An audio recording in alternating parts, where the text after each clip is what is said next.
It's very important to switch up because when we have like games, we always try to focus a lot. But it's always important to reset and to get some like sun here and to swim maybe. So it's just really nice to be here. What's the one thing that you really want to do while you're in Rio?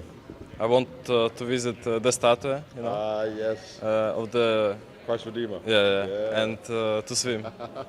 There's the big boss. Oh, look at him! Look at him! How did I know? I knew you two would have this great relationship, mate. How are you? Give him some love. I am. That's what I've been doing all the time, my boy. We're happy. We're really good. I won't steal James from you. No. I'm stealing you because I have a question for you. Okay, come. You eliminated the Charlottes. How good did that feel, mate? That was Revenge. that was unreal. Yeah, it felt so good. But it also felt a little bit sad, right? Because it's the old teammates, but it had to be done. You don't want to lose. You're not going to show, my friends, you know, I'm going to let them pass. But you do feel like you feel more of a beast in that mode? You feel like extra motivated? Yes, for sure. It definitely gave me blood on the teeth, and I was so ready to do anything to win that game. Yeah. Now, Rio, bit of a balance here between relaxing, CS. How are you guys going to manage it? I think that after the RMR, we are way less stressed. I think that we gained a lot of confidence, and we believe in our team again. I think everybody was like, we're losing all important games and stuff like that. So I think that, I think we're going to show who NIP really is now. Oh, okay, you're going to show who the NIP really is, but you're not going to hide anything ahead of the major, not anything like that? You're still going to be full force? We are going to win as many games as possible to get confidence up, and I think that that's our main goal, just to play as much as we can and do as good as we can. Now, tell me this, Config, you've done many media days. What's your least favourite thing to do on media day? What do you hate doing? Talking to you, James. Oh, fuck you then. Hello, Alexi. How you doing? I'm doing well. I'm doing good. We just wrap up. What have you been doing? Hi, I just filmed some content from the NIP here, and before this, we did some content with ESL. Early morning start? Early morning. Not so big fan of that? Actually, this time I am. Okay. I feel like the time difference and having a really nice sleep yesterday after a long day of traveling, I'm super energetic right now, so it's good. Oh, he's got a smile on his face. Okay, I'm starting to feel very good for you guys because everyone I spoke to on NIP has good mood, good spirits, obviously off the back of the RMR. What's the worst thing going on inside the NIP camp right now? Tell me something bad. You all seem too happy. Oh, stumped him. I mean, worst thing, I feel like we're not feeling that 100%. I mean, how do I say, physically. Okay. There's been like some issues with me during the travel day and after major qualification, like feeling a bit off. But at the same time, I know that I have the whole day today, and I'll try my best to get ready tomorrow. What is trying your best to get ready though? Because how are you balancing between, I spoke to the other guys, some guys saying, oh, I want to go for steak, some guys saying I want to go to the beach. What's it for you? I mean, I'll just eat and drink anything I can to get to 100% tomorrow. And yeah, I mean, I hope I'm going to bounce off the vibe of my teammates. It definitely seems like a good thing to do. How confident are you feeling though for the event in general, considering what you guys did at the RMR, just where the team's at? Because if we're honest, right, NIP's been in a interesting spot. It's been a rough year for you guys since we started. Yeah, I mean, I'm really glad we qualified, first of all. And us winning 2 best of 3s 2-0, I think it brings a lot of confidence to this tournament. But again, it's a new tournament. Some of the teams that are coming here didn't qualify for the major, so maybe they have a vibe of they're not here to lose anything, and maybe they play better because of that. But at the same time, I feel like this is our moment to solidify the mood and just the overall gameplay we're doing, and I'm hoping for a deep run. Who's the player on your team that you have to focus on the most to make sure they focus on the game when you're in a beautiful location like this? I mean, I think it's kind of obvious that you always need to focus on the young gun for Daniel to feel good and for him to understand that he played really well on the RMR, especially on the last games, and he needs to be doing that, and he needs to remind himself how good he is, and that's it. So no beach time for Hetrick? A little beach time. A little beach time, we've got to get it in there. Thank you very much, Alexi. Okay, is it on 24/7? Yes. Okay, so you can just hit them up, ask them random questions. Sorry. yeah, fucking move. I need to warm up now. My name is Daniel Jackson. I'm from the west coast of England. Hello, guys. Today we're going to be interviewing some OG players. Here we have Neofrag, also Alexi. Hello, Pusio. We're going to interview today some OG players, so you have time to speak. What do you think about this event? Is it Daniel Jackson? Yeah, it's Daniel Jackson. So what do I think about what? What do you think about coming into Rio? Showing the OG colors to other teammates. How do you feel? I think it feels nice. Back in OG. Yeah. Old times. With Flames. Daniel Jackson. The good old days, mate. See ya. Hi, Pusio. We're gonna be interviewing you for the IEM Rio, right? So you're gonna be listening to us. You're gonna look at the camera, and when I'm speaking to you, I'm gonna ask you some questions, and you're gonna answer. Okay? You listen, you dickhead. So I'm gonna ask you, how do you feel coming up to Vitality matchup on the first match as in IEM Rio? I actually don't care. Yeah, could you give me some more words, you fucking absolute retard? I don't know. Okay, I'm gonna ask you a different question then. Okay? So. For a long while, you've been playing without Nexa in the team, right? So, How is it feeling playing with Nico as an IGL? For me, I would say it's better because I have more freedom and I can do more stuff on my own. But wasn't Nexa an IGL that gives a lot of freedom to the team? At the start, yes, but then we played, I would say, a lot. We're leaking too much. We're gonna go. Okay, is it on 24/7? Yes. Okay, so You can just hit them up, ask them random questions. Sorry. yeah, fucking move.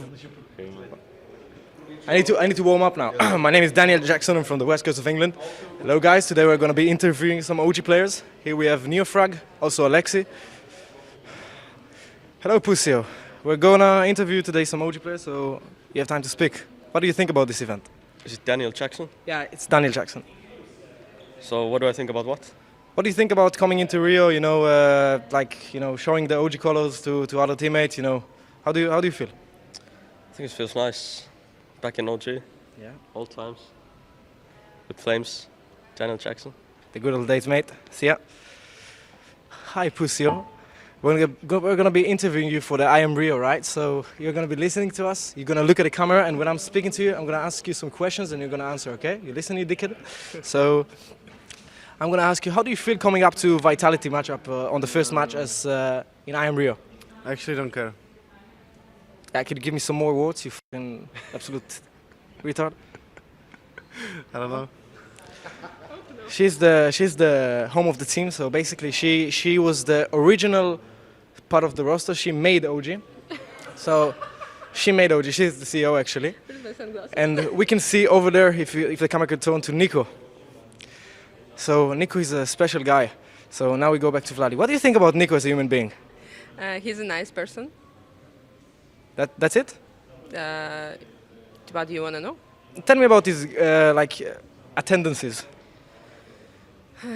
It's a hard question for me. Is this morning, when I slept just 7 hours for last 3 days. There's no excuses for the interviews. How do you think Nico is with other human beings? Yes. Okay. Now Nico is doing an interview, and I'm not sure where is my last teammate. I don't know who is my last teammate. Who is the last guy in the team? Perfecto. Bit. How you guys doing? Good, with the media, Media. Your favorite time? Okay, You got to be something good and motivational for MPL. So he's like, yes, I want to do this. You know. Yes, one more time, let's go. I want more media. Now you guys, right? You are in a great spot right now. You must be feeling pretty good. I see smiles more on your faces. No, not this guy. This guy all the time. You were trying to get you to smile yesterday. Try to be serious. Try to be serious. Yes. What's the serious face look like? Oh, damn. Okay. Go. MPL, you come in a superstar performance right now, so you feel like the new star? No. No? You're so reserved with your answers. Come on, where's the? I did so good. The team must have been hyping you up. No. I don't like that you're learning from Perfecto on this. Come on, you're supposed to give me something more. Wait, tell me this. What was free the nipple? Give me the word. Sosok. And that's what they call you in game. Sometimes. Sometimes. And does that give you a little bit of laugh, a bit of fun? I don't know. No. No. You just take it normal. Free the nipple is being used in game. Electronic was the one who taught me about this. This is what I enjoy of it. Who is your most favourite teammate to spend time with? Because remember there was that rumour about, oh, they don't eat with you, you spend time on your own, but that seemed like a bit of a lie. Who's my Favourite teammate to spend time Perfect. with? Perfecto. Yeah. Why? I don't know, we have maybe the same vibe. Okay, same vibe. Don't end up like him though and just be no emotion, not give anything. And you talk English, which is better. He does talk English, but he likes to avoid all my interviews. I think you can give him some lessons, yeah? Yeah, I'll try. You should give him some lessons, all right. Thank you very much, buddy. Sasha, how you doing? Good. Enjoying the Rio time so far? Yeah. Doing SSD soon. Oh, SSD setup. Favorite part of media day? Favorite part? Yeah. Oh, it's play. Just to play, just wait for play. When I'm playing. That's I mean, when we do media, and there is some media where I'm playing. The best part, yeah. Well, you want to play some 1v1s against someone, some warm-up? Yeah. We played 2-on-2 today. Oh, okay. Yeah, me and Who'd you Beat, play? me and Beat against Electronic and Perfect. That was some fun mod game. What was the fun mode? Who won? We won actually. Me and Beat won, and just every round you play with different setup. Okay. Sometimes with reverse mouse. Oh no. Sometimes you're too fast or too slow. Yeah. Something difficult to get used to. But last time around in Rio, right, things didn't go so well for you guys. You had the crowd against you, which you're not normally used to. Do you feel like you guys are in a better position, more prepared this time? Yeah, I feel like we're favorites on this tournament this time. Why do you feel like you're favourites? I don't know. Other teams bad. Really? I don't know. Let's see. Who would you say then is the biggest competition here? Is it someone like Heroic? Can FaZe still be good even if we look at other results? I think Heroic and Vitality. Yeah. I don't remember when we last time played against Vitality, and I feel it's going to be interesting game. And obviously things are looking so much better for you guys when it comes to the RMR. You guys seem to be happier as the team as well. How important is that, like outside of the game environment? It's very important because when everyone on same mood, everyone feels really confident. It's much easier to win games or do some comeback. And I've been seeing you hitting the gym a little bit. So is this a new plan? Gym, healthy eating? I've seen the little posts on Instagram and stuff. Yeah, I'm trying. Just depends on when it's gonna be game, you know. So do you gym if there is going to be a game or not? Yeah, I gym before game usually. Before game. Yeah, but sometimes when we have early game, it's better to go after. You still prefer the later games, right? Not really. I like when it's like 2 or 3 p.m. So yeah. That's right, yeah. So what's your wake-up time that you'll enjoy the most, Sasha? 9 a.m. Yeah, so I have time to go shower and breakfast and ready for the day. And the thing I always see the most important before game, it is the coffee. Yes, all the time. Yeah, every day. Every day. And it's always a big one, bro. You have a massive one. How much caffeine's in there? Oh, I don't know, but now I drink less coffee. Are you drinking less coffee? Yeah, better for my heart. I'm trying to be better for my heart. I remember you telling Bit that to be less close to the screen. Yeah. He has got closer again. Again. And he's playing better. So how do you do this? I mean, I'm gonna change his eyes. Just let him play like he's playing. Okay, so if the eyes go bad, we just fix it afterwards. Yes, I will pay for surgery. We got 9 with us here. Hades is. How you doing, man? Good to see you. It's been quite a wild ride for you guys. You must be feeling good. Yeah, it's so good. So far, so good. Hopefully, we can put a good performance in Brazil here as well. And we're finally seeing Polish CS back on top, even though I still consider you part British. We can say like that. So we can grab another Brit, right? We'll take another half flag, maybe. Yeah, sounds good. You know, get a man to win or someone. How are you feeling though, man? This journey, this ride's been pretty crazy for you. Yeah, it's been insane actually, especially like because we had some shaky results recently, and to come land and play some good CS, it feels good. Do you feel like people now think of you guys less as like underdogs coming into it? Because you played an insane amount of matches when we look back. Like you guys have just been playing online non-stop, been qualifying for everything. So do you think teams are now going to start and say, okay, look, we need to take it more seriously? Yeah, I think people like not take us just like some random team anymore. We can be like this upset team. So yeah. What about for you? Your individual level's been crazy, dude. I don't know, you know. Gotta keep it consistent now. Like I was surprised myself how like easy for me it was to play back on land again. Yeah. So hopefully it's gonna continue. Now talk to me about some of your teammates. I'm just meeting them here today. Give me the lowdown, like some information about each one, what they're like, what's their character like. Okay, Goofy's Mr. Smiley, always smiling, you know. He's just a guy which you tell him to do something, he always does it. Perfect. Like the soldier, you know. Minho is like the brain of the operation, always doing the calls. Oh, that's what the clutches are good for Yeah, him. yep. Kyler is like, what's it called in English? You know, this guy which plays like most of the bad positions, you know, but he's the rock of the team, you know. And then K is just a crazy guy, headshot machine, killing everyone. That's how it is. Okay, I like it. I'm going to go get Kay now because he's smiling away here. Headshot machine, you agree? Maybe Maybe. not. I think so. Your numbers have been pretty good. Yeah. Is your first time in Brazil? Yeah. Oh, nice. Anything planned other than CS for while you're here in Brazil? Something you want to do? Maybe swim. Swim, yeah. Ocean, yeah. I thought maybe a helicopter ride could be good. Hang gliding, would you do the hang gliding? Yeah. Yeah? Yeah. Okay.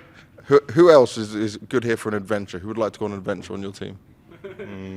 Probably Navrat, our coach. Yeah? Yeah. Ah, okay, so the coach wants to go on an adventure. You, what about you? What do you want to do while you're here? So for sure we're gonna go swim. I don't know, lay on the beach, I guess. I like this attitude, by the way. None of you have been saying just hardcore CS, despite being like the up-and-coming team. So you're going to balance it out. Yeah, we are on holidays, yes? Ah! CS and holidays.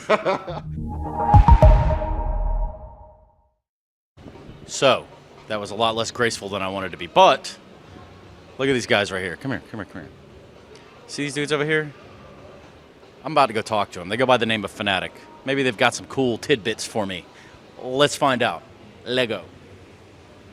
What's up, dudes? Why they got y'all sitting out here? Why are you sitting out here by just everybody on their phone or what? Just media day, you know, a lot of waiting around. Hurry up and wait, even. Yeah. Get on with it. Huh. So I like his shoes. You normally have that attached to the bottom, or? Yeah, it's a new style. Oh yeah, no, it's like a candy wrapper or something. I don't know. Oh. Anyway, so do you guys prefer to be here in the shade, or would you rather be in the sun at the beach? Like, what would you rather be doing right now, Mezzy? Very much rather the shade. Rather the shade? Yeah, I hate it's too hot. It's hot as hell out here. I don't enjoy it at all. Do any of you guys enjoy that, you think? Sure. Huh. Don't mind if I do. Look at that, he just passed you off just like that. So the beach, that kind of your spot? Yeah. Yeah. Okay. I like it. I want to swim. Yeah. Have you gone swimming out there? It's pretty scary, actually. No, not yet. Last time we were here, some of my colleagues went for a swim, and then some guy rode up on a quad or a four-wheeler and just started screaming at them.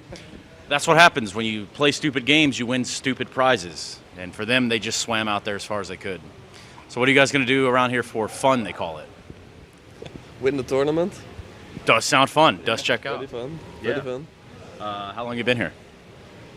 We arrived yesterday in the evening at like 10 or something in the hotel. And then I think you guys have FURIA first, is that right? Yeah. Tell me about playing FURIA in Brazil. There isn't a game easier than that one, to be honest. Oh, really? Well, time shall tell. Thank you very much for your time. I don't know. Everybody just chilling around here.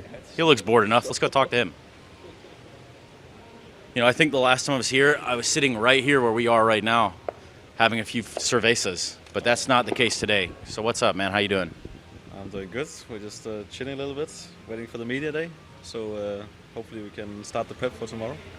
Do you know what your media day looks like? I mean, we already took some photos and we did some interviews, some of us, and then we did some in-game stuff, which was like some surf on the servers. You did some surf? Yeah, surfing and like playing some 2v2s, and that was pretty chill. Yeah. And I think now we're waiting to do some hero shots, and then afterwards we got to do the SSD setup. So. And the cool part is this is also part of your media. This is part of your content, so it kind of works out, you know? See what I'm saying? I didn't just walk over here like, oh, these guys look comfortable minding their own business.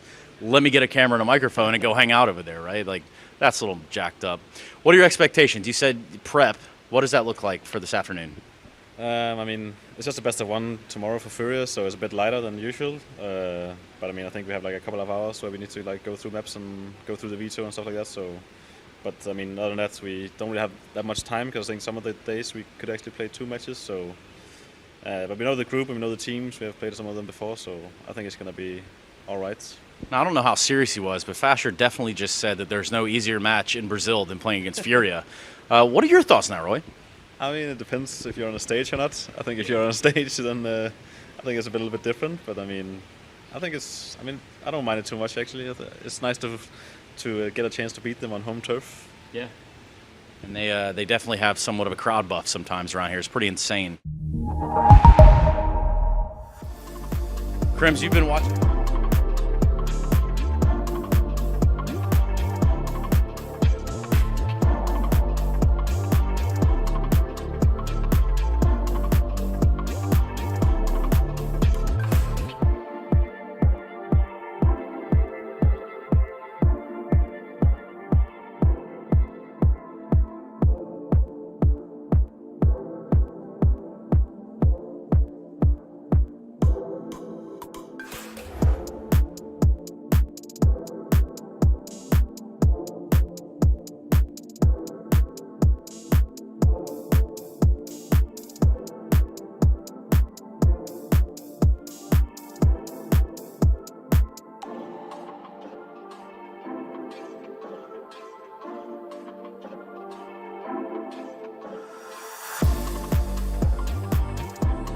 Intel Extreme Masters Rio is brought to you in part by Intel, Acer Predator, DHL, US Air Force, 1xBet, and Monster Energy.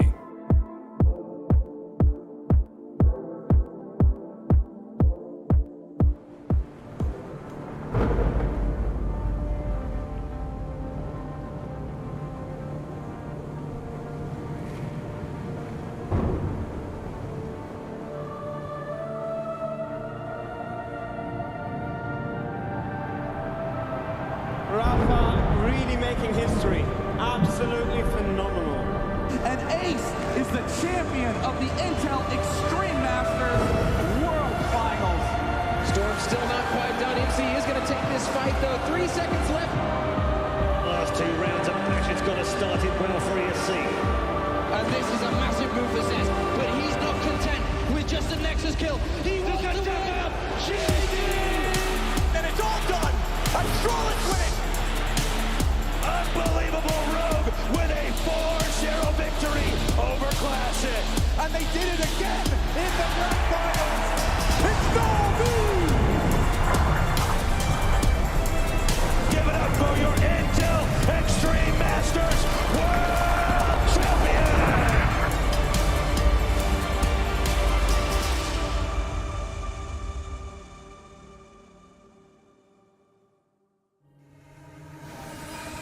It's day 2 of the Intel Extreme Masters Rio 2023, and yesterday we saw Na'Vi as well as Big qualify to the playoffs. Big surprising us all, taking down Heroic for the first time in 2 years.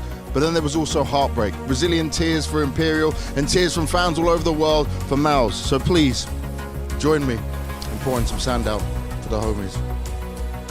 That's enough of that, because today we've got plenty more matches coming your way. More teams will make it to the arena and go further in the tournament. Others will be eliminated and there will be heartbreak, but that's just the way it goes in Counter-Strike. What I'm going to do is continue to enjoy my lovely day on this beach.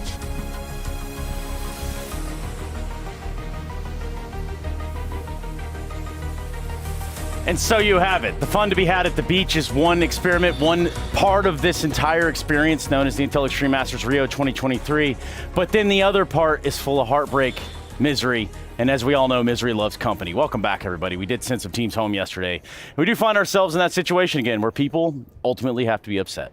I'm upset that James is wearing like a shirt and jeans on a beach. Like, where's like some Johnny Cash shorts on the beach, some yeah. flip-flops. It's like an all black. Like, he must be sweating bullets. Yeah, out there for sure. Humidity levels through the roof. Peace. Yeah, and I am upset about the Brazilian performances yesterday. Got that little bitter taste in my mouth right now, but you know, we're still alive. We can still do it.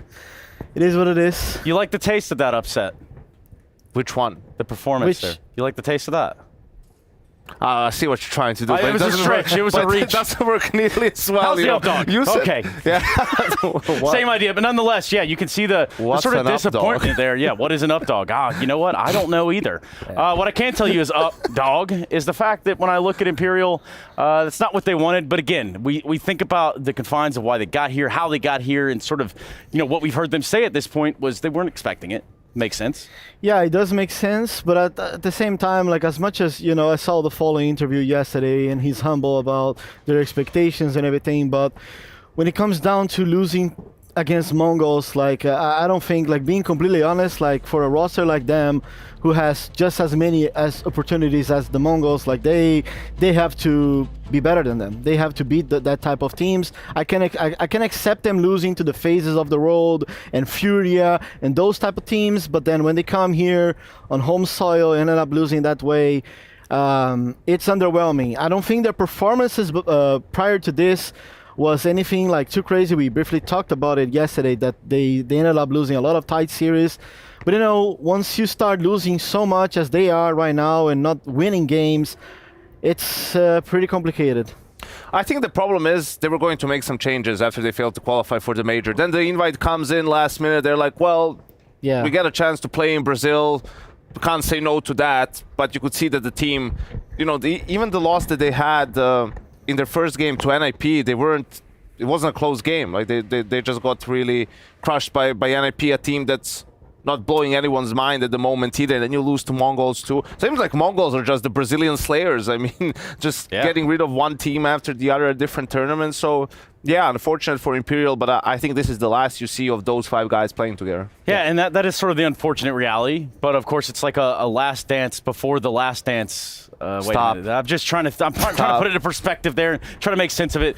Also making sense of the fact that Maus are on their way home as well. And I'm pretty sure it was put out there in several different facets. But the realities are this, that Frozen and Torzi looked to do as much as they could, but then it's 9, the Polish squad that kind of came out of nowhere almost. You look at that lineup, you think about Hades, but the rest of these guys are really putting in that work.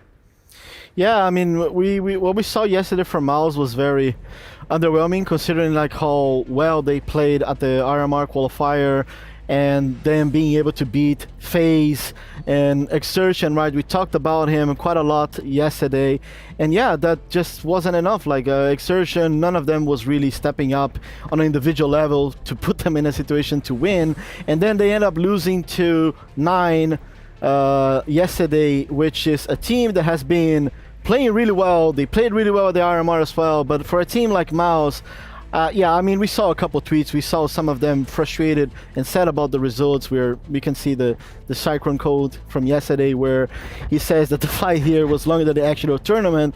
And as funny as it is, like that's actually true, right? But it does take 20 hours to come to South America from Europe. So it is a wild idea, when you have to play 2 games in one day, that's what happens. But yeah, Maus, I mean, again, another disappointment. Just as you're starting to get a little bit hyped up about them, they beat FaZe, they made it into the major, they come here, they lose to Big, they fumbled the veto completely, like they end up on overpass, lose that, and then 9, they're a team on the rise. They lost to Heroic, that's why they're in the lower bracket, but another strong win for them. That I think that's really important. They made it here through the qualifier, and they obviously made it to the major too, and they're not just here to gain experience, they're here to maybe make the playoffs, to beat some good teams, and they already managed to do that yesterday, beating Maus. They also had to travel for 20 hours straight from the RMR, so you know. It is there. I mean, the proof Take that, Maus. The proof is in the pudding, I guess. Does that apply here? I'm not entirely That's sure. the Badger. Oh, okay.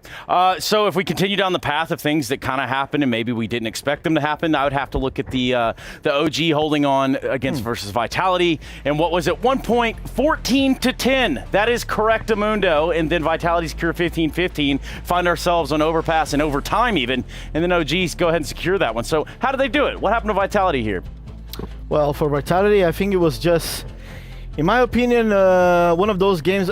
It does feel like Vitality, like it feels like they take 2 steps forward and then 1 step back every single time they play from back-to-back to events. And the problem with them, for me at least, it seems like they rely a lot on ZywOo, they rely a lot on Spinks, and then Magisk. And then that's kind of like the people that they expect to be fragging out. And then when it comes down to one of those or 2 of those individuals not necessarily playing good, then it gets complicated, which was the case yesterday, in my opinion. Like, Magis was kind of off in the series. We didn't really see ZywOo shining or doing anything crazy, and then they ended up losing. But I mean, it was almost like yesterday he was hitting shots from ZywOo, but it wasn't enough to close it out. I know, Trace. I'm doing my best Maniac impression here, and I think I smell some disappointment here in the air yet again from Vitality. You know, it's another time that you just start to get excited about this team. They win some good, consecutive best of threes. They had some good results, and then they come here. We talked about their overpass. CT side really good. T side is the problem. They have a great T side. They win both pistols, and they still lose the game in overtime. It's like, come on, man. Like, can you just win like 2 tournaments in a row, have like good showings 2 tournaments in a row? Now they're again in the lower bracket. Sure, they're playing against MIBR. I expect them to take that series, but it's just the building of the momentum just went missing. And sure, you're gonna sit if you're Vitality, you're gonna say, guys, we just made it as legends into the Paris major. Like, this best of 1 doesn't really matter as much, but it matters. Like, it matters in a sense of building up, ramping up for the major, like showing everyone else that you've arrived, that actually you've figured it out, that you've clicked as a team. And now again, it's like, oh well, they lost to OG. So. Well, let's be realistic in the idea that Fox Mulder wanted to believe, right, in the X-Files. He wanted to believe that there were UFOs. That's the vibes I'm getting off of Maniac that too, Vitality can do it. But then again, it just doesn't happen. It falls short every now and then. We talk about 1 step forward, 2 steps backwards in some points. I said 1 step forward, 1 step back. They're just in the 2 same steps place. Forward, they were 5 a year steps backwards, and then 3 more steps divided by 2, and then there's an incline, so it counts less. And Yeah, I don't understand as well, like, just how come they play a best of 1 here, being the favorites after playing really good at the RMR, and then somehow they end up in the worst map, which is Overpass. Yeah, surprise. Like, they did play great at the RMR. They beat the Big, if I'm not mistaken, really convincingly. But still, like, you don't want to play a best of 1 against, like, a best of 1 on Overpass, which is your worst map. No, I don't think that's ideal whatsoever. So, yeah, OG does beat Vitality yesterday, and now we get to go ahead and hear from the guys that tell the stories every single time, in the morning at least. Let's go ahead and hear from them. Where are they at? Check this one out. The anti-panic button. Now, as we were wandering around the hotel, myself and Chatty B, day 2, we've already got our feet wet. Now I'm wondering, do you press this when you're not panicking, Chad? Do you reckon that's what it's about? I feel there's a couple ways we could frame this. Like, right now, Mouse could hit it because they are panicking and they don't want to panic because they're knocked out of the tournament. Yeah. Or maybe Heroic need to hit it because there's no need to panic because they're in the lower bracket and they can still qualify for the playoffs. But I'm not sure. Maybe I don't think we should hit the button. It's red. Normally we don't hit red buttons. I know, but every part of my fiber of my being is drawn to the button. I'm going to assume Mouse would press it, and I'm going to assume that probably Imperial would press it too. I mean, isn't it? It's pretty cutthroat. In 1 day of play, I mean, it's just the nature of the tournament and the way the format works. 2 teams gone day 1. Imperial, I mean, we're not surprised, but I'm sure they're still a little disappointed. At Fallen's interview with Banks at the end of it kind of summarized it. Disappointed, yeah. I think that's the main one, right? You're here on your home turf. You want to play in front of a crowd. You've been there before, especially for the likes of Fallen and Bolts and Co. So, yeah, disappointed. No panic, no red faces, just boo-boo faces, I guess. Well, I mean, he says they want to have the best and most competitive year. Like, he's calling this his last year and says he wants to have a really high competitive year. So, maybe it's not just, they're not just blowing smoke up our ass. Maybe they were expecting to surprise and they were on mid-holiday. Hit a tall task then, haven't they? Yeah. That's not going to be easy. No, it's not. But coming into the next games, of course, we've got some big games on the agenda. What would you reckon is probably game of the day for us? Not necessarily us, but over the course of today. No, it'll be us. FaZe FURIA. That's going to be second game. I think that'll be game of the day here. FURIA can lock themselves in the playoffs. That'll be great for the fans. Or FaZe, they can show the form. Hey, look, the RMRs, don't worry about it. We're still here to play some top-quality Counter-Strike. My absolute favourite question about these dark horses, because you've got a taste. You've had a litmus test. You've dipped your piece of magic science paper into all of the teams. Is there a team that wasn't perhaps on your radar that could make a deep playoff run now? I think Big, they're already in the playoffs, right? Yeah, I think this is their first playoff appearance since Dallas of 2022. So almost been a year since they were there last, and they're playing some pretty good Counter-Strike. So why not? Let's go with the Germans. Let's go with the Germans, and the games will be beginning. In fact, we've probably got to go hop in our shuttle and get this party started. So we'll throw it back to the desk and get this party started. Yeah, that's the plan at least. Here's what the party looks like, or the itinerary rather. We look at Vitality at MIBR to start things off. That's right, FaZe Clan and FURIA right there in the middle of the day, followed by OG Cloud9. Those last 2 games of the day, that's the winner's corner right now, right? Yeah, for sure. I think that's especially the FaZe Clan against FURIA, right? Like FURIA being a team that hasn't beat FaZe in the past 2 years. Now's the time. Series, now might be the time. They're doing it today. I'm telling you, Trace, they're doing it today. They very well could, but we're going to have to sit back, relax, and enjoy that part of the show. Because 9Z Fnatic, then Nip and 9.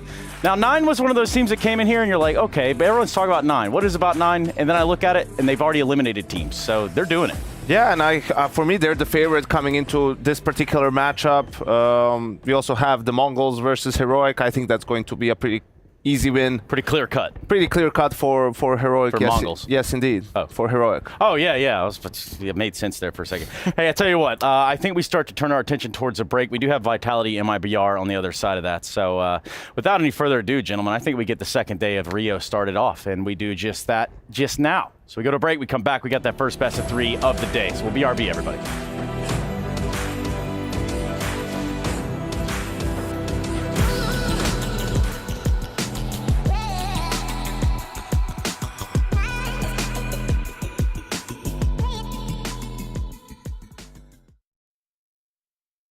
The bell tolls for Cologne.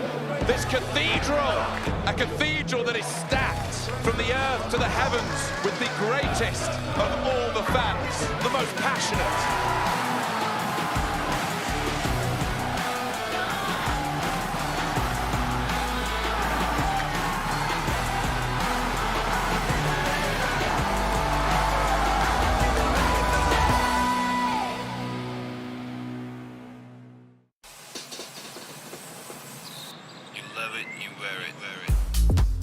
Wear your passion. Share your passion. Wherever, whenever. Gaming is a lifestyle. Get your merch at shop.eslgaming.com.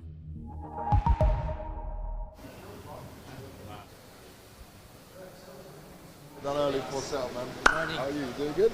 Good, and you? Yeah.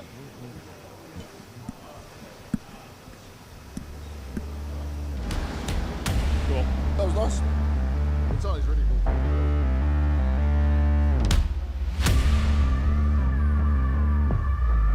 Thanks, mate.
Fnatic certainly put up one hell of a fight yesterday against FURIA, but it still wasn't enough to grab the win. Close, but no cigar, many will say when it comes to this. But I will say for Fnatic, now should be an easier day, should be an easier game. It's 9Z that they're going up against. Now, they did play before at the last major, last time we were here in Rio, and it was a little bit close in terms of scoreline. But if I'm Fnatic right now, I want to be dominating, I want to be owning from start to finish. I want to be showing why we should be a team that's going further than we've gone before and having success here in Rio. Let's see if these guys can get it done. Let's see what Fnatic can do, and let's see who shows up on the server.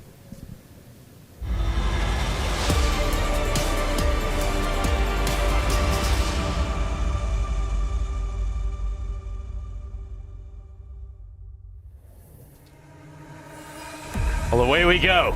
Sometimes the numbers, they do count themselves, but for us, we have to run up the score lines. We have to see which teams are getting to 16 first at the minimum across best-of-3 series throughout the day. I welcome you back to the Intel Extreme Masters in Rio. The year is 2023. We were here not too long ago, but obviously for the major.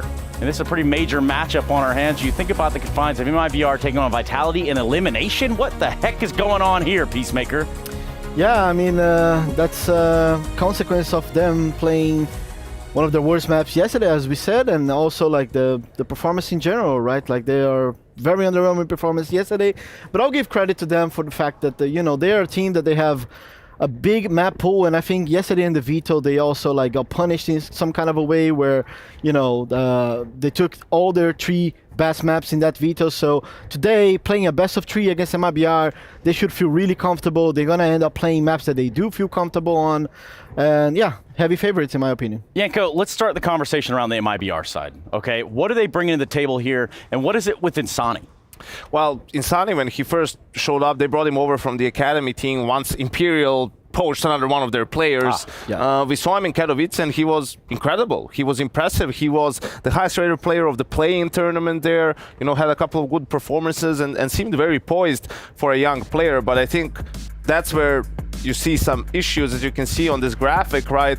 Katowice is the first one, then Pro League. He fell off from that Katowice performance, and then at the RMR, it was pretty abysmal in the end. So now it's about, okay, can he find his way back? Because he was one of the main drivers of that good performance in Kato.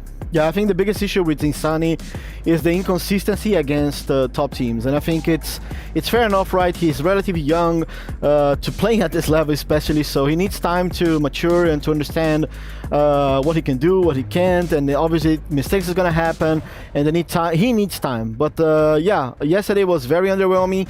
MIBR being a team that heavily relies on him performing, when he pulls that type of performance, then it's complicated. Well, okay, is it not fair of us to sit here and look at MIBR and you think of a guy like Insani? Yes, it brings this bit of flash to the lineup. You're thinking, yes, this is exciting.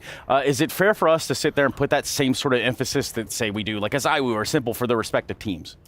Absolutely not. Yeah, it's I mean, like wild, it's right? not even close. I mean, the guy just started. Katowice was his first LAN tournament, you know. So this is not to say, oh, he's terrible. He isn't a really good player. It's like time will tell. And probably this whole first year is going to be for him to gain experience and see and figure out. You know, I'm sure that one of the main reasons why his performance has dipped is because, well, now people have tape on him and they can do some things to counter him. That's the problem with all like lower tier teams / players and also young players. Is like they have a couple of moves and a couple of positions that they're really comfortable with, but if you force them to change that, like if you counter that and he has to play something else, like that's where, you know, you need a little bit of getting used to. Yeah, and it really is kind of like that. So we talk about having tape, and I'm pretty sure in this moment we have Insani on tape. What's he saying to us? The young star Insani of MIBR has been looking good since we saw him come into this team. And Insani, I want to just start on your individual performance, because when you came and say I met you at Katowice, we're looking at you, great numbers, things are looking real good. But we're seeing a bit of a drop-off from you. What's changed, do you feel, individually? I think that being consistent is more difficult than like being at a high performance, you know.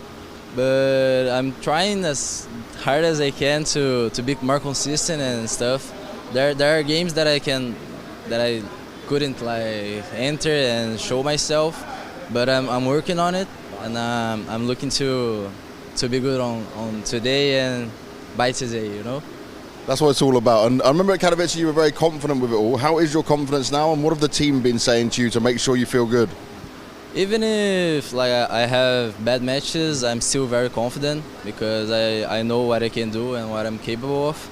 And my team is very confident on me, and I'm confident on them. So we are going very confident to this match.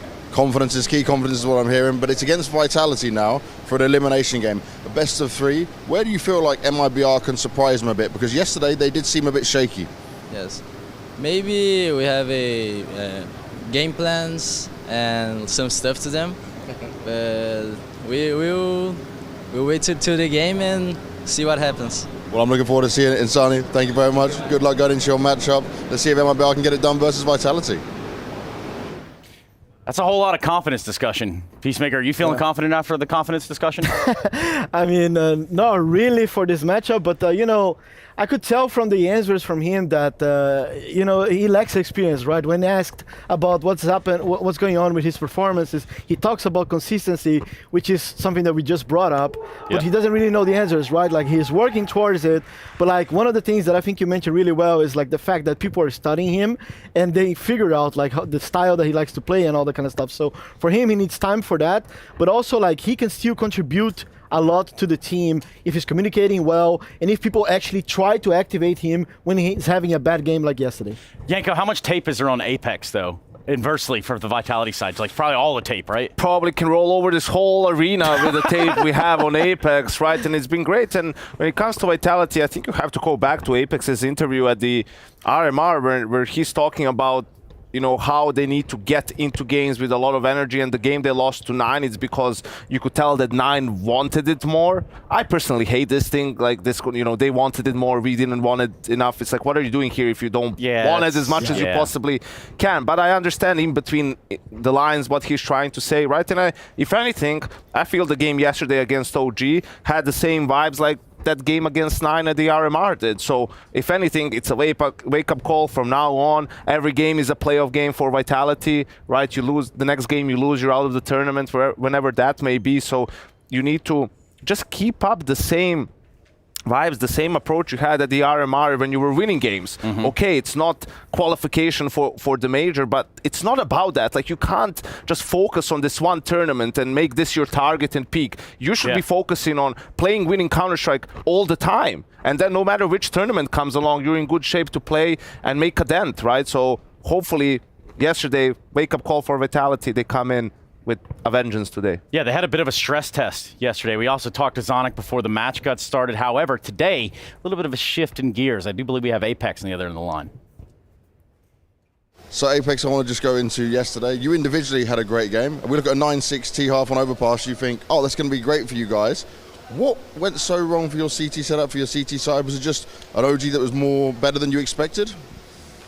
Not really, I'm not going to lie. We just fucked up. I mean, I don't want to find excuses, but yeah, we just arrived the day before and I just didn't feel the team on the C side. For once, we did a good C side. It's been a while, but the C side was so fucked up, and that's pretty sad. That's pretty sad. And also, yeah, whenever I have a really good game, we lose. So I don't know. That was a bit pretty annoying to lose that way. See, I was looking at it, mate, like, oh, Dan's having a good T side, he's feeling the game, you were in it, and then I saw the CT side, and sometimes it was like you guys were over-rotating. Is that what you noticed?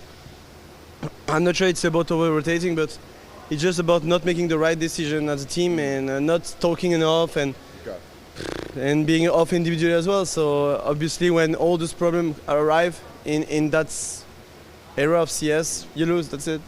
How are we feeling today, though? You feel rested, you feel better?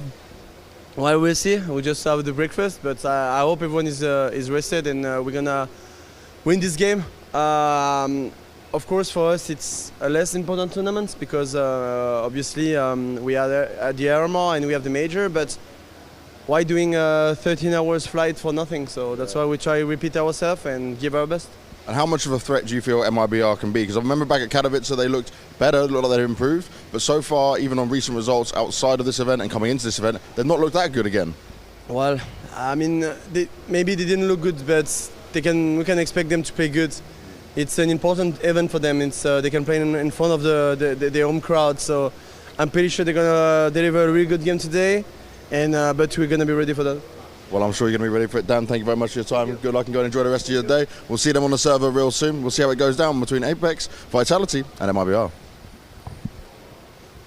Yeah, from a 9-6 half to a 14-10 scoreline to an overtime to then fumbling that bag a little bit. Now finding yourself facing elimination.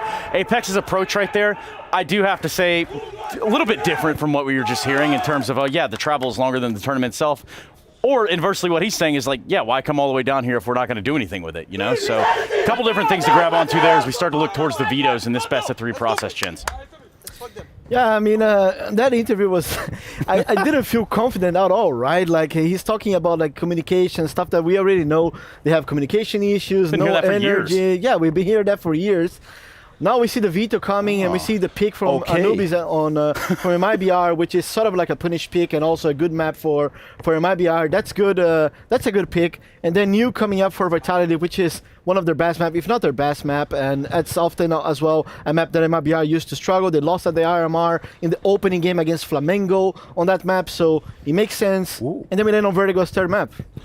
Yeah, I don't really consider Anubis a punish pick. I think Vitality is actually pretty good on the map. They beat G2, right? They didn't play it too many times. Yeah, they crushed G2, they crushed OG on it. They had that mad comeback against FaZe with Jax at Pro League, and then they have the loss to 9 at the RMR where, you know, they just, and I think that was even in overtime, potentially, not exactly sure. But yeah, I think in the end, MIBR gets their 2 most played maps in Vertigo and Anubis. Yeah. I think, though, that doesn't really matter here, the map pool. If Vitality shows up to play, unlike yesterday, this should be a pretty clean 2-0 for them. But when you look at MIBR on Anubis, I'm wondering how can they get ahead of the curve right here? You're starting the T side, you know, you're looking down the barrel of CT from Vitality. So how do you get ahead of that? How does Insanity get activated early on, Peace? Well, you play with confidence, and I mean, especially on this map, I think it is still T-sided. Like, there's a lot of struggles on the CT side to be able to like play aggressive, specific on this map. So when you see Vitality with not many options, if MIBR is able to capitalize on it and punish every time they try to push on the sides for information and try to play aggressive, if MIBR is able to beat that and play with confidence, I think they do have a shot. And especially after the interview from Apex, I'm not gonna lie, like, I'm not feeling really confident for Vitality here. I think it comes down to this one, to Anubis. I wouldn't be worried about that interview. It's just Dan really saying, you know, we screwed the pooch, and that's not an excuse, but it is like, you could just tell there wasn't enough energy in the team, and I can tell you that once they win the second pistol round, they're up 11-6 city side overpass, they're like, okay, that's it.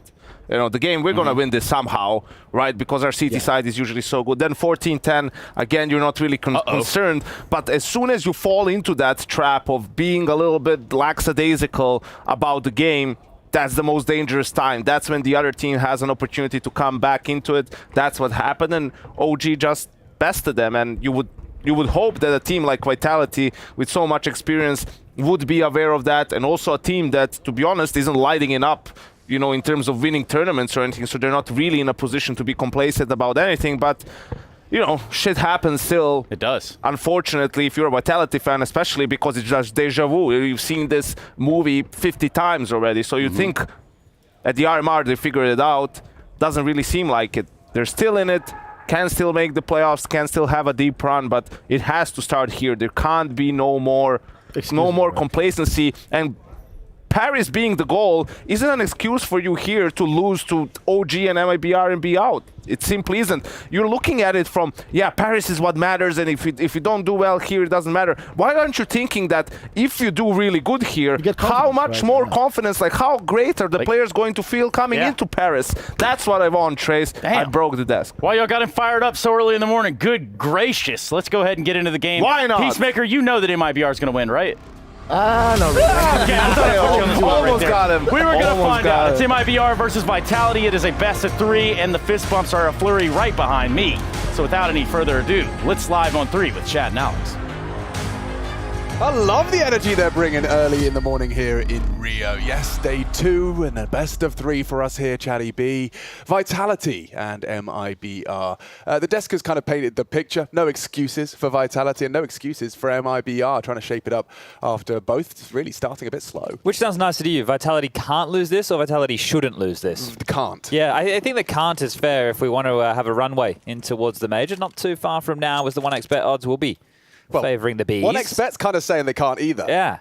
And, well, let's see what they can find. As That's they've been early able to info. push out B, they'll be almost flanked towards middle, which is noisy. Insani, he's going to have to be quite quick on this. He's not looking. And that should be the end of him. Okay, good find now. They got intentions through mid. Apex in that smoke, but they're wrapping A. ZywOo lives here. Let's see if he can find some headshots. That USP looks clean on the first, and it's the second, even more gorgeous to secure the round. Vitality, quick start. And it's the Henny 1-on-5 attempt here, as he's got absolutely no idea what just went on down. Bamboozled.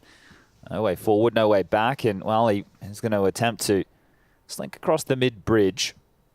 Any damage here for him would be nice. Doesn't have any Kevlar, doesn't have a P250, just the Glock in hand, and I'm sure plenty of time, but this will be the pistol round going in the favor of the international squad.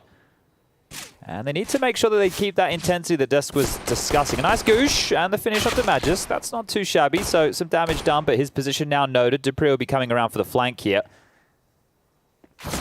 And there you have it, Apex to finish him off. So 2 for Apex, 2 for ZywOo, and 1 for Magisk in the pistol round, as Vitality look to continue this CT campaign. That's where their woes were on Overpass yesterday. That's where most teams find their woes on Anubis. The map, if you take a look at the 2 RMRs combined, without the last chance qualifier, mind you, it's played 9 times. I think it was 57% of the rounds were won on the T side. Okay. So is that one of the highest? I think it's the highest. Yeah, 57. it's our most T-sided map for sure. And this is going to be a force buy without the plant coming in from MIBR. So Tech-9s are plenty. Apex responsible for this mid push. He's safe from the flashbang. That corner, it should be frags. It's not. It's Spinks that'll do it for him. Fortunately, he had some support with a wall bang from Dark to contribute. Apex just softening him up with that FAMAS, and it does look like it's not going to be easy for them to retrieve. Did Spinks get both through there? He did.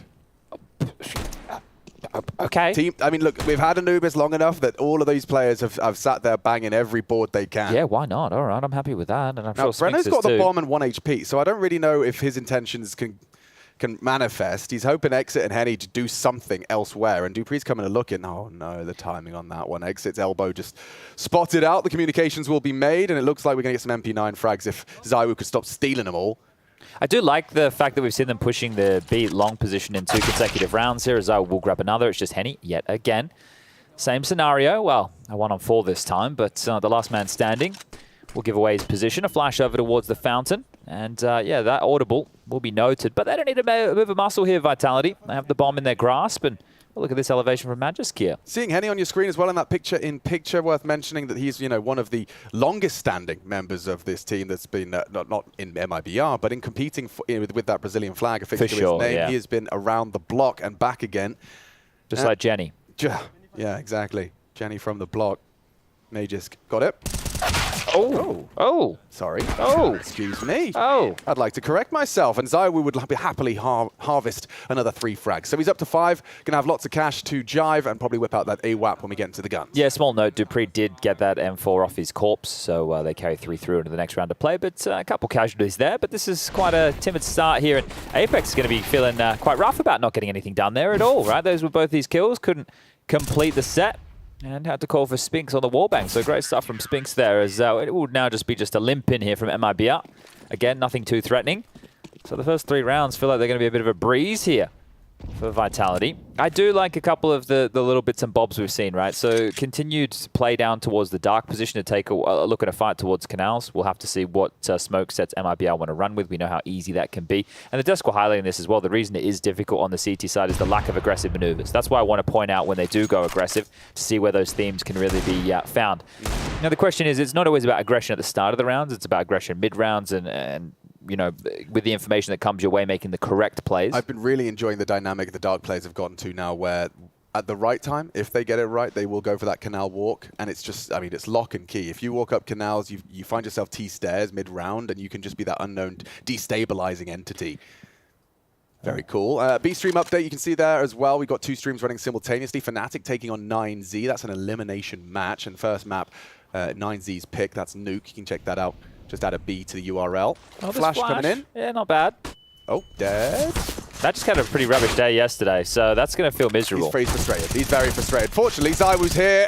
God, he's having one of these games, Chad. It's good early to get a bit of padding in on some of the quote-unquote ecos. Hey, it wasn't too comfortable for Magisk, and it's not too comfortable for Apex. You need ZywOo. You know, you were talking about it yesterday. You know, I'm not going to criticize. Someone has to get him. Yeah, and look, I get it on the pro level when you know that they're on full eco and a few people get a little bit hungrier and they take it. But at the end of the day, we've seen these rounds spiral out of control because people flub some shots or make some bad choices. And yeah, like someone needs to convert those frags to get those rounds. And while it is going to be the 3-0 conversion for Vitality here.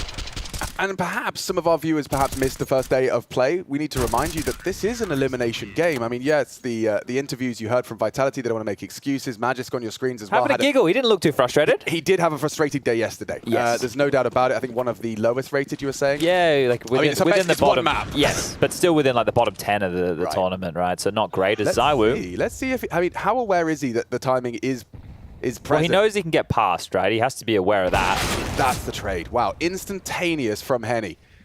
ZywOo does well to find one. Breno gone. Well, they will secure the A main control here. So an exchange of Bottle of Flames, that will hold Magisk at bay for now, but that smoke off means the AWP is secure. So Henny can't get that into his mitts right here. Oh, another molly through. So actually expending a lot of resources to jostle for this position, but I think that was kind of a little bit wasted from MIBR. Here's your mid-round aggression. There was a flash too. Turtle's seen this. They've seen enough. So yeah, this is just really just a bit of tug of war for map control. Well, Exit's doing his bit, doing his part. Not just juggling those guns away from retrieval, but AK's in hand for MIBR. You can see Spinks is just flirting with some cursory glances. Exit with a smoke, I would imagine, to the temple position. Spinks is not acknowledging this at all. Yeah. I think with Dupree's just acknowledging it, they could come dark, but I have long. It's enough for them. And so they will be in the right place. That smoke missed as well. Yeah, just taking a look at it, landed on the platform. Well, in which case, Magisk actually on the AWP for this one. Going to drop into the site, play Cake. He needs one hit. The rest should come through from Spinks and Apex once they destabilize, but already with Apex gone, that's the AWP. It takes a wing clip, but not enough. Needs Spinks to step up, or MIBR flatten them, and it's Insani, the man behind the magic. Triple kill on the entrance into the site. And this is a player, we were talking about low-rated players. I have yet to see a performance as low as that Ancient game against Cloud9. It was pretty rough yesterday for him. 6 frags, right? 20 deaths. I mean, it's just very out of character, and I loved what he said. I loved what he said in the interview with Banks. He was just saying, you know, having a good game is one thing, consistency is much harder. And I think that, I mean, I know it feels like you're stating the obvious, but it's a conclusion I want Counter-Strike players to have quickly in Sounds like a message for life, though. It's good to have it's easy to have a good day. It's not easy to have a lot of good days. Yes, indeed. Oh, Chatty B, I'm with you. You know, sometimes you wake up feeling like $1 million, and Insani will be now. That is a great little 3-piece feed from him. Dupree looking like he will have to retain his silenced M4 here. The bomb going off momentarily, and MIBR will get on the board with their first. Tidy stuff. All right. Well, that one's going to feel good early. Now, it doesn't really feel like there's too much in this game right now. And the way that I've come into today's matchup here is MIBR need to prove that they can compete. Sure, we know that Vitality losing yesterday was an upset loss to OG, but we expect them to bounce back today. They are a team who should be a class or 4 above of MIBR, and that's just without me saying the word ZywOo, right? So today, Vitality are the heavy favorites in my mind. If this goes to 3, I consider that a victory for MIBR in itself, but we need to see that they can compete here. Counter-Strike at the top level, you heard from Apex, you know, if you've got some underperformances, a couple of bad decisions, that's all it's going to take at this level of CS to drop a matchup.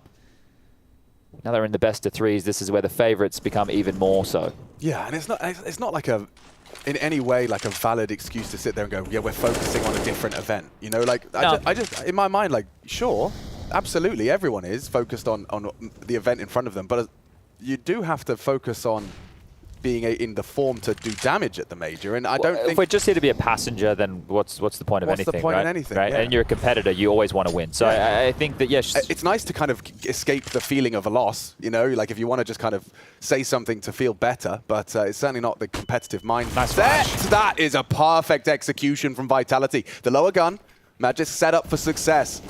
And he's trying to... Very brave, I mean, he's just trying to get the most out of this low health MP9. He's in a forward position, feeling trapped, and Spinks has got a chance. Exit. Good find. Takes down that dark player. Magisk going like that. And no, so does Exit. The inaccuracy on the drop, and Vitality just hemorrhaging players 3 in quick succession. It feels like the round might have just ended like that. Yeah, well, in that type of scenario right there, Henny's going to have the advantage every day of the week with that AWP for the third there onto Dupree, so nothing done from that saved M4, and now ZywOo and Apex are probably looking to do exactly that What would you review Magic's push there? Do you think that's him just trying to like essentially win the round on his own, knowing that the rest had rifles? I think that, well, they had enough bodies there to all kind of collapse together. Right. So it just wasn't together. Yeah. Right? So I can see the concept of how that could have worked. And you had dark players, you're coming from bridge. And that's the type of area of the map that you want to cause a bit of chaos in that regard, right? And hopefully take advantage of the fact there's a few people investigating A, there's a few people investigating over towards B main. But it just wasn't to be the case in that scenario. Did look desperate though, didn't it? I think the Dupree one was the most quizzical to me, wanting to get a trade back after the 2 deaths that they received, and well, just stepping out to his demise. As Cywoo's AWP will be noted. Now springing to action will be Brenno, and they'll remove that one, so should be a bit of an economical here. Looks like Hugo's awake. I can see Hugo's he's just jumped into some Counter-Strike, so shout out to Hugo. Might be playing some Counter-Strike on the Brazilian servers. I reckon we're going to be on the telly. He'll hear us. Yeah. So, hey, Hughes. Good luck. In our little like secret agent lab we have down there. That's beautiful. It's great that you have to turn the book and the whole thing opens. I've never seen anything quite like it. Yeah, and it's funny that the book is 100 places to go in Rio de Janeiro. Right. Yeah. No one knew about this one. That was number 101. The Junos Arena. Okay, well, yeah, MIBR, you're doing a good bit of proving here. You've practically drawn things back level. Just going to be a Deagle and a couple of USPs walking into round number 6. Exit's going to eat this. Ready? Just a little. Well, yeah, he did eat it. Yeah, but he didn't hate the way it tasted. No, it's not too shabby. Little snack. Maybe a bit sour. But 50 caliber. Oh, look at the little couple slither. Of tootsies. And burning away. This is well handled. Seems like MIBR have definitely done their prep. Their prep would be what I'm aiming for. And so with one down, Henny actually catching Magic's USP. The rest will fall into place nicely. So there you have it. All tied up 3-3. MIBR recovering after the loss of the pistol. Even kill distribution for that T side. Cywoo, of course, we talked about his early start very well. Dupree actually yet to find a frag over the course of these first 6. And they're also rocking 5 silenced M4s here on the map of Anubis. So that's always a fun little thing to keep track of. No defuse kits, very limited on incendiaries, just 1 in the hands of Magic's kit. That is going to limit the options and might see Vitality either play more default or, alternatively, more out of the box, right? Knowing that they need to take a bit of a risk here without this full purchase. Deep mid-smoke in play here, and you really don't see too much rush from MIBR in any of these rounds. That's why it's quite a, I guess, slow start, right? And I don't mean in terms of the rounds, but just in terms of the pace of the game. And Exit's doing a great job with these duels against Spinks here. I'm going to take a look at the kill feed and see what the head-to-head's looking like between the two, but it feels like Exit's getting the better of him. Last 2, for sure, have gone his way. And back-to-back, Spinks just getting caught out. Well played by Exit. Brenno's got full presence in A main. Yeah, Exit's killed him in 3 consecutive rounds now. Yo, brilliant. Okay. We'll keep tabs on that one. And this is another head-to-head we're going to be seeing throughout this first half. Magisk, if I'm trying to say it properly. All right, Anders. I'm just having a go. I can't consistently get it out of my mouth in time. As long as we remember when he was Magisk Boy? Yeah. Remember those days? Simpler times. Yeah, it was. It was. But he's a Magisk man now. And they are trying this mid pincer. It's the right call. It's actually the perfect call. It's a great call. Are Vitality kind of hedging their bets here? Yeah, this is if they go A, we're going to save. Okay. Or Magic's kills 4. Or that. Probably not that. Go on. Oh, God. Lots of good flashes. Lots of space taken. And inside, he does go down. Meets Magis, but what can he do? He gets 1 for the troubles, but the round is done. And MIBR, this is going to be their 4th consecutive on their map pick T-start. SAVE, you ain't got no alibi, just save. Oh, wait. Just save. SAVE, you ain't got no economy, you save it. Hey, see, hey, you save we it. really need to do like some Weird Al Yankovic stuff where we do parodies of a bunch of different songs and like that. Counter-Strike fire them. 100%. We can do that. We've got the time and we have the resources. Yeah. Okay. All right. Well, we got that one. We got 1,000 miles. I love that one. That one's a great. That's one been in your head itself. for like 10 years. Longer. Longer than that. We're going to, Alex, we're doing a hot swap right now, mate. So you talk. I'm going to get my headset Should I hold this button? Well, I can hold the button. Right. You do the talking. I'll do the talking. Hi, everybody. My name is Alex. Some people call me Machine. And I like to talk about video games. Been doing it for a while. I feel very lucky to be here to talk about this incredible video game. And we are going to be seeing MIBR from Brazil, no less, trying to just prove to us that they have got what it takes to make a run at this tournament. I mean, this has already been a very intense first day of play. I'll recap. This is Group B, and the reason in which MIBR find themselves here, it was a rather lackluster 16-8 on Ancient up against Cloud9, leaving Cloud9 and OG in that upper bracket. That's right, OG beat Vitality. And that was in an overtime. Felt like on Overpass, they kind of had it in the bag for a while. I'm back. Wow, that was hot. Yeah. And quick. And everything is feeling fine right now. You sound much nicer on my ears now. Oh, did I sound like a robot? You sounded like a blown car speaker. Oh. That wasn't your fault. No, well, I kind of feel guilty about it. Well, we did have Harry and Hugo here yesterday, and we know they like to get loud. Let's get loud. Let's get loud. Yeah, you know, I mean, there's a reason we are commentators and not singers. Yeah. That goes without saying. And so far, so good for MIBR. I wonder if Spinks is going to try something different. They're trying his boost on B again. He's not holding Dark this time. Doesn't want anything to do with that. Well, they have full control of it with that molly, right? That molly comes in. Unless there's an exchange of utility, they can just take control of this, right? So I'm interested to see how Vitality respond. They are under pressure. ZywOo dropping a smoke to Apex will rotate over to bolster this B bomb site. But again, MIBR are just default spreading. And I think considering the amount of duels that Exit has won over towards Dark, Spinks don't want anything to do with that right now. So yeah, Breno's in. He has the support of Exit. Now, look, this isn't as simple as like an Inferno where we talk about getting banana control and then getting top mid or vice versa, right? But it looks like with Dark control, now they want to pressure back A main, which means it should be a whole lot easier for them to be flexible between the two bomb sites. So Exit's just being flashed in towards A main right now. You can see this pressure he's applying towards Fountain. That's going to clear out any real early info that the CTs can gather.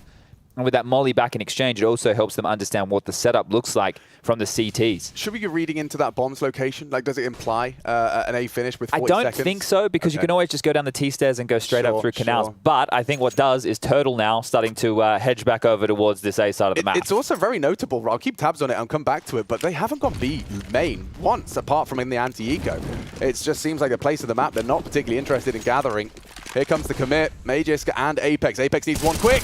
Good find, confirms the bomb and gets away. That's a dream from the Frenchman. Breno onto Spinks elsewhere. He's trying to knock on that B door simultaneously, keeps feet planted. There's the conversions on A. And MIBR into the site now with just about 5 seconds to spare as that bomb goes in.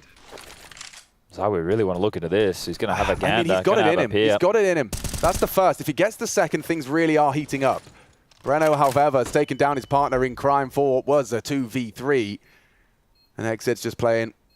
Oh, he's going to be spotted on this clear. Yeah, nice find from ZywOo. Is there anything more to be said? Wants the flank. Doesn't have a kit and doesn't have hope. But gets the AWP. There's the kit there as well. He can do this. Flash on. Gets on. And ZywOo's holding it. ZywOo never holds the first. Yeah, calls it off. Goes for the fight. And Breno saves them. But ZywOo already continues to remind us who he is and what he does. That was threatening. Yeah, they gave him a whole lot of 1v1s right there, didn't they? It's like a perfect example of why we don't like to give 1v1s. It's exactly what the doctor ordered. Now, here's Zonic on the mic. It's going to be the second timeout call from Vitality already. Now, sure, we had the pistol with the conversions. It was seeming clean. I was sitting there going, we need to see MIBR put up a fight. Well, the fight, it's been put up right now. 5 on the trot. Sure, we know this is definitely a T-sided map as far as the stats lie, but there are some issues. You pointed out earlier, Dupree, yet to frag. That still continues here. And that was one of the most passive setups you could possibly have on the CT side. Right, a 3-2 complete split without presence anywhere. And I understand it was late, and I understand you're playing the sites late, but you can see how difficult it is for the A players. Now, I think one of the evolutions needs to be if you're losing the A site or you're playing a bit more retake, you need the flank. The flank has to be coming through with Canal. 1 or 2 players, because that means that the A players are now boxed in.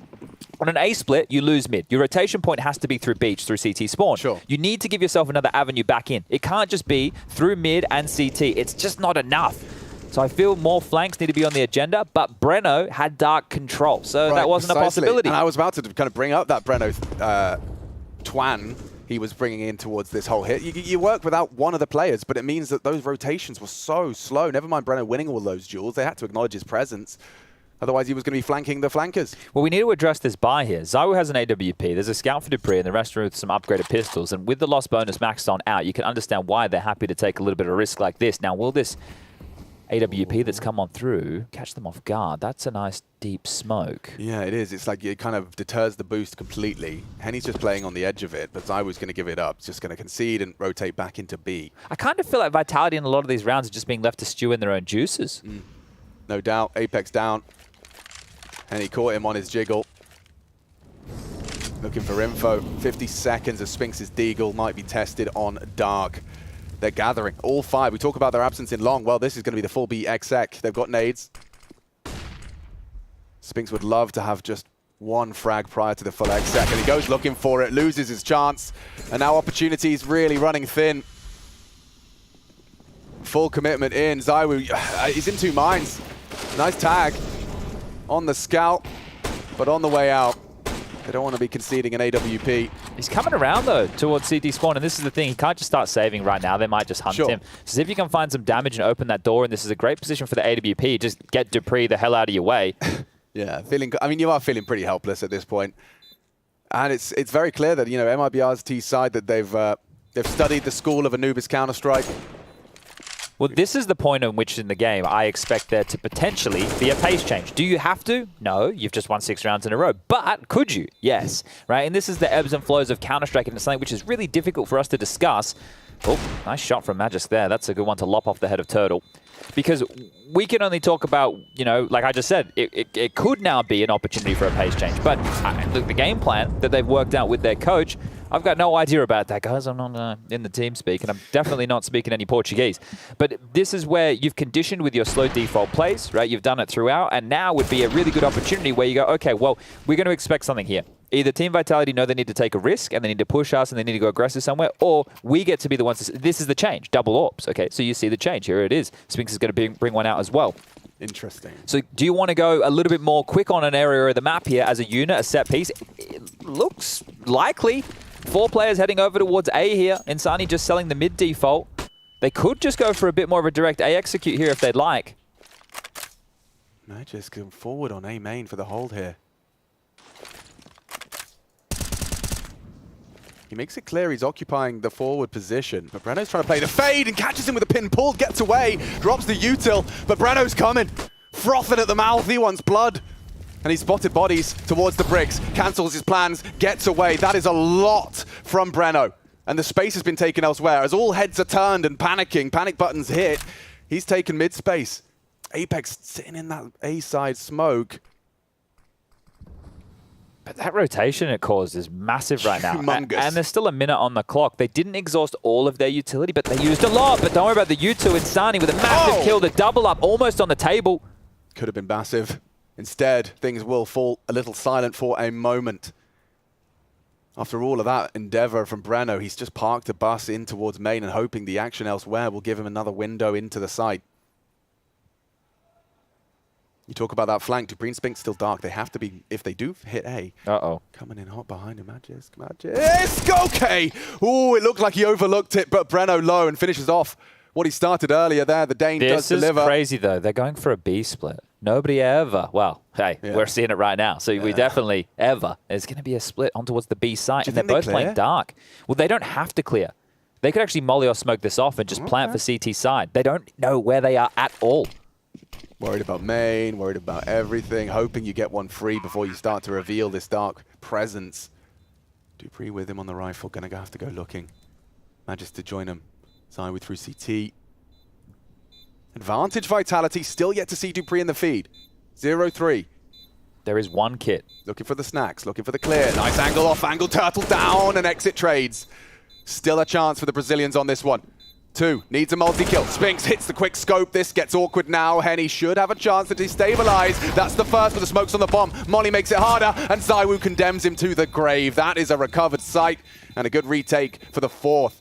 Stops the run of MIBR. Yeah, finally. Okay, well, something back here, and I don't know if the double orbs were the solution, right? But finding the necessary kills right there. Handy stuff from Vitality to get back into winning ways. And they will retain that double orb to carry through into the next round of play here. And the question is, has that been noted from MIBR? I didn't hate their opening, but it was a scramble from Vitality to get over to A, and you could just see how much they were throwing over towards A main to slow down Breno. And Zonic really trying to get their energy up, get them fired up, get their heads in the game. As we do turn back into play here, round number 11.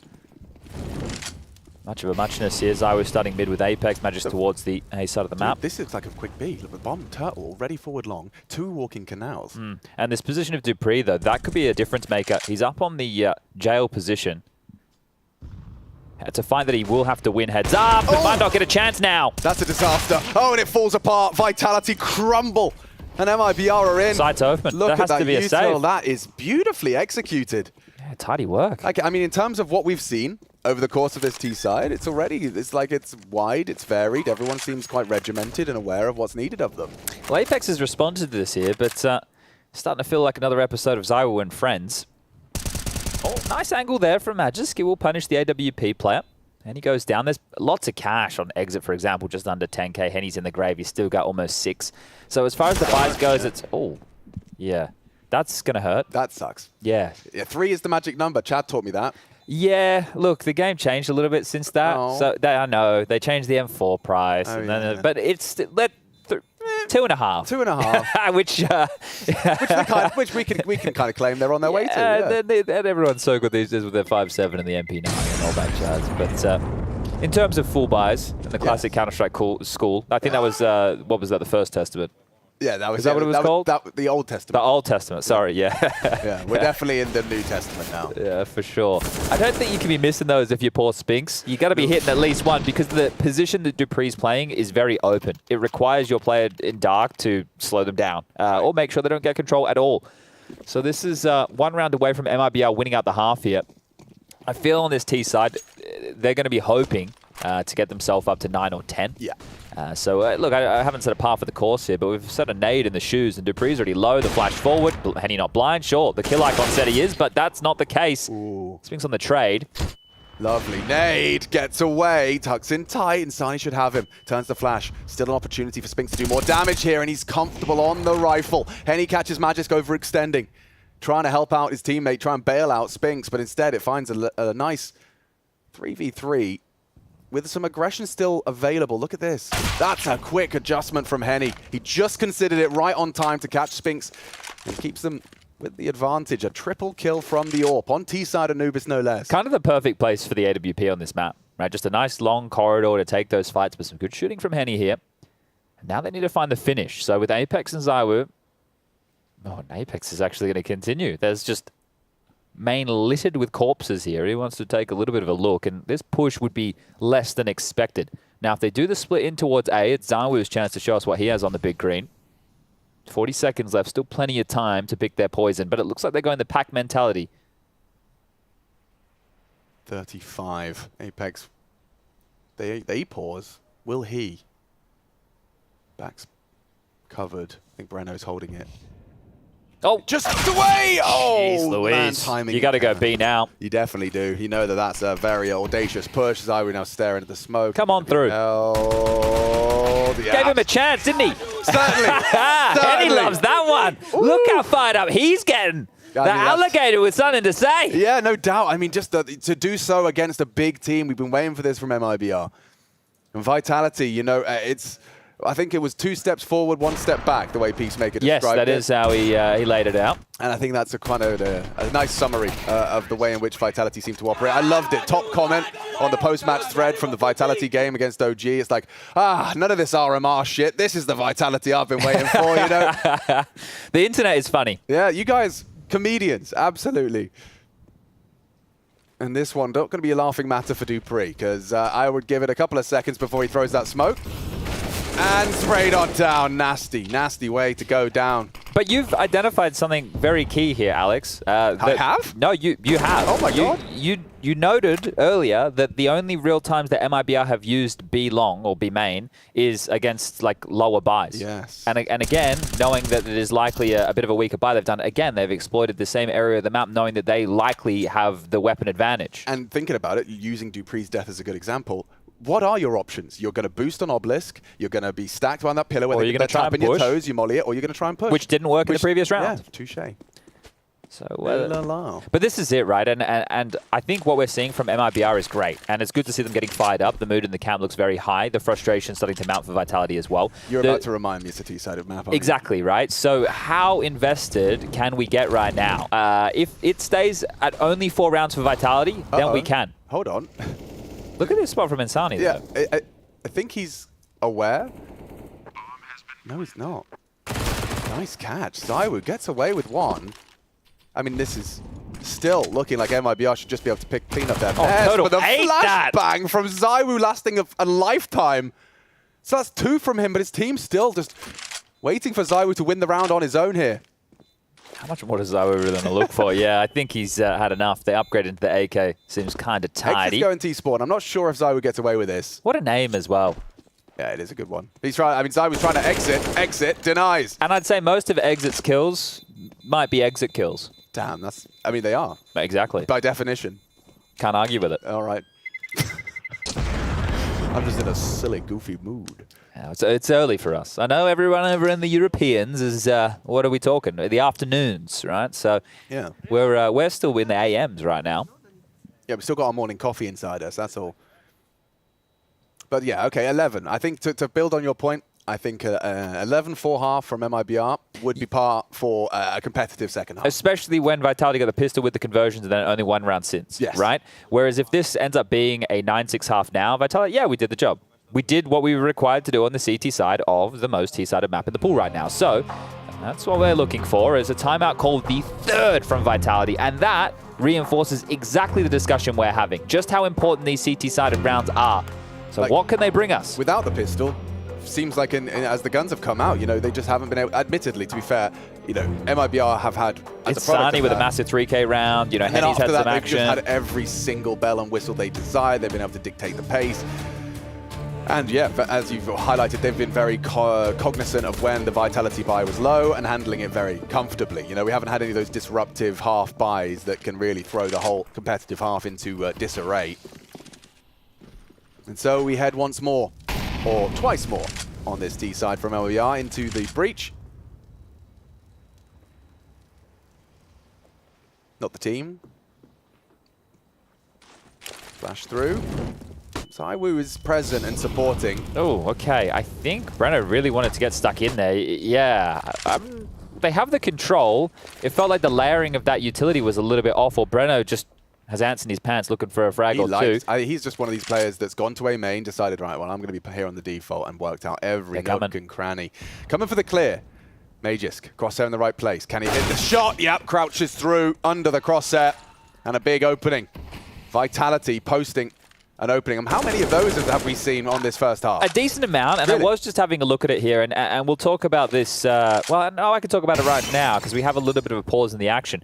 There was an issue with the HLTV scoreboard, and I believe it was caused when multiple players in a team or server were perma-muted, which we can tell everybody Insani and Breno are. They've been naughty boys. But it looks like it's uncoupled here. So, yeah, it's actually split here. Vitality are looking at, what do we got? 2, 3, 4, 5, 6.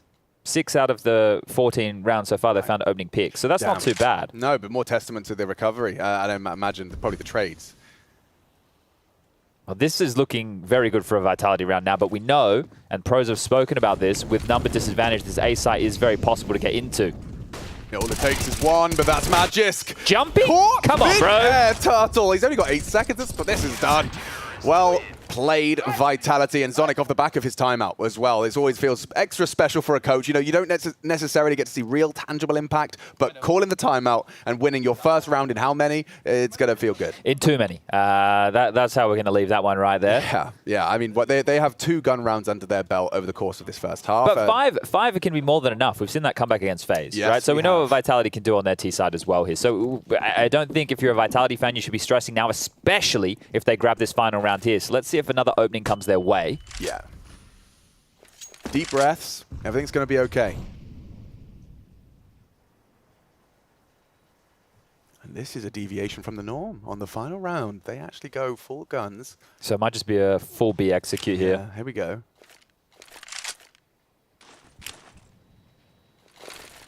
Early flashes in the sky. Sphinx clears out Dark. That's a big frag to post. Now he can focus his attention on potentially the main body of the assault.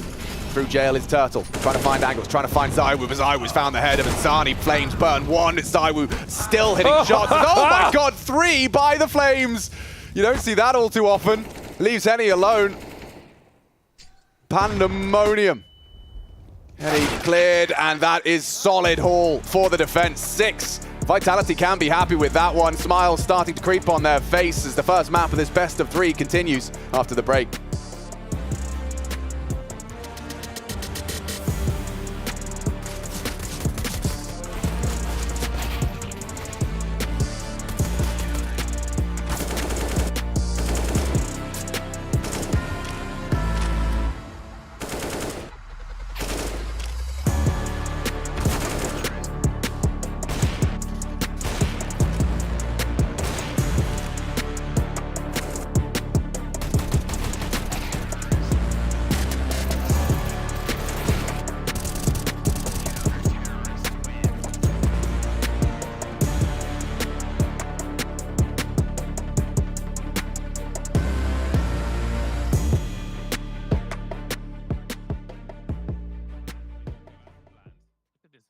Smoke on the ramp.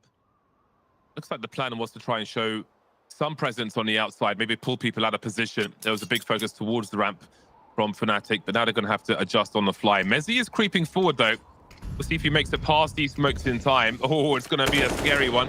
Max has no idea, caught off guard there, and that will pull Buddha away. So this part of the plan still could come to fruition, as now there is a focus towards A from Fnatic. 2 plays in Squeaky as Buddha falls back to CT vent. 3 in Squeaky now. Spasher might have a molly for his position there. He will be forced from it. No one's speaking just yet, though. Crim's having a look. Now they know it's clear. Now they can swing on the site with multi-frag. Just focus on that. But David gets started off well. Buddha is here as well. Messi's going to have to make a play through the smoke. Did they hear that tag? Nico's trying to deliver. Messi's going to pick the right time to go through, but a USP will be enough from David to tie the score. Everything even now. We have found parity on Nuke. Damn. Wow. USP coming out for the final kill from David. Love to see that. And 9Z getting off to a good start here in the gun rounds. And he pointed out perfectly, Max getting that kill really takes the sting out of the fake. 9Z not going to fall for that. They're going to stick with players on this site. And Mezzi desperately pushes through the smoke. You thought he had a chance, but he didn't. And this might be a fast one from Fnatic with the pistols. Charging towards the ramp, DGT spreading the armor-piercing rounds of the AUG.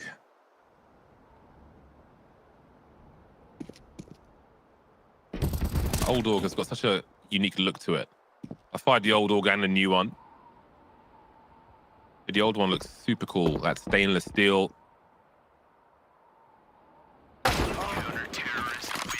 Everybody's standing for 9Z then, enjoying the luxuries of the CT side, building some cash early, just like Fnatic did on their CT side. But now 9Z will be in the lead for possibly the first time in this series. Looking good for 9Z then. But Fnatic, their first gun round kind of got, I'm not going to say snatched away from them. It's more that it got countered well by 9Z when they were trying to feign that presence on yard. So we might see Fnatic go for something more standard into this one. And indeed, it is the yard smokes early. Max taking flashes, try.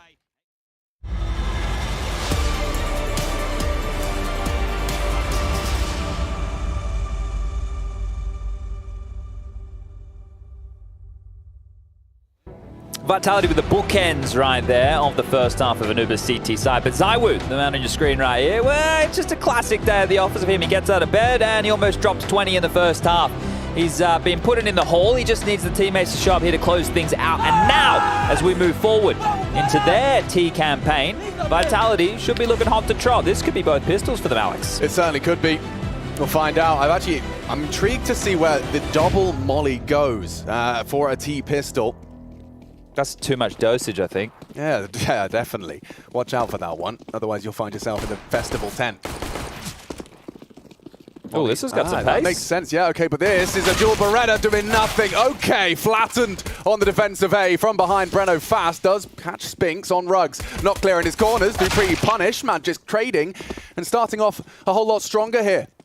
Bombs planted safely. Breno's fast on this flank and spotted out now by the Woo. 2 here. And forcing the fights, hitting the shots. It's only Turtle, just already got 3 barreling towards him. No options really other than forward. Just going to hope that he can find something upon the fade of the smoke. ZywOo staring at him. And actually lets it go. A great tap from Turtle. 2 more to find, but no time, no kit. Feels like Vitality have done enough to get into this A site and get out with a round. Yeah, might need to get a move on here, old Turtle, or get out and save that Kevlar because he's not going to be winning this one. He's dancing at the fountain and, well, we'll go down to Magisk there. So that is going to be both pistols now for Vitality, and that, well, should see us draw level back to a 9-9 scoreline, depending on this MIBR second round purchase. Now, will we see them go in with a force, or will we see them take a bit of a save scenario right now? Time will tell. And time is telling me they are going to buy on in. A couple of scouts, a couple of deagles, an MP9 in the hands of Turtle, even some smokes for good measure. Spinks doesn't want any B main hijinks going on here. Drop out a very early Molotov to hold them at bay, but a crowd control utility there is Insani. We've covered off one of his Anubis matches in the past where he was holding middle and he just got absolutely brutalized. And it is a very difficult position, so it's got nothing to do with Insani, but he knows just how hard this I think he got the map can be. He got taught some humility on that mid defense. It's a rough spot. It is. You see that truck clava 1v5? Yes, I did. That double dig, dirty. Let's see if Insani can replicate with a click of his own. Not quite on the money. Apex jumps across, confirms Insani on Akon. Now that they've lost this map control, they need to do something here. They have full A main control. Ooh, pressure coming. Nice little limb smoke. Yeah, and an opportunity to chip away. Insani calling a lot, but still doesn't find any lethality. Dupree will find him. And those Mac 10s, perfect weapon for the job in this force bite. They should clear for exit here. They won't expect this just to be... Oh, wow, nice shot. Yeah, I was going to say, they won't expect this to be nobody home, and they even flashed for this, right? So Dupree goes down, exit looking for a little bit more, but Magisk here to finish the job. AK in the back. And now it's just Turtle and Breno looking for the save. So that is now going to be 9-8, in case you can't count. Oh, got nervous for him for a second. No save. Cool. All good. No save for Turtle. No. But both pistols and the second round conversion, they got 3 off the CT pistol. Looks but like this is much better here, right? And there was a big blank spot in that first half. But again, you just have to keep reminding yourself, regardless of what the score looks like. We were doing that a lot with Overpass yesterday. It turned out that all of the, well, I don't know about all of the Overpass matches, but 3 of the Overpass matches that at least I had my eyes affixed to had great T-halves. I still cannot believe Big just absolutely dumpstering Heroic yesterday on that third. And that's with their AWPA hyped being the lowest fragger. Yeah, I mean, it's wonderful for Big. Just because this is a team that you know put in the effort, put in the hours. And it's, it's few and far between when taking a scalp like that. Heroic, a team especially, who I think we frame and they frame themselves as a team that doesn't get upset. Well, that was where the discourse was at, right? Everyone was starting to have that conversation a little bit more. So, and there was an interview with Stown about, how come you don't? It's what we approach every match the same. Well, if you're approaching every match the same, there's no excuse for the loss to Big. Bingo. Big earned that one, right? So, what does that mean for Heroic, actually? They have to be in this, right? And that right there is a game where Heroic are heavily favored. But the problem is, in that lower bracket, you've also got 9 and NIP. And NIP are in much better form now. 9 have literally put Poland back on the Counter-Strike map, at least as a team. Yeah. So it's no coincidences that, Taz hangs up the mouse and keyboard and then... Well, it was the handing of the torch, It was, yeah. It's like, right, lads, it's over for me. And then instantly Polish CS just blows back Well, up. it's like new eras of Power Rangers, It's the curse, bro. The curse is lifted after that whole drama with the vehicle. He should, if he owns that Mercedes still, I wonder if he sold it and that, that lifted the jinx. Maybe that was it. Yeah. He traded it in. Okay, anyone that's really smart, go to like Polish secondhand Mercedes Benz. I think it might still have the Taz license plate. Not sure. Yeah. That's all, folks. Lovely jubbly. Okay.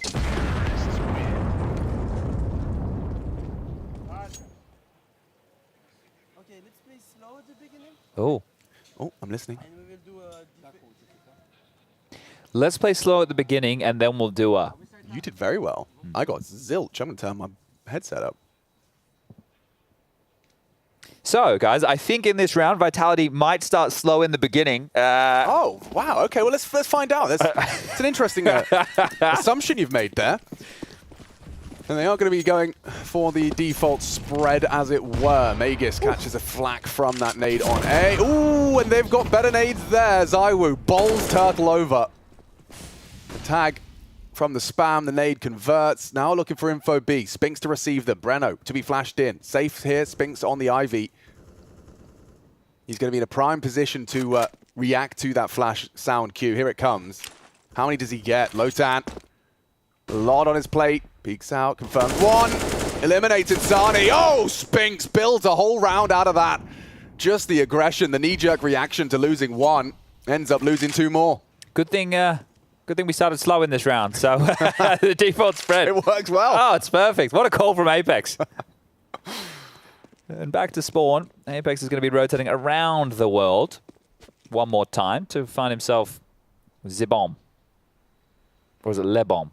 Le Bomb. Actually depends which gender the bomb is. Do you think bomb is a masculine or feminine word? I don't know. Let's find out. Bomb in French. I suppose it... Yeah, I'm not going to touch this with a 10-foot barge pole. It's feminine. Oh, fortunately we have a French-Canadian helping us out in the headset. There you bro. go. It's a feminine word. What about tree? We were having this discussion in the airport. Yeah, we were. I think we were told it was feminine. Okay. Oh, I'm wrong about all of these. And Henny does not get to maintain that big green gun. All right. Well, Vitality, before they're in like a sidecar. They weren't driving the car, but they were definitely along for the ride. And now they've gone, enough of that. We're gonna start steering this big wheel. And well, they're forcing MIBR into what is only their first timeout. So that shows you how good things were going for the Brazilians up until now. Under the pump, in the losing ways, and well, down 1 round, and likely having to take a partial investment here. What does BIT have to offer? Made in Brazil, looking to perform in Brazil. We'll face elimination here today. We've already lost Imperial. Chance we're going to lose MIBR, a very strong chance we're going to lose them very shortly. Right now, 9Z taking on Fnatic. More South American representatives. That match is currently going down on Nuke. You saw the B-Stream update a little bit earlier. You know where to find that. It'll be at the end of the Twitch URL. And FURIA versus FaZe will be the next matchup of the day, and well, probably match of the day. That will potentially secure one of the two into the playoffs already. So good pace on this. Apex finds an opener onto Breno. Zaiwu, in the meantime, has taken down Insani, and they're just going to peel this little eco apart as more damage is done. Dupree will get his 4th frag there with the frag. Fragmentation.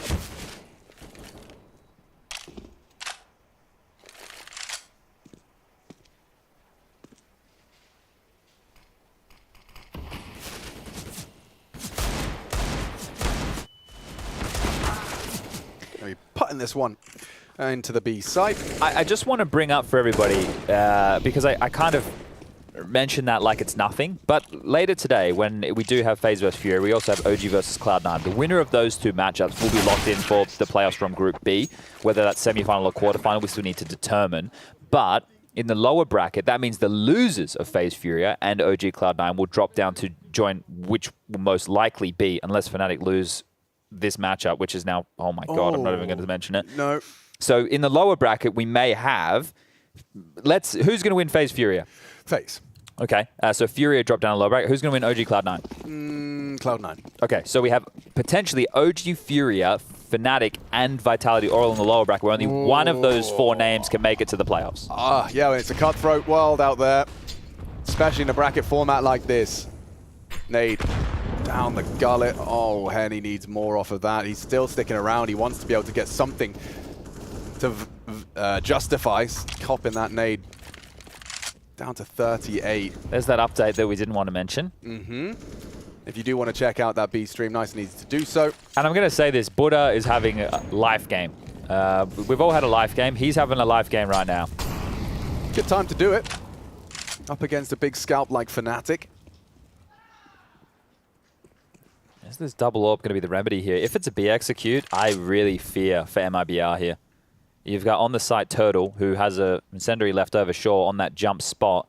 Alongside for the right is going to be Breno, who has nothing. They're going to get overwhelmed here, Alex. Even if a rotation of Henny does make it. Actually, it's Insani in time. Yeah, I mean, it's just Breno AWPing in dark. It's so easy to be locked out.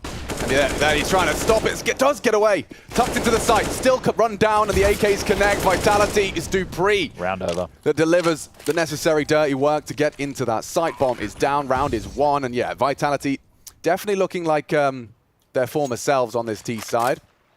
Having no issues, and with that pistol win, it's just been a run to that finish line. MIBR, I mean, what did we see when Vitality wanted to mix it up? They whipped out the double ore. Yeah, and that was just what came out here, but B Execute is a perfect remedy for that. Yeah. And then now we start to come into the same scenario where we discuss issues with being aggressive. And you saw what happened when Vitality tried to be aggressive out B main. Well, they got lopped off by Henny's AWP. Then we've seen what happened when MIBR have tried it. Spinks has punished them. So there's some real issues as far as that goes. You might need to invest a little bit more utility and a few more bodies into something really all in. Not just like a flash push with 1 or 2, maybe something that is an entire team play that's aggressive, right? Smoke off A main and let's all push mid and B, or smoke off B and let's all push top bridge and, oh dear.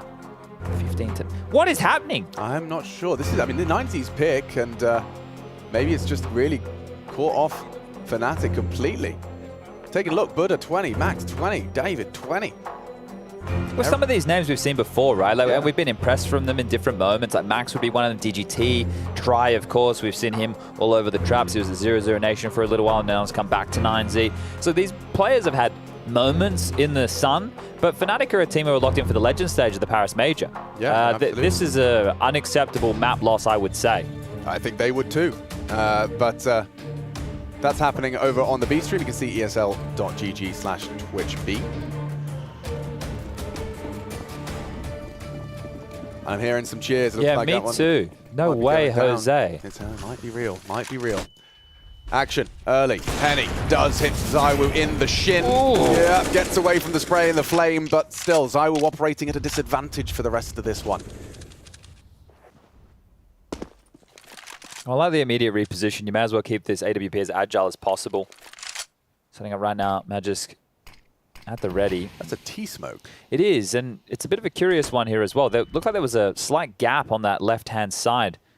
And that's there it is. I think you can use it on the bench position to lurk over the top of it, and you can see this, right? So multi-dimensional. It does everything. So he gets to clear procedurally and also peek over upon the fade. Still has the fear that they could be behind that fountain pillar, so it could be slightly problematic in that regard. But he has that main control. Flash forward, ZywOo going to call that out, and they're going to quickly try and put a pressure back over towards this A site with, with the flash at the ready, because an A split would be pretty tidy right now. Yeah, I mean, ZywOo wants to get his util out as well with 5 HP left after that engagement. They are going to walk on over.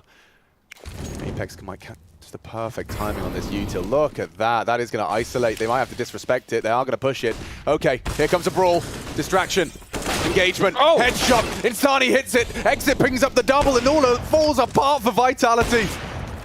All those rifles fall into enemy hands. Henny will close. He started it well.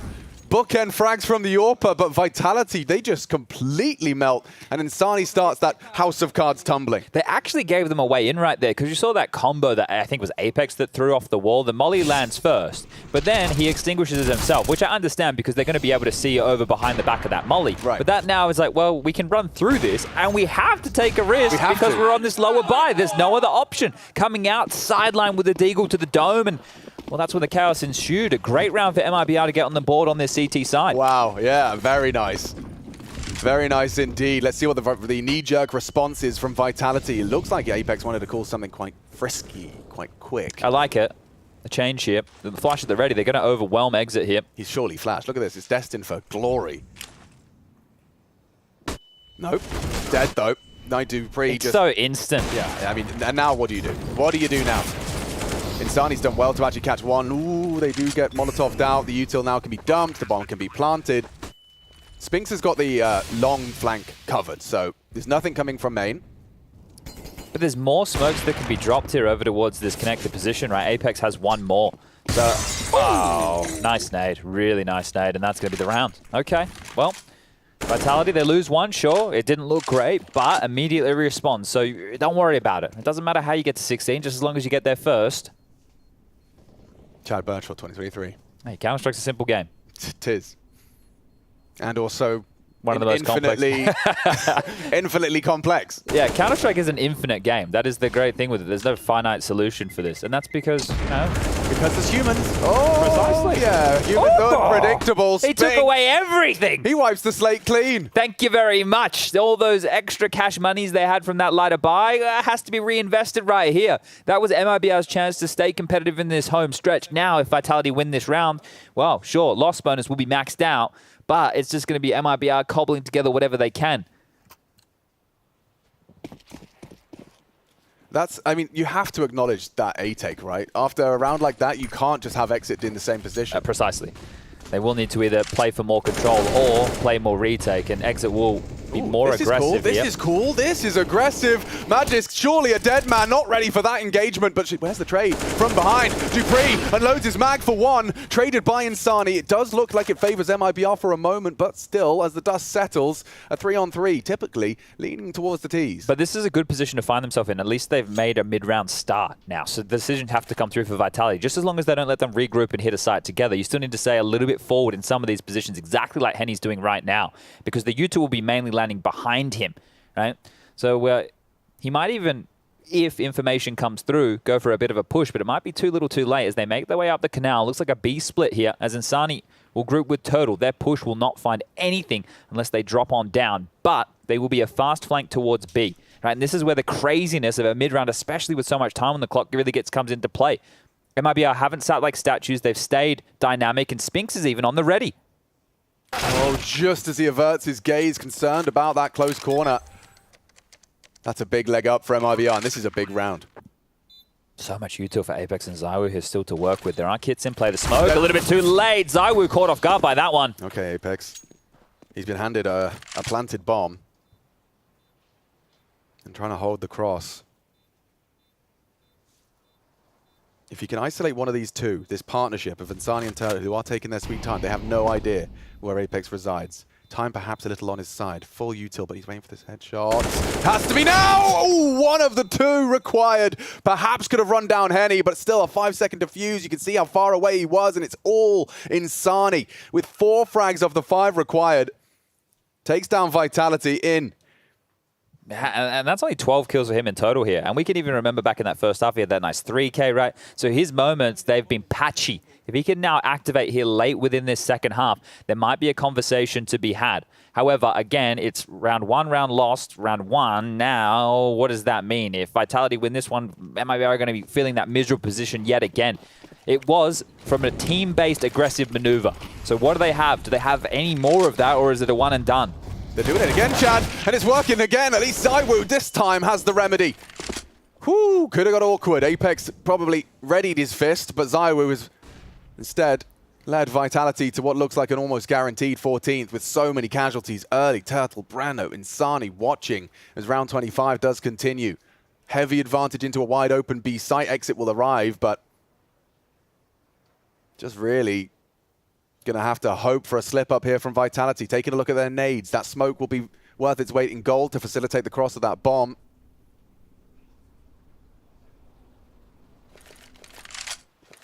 They don't have much cash in the coffers either, Chad. No, that might be it. As soon as this bomb goes down, unless Exit can find anything on the cross, but everybody off the back of that flash are able to scurry through. And ZywOo, 30 in regulation. Thank you very much, he says.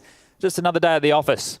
You know, I'm not a superstar. It's my team. I like to play with the team. It's about the team game of Counter-Strike. I don't know. I'm not. I just play the game. But ZywOo, you're so good. Like your setup, surely you're very particular about how you set up your mouse and your keyboard and the monitor. No, I don't care. I don't care. I just sit down. I play as I can. You know, sometimes I have the res. Sometimes I change a setting.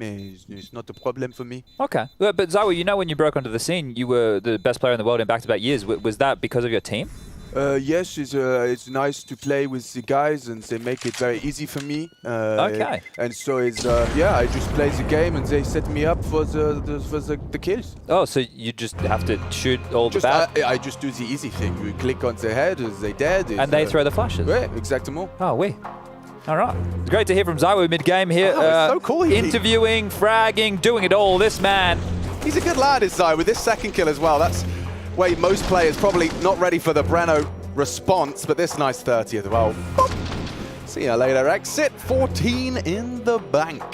All right, well, let's see if we got any more from Baiwu, the best in the game here.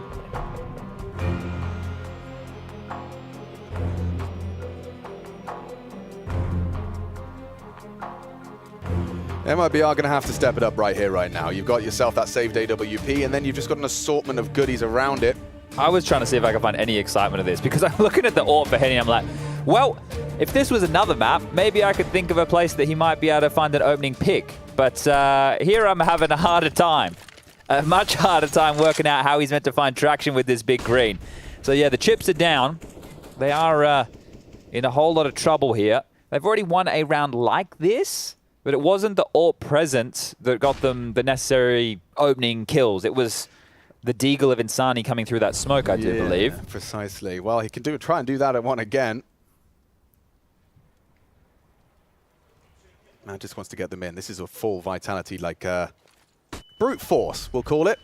Bodies in, flashes in, and frags to follow. Just like that, the conversions are through. And rather stylish. But look at the pathing as well, right? The flash is in and they understand exactly the corners they need to clear. I love that. That is perfect. When you have your entry fraggers coming in and complementing each other so nicely and then hitting their shots, that is a work of art. Nothing feels better than being able to scale so far, get the necessary kills, and the round being done off some simple utility, right? And just the understanding of what you need to do. Because at lower levels of Counter-Strike, right, you're all going to run in, it's going to be a cluster, everybody's going to be clearing every corner. At top tier Counter-Strike, you've spoken through the flight paths, you understand exactly what you need to do, and the most important thing, you trust your teammates, right? And that makes moments like that, which normally are very sketchy. They were going into the AWP. The AWP came back from the flash, and they were in his face. That was beautiful from Vitality. And I think simple. It's going to be a whole lot more beauty to follow. They've got 4 opportunities here, MIBR, just to try and continue to build a CT side out of this. Vitality managed to boast 6 on their defense, and so a 5-round run. Ooh, it's a high bar set by Vitality. And Insani, I mean, this is make or break. Flash will be coming through. He's going to be run on down. Apex, hunting.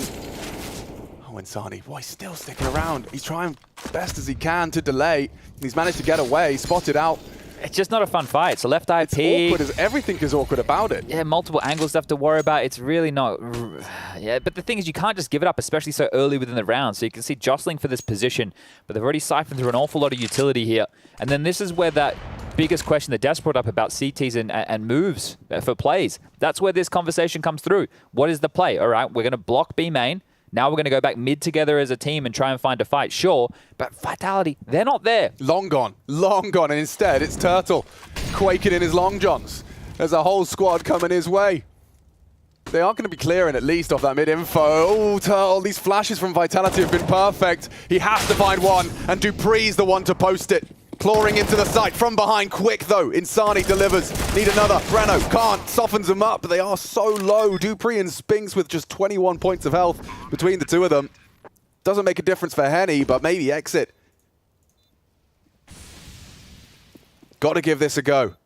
Exit's not really in a position to walk the whole way. I don't see a kit. Maybe one on site on one of those pillar players, as you highlighted before. Here they come.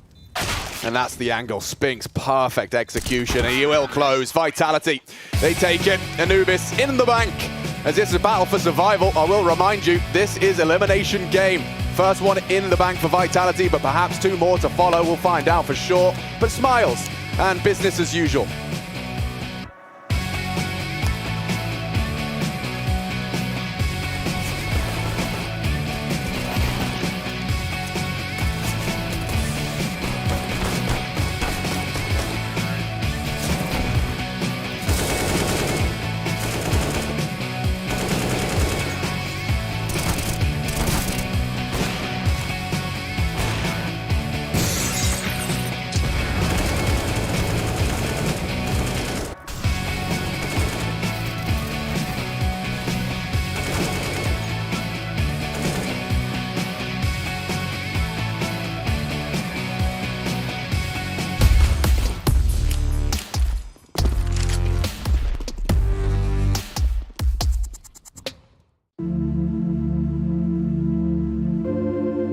Future Pros, on Nuke today with a util set you can throw to help your teammates pull off a vent dive.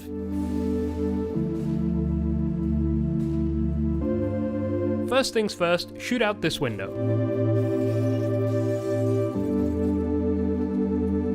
Climb the ladder, and while running along the raised edge, aim as shown.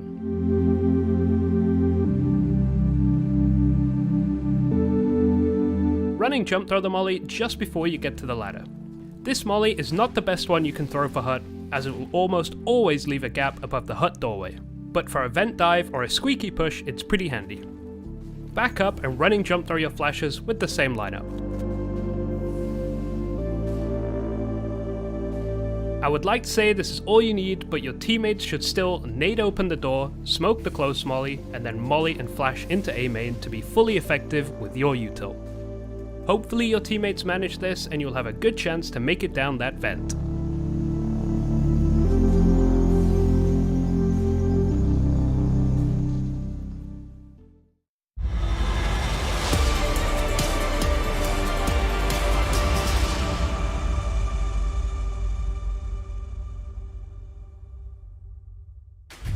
Well, would you look at that, unbelievable scenes. And by that, I mean they did make it pretty damn competitive there on the map of Anubis. All things considered, though, it still does go the way of Vitality, which does kind of leave us going into what is a second map. We'll be doing that just shortly, but for the time being, yeah, I look at my analysts here. I look at what is Peacemaker and what is YNK, and I hope they can make a little bit more sense about this, and perhaps they can. Lewis, can you hear me? Yeah, absolutely. I mean, this game, I mean, it was very entertaining to say the least. The first half, like we could see that ZywOo was absolutely insane, popping off completely. Oh yeah, 30 kills speaks for itself, doesn't it? Yeah, I mean, especially on that first half, I think he had 19 kills in total. Talk about an impact right there. That's there you go. Yeah, there it is. I mean, it's a pretty simple idea to grab onto, Yanko. It was in the driver's seat there for Vitality for quite a bit of that. Yeah, I know. You know, usually you look at the map, Vito, and teams go one or two paths, Trace. There's the path of picking towards your own strengths, and there's the path of targeting your opponent's weakness. And I think for the side of MIBR, this was more playing to their own strength. Okay. Like Anubis is their most played map right after Vertigo, but even with that, I think maybe picking Vertigo even would be better off. I think Anubis for Vitality is pretty strong. They're pretty comfortable on it. They beat some very good teams recently. G2 most notably had that monumental comeback against FaZe. 14 rounds on T side. So yeah, I'm not really sure where they were going with that. Yeah, I mean, from my side, I think that that first half was a good example of like what we spoke about previous. Like Anubis is a very hard map to be played on the T side. We saw MIBR being very effective in terms of like punishing aggressions from Vitality. Every time they try to do like flash peeks or go like one guy tries to make a play or something, they're very effective at that. They're very effective at hitting the bomb sites. Also, if I'm not mistaken, like Vitality only managed to win 3 wraparounds on that city side, where only one of them was actually like very clean. The others, they heavily rely on ZywOo. And then, on the second half, though, like it was completely opposite. Like it's just a map that I still think that there's not really like very consistency on it. Teams are still figuring out how to play, especially on the city side. So, I mean, yeah, it was a ZywOo show, and on the other hand, Henny was relatively quiet. So does Turtle. Turtle had a rough map in this one. Yeah, I mean, he tried to hold on to the pistol round, but then, of course, at that point, 1-on-3, like good luck, have fun, all those things. For ZywOo, though, you hit the nail right on the head there. We're talking about numbers, which is why we go into our Air Force Aim High. Players of the map. Now, you're going to notice there's 2 ZywOos here, and that's not by mistake. What we are looking at here is 30 frags for ZywOo on the left side in comparison. Yeah, I think, listen, no matter the map, in the end, when ZywOo's having a game like this, it's going to be a uphill battle for the likes of MIBR. You can see just in all the different categories, kills per round, opening kills, 8 multi-kills, just 0.4 DPR, so very, very impactful game from ZywOo, and you'll have to see that if you're Apex, Zonic, first of all, but then all Vitality fans, all the Bs around the world. buzzing together. Buzzing in unison, yes. Buzz, buzz, buzz, buzz, buzz, buzz. Yeah, ZywOo has games like this, and then, you know, you look at this Vitality line and we're like, sure, they might have all the answers to everything. But then when he does it there, that's probably where a lot of the problems come in, Lewis. Yes, for sure. And I think for MIBR, I mean, on this map in particular, I can expect the Operas kind of struggling on the T side because there's not really much you can do. Like, you heavily rely on the entries and your, you know, the riflers going in on the bomb sides. There's not much. You're mostly like throwing support grenades. When it comes to the city side, a lot of teams are actually approaching like you know, double up setups on the city side, and that's when you need your Operas to be activated. ZywOo was there, but Henny definitely wasn't. No, he wasn't. And there's going to have to be a response. That's going to be more towards Nuke, Yenko. It's not going to get any prettier, Trace. Okay. You know, we talked about it in the pre-game. If Vitality decides to try today, you know, if they feel like we're going to play some CS today, it's going to be a very difficult task for MIBR. Just the discrepancy is too wide, and I feel this is going to be a 2-0. When you have difficulty set on Mission Impossible, that's exactly what happens. And I think that's what Fnatic are trying to do over on the other stream. They did just drop that first map. I believe it was Nuke over of 9Z. Did they now? So yeah, it's, let's maybe go ahead and head over there, see what's being said, see what all the buzz is about. To give you a little update of everything that's been going on the B stream, Fnatic are taking on 9Z, and 9Z, it's on their map pick of Nuke, but they did absolutely have control of the game. It was a real big team performance as well, and Nico Dolls, again for Fnatic, went missing, and this is a key issue. When he's not there, it starts to become a problem for these guys. We're going to Overpass next, which should be Fnatic's wheelhouse. This has been their key pick. It should be a way to bounce back into this, and overall, I'm not too worried. They should take the series, but if Nico Dolls doesn't come alive, this could be a huge problem for them. Trace, we'll have to see. I'll check in with you later and let you know how it goes. Yeah, for 9Z, I don't think you know, people put them winning a map in that series, much less maybe even taking it all. Oh, I wouldn't say so. The whole map. You know, sure, they made some changes. Yeah, why not? I mean, Fnatic knocked out 9Z, the challenger stage of the Rio Major in that 2-2 game, right? So they're definitely looking for some revenge. And hey, why not try to get some wins under them belts, see how it goes in that lower bracket. The guys on the cast said there's a lot of good teams in that lower bracket. I mean, FaZe and FURIA, FaZe or FURIA will be down there as well. Vitality is there. Fnatic might not be anymore. I think they're in a good spot as well because they're playing, if I'm not mistaken, they're playing Ancient on the last map, and that's one of the 9Z best maps. So I think they're in a good spot right now after winning that one. So there's a chance. There is a chance, yeah, 100%. Yes. There's always a chance, Trace. You gotta believe. Yeah, just have a little bit of faith. Yes. I gotta have faith. No, I'm looking at Nuke, though. When I think about chances in this series, you know, for MIBR to potentially bounce back, I mean, you don't know what that looks like, perhaps on a map like Nuke. If you're MIBR right now, you're hoping that Apex has a great game. Okay. Right? Because when that happens, Vitality tends to somehow lose. They lose, yeah. And he's playing Yard, so just go Yard all the time, feed Apex a little bit, and somehow you're going to win.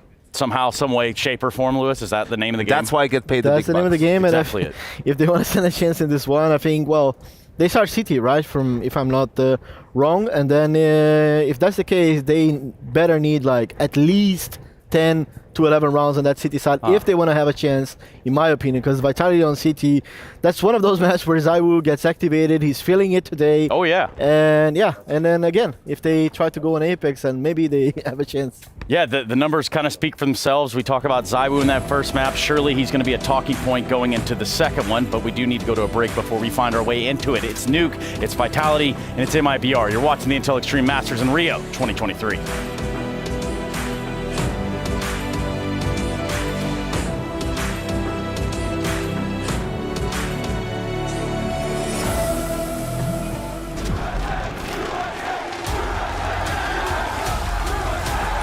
Dallas, we're back.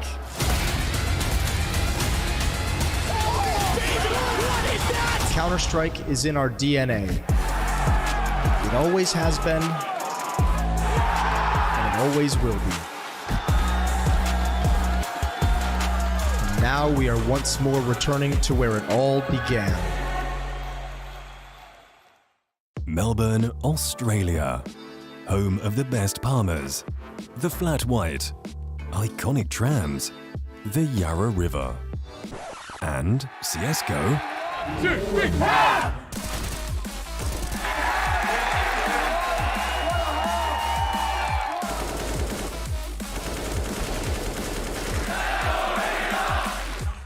ESL Challenger Melbourne. Book your tickets now.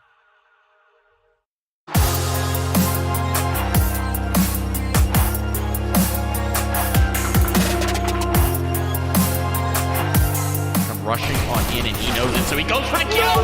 He bets on himself, John. Eu nasci em Uberlândia, Minas Gerais. Meu pai sempre jogou, ele que apresentou o jogo para nós quando a gente tinha 7 anos de idade. Eu tenho irmão gêmeo também, meus irmãos sempre jogavam. E a gente é bem unido, desde pequeno. Minha infância também, tipo... meu pai é separado da minha mãe, né? Eles se separaram ali quando eu tinha também 6, 7 anos de idade. E... enfim... Eu acho que o que uniu a gente bastante também foi os jogos de computador, o CS, porque eles moravam separados e a gente conseguia estar junto nos finais de semana ou online jogando. O Lucas, ele sempre foi muito presente na minha vida. A vida inteira ficou junto, com 25 anos que a gente se separou, né? Mas até os 25 a gente ficava junto nos quartos, a gente dormia junto, a gente era muito unido e a gente é ainda, né? O primeiro torneio que eu joguei, o primeiro time que eu tive foi o NL6NG, né? Que significa na LAN 6 não aguenta. Foi em 2008, 2009. O primeiro evento foi na nossa cidade mesmo, em Uberlândia, que a gente tinha uns campeonatos de interior. E esse time era composto por minha família toda, né? Eu, meu pai, meu irmão mais velho e o Lucas. E mais um amigo nosso.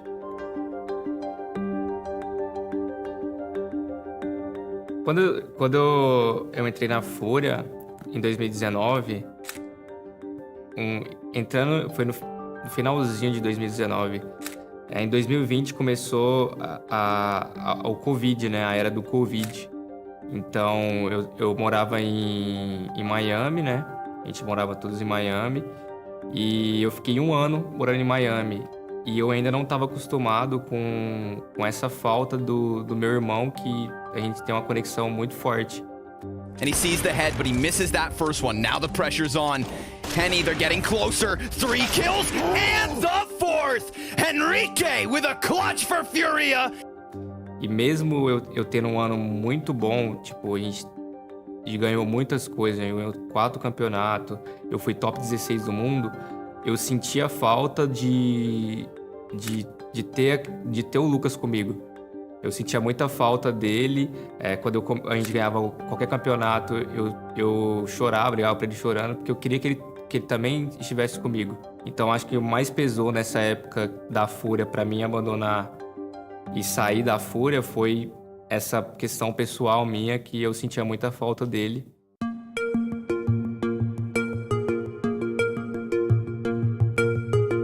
Hoje, olhando para trás, eu não me arrependo de nada que eu fiz. Eu acho que a gente tem que arrepender só das coisas que a gente não faz. Foi um momento muito bom também voltar com ele. Eu acho que a gente teve muitos momentos bons juntos, mesmo que a gente não ganhou nada, a gente participou de alguns eventos. Eu não me arrependo de nada. Eu sei que se a gente continuasse junto com a FURIA, se eu continuasse com a FURIA, eu tenho certeza que a gente ganharia muitas coisas, a gente ia conseguir manter o topo. Querendo ou não, a gente já estava no top 3 do mundo, enfim. Ia ser igual o melhor que eles estão hoje, que eles também continuaram no topo.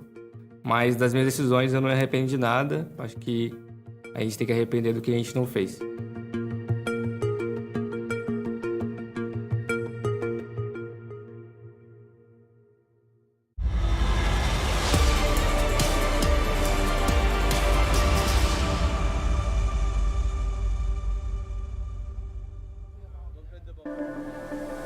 Howdy folks, I hope you're having a good morning, afternoon, evening, or maybe you're not, but hopefully this map might cheer you up. Unless you're an MIBR fan. Unless you're an MIBR fan, in which case this map might be, well, the last one you see of them here at IEM Rio 2023. But that was a nice little piece about Henny right there. When he was in FURIA, he complemented that team perfectly. He was an AWPer, more than happy to come in late and come in clutch, and he was magic at that. That team back then, I wish we could have had them more on land, more in international Counter-Strike. The pan, he didn't lock them away. And I wish that, unfortunately, he never felt the need to leave, because I feel that FURIA could have been one to do even more damage than the Current. But speaking of Current, let's get back into this one here. Nuke, pistol round, T-side start for Vitality. The odds ever so favoring them as the door swings open. And Spinks has a little bit of a looky-loo. Yeah, with that door open, it serves the same purpose as the nade.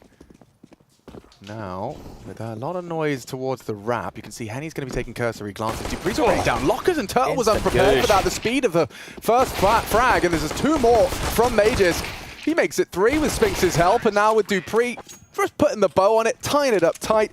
That is a very, very bad sign of life from MIBR. Yeah, not the way you want to be starting here. Not a single pistol round in this series thus far. And I think here, if I want to try and build on a little bit of something, it's a discussion to be had around Dupree. There's a lot of critique on this individual, especially with Jack standing in for Vitality during EPL, during the group stage, right? So there was a lot of conversation about that, and I think that conversation will continue if Dupree has maps like he just had, even though they won.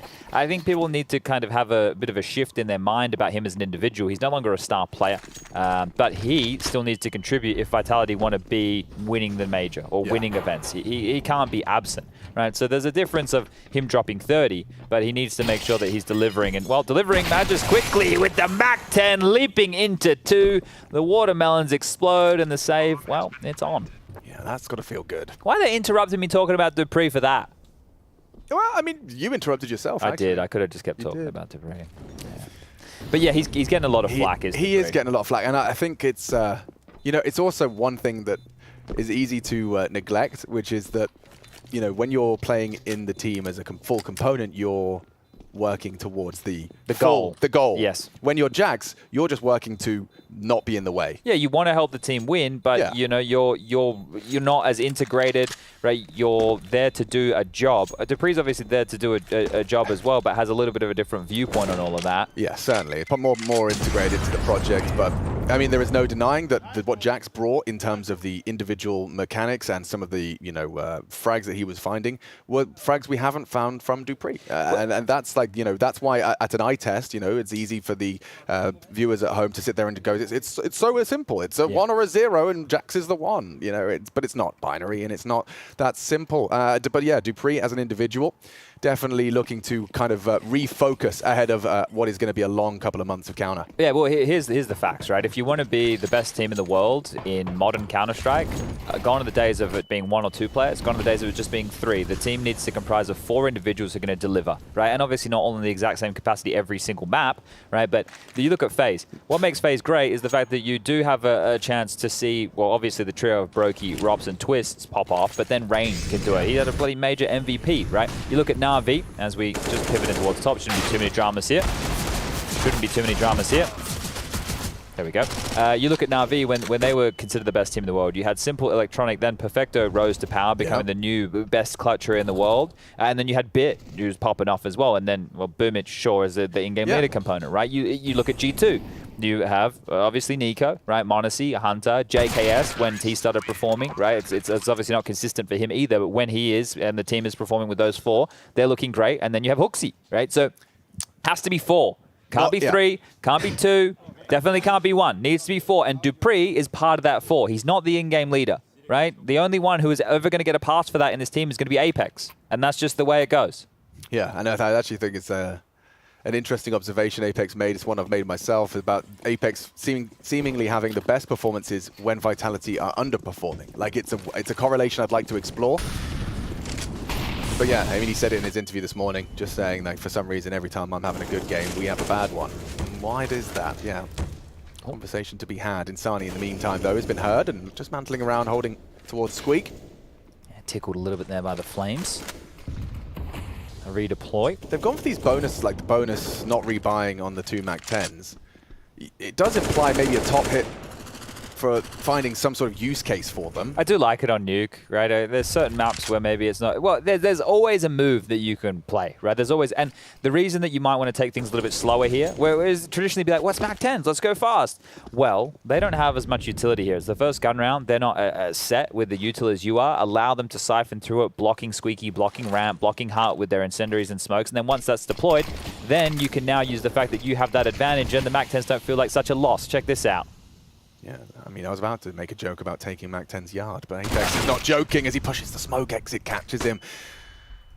And so, well, with the smoke wall down, there's no confirmation as to who's crossed and who hasn't, but now bodies into ramp. Turtle gets away with a frag onto Zywoo, takes down the King, and more to follow as now caught on the reload is Henny. Dupree needs the multi-kill, but it's all fine in the MIBR camp. A double kill for Turtle on that ramp hold. And Vitality, yeah, they were just testing the waters of the yard smokes and trying to hit that ramp. Well, that's a nice round to win right there, but there's plenty of cash available for Vitality to buy back in here, and they're not even going to prioritize the AWP on Zywoo. They want to try and get things done with AK-47s aplenty. One even to be dropped across to Spinks here. I think Magix will be obliging in that one right there. And we'll see now once the full guns come out what the approach is looking like for the international squad. But the Brazilians do stand tall here, and that resistance that needs to be felt. Yeah, they're just trying his luck out the squeaky door. He's going to be sprayed on down. Oh no, Insani!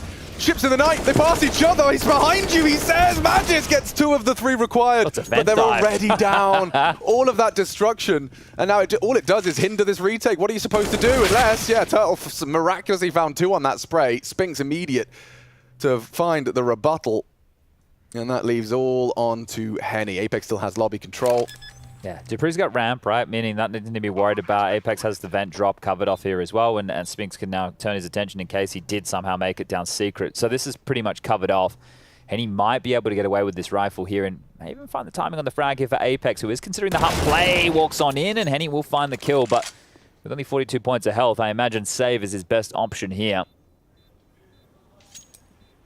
That was nice from Magix, wasn't it? That wasn't even the intent right there, you know. So he's selling the fake on the top pop, gets 2 kills. So you've done more than your job. So what did they invest in order to constitute that fake? It was the front door smoke, top hut molly, front door smoke. You got the pop flash through, yeah, and then he comes through, and then they kind of use the fact that he has that room and drop down the vent there. So in that scenario, that could have gone really wrong. You could see teams when they're ready to predict that. It's a very common move for some teams to use. I remember, I think it was like Crystal, who was one of the first individuals I saw really coming up with this. He's now the analyst over there at Bad News Eagles. Oh, cool. I didn't know about that. Yeah, but they used to do that, and they used to get flashed out through that smoke, and it was really powerful execute. But then once teams know you run it, you just spam that wall adjacent with the hut, because that's the best pathing you can go for. And we've lost a player. He's disappeared. Wow, that is impressive. We're doing magic tricks here. We certainly are. AWOL, we're looking for him. Hold on a second. I think it's Spinks. He's actually under the desk right now. Fiddling with okay, the mechanic. His mouse. No. Okay, hold up a second. This is the thing with the wireless generation. There's always going to be... you never trusted it. No, you don't trust it. It's just, what's going on? Are you really on the wired lifestyle? No, I'm not. No, okay. I thought I was going to say. But I'm not a professional Counter-Strike player anymore. Bro, I mean, my mind was blown. You see this dongle here next to that red mouse? Everyone's gaming with that bad boy. Apparently, you can get input lag. I mean, I know I'm preaching to the choir here because you play with Rushley. Oh, yeah. But apparently, you can get input lag if you just put the dongle in the PC. I've been doing that for years. You want to get it on the desk, Plugged it on the cable with the Ghibli. I don't know. I feel like I'm hitting more shots. Maybe it's all of mine comes up and comes through this little middle porthole here on the monitor, just sits like right here. That can work. Yeah. And I'm not going to worry about losing it. But it also makes it really accessible for the charging cable. You know, it actually works twofold. Because it's on the cable. Oh, is yours on the cable? You just go, boom. Oh, mine's not like that. Bing. I have a custom Ghibli. You got a custom? Yeah, mine's not. It's not, because the mouse that I like to use doesn't actually exist with a rechargeable. So I have a custom built 3D printed. Devs liked it. They said, cool mouse. I was like, oh. That's nice to hear. Yeah, you probably went to bed with a massive smile on your face. Yeah, they like my mouse. Cool mouse. That's cool, man. I want to get one of those fancy new mouse pads. I was trying out Peacemakers. You know these big red ones players are using. Yeah, there's Artesian. Yes, but I was... From Japan. Yeah, studying that bad boy. And I was just thinking about how, how special of a mouse pad can it get? You know, what is the secret sauce? I really liked it when they started sending out, and I was lucky, I've got a couple of them where they would start sending them out to pros with your name on it, your full name, what, like Chad Sponge. No, it was, they were... Oh, yes, I know what you mean. Yeah. I had those. From Alberto back in the day. Let's go. So we do have those rifles maintained. Extra investment on exit. He's actually put all his schmeckles into this. Hasn't he just? Henny, there's already one past you, mate. Fine, exit, the element of surprise. Now, perhaps, that's going to bait them in. You're going to be so focused on one, might not clear your corners as diligently. Exit over the top of the boxes. They're going for more. They want to brawl. They want to biff. They want to have more. ZywOo gets the info, jumping around, playing with his food. Henny stands and does not bang. Still Exit. Couldn't quite make the 3, but a double keeps it competitive. Those rifles, however, have fallen, and the round's potency will follow. Spinks has handled it over the edge of that smoke. And just that USP on Turtle. So this is going to be a bit of a walloping, isn't it? No, it was exciting for a moment. So if that fight towards outside, if the pistol players had rotated over and tried to get involved in that, then maybe. But because all the rifles are now dropped on yard, there was no way back into this round. So great stuff from Vitality not to get too washed away. It will just be Turtle hanging out. Cowabunga, dude. Do you think he likes pizza? Pizza. I was totally in my own universe. Who? Leonardo da Vinci? Well, I just meant Turtle because, you know, Turtles, yeah. Ninja Turtles, they like pizza. Ninja Turtles. Yeah. Have you seen the remake? There's like a live action. No, I haven't. No, nor have I. I heard there's an interesting Ninja Turtles story because I've been death scrolling lately because I've been hating myself. And there's apparently this Ninja Turtles Ronin story. And it's apparently like it's one of the turtles. You don't know which one it is. All the others are dead. And he's like on some like revenge tour. It's meant to be like dark and like sick. a revenge arc. Yeah, I'm not in. so like cheesy. I'm in. Like the pizza. Yeah. Here we go. Another opportunity for an early biff. Insani's going to have to think twice before taking that fight. There's 2 of them gunning for him. Spinks and Mages. Oh, yeah, it's just going to happen. Spinks well drilled on his crosshair placement. Sprays down Insani. Look at the lineup for ZywOo just on the pixel. Gets them down. The wall of smoke's erect. And Turtle looking to wreck. Support. Great timing on that incendiary. That should keep him safe. He can peek around that as well. Have a bit of an obscured view from his adversary. Dupree aware. Reveals himself. And this is the gap Exit has to acknowledge. Someone walking on him. Apex. Quick headshot. Gets himself in. Magisk has the top sight. Good timing on the hut push. And it leaves the rest of them wanting. Way too easy, isn't it? It is coming together real nicely for Vitality. Walking all over them, and another opening pick coming their way here. So really starting to add those up, and we're already into round number 7. So running away with this one here as Turtle and Henny hope to get a little bit of... Oh, my God.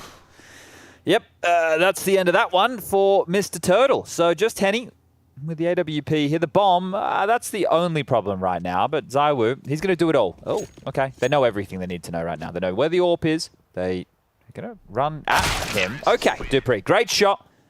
And crisis averted there, as it will now be a 5-round lead, as it's likely going to be a half buy from MIBR. So this is not great. Doesn't feel good.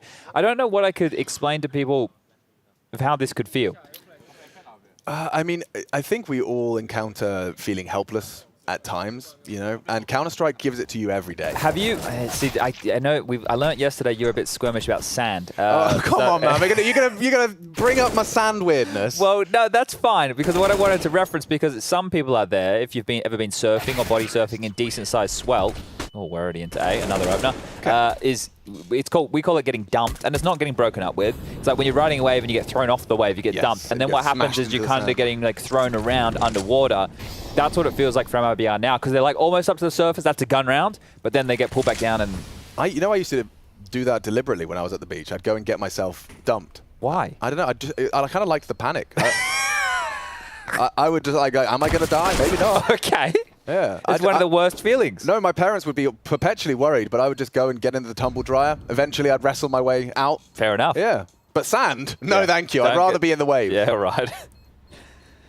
Unavoid. Well, just water and sand, man. Like water. It's probably good you're in Malta then. Sand. Yes, because the rocks. Yes. I can do that. Yeah, no sand.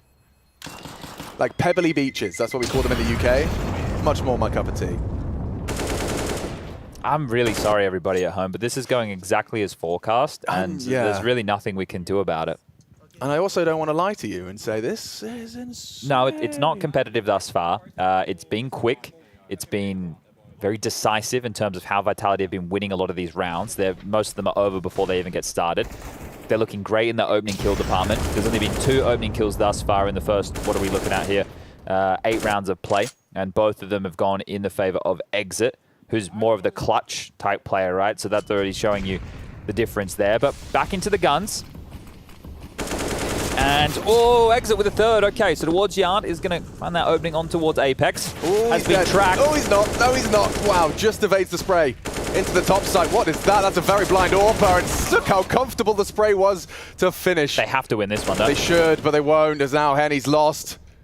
Insani an opportunity. Magis can wait as long as he wants. They've got so much time for this. They're crawling on him. He knows he's feeling the pressure. They're barreling towards him, or rather just breathing down the back of his neck. And oh my God. Disrespect. Did you see that move? So Magis spammed the smoke as Spinks comes through it. So it's like, if he is hiding in the smoke, the tag's going to come through, and it means it's also less likely that it's being considered because it's being treated as a wall. Yeah, I love that. That was just beautiful little team play there. Those little details of Counter-Strike that I really like. And those are the details, you know, there's a reason we were besotted with the Fakey boys, because that communication, like that's a level, you have to be playing with the team for a while, right? Yes. And, you know, think about that vitality they have. You have to be able to just be able to ask for that or offer it. You know, it's something. It's not something that you can always be. It's like, or you just do it. You know, I can see your move. I know what you're doing, and I'm going to facilitate the best way in order to kind of make it awkward for our opponent. You just mentioned a key right there with high-end Counter-Strike is offering, right? Because a lot of the time, right, one of the worst things, if you're in the position to make the play, and you're having to turn around and ask, does anyone have a flash? Right. It'd be nice to hear, you know, oh, I have a flash, I can say, and that's like that is the high tier of players. Yes. That's when you know that you've made it. Because we used to live in a version of Counter-Strike years ago, right, where there was more puppet masters from in-game leaders having to micromanage everything. Now what it's about is instilling the theory of how you want the game approached into your entire team. So we have like teachers of Counter-Strike, which are the coaches and the in-game leaders who want to instill all of that with the rest of the team. But you also need to have that conversation as a team as what works for me. You know where the boundaries are.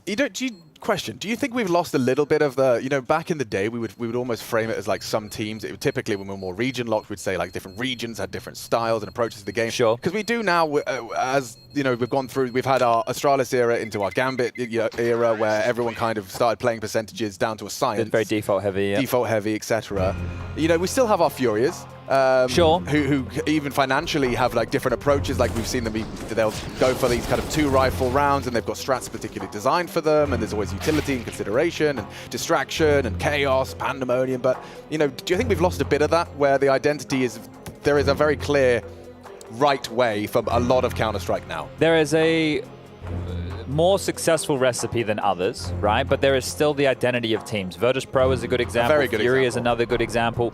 And I think that the thing with those teams is they are dangerous and they can win.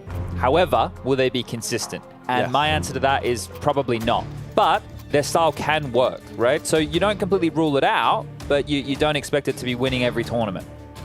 A la Virtus Pro. Exactly. Yeah, right. I mean, it works. They're always a contender, but they're not winning every tournament. And you have to think about some of the teams in different eras of Counter-Strike and what they define. Like Astralis defined how well we use utility, right? But before that was Fallen and really embracing the idea of theory of Counter-Strike, coming from a region where they couldn't have the high-level practice, so more was about conversation. This is how we react, and these are the different moves that we have, right? What did it lead to? The sickest late retakes we've ever seen. Exactly, right? So all of this is now kind of culminated in there is a more efficient way to play the game. That's why saving seems a whole lot more prevalent in a lot of scenarios, right? But you're getting teams who are starting to shrug that and break that a little bit. There's another opening death stomach there as 2 kills fall towards the top side. They brute force their way in, and it's all the Danes. 3 big kills as Turtle finally will respond, but for how long as Spink says no, no, no, and it's just Henny once more. I've already said that 3 times, and we're 10 rounds deep. But yeah, I think that the coolest thing right now is the teams who are the best at the moment, like the elite in my mind, is FaZe, Heroic, and G2. And I think that Na'Vi, if MPL continues the level of performance and the smiles that we keep seeing on the faces of Na'Vi are true, then I think they are now back in that conversation. Yeah, brilliant. And the reason for that is, well, I don't think Na'Vi kind of fit the bill of the other 3. But it's about having a good default understanding of Counter-Strike, having strong individuals, as Henny is going to get some exit kills, but the round is lost, is to have a very good default understanding with very strong individuals to play within that. Yeah. But then it's about how many moves you can have, because you constantly need to show a different face and be highly reactive, right? Right, either being proactive at the start of the round or reactive to what's coming your way. Yeah, and that reactivity is something that also is something you can, you know, nurture. I feel like we've seen players improve in their reactions when under a good teacher or in-game leader and coach. But yeah, you can see Apex is having fun, and Sorry, I had to laugh at that one there. He's basically calling him out for saving, which is what he was doing to Blame F not that long ago either. It's like, you can keep your gun. He just wants to make sure that he doesn't feel good about those 3 kills, because this one is an opening death for Henny. Congratulations, mate. You got 3, but that one, that looks like it stings. Nice find. Turtle and exit. Fill the feed for MIBR. That's a good chance, especially with Brando lingering in the lobby. Could perhaps destabilize. Dupree still on the silo and noted. Loud about that. Spinks has kept a little bit of pressure off. Okay, he's actually solved the whole problem. Yeah. The entire round felt competitive for a moment. A nice 3v3. Taking lobby, having answers, and Spinks has just said no. 23 kills on total on the MIBR side. And you can get yourself to 22 with just Dupree and Spinks. Yeah, so there you go. That was easy, 11 plus 11. And we just said Dupree needs to have a good showing. And this is a great team for him to farm not only frags, but confidence. I'll tell you what, the 2 times table, the 10 times table, and the 11 times table, those are the ones I was really good at. You like those ones? I could do those All ones.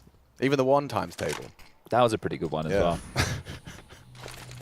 So here's the... Fnatic have course corrected over there on that B stream, everybody. If you want to check that one out. Map 1, right? They did lose map 1, okay, yes. so we're going all 3 on that one. But they're going in, they're playing Overpass right now, which is Fnatic's bread and butter. I would say that's Fnatic's best map. A map where they look really comfortable, and then Ancient will be the third and decider over there, which will be required. Here, I don't think the same can be said, as Dupree will find the final, and we are just steaming through this one right now. But comfortable. Yeah, the winner of this game right now, Vitality MIBR, will play the loser of FaZe FURIA. FaZe FURIA is the matchup we have coming next on this A stream, and then later in the day. What is our last game on the A stream today? I feel like it's going to be OG Cloud9. Yeah, we'll be going on that side of the bracket, right? OG Cloud9. It is today. Yeah, you nailed it. OG Cloud9. So that's going to be an interesting one. Given OG's, I would say that a convincing overpass up against Vitality, getting under their skin. Henny, aggressive, Apex bests him, and that's already an opening for Henny. An opening death, I should specify. In back-to-back rounds, not going to be feeling good.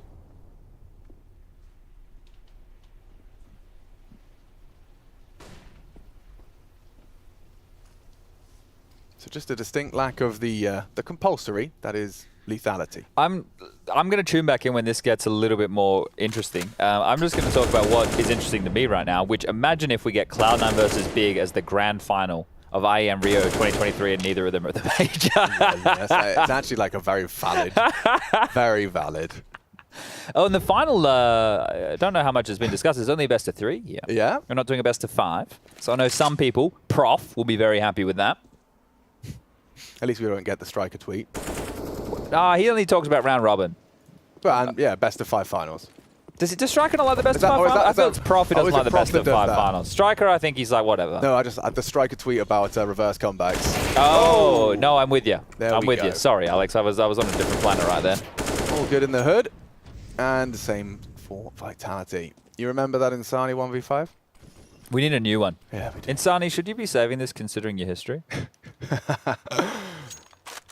Think about that. Look at the anime M4. Look at it. Look at it. Gosh. It's beautiful. Yeah, and the same people that say, God, that gun is so beautiful, will say, yo, Source 2 looks like a cartoon game, child game. Source 2, I think it's just, everyone at home, when you play Source 2, Counter-Strike 2, whatever you want to call it. Yeah, sorry, that was... I still call it Source 2 as well. Yeah, it's just in my vocabulary. Because for me, it's just Counter-Strike on the Source 2 And also, engine. we said Source 2 confirmed for like, I don't know, 10 years. Yeah. But just turn your digital vibrance down, guys. It's quite clear that Volvo have turned the vibrance up themselves. Yeah, so turn your vibrance down. It's essentially, yeah, Volvo said, wait, so you're telling me that most of our player base are doing this? Why don't we do it for them? Precisely. Yeah. Makes a big difference, of course, especially for in terms of just out of the box, it looking and feeling like the way most people play the game. Finances are limited. Oh, dear. Yeah, maybe Vitality could... lose a couple of rounds. Well, if they could just package up their white flag and mail it to MIBR. Hand it over. But this is it. The last hope for Brazil in IEM Rio is going to be FURIA, which I think coming into this, they would consider the only hope really anyway. Speaking of only hope, it is just Apex and Zai with the only French attendee. Precisely. Wow. Besides the audience. Yes, besides the crowd. Now. On their feet now. Loud now. Proud now.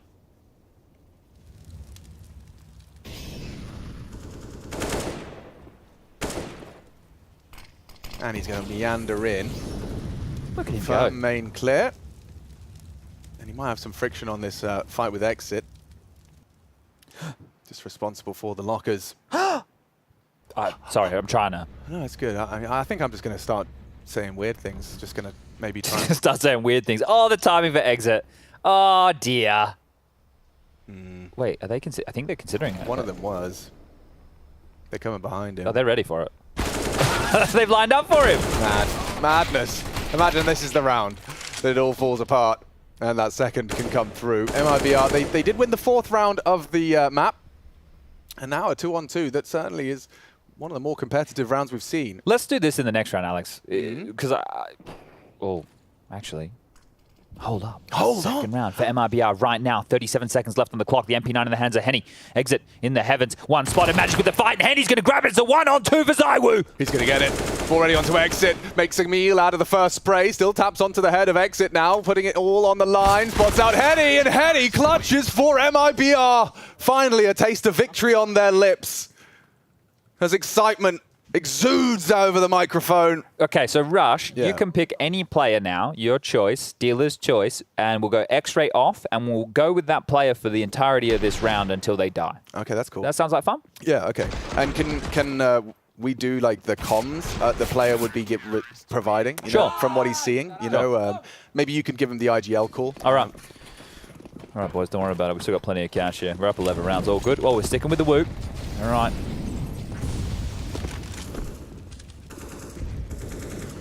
Well, I'm trying to see what they're setting up for what looks like a.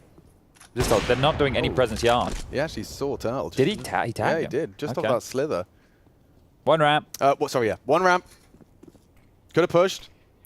Squeaky re-smoke. I'm watching main. Oh, another smoke squeak. Yeah, I got ramp push.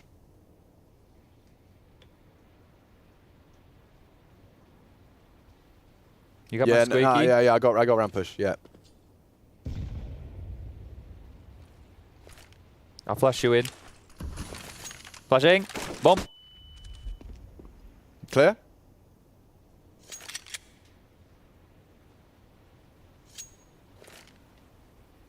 Yep, ready to smoke main. Smoking. Mulling CT vent. I flash. I have flash. Nice.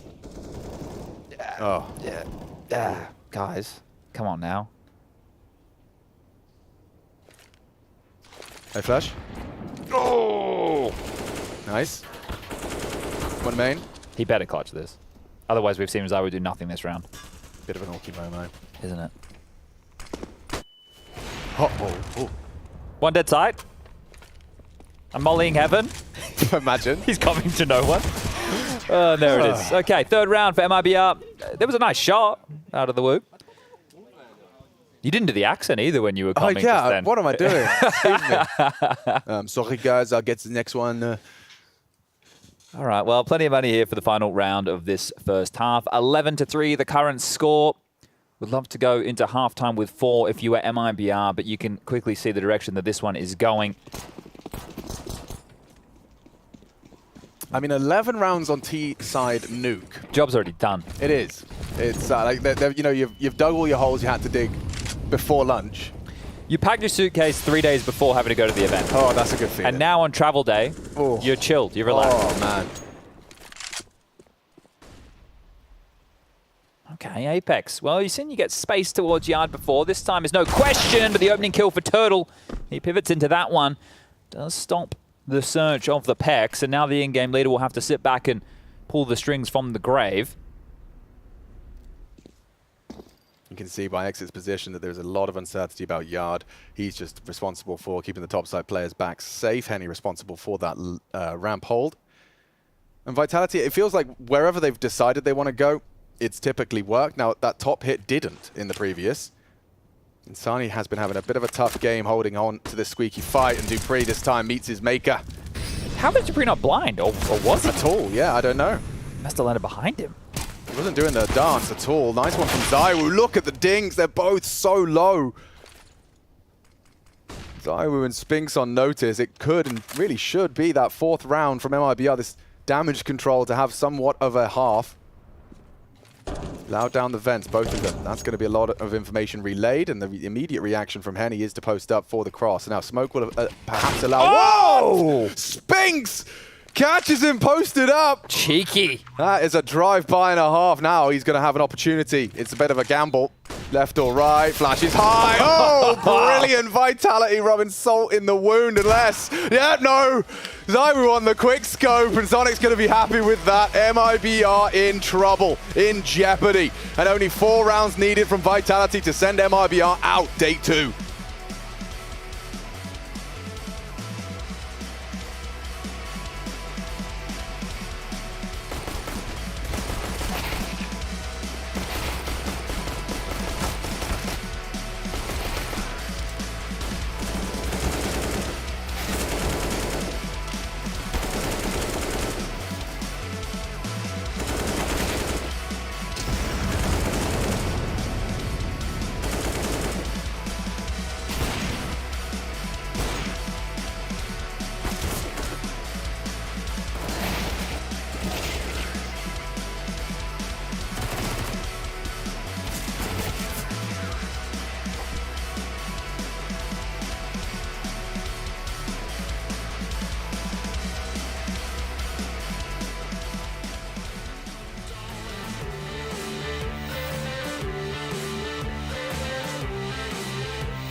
MIBR here at ESL IEM Rio 2023. I was trying to see how many of those acronyms I could squeeze in before I said a real word, but I didn't get very far. I didn't.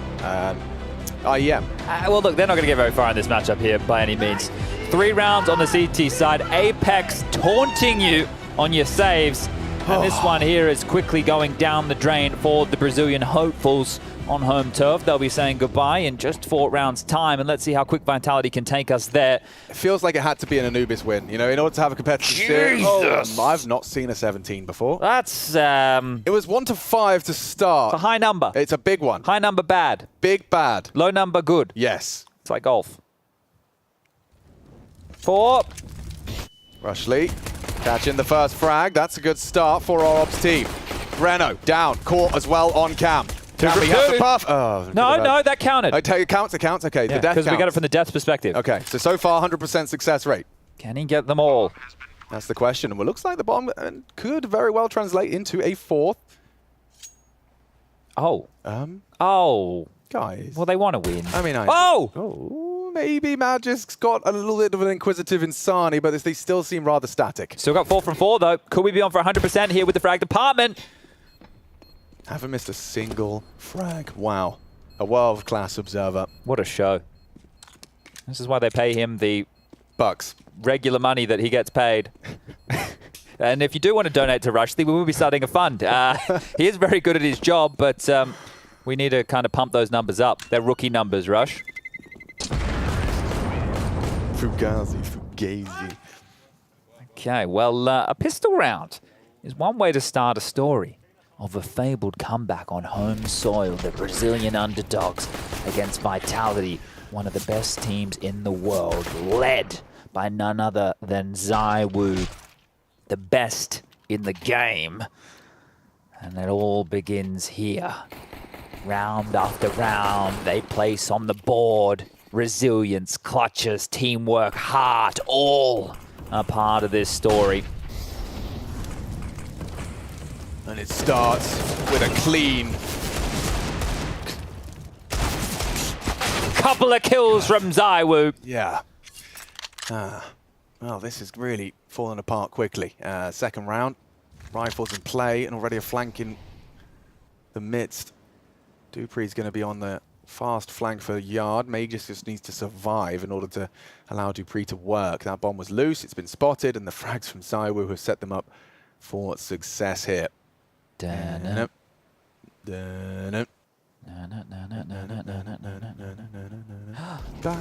made the wrong call, and Dupree might not even get a kill. There you go. Fortunate. A couple of AKs. That's what happens when you save some Kevlar. You can get yourself a FAMAS, you can get yourself some head armor, you get yourself all the good stuff. I see. Yeah. So you're saying money good? Yes. No money bad? Exactly. Okay. And now with the no money, that's BB, is MIBR. This second one as well, you really, you would hope to see that trade come through. How do everyone feel about BB No Money using the Counter-Strike community to elevate his record sales? What do we think about that? I think it's smart. I think it's smart. I think hustle. Hustle is... you got to do what you got to do. We've got Denzel now. Denzel Curry, yeah. Unfortunately, though, I do think that having it in the game is making everyone start to hate that song. Oh, yes. I loved that song. I really did. I am the one, yeah, you're going to get respect up on the street. But now, I'd never had music kits turned on until that song came out. Yeah, but now when I get bodied by some 17-year-old Finnish face-it fragger with an anime profile picture, says, I am the one, it just makes me angry. Yeah, now I don't listen to it anymore. It used to be in the gym playlist. You could turn the music kits off. Yeah, I had to actually because I had Easy for Rents, whatever the Vercars one, for probably about 4 years. Okay. Like we're learning a lot about me. I think I just like to torture myself. Yeah, sand, Ents, sea, Ents, ZywOo, just having. He's not going to get dirty this game, though, is he? No, he's. They might want to let him, go and get as close as he can. Got to keep the woo. Oh well, there's the potential for at least 2 more. Yeah, they're ignoring him. I would too. Come on, there you are. He might still get him. Well, yeah, Apex has stolen 1 from him. Turtle. And the smoke off main, and with their limited resources, but essentially try and avoid the woo.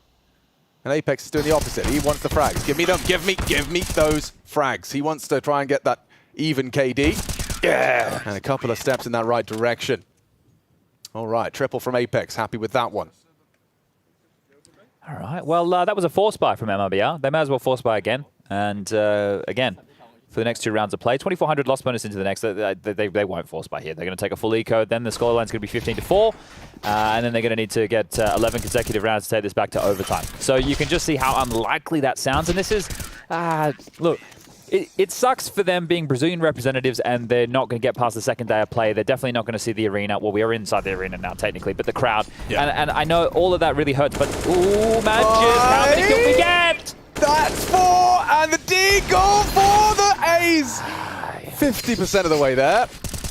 And the wallbang could have been a nice way to finish it. Spinks wasn't too far off on that one, but yeah, nice. It's A ramp player's dream, that one. Yeah, running through a smoke with Glocks. And I've got the big M4. A tasty, tasty 30 morsel right bullets. there. All right, well, all over Red Rover. As now that 11-round comeback needs to come through. But yeah, but this was very unlikely from the outset here for MIBR going up against a team like Vitality, right? They were obviously upset in their opening game to OG 1917 on Overpass. We brought you all that action. MIBR drew Cloud9, and they played them on Ancient in the opening game. And Cloud9... Cloud9? Who's Cloud? Cloud9. Cloud9, I think, on a bit of a revenge tour here. It was their Jay Cranny villain arc about to ensue. Which I fully support. I think they... well, they need that attitude, actually. Yeah, I think that's the attitude that they've perhaps been missing. Like, I want Cloud9 to kind of, through Counter-Strikes, be saying, do you know who I am? Yeah, I would like to hear... I want Shiro to actually say that. Yeah, that would be good. In Russian, that's fine. Ooh, 2 nice entries here. Insani and Breno, the newer boys on the block. Well, they've been here for some time now. Cracking open the account here. So it's going to be left to Magis Dupree and Apex to see if they can close this down right now, 16-4, or will there be more to the play? Apex up in the rafters. Pop Heart Molly, he will grab that first. No, Dupree from the back of sight. He's going to drop into the smoke. Nice play from Apex, using the Extinguish sound as well to mask the drop. They might not be expecting that. He was on the rafters, and now he has to do a lot more. Apex leaps onto the floor, gets himself a double, and are all onto exit. After all of their hard work, a 3v5, topsy-turvy, turned upside down. Oh, Magus, not ready for that. Trigger discipline, or he just wants a clean headshot. Doesn't want to mess this one up. No? Do it, Exit. What? He's hoping he gets to both. I mean... All right, well, he's getting an open runway here. He's learning what's clear. Yeah, unfortunately for him, yeah, he's going to have to take it eventually to pick up that bomb. Apex is low. Could be the clutch. Up in the vents as well, not ideal. He's going to have to try and catch the perfect timing. Exit responsible for that plant, but still about 15 seconds to play around. That's a gift for Apex. He gets info and a smoke to climb up. Okay. Thanks, man. This is... Don't shoot on the ladder, bro. Wait for it. Oh, look at the face! Oh, putain! Oh, dearie. Crikey. Well, they almost brought it back from a 3-on-5 situation there, so valiant attempt. And we go again. It's fun. I'm having fun. Hope everyone at home's having fun too. That's what it's all about. Bringing you a good time. Tell you what's going to be fun, Chad. We got 2 best of 3 today. I'm excited about that. FaZe FURIA. FaZe FURIA. Oh, dear. Sign me up. Sign me up. Tell your friends. Tell your pets. Tell your enemies. It's going down after this one. We might have a bit of a break as well, considering... Oh, look at their purchase here. They're going to Tech 9 and a Mac 10 to try and stay alive. Yikes. And it could end with this angle. This angle's so very potent if you don't consider it. They did. Flash off, and yeah, second flash good. Here we go. Sping's going to have to drop into the flames. He actually extinguishes mid-flash, mid-drop. But look at the lineup there. Damn, team kill. USP, what is happening here? 2 versus 2 as things will slow down for a moment. An exit on the edge of the smoke. Oh, beautiful. Oh, his eye was just played a very nice angle on that one. No info for exit and no hope for Henny. Galil to defend his honor and to try and keep MIBR here in Rio. Have a clutch. To a 1v1, yeah, with only 10 HP though. He was going to have to dip down those vents. Magic's going to be in hot pursuit. And he has a need for speed. Oh, he's faked it out. Oh, beautiful! Yes! That is stunning! Oh, a lovely clutch. Back-to-back one on two. Hello. That might ignite a little bit of a fire in their belly, and I think that's enough, Chad. Yeah, broken the finances here. Put that one in your pocket. That's going to feel quite nice for MIBR. Oh, man, overtime confirmed. How exciting. Wouldn't this be a comeback for the ages? As humbled now, Vitality will have to sit and just take out the pistols. I'll give it 5 rounds before Apex losing their 1v1 is going to trigger him, and he's going to do some crazy stuff. We need a compilation of Apex just in all these reactions. It's a lot of fun. It's a roller coaster. Humbled. This one just needs to be walked across the line. Some aggression from Zywoo's Deeg has put the bomb on the floor. Surely not. Oh, exit's low, and he hasn't got any help. They're actually allowing him to leave. So he can grab it and get out. So that's priority number 1. Yeah, sure. so I suppose in Sani right now, the issue he has is by making sound cues, it will alert them to his presence here. So he has room, sure, but what is he meant to do with it? Exit has retrieved the package and looking to make the slow rotation all the way back around yard.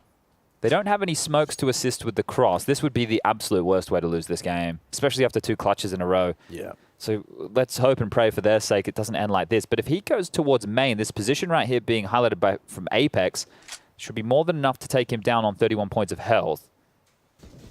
USPs for Spinks and Magisk. The rest have upgraded pistols, and Apex walks into exit. So the bomb will be spotted now. Good information, but a better kill drawn back as number disadvantage here was a bit of an issue, but an issue being the time. 35 seconds, you got to get a move on. Yeah, it could get really awkward if you wait too long now. We've got 15 seconds before things really do get a bit awkward. Penny needs this, does deliver onto Zywoo. Keeps him down. Watching this one go to 7 for MIBR. Now they have no one but occupying the lower side of the map. Should be a nice plant. Exit who got a bit hot and bothered on that ramp push, but still lives on at the end of this one. They'll swarm Henny here together. You can see them all in top side starting to run his way. So maybe one and done for Henny. I expect him to lose to the multiple angles, and he will. So an AK retrieved, and there should be something else on the floor to find. That'd be nice to carry through a Galil for Magisk here. So that's 2 rifles, and that will help them in the next buy round. We saw what they did after they saved the armor on the pistol round. So this is going to help them try and finish this one off. Now, MIBR doing their best to make a comeback out of this. And they got themselves a Galil as well. Lovely job, Lee.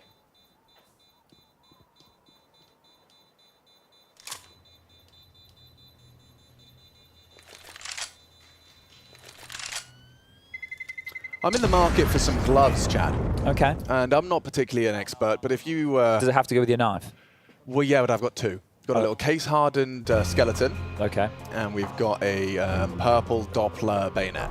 So I'm rocking these Broken Fang gloves, yellow band. They do look fantastic. And I take these out on the town with my Stat Track Butterfly Lore. So you can see the color contrast that we're going for. No, it's very stylish. But if those of you listening, Twitch chat, I can see that, or Twitter, just send me your favorite gloves. I want to just shop around a little bit. I want to see what you're working with.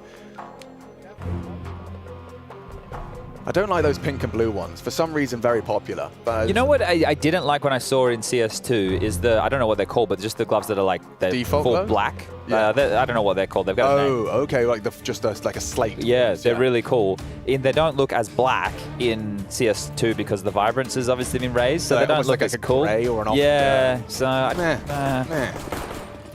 all right, well, here we go. The guns are out. There's a defuse kit for Magisk here. There's plenty of utility to work with, and it looks like a faster play for Insani out the squeaky door. He's through, he's in. Turtle with the opener, a second not to be found, and, well, the molly will do the job. That's something. That's a lot for them to work with, and they haven't actually fully committed to the site, but expecting some CT aggress from elsewhere. Didn't have anyone occupying that yard position. Apex still there. They're going to go for this boost, the Furia boost, potentially. Unnecessary now. The smoke has faded and the site's theirs. I mean, it really don't have to do too much with this. Oh, yeah. Bullets go both ways through that smoke, and Apex catches one. Hard now, isn't it? With Molly, second successful. Exit has the lobby hold. They're probably considering a save here, considering Apex's HP. And this is the thing, right? When you are in the position that Vitality are in, you feel that it's only a matter of time until you will win that round. And that is the most likely outcome that we have available here. So that's why you're not going to take risks in a number disadvantage retake of the top side where Apex is on 24 points of health. Oh, and Magic's now copying that nade on 19. So they will be holding on to their goodies. The loss bonus is built to a point where it is going to be 2,900 into the next, so there won't be any issues in getting out another buy. Dupree can buy and Magisk can drop one for Spinks. So that's all good. It's just another nice round for MIBR to put together. But it does feel too little too late. This comeback, I would say, I wouldn't even say double digits of 10, because Vitality have already found 15. If MIBR get up to like 12, then there's a real opportunity, right? And as this comeback is still coming together, there have been 2 1v1s, right? We've highlighted those 1v1s that were won by Exit and Henny in back-to-back, 1v2s from Exit and Henny in back-to-back rounds. And this is it. It is going to be, actually, an MIBR timeout. So why not, right? Understanding the situation that you have them in here. Ooh, yeah, I was wondering if Zonic was going to be saying much, but given that the fact that it wasn't one he requested, might just be a chance for Apex to kind of talk it through with the boys. You only need one, you know, and I think they're in a similar boat to you, Chad. they're not ringing any alarm bells until we see that kind of 12, 13, and the finances start becoming, you know, up for debate if you don't win that next round. Like what happened to them yesterday on Overpass, right? That's where it became... Yeah, it actually was also helping to FURIA yesterday as well on Ancient, remember? Yeah, but thank you for the reminder, because I'm almost certain Vitality did have a domineering lead. How do I get that? I think it was 14-10 at one point. Yeah, I think it was 14-10 at one point in that game. And then it kind of all fell apart there. It's hard to see the same situation happening here. T-side nuke. I know that in the modern era of Counter-Strike, T-side nuke is a whole lot more potent. There's a lot more moves, a lot better understanding. But it's, okay, a stack nade being set up here. Now, is this top of the silo or back of the silo? If it's back of it, it won't do too much damage. Spinks on top. Yeah, only chipped on down by about 30 points of health there. But you like the idea. Position Perfecto plays a lot as well. Does it concede any information to know that there's people to T roof? I mean, it's not like you can take any. No, and that's just like, that is one way to look for an opening pick without having to engage too much, right? So like pre-smoke wall before you've done anything else. And in this type of situation as well, it doesn't look like they did it, but in this type of round, considering the finances and they have to buy every round anyway, they could have left extra flashes at spawn as well. Sure, that's true too. Apex, criminally undercleared corner. Hoping to find Breno. Yes, indeed. A lovely opening for the leader. Needs a couple more. And Henny, the one to put him on the floor.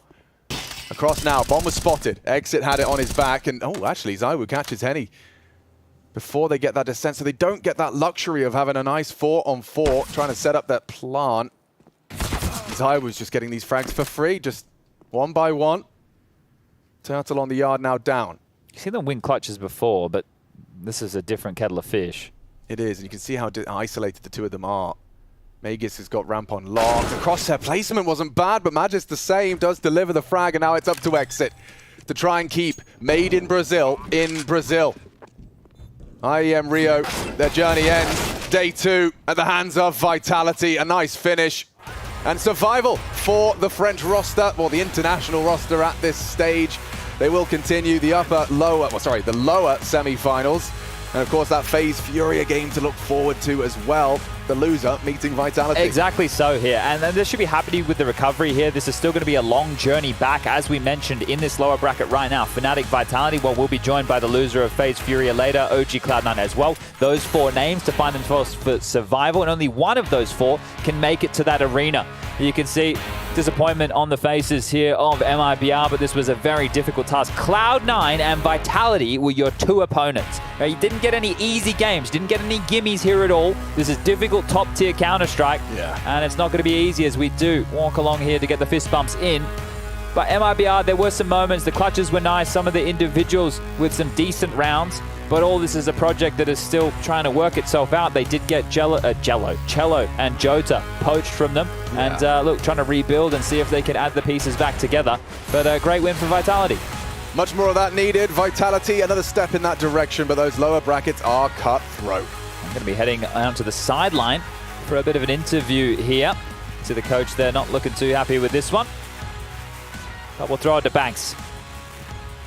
I've got Zywoo with me as Vitality. You've survived the elimination game. It wasn't too hard for you, mate. It seemed like a pretty easy one. No, I'm not gonna say easy. not too much ago. No, of course not. But it was a good game for us. Individually and as a team, we play good. So, yeah, we like to play elimination game, and yeah, we show a great face today. Yeah.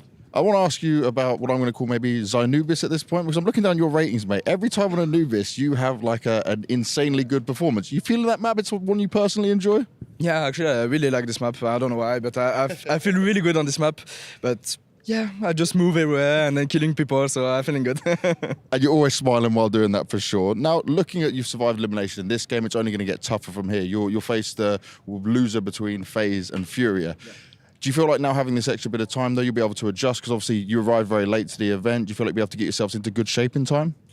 No, I feel right now the jet lag. We survived the jet lag. So yeah, yesterday was a bit tough about that, but right now I think the team feel 100%, and I think against FURIA or FaZe, it's gonna be a super match. Yeah. So that's what we want to see. Zoe, thank you very much. Well done. And we'll go back to the desk and we'll send it over to Trace and the guys. That is the plan. Of course, for Vitality, they pick up a W here, and for MIBR, it is elimination. We have Exit joining us. First of all, thank you for joining us. I know that is not how you guys wanted that to go. Talk me through that last round for you. The last round? Yeah. it was gonna be hard because I was in a kind of clutch situation. I knew it was gonna be so hard. We tried to do a slow pace into the round because we were doing some fast rounds, but it didn't work, and we lose. Well, you're still a relatively young team, have a couple of young players developing, and you know, this event and the RMR didn't exactly go your way, didn't manage to qualify for the major. What do you think are, you know, 1 or 2 things that you need to work on the most to be able to achieve some better results? I think first of all, we need to get more experience. We have 2 young players. Insani, we have Insani for 3 months in the lineup. We need to play more, and I think we are a long time away from Europe, away from the practice there. So our level is going down day by day, and you could saw in the RMR and here. And I think we need to step up again because we're not playing good, and that's it. Well, let's also look at the facts. You guys came here and you had to end up playing Cloud9 and Vitality, right? Like this, it wasn't an easy path, no way around it. Lewis, what do you got for the man? Just first of all, I know it's tough, right? In Brazil, I'm sure you guys really wanted to be at the arena. I consider you guys, together with Pain, one of the Brazilian teams that improved the most the past couple months. So I don't think you guys should be completely ashamed of what you guys did in the past couple months and the past couple weeks. Yes, the RMR, I know it was brutal not to make it to the major here as well. But you kind of mentioned it, but I kind of want to ask you about like, what do you guys have next? Are you guys going back straight to North America? Are you guys planning on staying there? Are you guys going to stay in Brazil? Are you guys planning on doing a boot camp? Like, because definitely, like, we can tell that you guys are a young team. You're inexperienced as an IGL yet. You're getting experience. I know Beat is probably helping you a lot with that, right, as a coach. So kind of want to ask you, like, what's the plan moving forward for you? And yeah, that's mainly it. First, we are going to stay in Brazil because we have the closest qualifier for the ESL Katowice. Okay. We're going to play in the 3rd, 4th of May, I guess. And then we are probably going to Europe to boot camp, and then we are going to play the Challenger, North American League. And I think that this is the first plan we have. But as I said to you, we need to go more to Europe because you can improve. Practice. Yeah, because the practice is very better. In North America, we can't practice at all. We try to find some practice, but there's no team to do it, and very hard because our level is going down every day. But what can we do? We need to go there to play the tournaments, and that's it. We're just gonna play the closest qualifier now, and we're probably going to Europe to boot camp and get more experience, more structure, and to be better. Would you say it's easier and you can find better practice in Brazil than in North America? 100%. Definitely. Yeah, there are more teams, better teams. Everything for practice is better in Brazil right now. What's your thoughts about that, Trace? Well, I just heard that thing in my... Gosh. I think you do got a point. There's a tenacity that Brazilians play Counter-Strike with down here, and the practice, it carried over in NA a long time ago. But now, we find ourselves kind of here. Is there anything that perhaps you haven't said thus far from your side, from MIBR, that you want to say on your way out? First, we did our best in this tournament. We wanted so much to be playing in front of Brazilian crowds. It's one of my dreams, personally. I live in Rio. It would be awesome, my family, everyone here, but we couldn't do it. I'm sad about it, but it's competition. They played better than us. We did have 2 great teams to play against, Cloud9 and Vitality. They're like top 5 teams in the world right now. But we tried our best, and as I said, we didn't play as good as we were playing last month, and we can for sure do better. Okay. Well, obrigado, and thank you. Thank you for joining us, man. Appreciate that. I think. Thank you, man. Yeah, the rest of your team's behind you. Okay, so for MIBR, that is us saying goodbye. Here, let me try it. The audio guy loves it when we do this. Why do you get to do it and I don't get to do it? Because we have practice. Yeah. Cheers. Thanks, man. So commiserations for MIBR. And again, I have to just look at the caliber of opponents, right out of the gate. Cloud9, okay, well, they came in a little sluggish, maybe not, maybe whatever, but then you look at Vitality on top of that. Was there a chance they could have grabbed this game right here? No. No? No, Okay. definitely well, not. That's the segment. Thank you so much, everybody, for coming out. Yeah, well. No, I mean, it's just unfortunate, right? Like, Vitality messes up their game against OG. I think they could have had a closer affair, definitely, against OG, and then depending on the run through the lower bracket, right, if they catch fire a little bit. But, you know, Vitality, especially after throwing away that game yesterday, they're going to come Step up, yeah. Yeah, they're going to come much more serious, much better today, and I think they just took care of business. Yeah, from my side as well. I think if MIBR really wanted to stand a chance, they really needed the first map. And coming into the second one, as we said on the desk, like they needed a very good city side to be able to make it. So it's very unfortunate. Also, I don't think, as Exit said, like they haven't had much time after the RMR to figure stuff out, the lack of practice quality. And then Nuke specifically, like they struggled at the RMR, lost against Flamengo, comes here, plays against one of the best teams in the world on it. Like, what else can you do? So, yeah. It is kind of the reality that was faced. And the realities do continue around here. We keep delivering quality Counter-Strike, which is why I need to tell you about over on the B stream. And what's going on over there, Yanka? We're talking about 9Z Fnatic. So the first map, 16-9. For 9Z. Then I look at Overpass 16-3. Probably more of a course correction, I think, is the verbiage that Chad used. Yeah. Now they're on Ancient, and I think that party is just getting started if I can figure out how to use this. Chad, that old sailor, correcting the courses. But yeah, one of those series where I think it's 6-3. Teams just exchange their map picks, right? You said that 9Z is Ancient is one of the maps they do feel comfortable, and I think it's the similar to Fnatic. They played against FURIA in a best of one, so yeah, probably this one hopefully going to be a little bit more even and a bit of a closer affair. Yeah, I think course correction was the best way to put it, especially when you get to the third map. Like, yeah, the second one was a stomp. Let's not joke around. 16-3, at no point, at any given point during that matchup, was 9Z in control, if I had to guess. That was 12-3 T-side from Fnatic 2 on Overpass. Yeah. I'm more worried about the mental aspect, like how strong can 9Z be mentally to be able to bounce back after such a loss like that one. That's one of the concerns, being not as experienced as Fnatic, as Vitalities of the world, as the top teams. That's the biggest concern, if they're able to bounce back mentally and try to set the pace of the game, because when you play against teams like that, you cannot just sit still and you have to play your game because it's a map you feel comfortable, but you have to do more to be able to beat teams like this. Yeah, you absolutely do. Just to kind of touch back, we are waiting just a few seconds. Just to kind of touch back last night, something I've been thinking on is Big finding their way into where they are now, which I think was beating Heroic, right?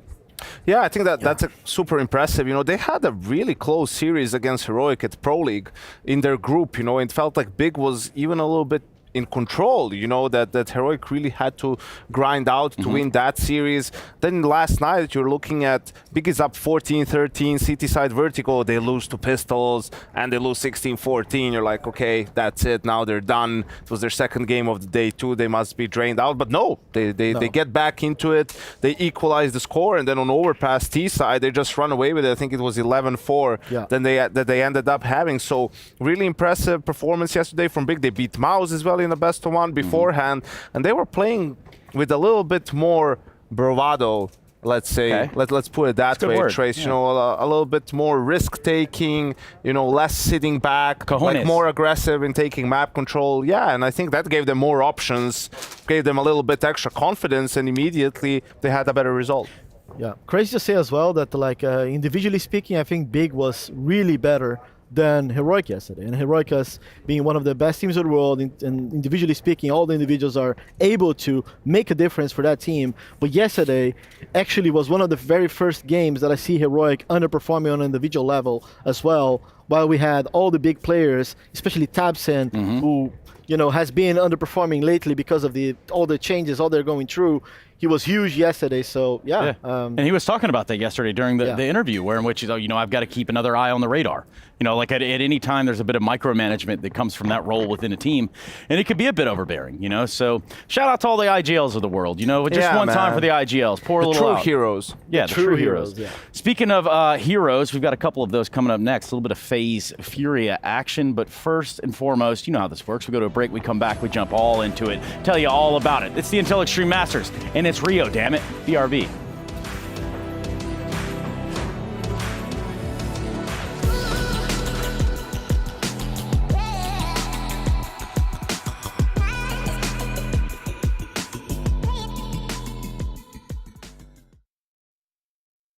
The bell tolls for Cologne. This a cathedral that is stacked from the earth to the heavens with the greatest of all the fans, the most passionate.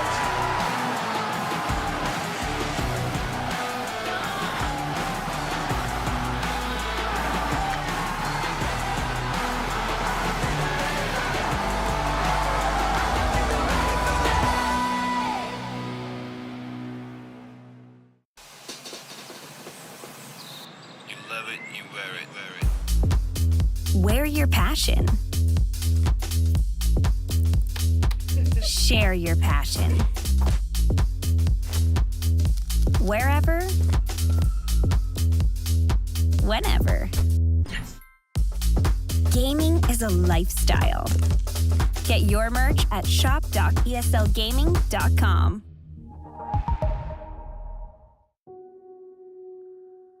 I can definitely visualize the path to lifting the trophy with my team. It's the goal. It's the dream coming through. Writing our name on the stairs just before you enter the stage. It's the biggest of the biggest names in esports. It's just one legendary team after another, legendary players on the rosters. I want to do everything in my power to lift this fucking trophy.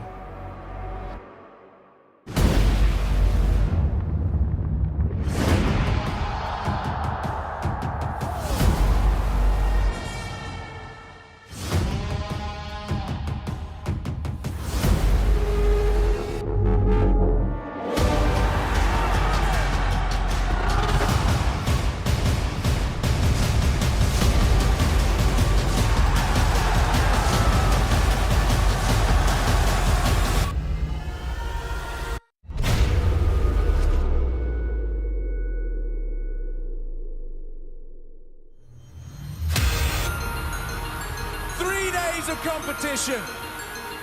Another team will want to etch their name into greatness. Oh yes, it's what we've been waiting for. The quarterfinals of Katowice, live from the Spodek, Na'Vi vs Outsiders. 7 seconds. Hector, screaming for help. If he could just deny the bomb. The round is done. NPL with a hero play. A triple for good measure. Any chance? A good frag. But just playing the clock, it's Pyron to close. Bit! Secure 7. That's a half they can work with. Oh, Kyra, he's going down 100-0 in the Molotov. It's Kinkin only the one. And down goes Fame. Not ready there for this. There's Electronic again with impact. Electronic, race to close. We're off to the semi-finals. Na'Vi condemn outsiders to a pack in their suitcase.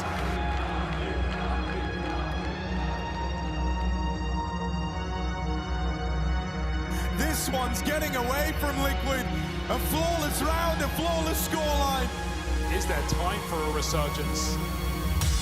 Liquid are coming in confident. A lot faster, a lot more in your face than what we've seen so far. Magisk is running away. Liquid have turned this game around. And this series, this map keeps getting ever closer. And now, with that swing, Liquid complete the comeback. Liquid have no idea. They're chasing Ghost. Anyone home? They don't even fight Apex and he's rubbing it in. Easiest clutch of his damn life.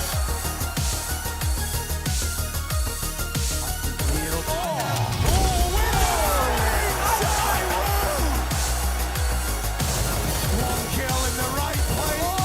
The bomb down. One save. Nappa's got it. He shot him in his feet. But this one's coming down to the wire. Liquid, they're going to the semi-finals. Vitality checking into Heartbreak Hotel tonight.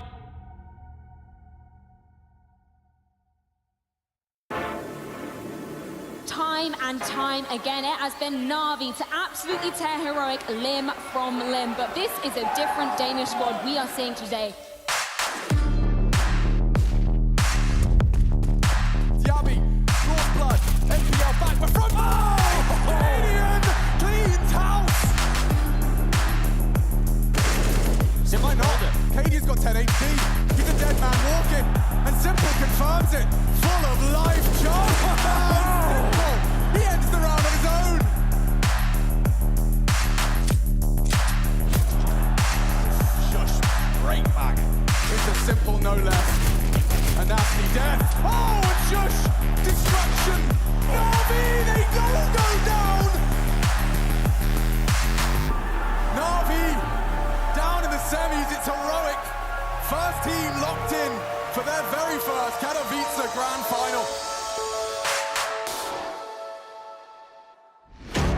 splits quick. JKS doesn't need to rush. The bulk is coming from middle, but there's still 2 CTs here. They didn't know about a Liege, and he slams the hammer down. 4 kills in a second.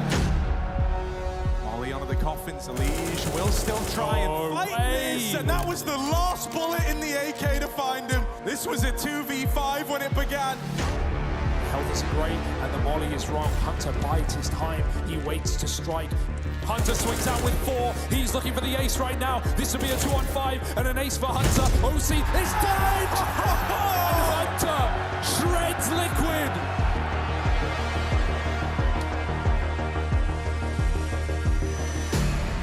Nico Deagle down in pit needs to offer some resistance here. Yekindar gone.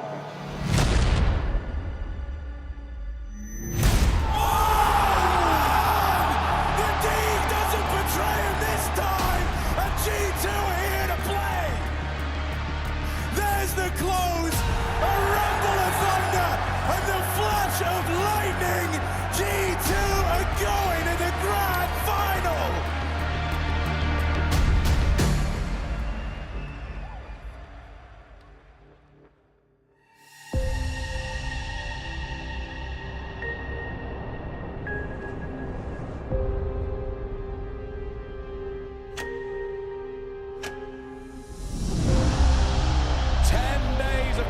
And now 2 teams want their name on that trophy.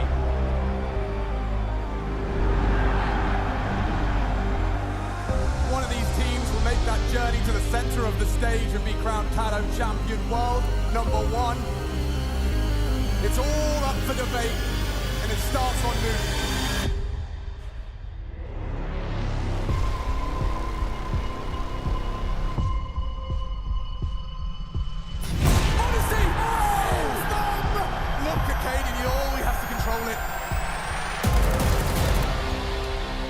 The upgrade, and he's wow! Blink and you miss it. Shush meets his fate as well, and this could be the ace. As Hunter is arrived in Katowice. Oh, he meets Monacy. Heating up now. You can't get away. Monacy into the site.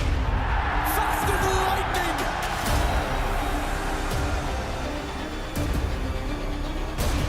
Forced into Cadian. Hunter next! And it's Cadian now, one-on-one with Monacy. Monacy closes! 1 map away!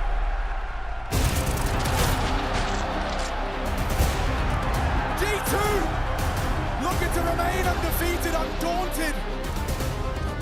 Oh, they're going to be so mad. Moves it, a passing glance. Cadian reveals himself, now the trade is... Hunter loses his head, and Cadian loves that one. And Heroic show life in this grand final. As you lied from JKS. Supreme on the MP9, give it to him. He takes it by force. But the oh, what is that? The cousins in unison. Clean up. Cadian and Yami now. Try and extend play, it's only Cadian. The fate surely sealed.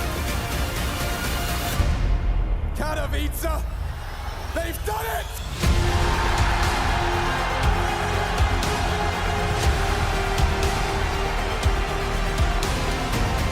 From the land cafes and local tournaments now side by side, Nico, he's finally done it on his 4th time of asking. This is his grand final, this is theirs. Taken as a unit. The Katowice champions of 2023. It's G2!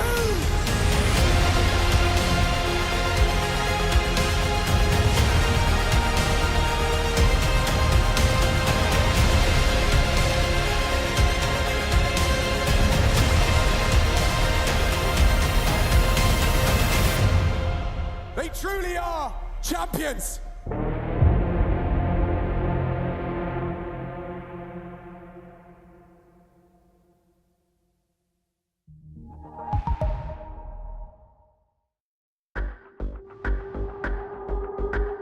Season 17 of ESL Pro League started, and we are here on the ground in Malta. We got the players, we got the talent, we got the vibes at an all-time high.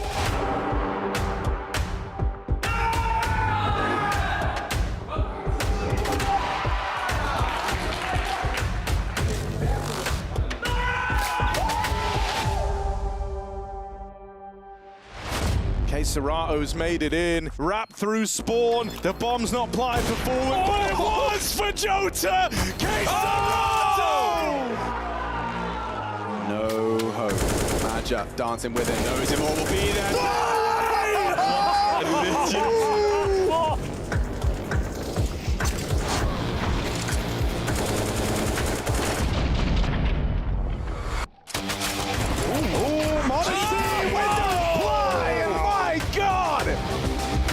There's the, oh God. Oh! Jesus, look at him go!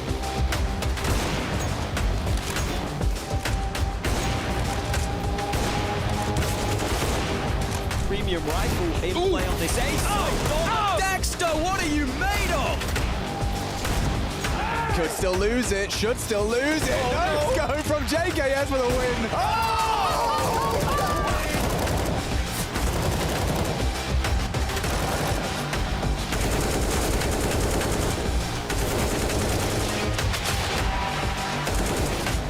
Nitro, hold on, hold on! No! Nitro, he punches up!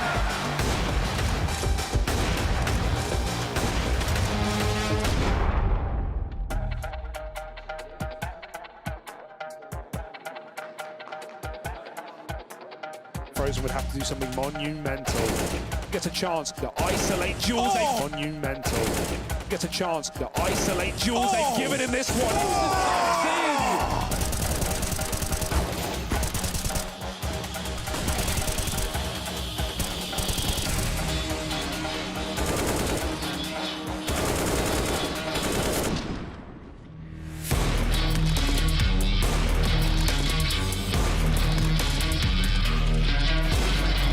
Up the MQZ, hits the first, electronic. He's simple as well. He's making the round work. Wow! What is this?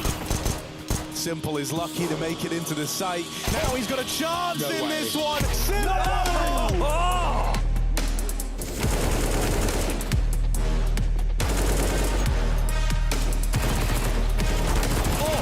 Oh my days. There's no way!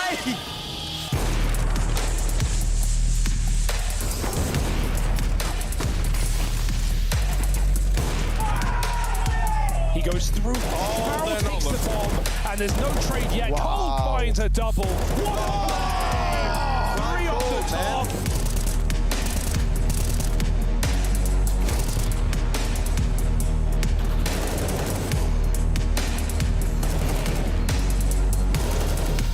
Zebi's going to make it doable. Just like that, turning things around with 4 kills. There's no time for this. There's no health. There's no hope. Oh, come on! Don't you dare. Oh! There's a kid! There's a kid! Robson done it! He's insane!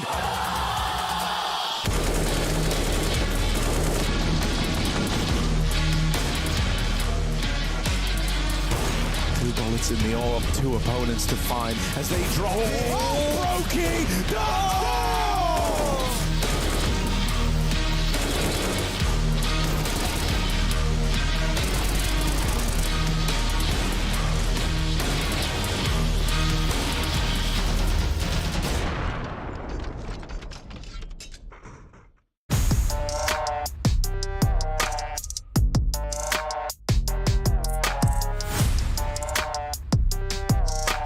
Perfecto getting a lot of good and dirty work done for Na'Vi. Good timing, good angle, then a spray, a double kill from Perfecto.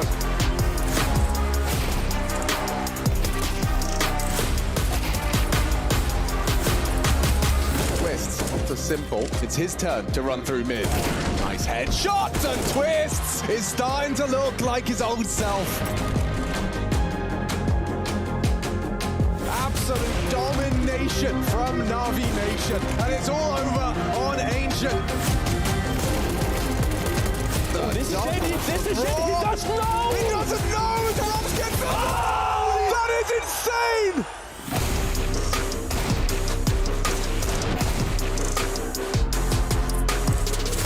He's 3 on B already. Oh! This B hit relies on Twist, and he nails them both. More from Twist. Oh my God! Wow! Simple in every shot he takes. It's gonna be it. Still the wall. Wow! FaZe book a ticket to the grand finals. Daphne's hitting every single shot right now. Sunfire's holding on, and with Madden here to help, it was never going to be a Cloud9 round. He's going to get the bomb. The bomb dropped by Axel. They might have the A side, but without the bomb, this round ain't happening. Buster from bottom of the board has got to be the one to walk it over the line, and he delivers.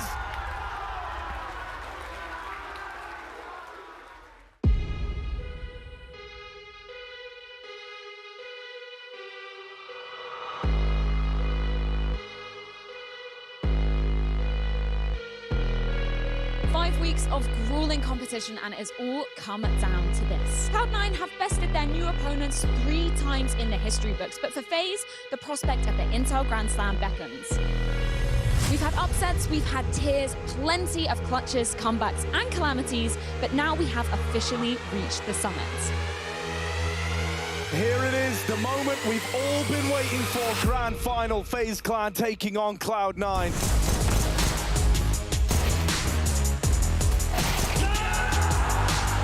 Hobbit might be able to hold on to this round. Oh, Hobbit! A man trying to make history, left up in the clutch, decapitates the first man. Brokey, the human turret, FaZe, 1 map away. Oh my God, hang on a sec. The Deagles out of nowhere. Brokey, hello, and the bomb not blown, it's for Hobbit.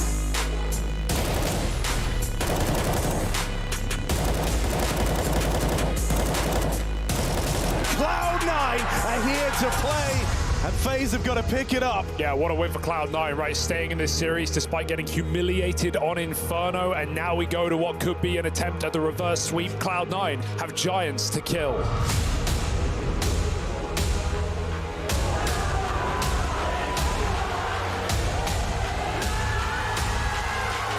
Feel the pressure, and Cloud9 bring the pace. Hobbit holding for the rotate down the lane, wins one of these fights, drops his main steps. Hobbit knows he's getting pressured, but he's doing it all right now. The gift, Hobbit nails shot after shot. This one could get complicated. He's getting backstabbed, but Axel's got to move quickly, and so Rain has the advantage. 10 seconds, Rain's coming around to check this. Hobbit gives up that he's not on the bomb. The time is on his side, and Rain closes it out in style. Twist is on a mission.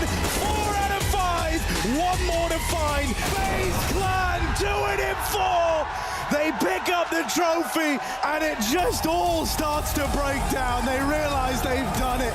Yeah, they walked through hell across their last couple of events, even in this grand final, but they come out the other side as champions, battled, bruised, but leaving a legacy in global offensive right as the chapters close.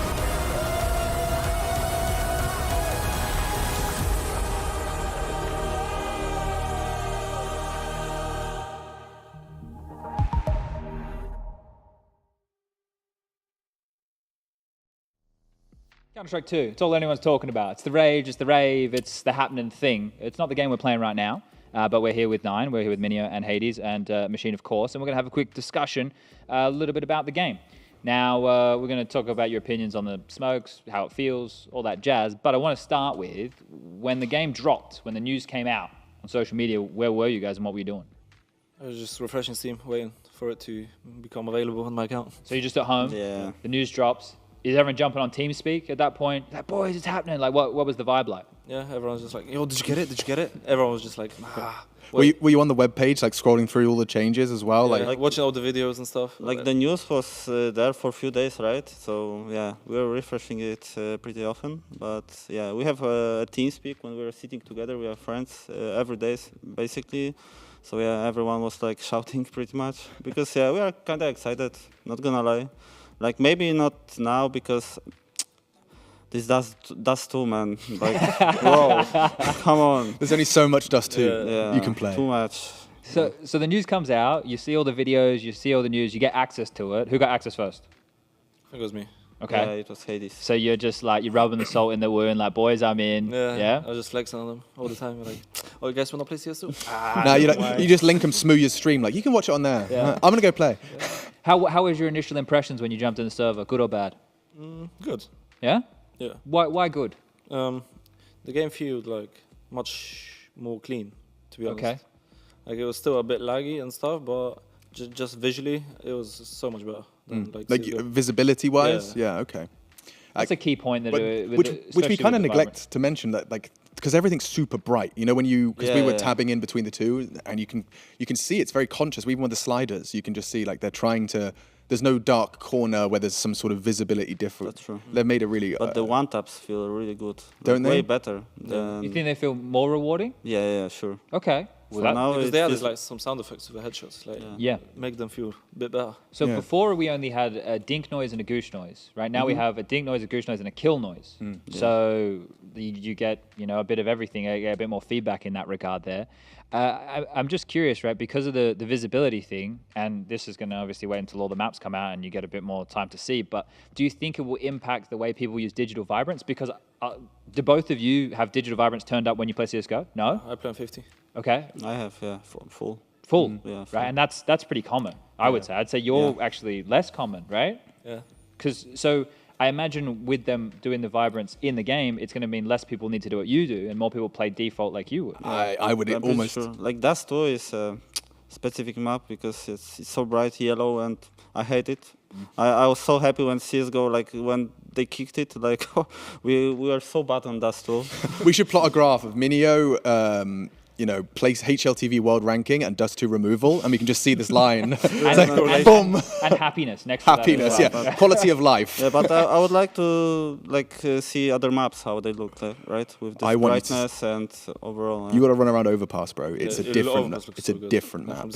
Yeah, I mean, the water's going to be fun too. Ancient, yeah. You run around. It was so funny when we first got our hands on Ancient when we were playtesting.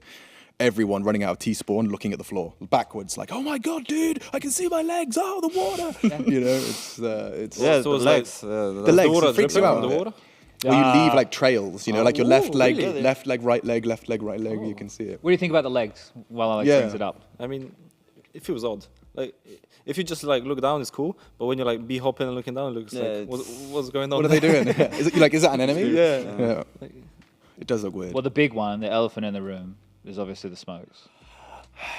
I mean, I like it, but I think after the nades, the smoke should go back to like the old position a bit quicker. Because sometimes it lasts like 4 seconds or something, or like 3. And I think it should only be like a second, maybe. Okay. That's pretty Similar common answer. feedback, yeah. So, but in terms of the dynamic, do you think the dynamic is a good addition to Counter-Strike? I mean, it will definitely open like much more like tactical things on both T side and CT side. More options. Yeah. Will you miss one ways? No, not really. I hate like good. I'm not gonna miss this hiding in the smoke shit, like or playing the fade, like that game. Like it's a LoBa gameplay, like hiding in the smoke, and then he has advantage every day. Like no. The fade in have you kind of felt tried to play the fade in Source 2? It feels it's kind of fair. It feels more even. It's like fading in random patches, you know. So the thing which I will miss the most is when you right click like a flash and run through the smoke. Like in CS:GO is perfect stuff, but in Go you do that and you're just running through the smoke for like 2 seconds, Oh yeah. That's a problem. Because they are bigger. Yeah. That's going to create a couple of new issues there. Yeah. Okay, so it sounds like you don't hate the smokes, the way it works. That sounds relatively like small tweaks, because we've seen small tweaks in the past. Molotovs in early CS:GO was a great example of that. Speaking of Molotovs, what do you think about the change in the way they look? I'm not a fan. It's like you don't like it? Too bright, like Valorant Yeah, style. this brightness, yeah. The purple as well. Yeah, They've got color. They need to change colors, I think, a bit. Like it looks a bit weird for me. But what about the visibility That's behind it? that There's was no exactly smoke it, anymore, yeah. right? You can see. It's not that black smoke that you have to change settings Yeah, for yeah, close that's pretty and cool. far. That's and- good. Because Yeah. everyone have like equal chances now, pretty much. But if they just made the whole molly like orange again, but there was no smoke, you'd prefer that? Yeah. Okay. Yeah. All right. Yeah, That's and a I simple guess one extra one is like the we've been talking to players about the stuff for the new players. You know, just as in, Oh, does the it bother radar. you? Like the radar sound thing they've brought in, so you can see where your sound is being heard.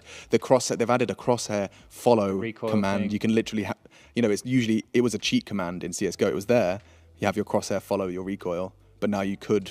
I mean, it lowers. Does it lower the skill ceiling, or does it just simply raise the skill floor? I think it raises the skill floor. Yeah. Like everyone who didn't play the game will have like pretty quick way to like catch up. So I don't see a problem. Like for me, it doesn't bother me. Okay, cool. Are you positive for the future? Yeah, but I hope they fix movement. Yeah, it just feels so clumsy. Movement is terrible right now. I hear that the most. Yeah. A lot of people that who like yourselves who've been playing weekly 100-hour repetitions of the same game, you can't necessarily put your finger on what it is, but you just say movement feels clunky or Sounds like chunky. you're in a different planet.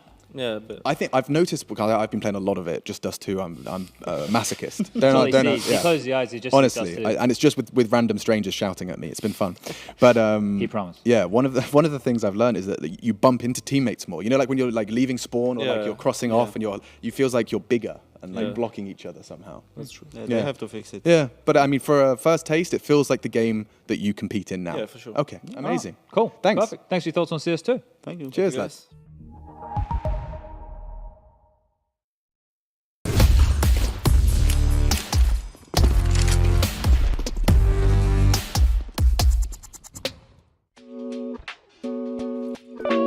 Hey Future Pros! In the depths of Inferno today with a util set to take top mid. You will need a smoke, molly, and a flash for this one. Throw the long smoke, get into the corner of the bench and aim at the top of this white decal.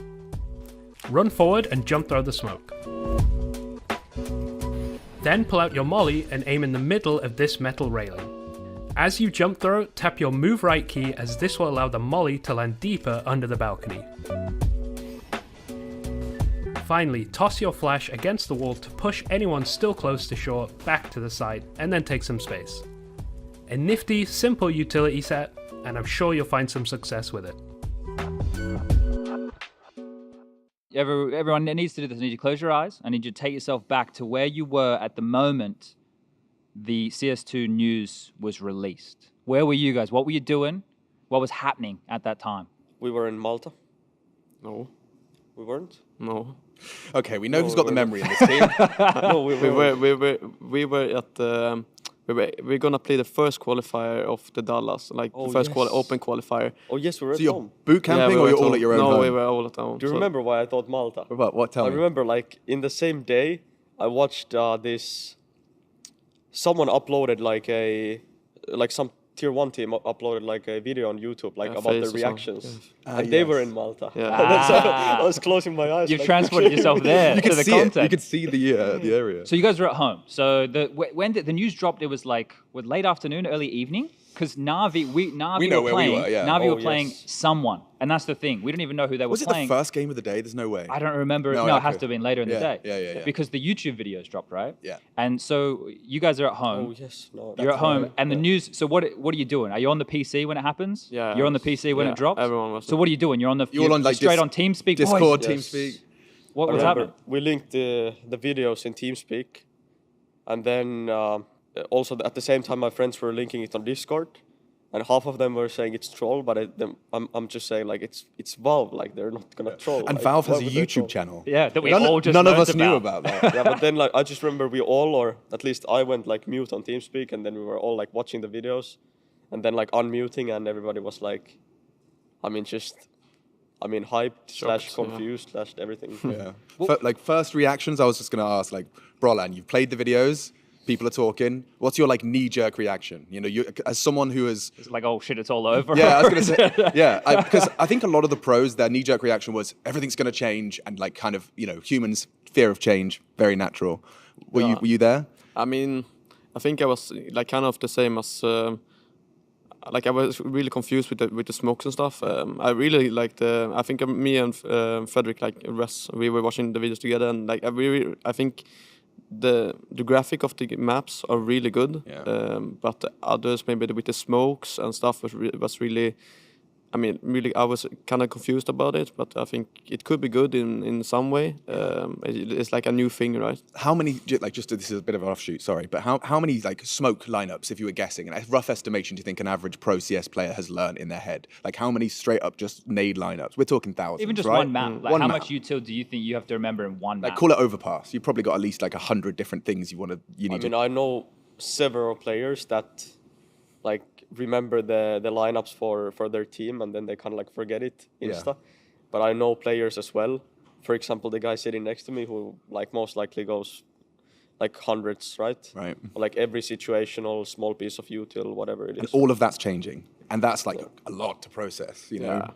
Was there like a thought when you saw all the updates coming out that was because, right, the two of you are a little bit younger than old man me, but when we've had these other iterations of Counter-Strike come out before, it's been like, oh, like this looks really bad, or oh, I'm not going to play that version. You know, was there anything like that when you saw it that you were like, you didn't, because this is it, it's the uncertainty of the future. So like, I guess you're questioning everything in that moment, right? Especially for you guys when you have a new roster and everything like that. Like, what were the thoughts in that direction? I mean, I feel like I was questioning it more, like, and I still am. Maybe we're gonna go to the topic, but the smokes are just not it, in my opinion. We can go to that topic for sure. In terms of like tier 1 CS, but obviously I'm eagerly waiting, like if they're gonna change anything or what's gonna happen with that.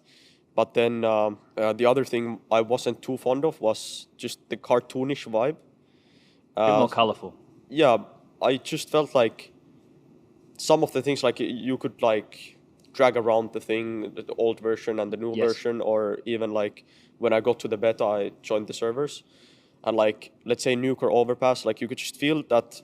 I mean, nothing is dark anymore. It's really bright colors, and yeah, that's good for the sake of like visibility. But at the same time, I just feel like, let's say overpass, for example, like it also makes some things look more nice or more fluid when there are shadows and all these kind of things, whereas the new version is so bright and so cartoonish looking, like that some point they try to make it more realistic, but at the same time it kind of like takes the vibe away of being realistic when it's so like bright and colorful and everything like that. But to be honest, that's not a huge issue when it like you'll get used to it, just as you get used to like new gun sounds and everything like that. But yeah, that was just my vibe, like the first impression. You bring up a key right there. It's like when you got beta access, right? Were you like in the first wave, you're immediately in, or you had to like knock on Valve's door to see if you could get in? No, not at all. And I think only 2 of us players, or 3. No, yeah, it was me, you, and Fredder. Yeah, 3 of us only got the beta, and we got it like a bit after. Yeah, maybe we got it instantly, like yeah, 1 we hour got it later, actually. So within like 24 hours type thing. Yeah. Because it's just us two. You're playing against, like, I know for Chad. I'm over it already. Like, honestly, boys, me and Chad, we played like maybe 2-3 like matchmaking games over the week when we had the time off after. But by the third one, it's like, okay, that's enough for me. You know, I've played the Counter-Strike. It's not Counter-Strike because I've got bad teammates and bad opponents, and everyone's a pod bot, as it were, and it's just us.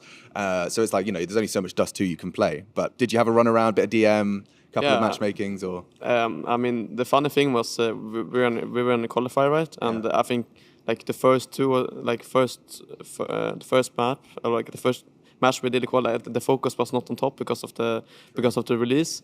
But you know, the funny thing as well, like I had a little bit of routine that I went to CS2 and warm up, and then I played CSGO.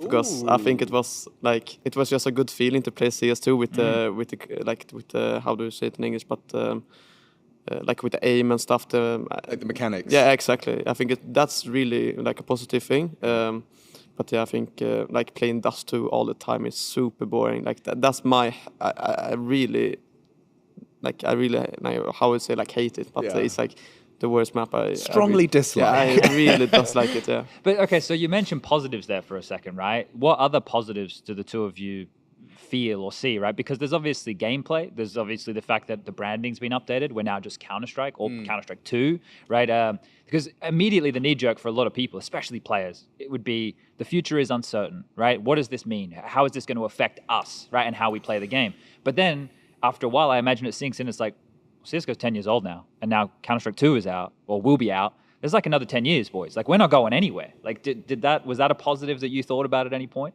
In a way, yeah. But at the same time, I was just thinking, like, CSGO also has never gone away and actually has become bigger, I would say. Yeah. It's growing.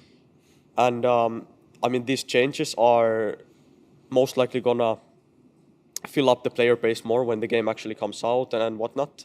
But at the same time, I just have a vibe that the really important stuff was obviously them changing to a client, or how is it called, to fix the smaller issues, because they couldn't be fixed in the version we played, or the engine we played. Right. And then the matchmaking system, or making like the ranks and whatever like way more rewarding, or making the player feel like they don't need to use a third-party program maybe all the time to play, right? But I don't think that necessarily is gonna be fixed. I hope that there's gonna be a new matchmaking system or something like that. But yeah, I mean, there are like a few things that's kind of bothering me. But I also remember when CS:GO was in the beta, or it was like rough. The several years, like they were fixing it non-stop, and they actually made it the game it is today. So I have the trust that it's gonna be a really good game in the future. But yeah, there are some things, like having played this game for half a decade, and like all the beautiful aspects and whatever, like some of them are kind of like gonna be away.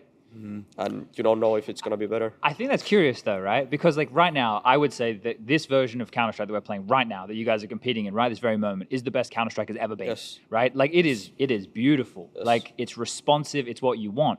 But if you were to pick negatives of what we have, would it just fall into that category of what you were just saying? Like, oh, they couldn't update certain things, so that's why we needed to move. Because for me, if they could literally make CSGO happen in the Source 2 engine, that would be perfect. Or if they just did that, but I don't know if that's possible. My question is that their intent? You know, like I think definitely the priority for Valve, and I'm not speaking on their behalf, but like from my perception and our visit, you know, it seemed like mission one was make the game feel like Counter-Strike. Like it cannot feel like a step backwards from what we're playing, which is already, as you've already highlighted, with the bar being set as high as it is, Counter-Strike is at its best. It's doing nothing. Like we don't even drop an operation, no fancy different colored guns, and we're still getting, you know, increases to 1.4, 1.5 concurrent players. Like we're still doing that. So like obviously it's something they're doing something right. They're doing something right. But with a whole new code base, starting from scratch, new sounds, new models, everything has to be Source 2. It's like they've done pretty good, to the point where a professional player like Brolan is warming up in deathmatch and then fragging out in a qualifier. Yeah. You know, like it's not... Like it's close. It's not, yeah, it's not the same. It's not the same. Yeah. Especially the models. Sometimes I see them jumping and they just look like little... What do you think about being able to see your legs? Yeah, that's weird. Yeah. That's weird, yeah. I mean, playing for such a long time, and then having even though it sounds like a small change, it's just so weird in your brain. Yeah, right? You think about it, it's like, wait, I can look down and see my legs now. It's something like... And this is the thing with like Counter-Strike players, we become so ingrained in what we know that when we see something that's even the slightest difference, it's so jarring because it's foreign to the thing you're doing every day. Seeing your shadow though, you know, like Short does too. That's much better. The like shadow Short thing. does too, and you watch someone CT, and I can literally bait you. I can jump and I can see when my head pops and you start shooting, and I get the, you know, it's like there's a whole new something beneficial of the engine. What do you think about there's like a lot of conversation to be had about certain elements being added to the game that make it easier, right? So on the radar now, they've kind of added that Valorant sound indicator. Do you like or dislike, or it doesn't bother you? I mean, it's not a big thing, but like if I was your choice, I would play without it. Like I think it's just... It's not for you. I mean, it's not for me, but if it's like Valorant added it, and I don't really want it because Valorant did it. Sure, no, I get that. I get it. No, I get it. I see that, but I would also say like Valorant took a lot from Yeah, Counter-Strike. sure. If we're going to take the few innovations that they've added on top that Counter-Strike could use, like take the C players crosshair, that was another one we took. That was good, yeah. Like, and something I wanted to build on that is, have you seen they've got this follow recoil crosshair? Like anyone they did a video about it. It was Wara or someone did a video about that. Yeah. And I played like a whole day with it just because after watching his video, I was curious. And it's essentially a much more practical way to teach someone within the game state, like how to control your spray, when to be tapping, because you can see what your crosshair's doing. It's not going to help. It's not designed for anyone that's been playing like you have. Yeah. But I do think it will help the person, you put your girlfriend in the chair and say, this is Counter-Strike, but then you have to explain, no, it's a pattern that you just have to know and you have to drag it down. But now she can see there's a dot in the center of the screen and wherever that is where the bullet's going. Oh. I think it will help some people get in who wouldn't otherwise. Yeah, sure. Well, boys, we don't have too much longer left on this, so I want to get your kind of takes on the future, right? Because we know what the key things are. The smokes are changing, so there's a couple of other changes within the game that are going to affect the meta, and you're an in-game leader, so there's probably no one better to us than you about stuff like this. How drastically do you think the game is going to play completely differently in terms of tactical aspects? Because if it is not going to change from the beta to the new version, and like the tournaments will instantly start with what's in the beta right now, yes, like everything's gonna change. Like, good luck being a yard player on Nuke on T side or anything, right? Like the meta will be that HEs become the second most valuable nade, because now it's always been like smoke, obviously,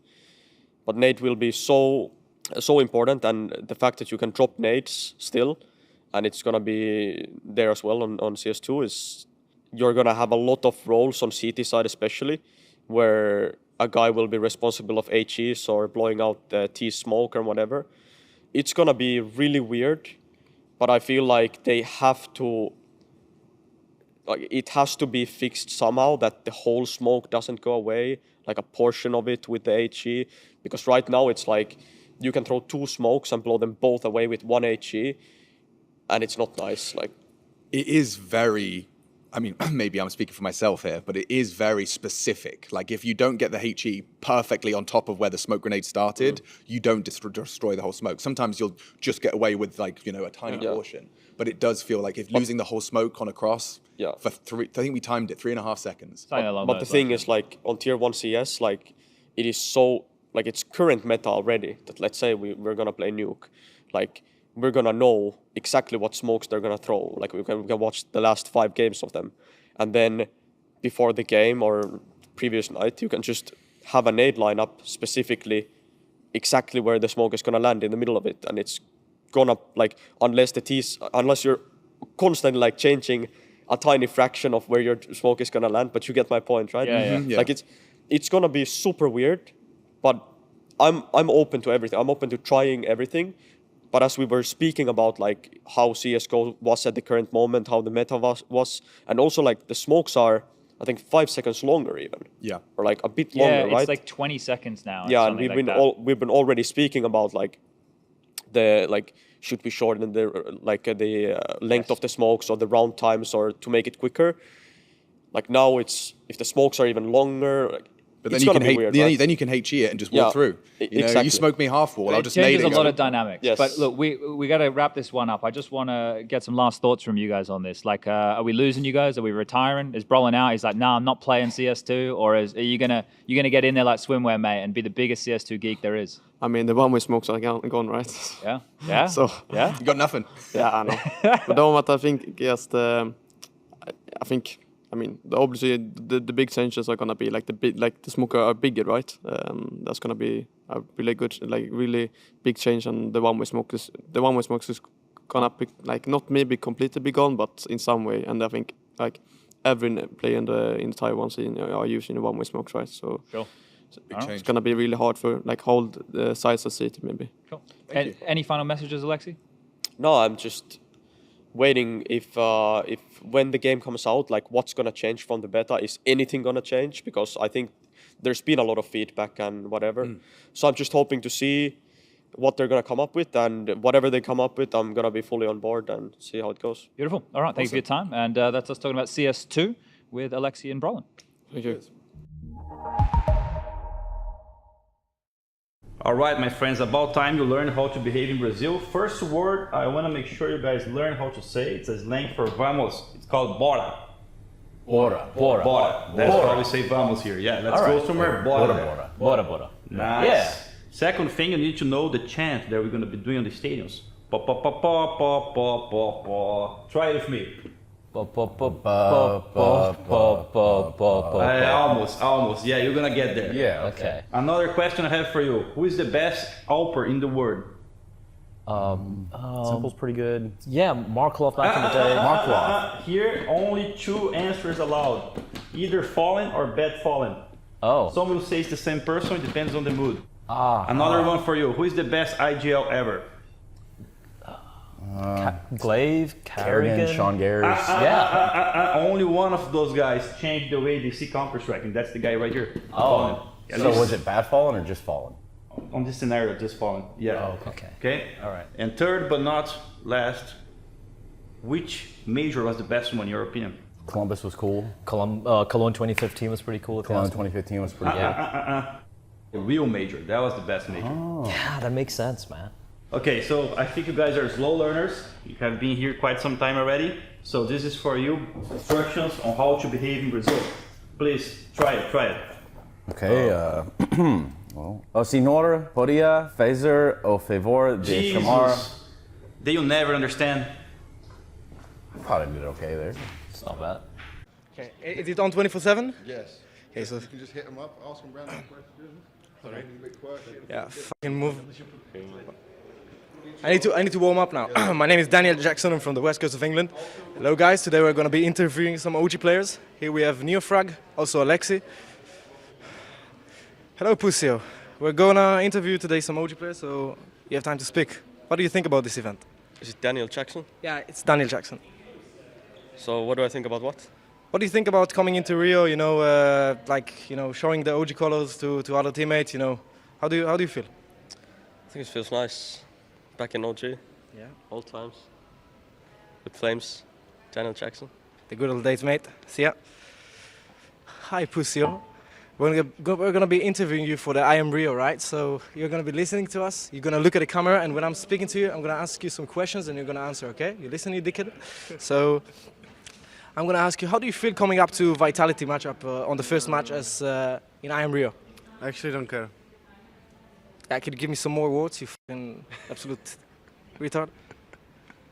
I don't know.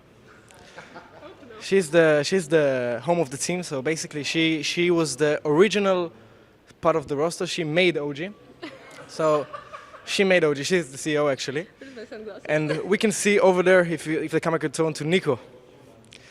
So Nico is a special guy. So now we go back to Vladi. What do you think about Nico as a human being? He's a nice person. That's it? What do you want to know? Tell me about his attendances. It's a hard question for me. As this morning, when I slept just 7 hours for last 3 days. There's no excuses for interviews. How do you think Nico is with other human beings? Yes. Okay. Now Nico is doing an interview, and I'm not sure where is my last teammate. I don't know where is my last. Who is my last teammate? Who is the last guy in the team?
FURIA, the favourites from the Brazilian side here in Rio, but I want to touch on just what does it look like getting to Rio, because obviously you're in Mexico for the RMR side of things, really good performance from you guys there, but did you go to North America for practice, South America for practice? How did it look before Rio?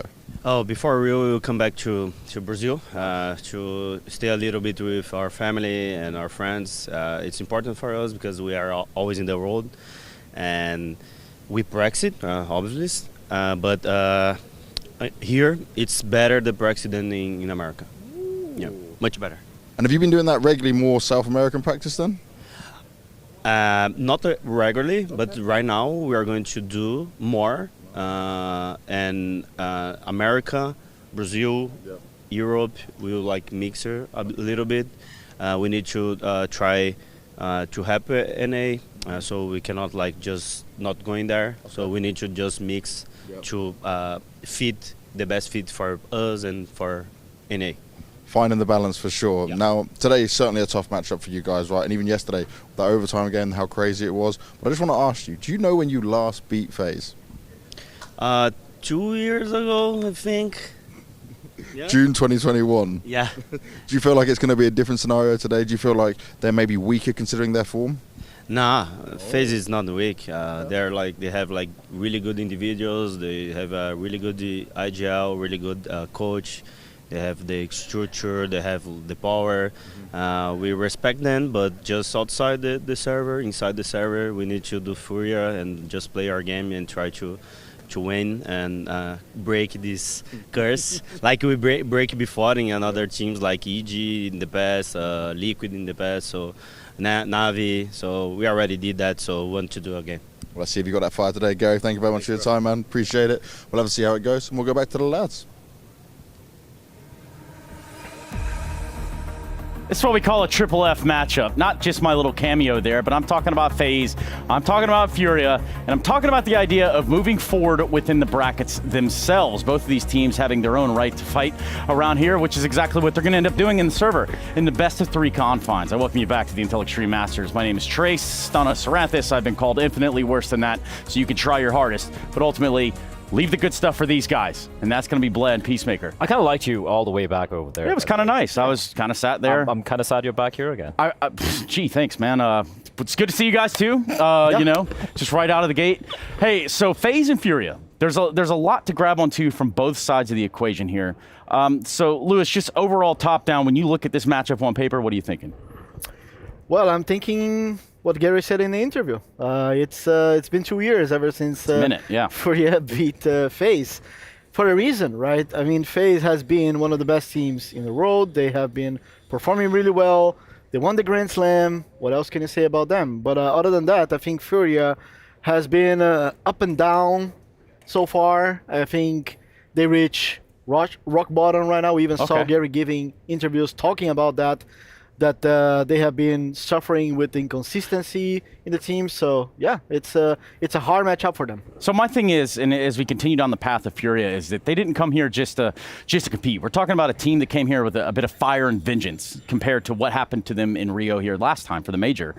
Probably left a lot to be desired within the FURIA camp itself. Oh yeah, absolutely. Like, if you look at a lot of the teams over here, right, you have different expectations for teams like Cloud9, Big, etc., etc. But if you're looking at FURIA, this is a team where they had a dream run in the playoffs of IEM Rio, falling short to Heroic and what was an incredible map of Ancient. I'm sure everyone remembers that. Eventually, they wound up losing that game. For them coming back here, they want to be in front of that crowd. They want to, kind of exercise the demons they had losing in the semifinals back in Rio in November last year, and potentially using that momentum to push them to hopefully a very deep run in the major, which is just in a couple of weeks. Yeah, I mean, that's what we all expect. And I mean, for the FURIA side, if they want to have a chance here, actually yesterday there was a positive sign on the FURIA side because we saw Art and Safe playing really well, and we're kind of used to getting like them relying too much on Casarado and Yuri. So it was good for them to see not only Art performing at this event, but also a change of style from Art in the past couple matches that I've seen, not only going for that super aggressive pushes and trying to get entries all the time, which eventually causes him to die way too often. I think They have changed a lot in their system, which is one of the main reasons why they qualified to the major and also why they beat Fnatic yesterday. And I think you nailed it right there with different styles of art. You know, there's different appreciations for different works of art. And in this regard, we're talking about a living, breathing human being. And he's caught up with us before this matchup.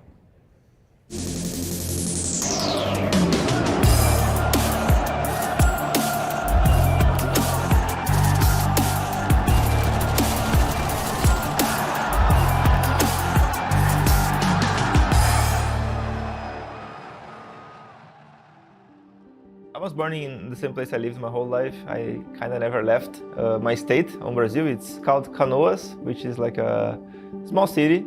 It's all the south in Brazil. Most people don't know the state. It's Rio Grande do Sul. You probably never heard of it. Yeah, I have like an older sister and a younger brother, so I'm the middle one. It was always nice. My sis, she was kind of like a mom for me, like all the time. She's an amazing person. My sister got like a computer, like a family computer. Back in the day, it was very rare to get a computer in the house, and she had one for the family, and I was playing games. By that time, I think I even touched CS 1.6. I was like a competitive child since I was like very small. With my brother and my friends, I was trying to win and being the best in everything I did. So I think that was just like how it was in the beginning. A lot of things that happened and that was very rough. It's not always perfect, you know.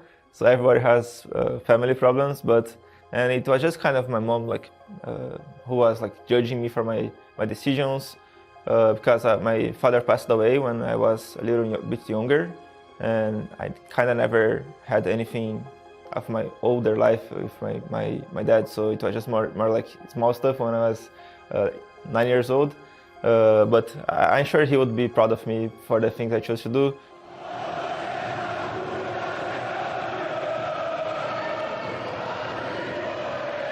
I'm always trying to like giving him the space that he needs and not like trying to force something that he's not like for real, you know?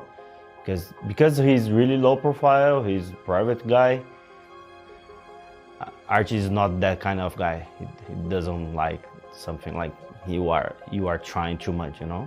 I remember the day when I got the news. It was in the middle of the night, and I remember the atmosphere, how it was. It was very, very weird.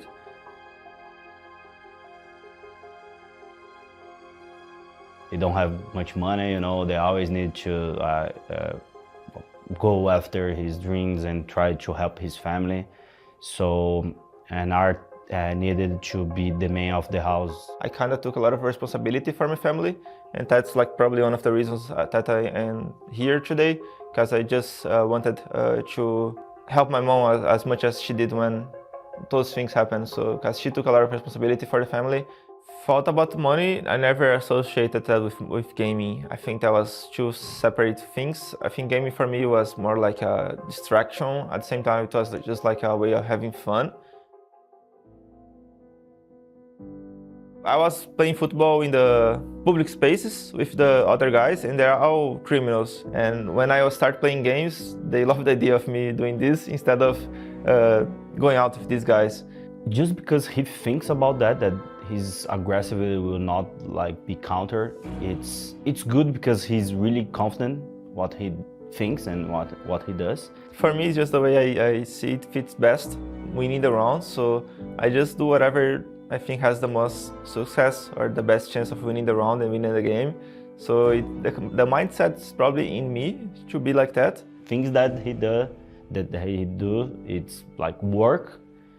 It's amazing, but when don't work, like everyone is like hating, but he already like understand how to deal with that, you know.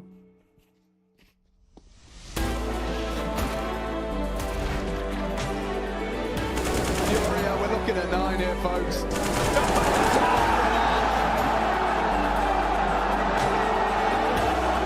I think we have a lot of Brazilian teams that are inspired.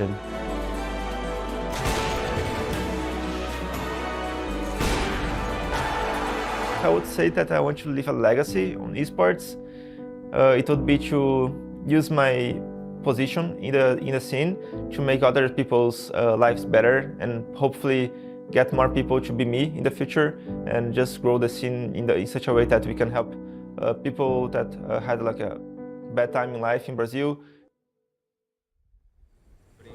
A lot to unpack there from Art, and obviously the journey has been it's been very trialed and troublesome in some ways. You know, we talk about things that get these players to this echelon of play, and you know, for a guy like Art, he brought his own style in here.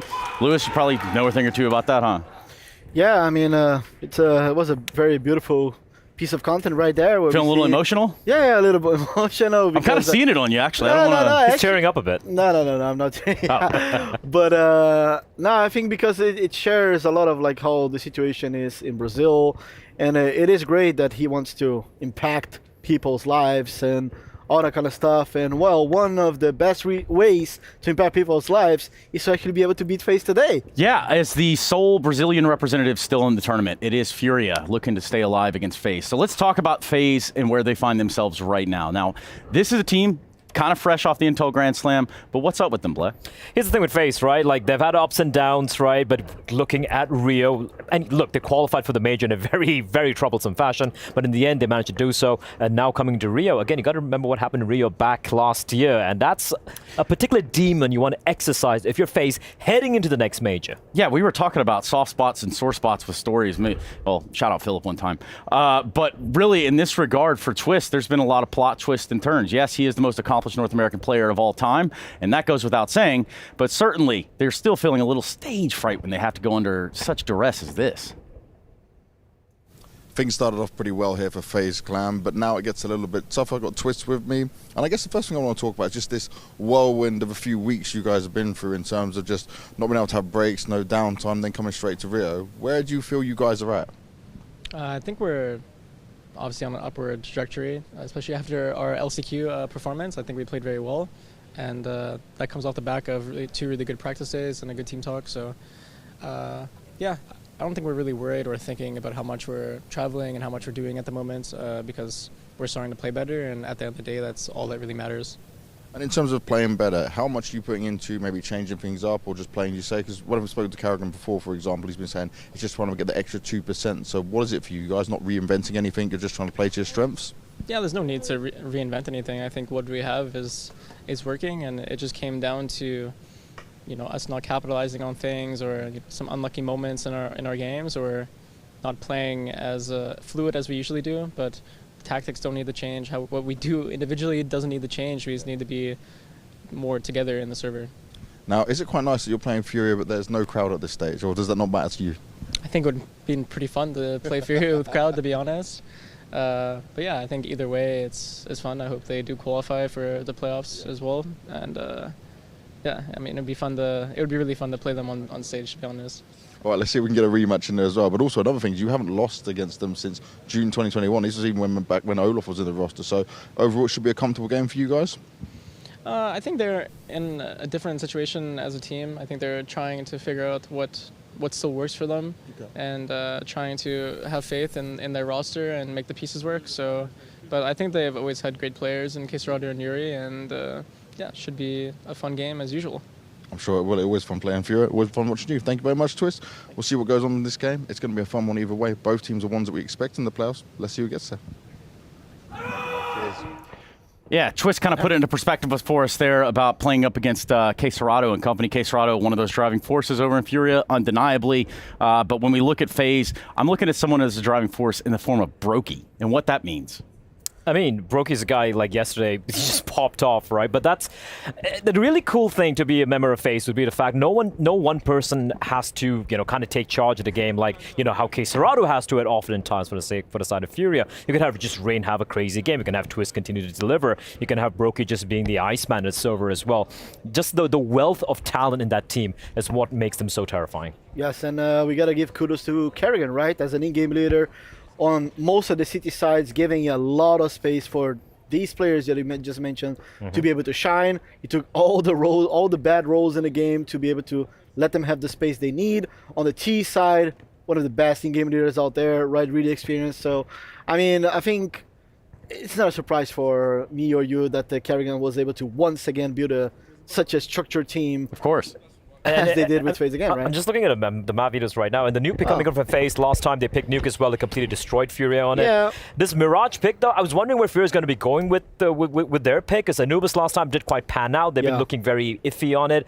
Mirage, though, again, if you're FaZe, you're like, yeah, screw it, we can play this map. And Ancient going to be the decider. I thought it was going to be a toss-up between Inferno or Ancient. Yesterday we saw FURIA get the win, but in a very belabored fashion against Fnatic 1915. So I'm looking at these maps here, and listen, it's just favoring FaZe. No matter how you look at it. Yes, definitely, especially that third map. I would be happier with Inferno as a third.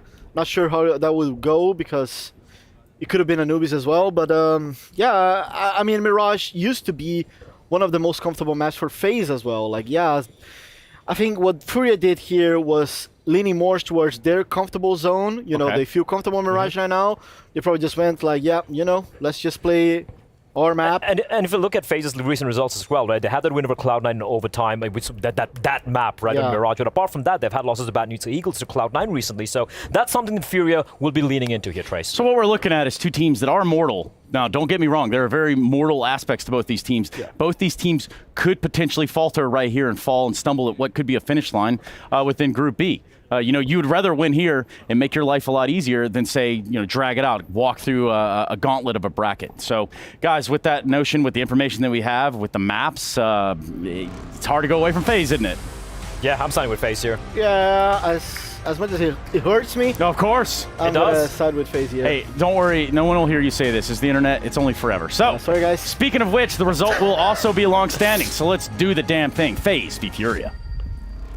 Thank you very much, fellas. Yes, Group B looking for a spot in the playoffs, FaZe and FURIA. I'm excited for this one. I'm always excited when I get FURIA in the server, and of course that extra special nugget of them having an opportunity to be back in Rio de Janeiro just 6 months after them making quite a deep run on home soil. Yeah, indeed. Some nice memories in this place right here, right now. Let's see if they can keep those memories flowing. A positive variety with a win over FaZe. You heard from James on the interview. It's been 2 years since they've been able to topple this Titan. I bloody love a little bit of FaZe action as well. Smokes are up. They're going to be locked out. Rain does have an opportunity on that first, and he's going to surely be, overrun by those Glocks. So CT open for business. Drop to take the space. Bomb to be planted, and a successful A take. Those smokes have really achieved everything they needed. 2 CT is the call. And FaZe trying to work this one back out. They've got themselves an incendiary and a flash on Carrigan. Yeah, Carrigan's going to flash here for this fight over towards the ticket booth position. That's if the fight doesn't come first. Seeing what they can get for free. Here it comes. Bait. And, oh, they were blind, but it doesn't matter. FURIA just flatten them on the double peak. And just like that, a perfect pistol. Yeah, all 5 staying alive. That is fantastic work right there. Didn't have to work too hard for it in terms of being a clutch or coming down to the wire. So that's a great way for things to kick the series off for FURIA here on their map choice. And of course, we're going to see FaZe bite back with a force buy of their own. But this is where we really get to see if FaZe have been now released of the stress, right? Because you win ESL Pro League, you get yourself the Intel Grand Slam, which was quite a labored Intel and a Grand relief. Slam, We saw them on the sofa afterwards, mate. Precisely. Yeah, those human beings were happy. But then you go straight into the RMRs where you don't make it through on the first crack. You have to go down to the last chance qualifier, and then your final demon is Cloud9 again. Who sure you toppled once, but you had to do it in the highest pressure situation. Twist on a scout. He's hit the headshot. Yuri immediate from behind. Short open now, and they're going to be pincering in. Need one. Carrigan well played on the MP9. Safe into the site. Broke. He knocks the head off of Yuri. Those scouts have worked, and this force from FaZe is getting interesting. Just Rain here, though. Rops is still rotating in. He's in trouble. He's surely going to go down. That smoke really reveals where he is, but now he's added a second to the mix. It might buy time. He's doing everything he can as Rops is coming in from short. There he goes. Good catch, good patience. Now the bomb can go down. Oh, the scout would be great. Just got the fingertips, sticky fingers. And now it's safe. Doesn't really need to, but at some point he is going to have a little glance on bench, and that'll be Rops' window, Rops' opportunity. They both look at this direction somewhat. Okay, Serato, the more inquisitive of the two. If he gets into kitchen, which it looks like he's just not needed, backing away, converts it It was a threatening second round out of FaZe, but that's FURIA with the conversion, sweat off the brow, all good in the hood. And pressure towards the B-bomb side there, right? Is that something we're going to see a little bit more of the themes of, trying to pressure the in-game leader here? Karrigan, you can see the man in the center of your screen. It's crazy that Twist gets a shot off there before going down, but some good trading on their way into the side. As you mentioned, very sketchy stuff, but safe with the double up. Handy work, and Rain, unfortunately for him, backpedals into K Serato, who is the absolute monster. And he'll need to be on his favorite form, which is beast mode. Yeah. And he's going to need some help from the rest of his teammates here if FURIA want to get this one done today. But again, pressure towards the B bomb site. Art's going to be leading the charge here against this. Well, it's not a full eco, but it's definitely not an armor buy. It's just some light pistol upgrades and deagles, as Karrigan will call out this B hit. Just shy of his first shot. Whistle past the ear of drop. And already nice and comfortable into the site. Brokey, one back. That's Art. Moves him over the Mach 10. Nothing really to be concerned about. See what else they can find on him. Ooh, actually hits that one shot range.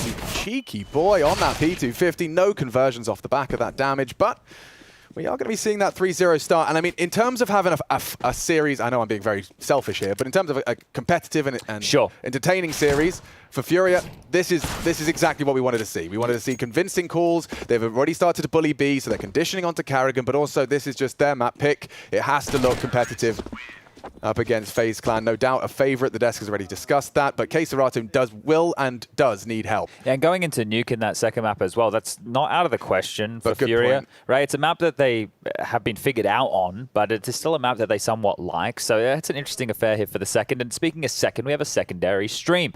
Twitch.tv/ESL_CSGO-B, where you can head over to the YouTubes as well. But we have NIP taking on 9 for elimination, and that's going down for Group A. Winner of that will be taking on the winner of Heroic Mongols for the final spot in the playoffs for Group A. But let's turn our attention right now to the first gun round. And this presence right now from FaZe is very mid-heavy. You can see this is told by Rain, who is the A anchor's position playing on the stairs. So it's somewhat of a retake A setup, and guess what? The execute is coming his way. Full AX sec. It's going to be interesting to see how FaZe handle this. You can already see the cavalry here. Robs, Brokey, Rain, all within spitting distance of that A bomb site. Nothing perfect smoke. Normally something you can exploit there. And Rain still unloads his mag. Just speculative spray, some chip damage. Drop responsible to defend the plant, and nicely done. Just in time. Yuri down though. Nice catch from Rain. Will opt for the reload as FaZe have an advantage on the way back in. Oh, okay. Brokey's just thrown a smoke towards Palace from spawn right now, so they're already setting up for this retake here. Just seeing that one plume. Nice. Drop with the defensive molly. They have to disrespect this, pushing through. Karrigan's found another. Yeah, this gets awkward real quick. Unsandwiches Art, safe around the world, and he's going to have to do a lot.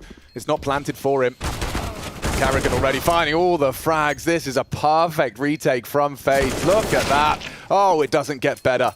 You know, in terms of your drills, in terms of your scrims, you are going to want to be practicing rounds like that, where you give up the A site, you have 5 alive, and you have to get back in. But that's what happens when you execute quite early on in the round like that. The CT still will have utility. And I was fortunate that on my screen, I was still on Brokey's POV, because I see him immediately rotate outside of the window, go back over towards the market, and throw that smoke towards Palace. So they're already setting up some of these choke points to be removed before they've even started getting back in towards the site. A great reaction there with the Extinguish going straight for that fight. You saw that catch drop off guard. Everybody doing what they needed to here to take the first round away from FURIA, but there's still plenty of cash available for a follow-up buy. So the AWP in the hands are safe. Let's see if he can find a toe-to-toe battle with Brokey on the other side, as they will. I'll get the boost ready. That's the big pick. Nice shot there from Safe. Huge opening, especially when battling for economic control. Early days here in map 1. Smoke is out, and looks like the whole defense in mid. Look at this. Look how many bodies from FaZe 1 mid. There's 4 within just a couple of meters of each other. Twist might be in trouble here in a moment's time, though. Who's going to bail him out? Himself? Yeah, it's going to have to be. And you can see the Reese Molly drawing attention elsewhere towards Connector. 1 and done. Art will trade. Karrigan oversteps the line and loses his life. Oh, mouse wheel! The scroll wheel catches him out, and that does lead to a 1v3. Should be. Across the line for FURIA. They've got drop call and be clear. They know the AWP likely going to be lingering around the middle area. Oh, he's been drawn to the wrong bomb site here, hasn't he? K-Serato and Art have just walked straight in towards the A site. Art will continue to take some space. Drop also mentioning that nobody's home, so scratching their head on exactly where this AWP for FaZe could have gotten off to. But that's not going to change the outcome of this one. 4-1, the score will read, and Brokey just looking for the save. Hold on to what he's got. Yeah, good start, though, from FURIA, right? And I like the fact that Safe got that pick. I heard from Peacemaker on the desk there highlighting that Safe and Art were having good performances yesterday, which is very true and very astute in the sense that it can't just be the combo that you and I love of Yuri and K-Serrato. These other elements, yeah, you see it again there, the mouse wheel. I feel that frustration. We've all felt that pain before, haven't we? And yeah, it is going to need to be a team effort here from FURIA today. And I just worry as well for somebody like Drop. You know, I know that he has his contributions as far as the team elements go, but it's very few and far between that he ever has impact as far as the scoreboard is concerned. So if Drop is playing well, you have the win conditions. You have to be converting that game if you're FURIA, if even Drop's being able to find some kills on that scoreboard. Well, the conversation you were having with me just in our first series of the day, MIBR, of course, making that one quick. Yes. And or handle Vitality, whichever you want to frame it. But what the conversation was, having to have 4 now, you know, and if Safe's on, K-Serrato and Yuri we can expect, you are going to look at Drop to be doing more of that heavy lifting up against FaZe. I mean, we know FaZe are going to be having those pistons firing. Yeah, and with double AWPs here. So this is very early to be bringing it out. Rops has found the secondary here, and he's actually taken it towards Palace early. So this is going to give them a little bit more space on A. It means that Rain can focus his attention a little bit more towards Connector as well as the ramp position, and you can see where he's playing currently out of sight of Connector if there is a creep and a crawl, but this is a slow approach here from FURIA, who do have top mid control.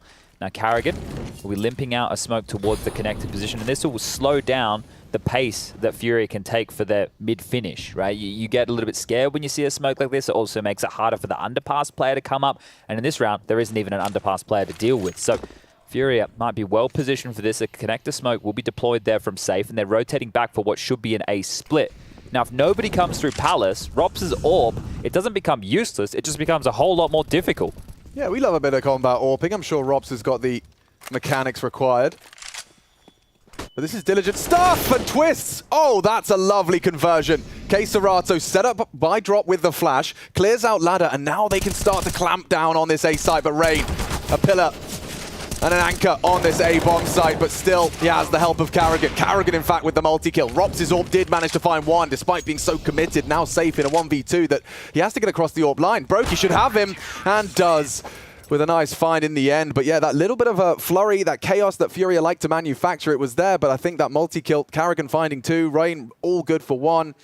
It just was too much for them. The numbers did not add up. Yeah, good stuff from Rops to get 1 from there as well, but they won't retain the double AWP setup. They will just carry through with 1, which is, you know, you can understand some of these decisions here. Keep your opponent guessing, and well, speaking of guessing, FURIA are going to keep us guessing. They have board. It's hodgepodge, 2 AKs, an AWP, a MAC-10 for Art, and a Deagle for Yuri. The lack of util is, a double top mid smoke, and as I say, lack of util, that is actually vital resources to be blowing so early. This could be a bit of a pivot round right here as far as this match is concerned in the early stages. If FaZe win this, we will have to see a FURIA eco unless they save a gun or maybe get that bomb down. So let's see how close the Brazilians can keep it, and that's a great shot from Safe. Carrigan jumps to his demise. A leap of faith, no more. Yeah, and he gets the info, gets the presence. He's making them feel there's a lot more going on here at B than there actually is. Smoke off, trying to contain them. Rops in support. Oh, that's a great nade as well. Art now, limbs hanging off. Oh! And he's still finding shots. Rob's gone. Okay, well, B, they're in, and the bomb's going to rotate all the way back here. And because there was so much presence over towards A ramp where Rain just got flushed out of his aggressive maneuver, nobody's going to hedge towards that B bomb site. Rain tucks in towards Palace. Twist, you can see his position. Thank you very much, Rushley. 1, 2, 3, 4, 5, 6. And Brokey's AWP is completely out of the play, and, well, this round is over. Brilliant. I mean, just as you were highlighting, this is the kind of round FURIA would have needed. And that's twice off the back of a safe catch with that AWP here on the T side. Very true, right? The fact that he's finding openings like that, and even better, it allows Art to then take the space off the opening What a pick. gift. It's a gift for him. Yeah, as opposed to Art having to be the brick through the window. The window's already broken. Now we can just do the snatch and grab, come on in and get a kill of his own. It's nice when you're doing some crime with some friends. No. Partners in crime. Yeah. in a movie sense, right? Yeah, For entertainment. like a heist movie. Yeah. Don't do crime. Crime is bad. Now, I understand that's a blanket statement and may vary on where you live or what the necessary crime is. And, you know, petty theft is technically a crime. You know, I don't think a dude stealing a Pritt stick from Ryman's is the same as, you know, I don't know, taking someone's life. You know, there's a difference. Or putting a rope around an ATM and pulling out the wall with a truck. All of those. Yeah. Nuance required. Sure. For discussion, but certainly Counter-Strike is good though. We'll go back on track as the timeout's been called. We'll put our spades down as we dig ourselves deeper. And we can see Gary's actually getting on the mic as well. He's had the opportunity, of course, courtesy of What do you think FaZe. of the stance though? It's a power stance. You know, he's got a pen in one hand. There's a lot. I can see a lot of ink on that notepad. You can see just a little bit through the pages. It's a war-torn notebook. And Robban, he often opts for the no notebook strategy. He likes to just furrow his brow and cross his arms. I do like the stern Robban look. Yes. It's actually his signature. It was very nice to see him smiling at the win of the Grand Slam, the Intel Grand Slam. You know, it's like, oh, wow, I feel like I haven't seen that in a while. Yeah. Okay, well, the timeout has subsided, and we won't see any upgrades behind the saves, at least of note, as FaZe are going to take this one somewhat conservatively. Let's see if Brokey can manufacture an opening here, because keep it simple, stupid method from FURIA. Hey, guys, let's just execute A. What's the AWP going to do if there's smokes, flashes, and Molotovs everywhere? That's the question. And, well, the wide open A site is going to, fortunately, have Brokey occupy. Ooh, look at this gap. Think he's ready for that? Oh, it's in. Bomb 2. Could still go wrong if Brokey hits the first, and that was the bomb. Yuri, where are you going? Looking for trouble.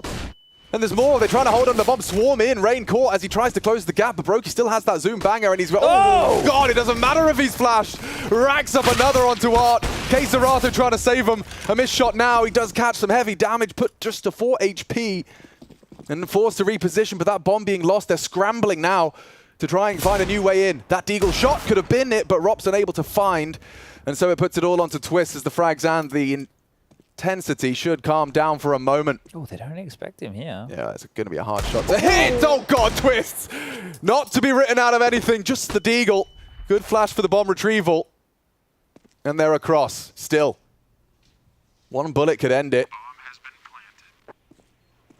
Will it be Queserato? He's happy to take the fight. Yeah, he's not going to play scared. He had the most health in the 3 players alive there, but that's 6 on the board on this T-start. And you can see Gary, he's trying to keep this momentum, put it in a bottle, because FURIA, how many times, Chad, have we seen these out of the gates, really exciting? We're sitting there going, oh my God, Furiaing. If it was a verb. I don't know how. Well, no, right now, FURIA are Furiaing. Yes, they are Furiaing. Yeah, this is FaZe great. are getting Furiaed. And they are really controlling the tempo and the pace of this game. And when FaZe tried to have that more mid-swarm approach, that's where Safe found the opening pick onto Rain, who was rotating through, right? So that's what kind of took the wind out of those sails. And now more pace. Yuri gravitating quickly straight under the window. Nobody home. The aggressive hijinks of Rops and Twist. They love that play. Well, no chance this time round as Connector. That's all theirs. And the CTs have got very little to work with in the utility department. You can see basically everyone's just got their favorite nade, apart from Brokey with a bit more on the belt, but he could lose it all on that gap. Just the flames and the smoke attached to them, just obscuring his cross. It's a lot of room here for FURIA to have early. And you can see FaZe coming into this round, they're a little bit hamstrung in terms of some of their utils, so they've opted for quite a heavy A-ramp approach with Rain and Rops. Twist and Carrigan still quite burrowed down on B, which does put a whole lot of pressure on Brokey to worry about window, Connector, and the boost. So they kept that tower in play for quite a long time there. I'd say 20 seconds or more on that stack. And it profited. Another opening pick. This is great. Had some smooth moves there from Art. Twist on the B anchor. Carrigan going to try and fill that mid gap in the meantime. So this is going to be a lot of work for the Canadian. It's going to have to be 2. What have you got? Yuri dead immediately, but this is the case. Queserato swing down and does manage to get his boots on the ground in time.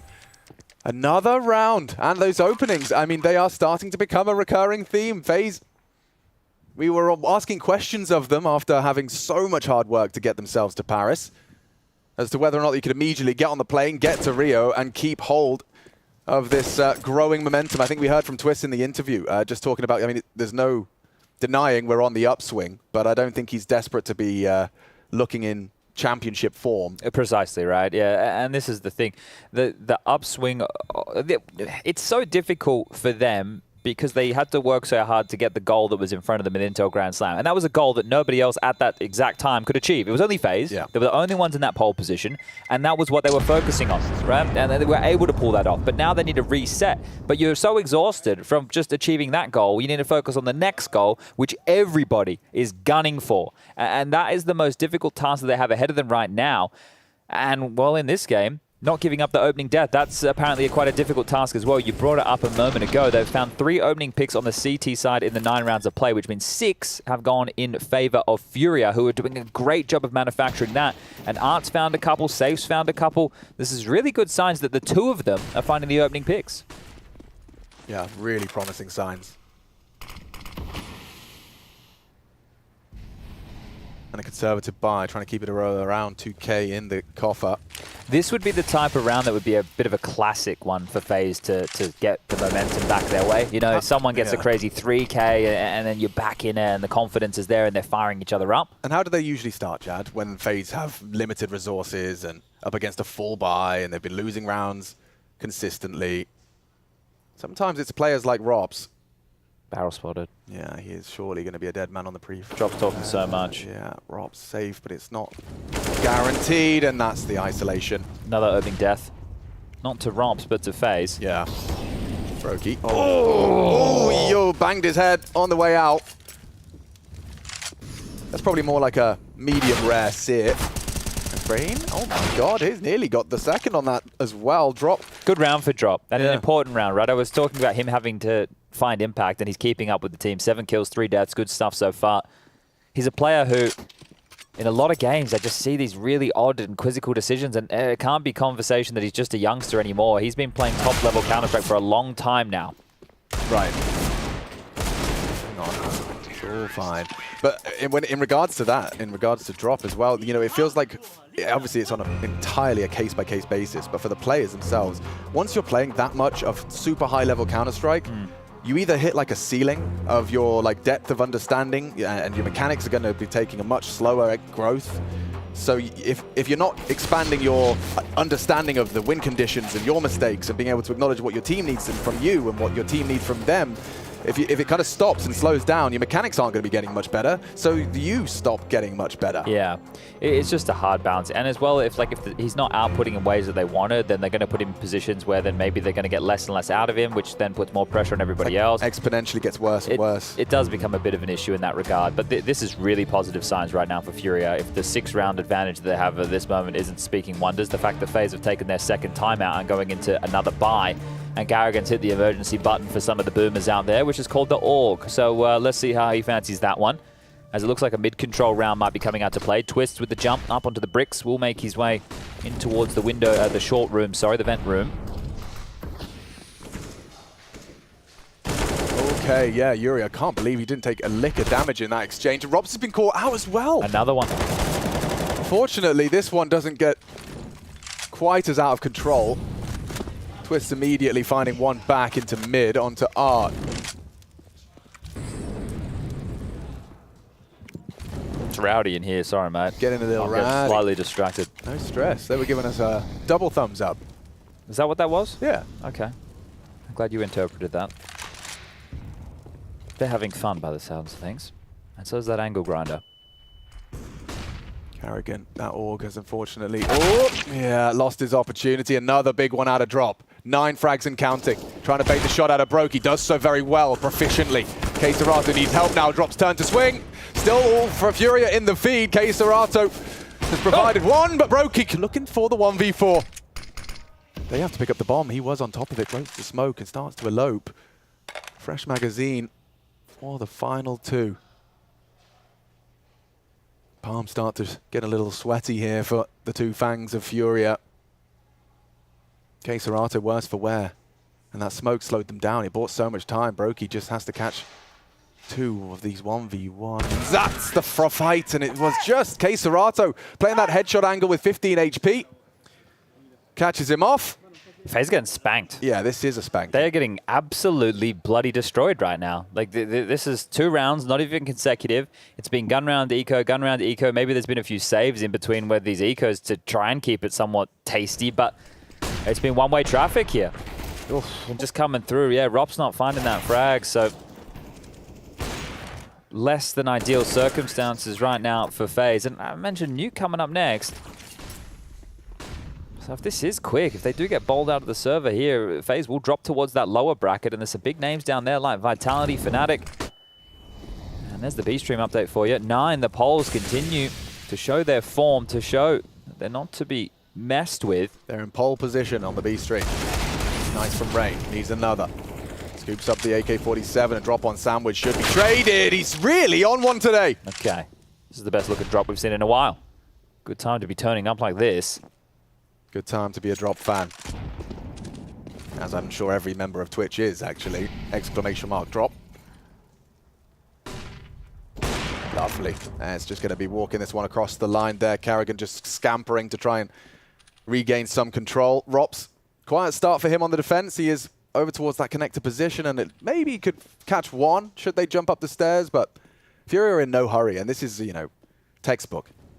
You know, there's 2 CTs likely partnered up, hoping to catch one isolated member, but they're all waiting until they're grouped up. There's Rops, does manage to pick one. Separate one from the pack. The sickly Gazelle dropped down, but still, it's not going to translate into much more. You know what I really like about this so far from FURIA is none of it seemed desperate, none of it seemed out of place, none of it's been Art just going for anything crazy because, and that may be because it's working, right? Yeah. The opening picks are being found. It isn't just Art who has to search for this, right? There's actually a team effort right now. Every single individual on FURIA has found an opening pick so far in this T-half. Right, and not all of those kills they would have been searching for. Some of them would have come their way. Fine, it doesn't matter. It's still finding an opening exchange. That's great news. Still, they've only lost 4 opening exchanges in total. One of them was right there to a Rain Deagle that they dealt with immediately. This is perfect right now. 10 rounds, 8 to the good. And this is looking like a fast B split, Alex. One of my favorites. B stands for banana. Bit of whipped cream in there. And Art, he is getting creamy. Not so dreamy. Twists takes him down with ease. Body shots on that M4, and oh, Robs, this could be the difference maker for him. This is going to wake him up in last case. We can see he's considering it. So many players in front of him. Oh, nothing. Nothing done. Some great damage. I mean, it is going to be enough to translate from the rest of the boys, but he's going to feel a bit hard done by. Yeah, I saw his camera reaction right there. He's getting very frustrated right now, Robs. There's been a couple of moments here where he definitely should have been converting, and he knows it. And this is a round that he has to sit and hope and pray that his 4 teammates who are still alive can finish off what he started. That B split was so telegraphed because there was a window smoke and there was 2 cat smokes kind of connected. And I think, fortunately for FaZe, they went for a mid-control, but it wasn't Twist and Rops who jumped out. It was Rops and Brokey. Right. And then Twist was still playing short, because if Twist wasn't short there, it would have just meant 1 player on B. And maybe he doesn't get that opening kill onto Art, and maybe we have a different scenario right now, but this one starts to fall exactly into place. Smoked off, flash forward, Karrigan communicating this, and definitely should be good for 1 here, unless Drop continues his domination. 11 kills total, there it's going to be. Karrigan will finish the meal finally, and that is going to be only the 3rd CT round for FaZe. Now, they can get a bag of 5. That would mean they need to get these next 2 consecutive to make it a string of 3, and that's possible. There's still money, of course, for FURIA to continue to buy out, and maybe buy out for the rest of the half. This was that opening kill. Bang. And that was the potency of the B-split removed. And oof, Rops, yep. There it is. He's asking himself, what have I got to do? Yeah, well, I mean, when you say it like, he knows he could have had that, should have had that. He knows better than all of us what he's capable of. And just right now, it just feels like he's, At least he didn't jump this time. Yeah, exactly. Right, but that's the thing. It's true. And it all adds up. It does. It doesn't get wiped away because the round ended. Right, it's not like the round's over and his brain just goes, zoop, deleted. Oh, here we go. Didn't happen. Now, that's what Lurpus imagines from all Counter-Strike players. Yeah. That is because Tommy is a Finnish robot.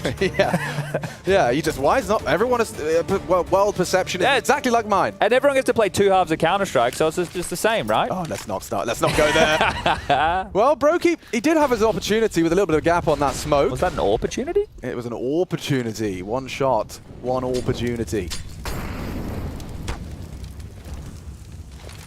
Drop's definitely feeling himself here with how he's approaching some of these exchanges. He wants to seize everything he ever wanted. Yeah, well, Mum's Spaghetti was pretty good, I heard. Trying to capture it. Or will FaZe let it slip? Heart slipped in towards window here. It's currently not being tended. And he has some wiggle room as Carrigan has been dispatched to deal with that. Brokey's AWP has been redeployed over towards B to bolster Twist's defenses. And they might even want to start maneuvering for something slightly more aggressive, but Carrigan's about to get slapped in the face, I think. Certainly does seem like the most likely outcome. And you can see by establishing Art here, now maneuvering back towards A. Admittedly, there's the potential for a disruptive CT to have pushed forward. You can see Robs has not. He's playing that forward position on Tetris. But yeah, this is going to be 3 prongs, or rather 2. Drop and Art likely coming in from that connected position. Robs trying to reposition himself, call for aid. Carrigan in support of them, and that's the timing. Always was going to happen. Perfect. Art's been waiting for this opportunity, and now with his looking away, boom, jungle clear. Oh no, safe. Oh, safe. He's got the bomb. Robs is making a play. Robs is making the play for FaZe as he's holding with the AWP, ready for the punish. Whoa. Snaps into drop, ready for a no-scope. Go on, my son. He lets it go. Perhaps that bomb can go down. 14 seconds though. They just need to hit this one, and it's curtains. Yuri gets across. Bomb does too. Defend him with everything you've got. The nade sucks, but the bomb is down. They've got no health, no hope, just need headshots. It's so close to brilliant as we do lock it down. High octane right there, right? That's scramble. And Robs finally gets himself something. He should be feeling great about that. A very good play to have been made from the connector player, this time over towards that A ramp. So good stuff from him. Definitely no smile on the face because FaZe are still down in the dumps here. But that bomb goes down, and we should see this buy coming through. Robs thrust forward. The flash is perfect. The fight is great. The jump over the scope, even better. The fact he grabs one in the AWP was good stuff. It's still got dicey, right? The fact they get across that nade really softened things up. It just meant that Brokey and Twist could pepper them from either side, handling that with ease. And now we turn to round number 15. Furia, it's been a great half. How about you make it even better? Maybe some pace towards this one. Brokey Molotov's out. Does have to extinguish that. Loses a great deal of his HP. And Robs actually does find success onto Art. It was dropped with him.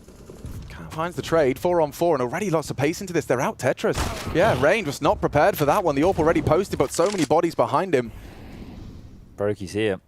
It's going to have to be Brokey, but peeking into safe. Bloody hell. That looks so easy. The placement. Bullet straight to the head. It was just a headshot angle as well. And Drop's calling B clear. Queserato to evacuate. And this frag onto Carrigan. Yeah, now they'll go a little bit looking a little bit quicker. Drop has that rotate held. This is going to be an interesting duel.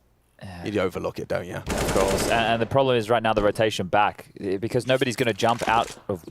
Oh, I thought Drop was about to push. Drop, chill, and that's perfect. If there was the potential to jump out and go underpass, they could cut Queserato off. But right now, there's no option for that. Twist flubs the jump, and it wouldn't have mattered. But pushing through the smoke, Brokey tried to make a play. The bomb goes down. This is all on the Canadian. What an incredible T-half Furia are having here. This is their pick, and they're really making it look like it.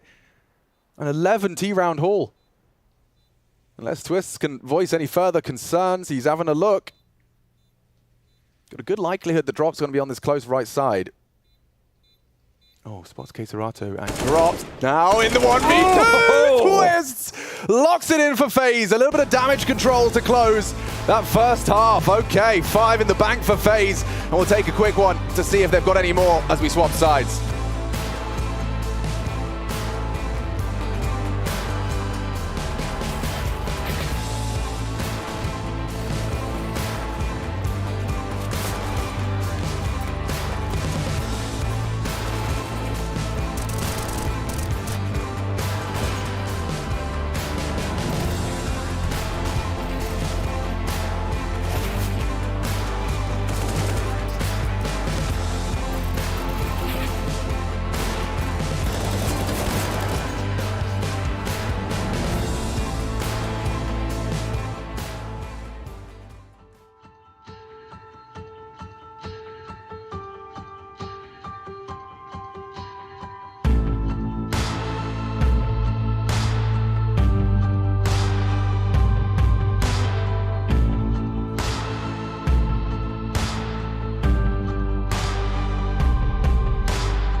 Fast and Furious 10 on the T side. A good start for the Brazilians. We're running out of them at this point in time. MIBR, Imperial, all absent after day 2 of IEM Rio 2023. I've Machine, I've got Chatty B with me, and we've got FaZe Clan looking to battle on. It was a recovered half, I would argue.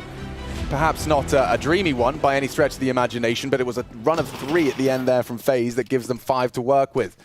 As we get into that pistol round, FaZe now takes that T side. The odds tight between the two of them.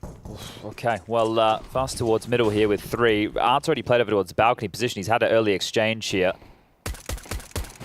Here he can't connect the dots on a kill. We'll have to drop down, but CEST can. Good find. Very nice start for FURIA. Trying to come into this A side. They're going to have to clear CEST out, and now he's been found out. Rain versus CEST. Art will provide as well from Dark. Brokey, next victim, can't finish with the bullets, and it's still... Safe's already flanking. All locked in. Everything's hunky-dory in FURIA Town. I can hear that one without the headset. I can hear that one all the way around from the tournament arena. floor, yeah. Gary really trying to lift the energy here today. I swear, Art must call what he wanted to do on the pistol from spawn, right? And the reason I say that, like a lot of teams will have predetermined pistol rounds. He had the best Palace spawn and he pushed Palace. You can't have that strategy unless you have the best spawn, and he has no way to know if he's going to have the best spawn. Interesting. So the whole call was built around, hey, at least got his this position, yeah, right? Like of whatever the round was going to be. And maybe that, as you're alluding to, influenced the entire round. I don't know, but it's interesting to see. I just wanted to kind of keep tabs on that. Oh, the double nade barrage. And yeah, lovely from Yuri. $1,200. Really just going to be building themselves up a nice bank to finish this one off.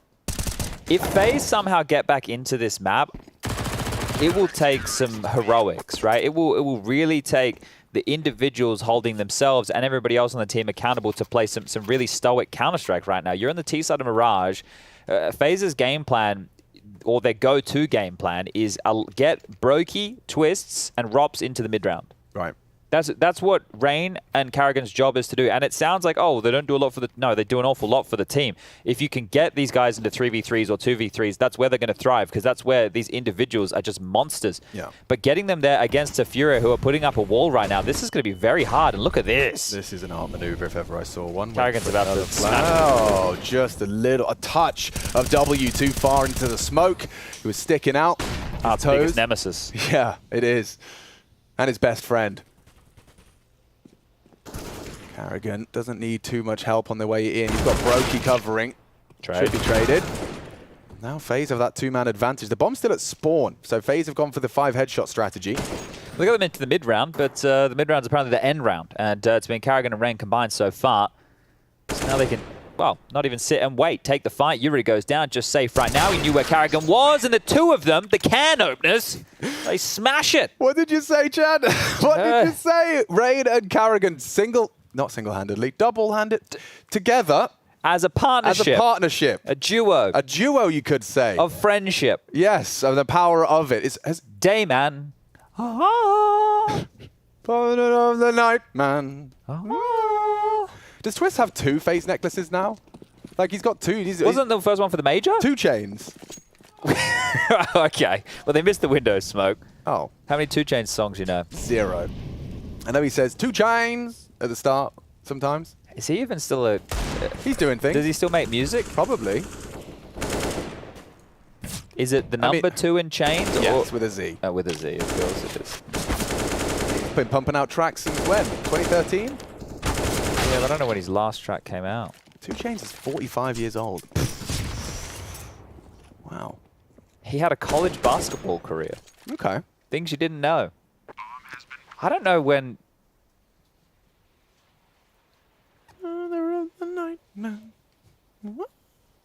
In August 2020, following his battle with Rick Ross. Oh? What, a rap battle or like an actual battle? Yeah, some webcast series where he had I guess it was a interwebs rap battle. 2 Chainz announced that his upcoming 6th album would be titled "So Help Me God." Okay. All right. Kind of going on is like, nope, never mind.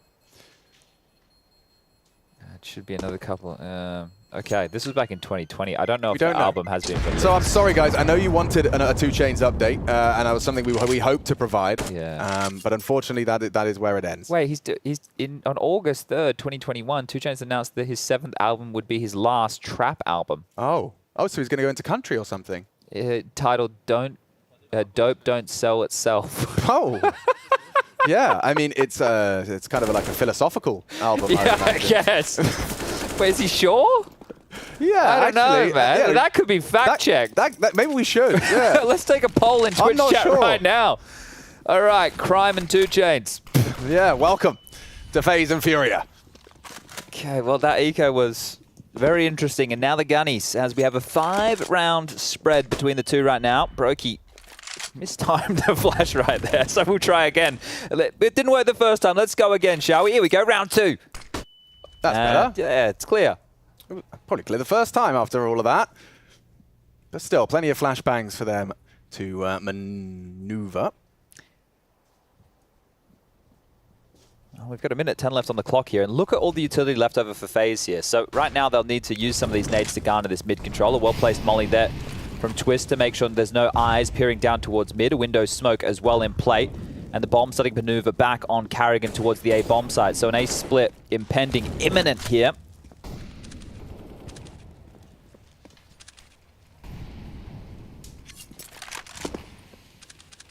Okay, so Safe has fired off the warning shot onto Rain as he maneuvers through that smoke. You got Brokey and Rain to pincer in. Rops and Carrigan from the Palace. Oh, barrel spotted. They know what's coming. It's all about the shots, and Yuri saved, taking it in turns, one by one. FaZe toppled over. Carrigan exposed, flashed on the balk. Does have to do something. Molly's not sufficient to cage the beast, as they do still hit the shots, and it puts Twist down to drop. Oh, wow. First found with low HP. Twist, yeah, he's heating up onto a little bit more. An AK recovered for Art, so that one-shot headshot available for 2 of them now. Keserato and Art equipped with that. Going to be tossing those over. Oh, a few financial woes here, just especially for Rops. He will need to get a drop here going into round number 21. So FURIA with that round. A very handy round indeed. Has started to already whittle down FaZe's finances from their 2-round spree. This is looking great for the Brazilians. Loving the counter-strike we're seeing today. It's really promising, especially if they could just hold on to this. You know, I talked about 6 rounds in. It's like, can you keep hold of all of these individuals delivering? Like, look at the scoreboard. You know, Art, sure, he's the in-game leader, but you want 4. All 4 of them without 3 frags separating top from bottom. Yuri, Keserato, Safe and Drop, all pulling their weight. Kind of staying on a bit of an art cam right now. I'd like to see what hijinks this lads up to, so I'll keep the tabs as Rush has just shown you his position here up and on the balcony. It's be a bit of an X factor over towards A right now. Smokes are starting to be deployed on A. Who's covering? Keserato's got this. Yeah, ready and waiting for Carrigan, but now with the boost, that doesn't kind of give them extra information as to what their intentions may have been. Carrigan had a lot of space there and was hoping to find a gap off of that A execute, but it didn't pull the rotation he was hoping. Keserato cheated back over. He had that covered, and now, now they've lost another. That sinking feeling for FaZe now. FURIA looking hot. Mirage. Many a Mirage for FaZe. Some more memorable than others. This one's probably going to be one they want to forget.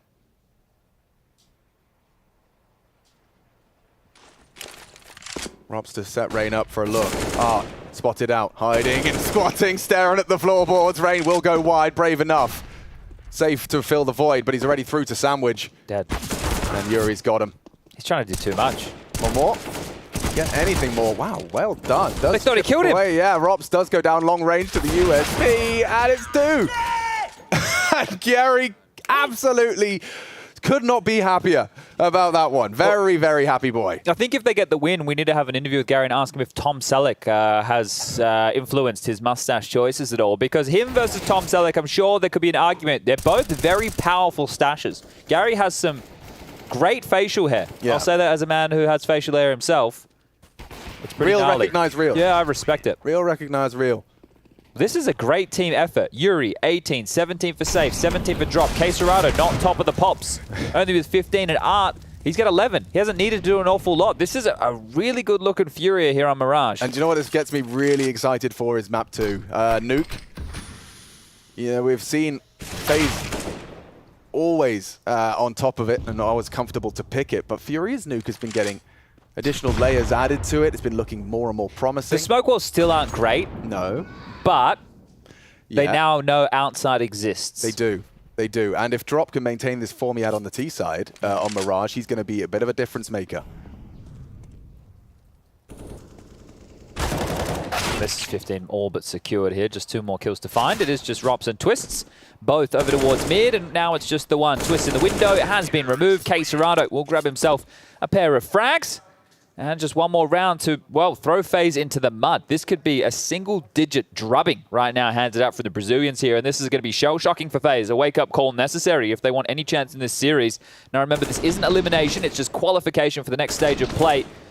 The crowd awaits, kicking off Friday, Saturday, and Sunday for IEM Rio of 2023. And remember, the lower bracket in this group, it's quite feisty. Vitality and Fnatic are already down there, and the loser of Cloud9 and OG will also be in that bucket. So it's going to be brutal.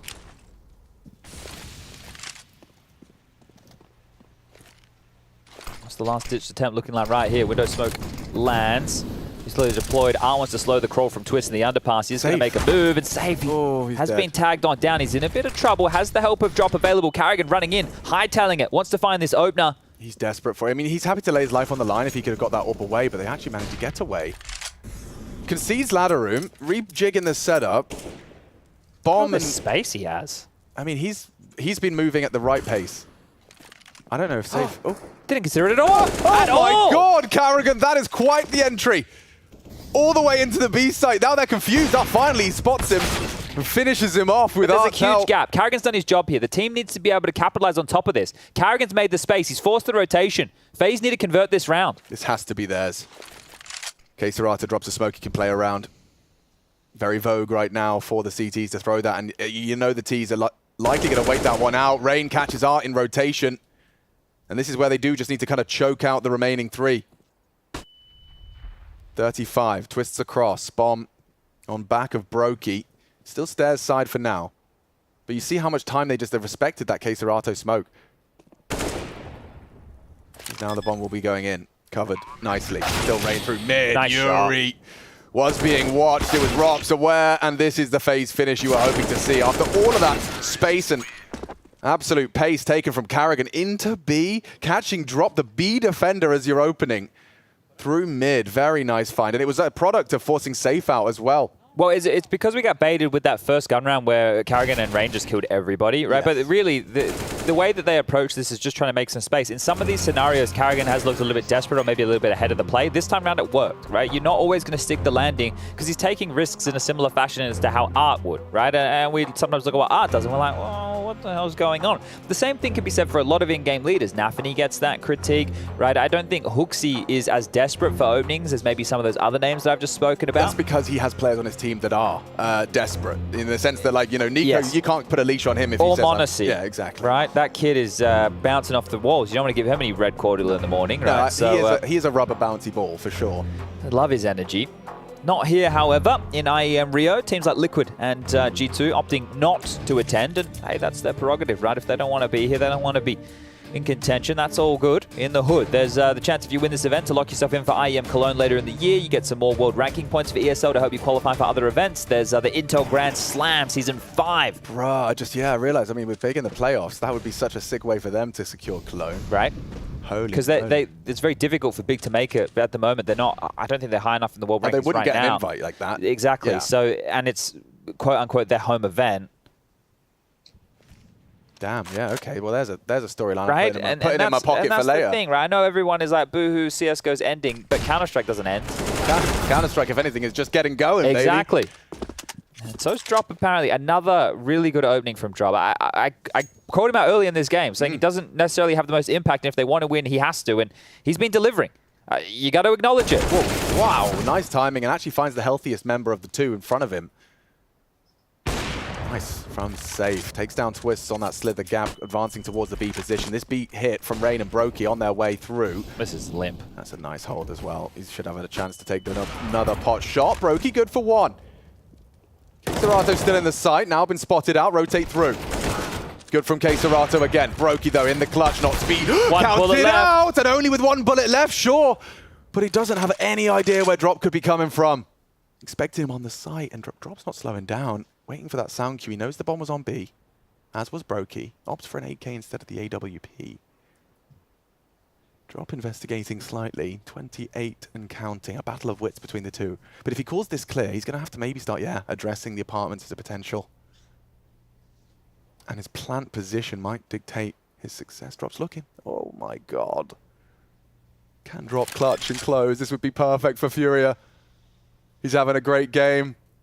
Brokey has no idea, absolutely no idea. Now Drop just needs to finish the job. Secure the map, that's a big one for Drop. A confidence booster. Absolute brilliant performance. He's at the top of the table, 20 frags, the same as Yuri. And FaZe with a 16-8 slap across the face. They are gonna have to shake that off in preparation for Nuke.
into my face. Tell me now why you want to wait. Running out of words you wanna say. I've been looking for you, looking for you, looking for you.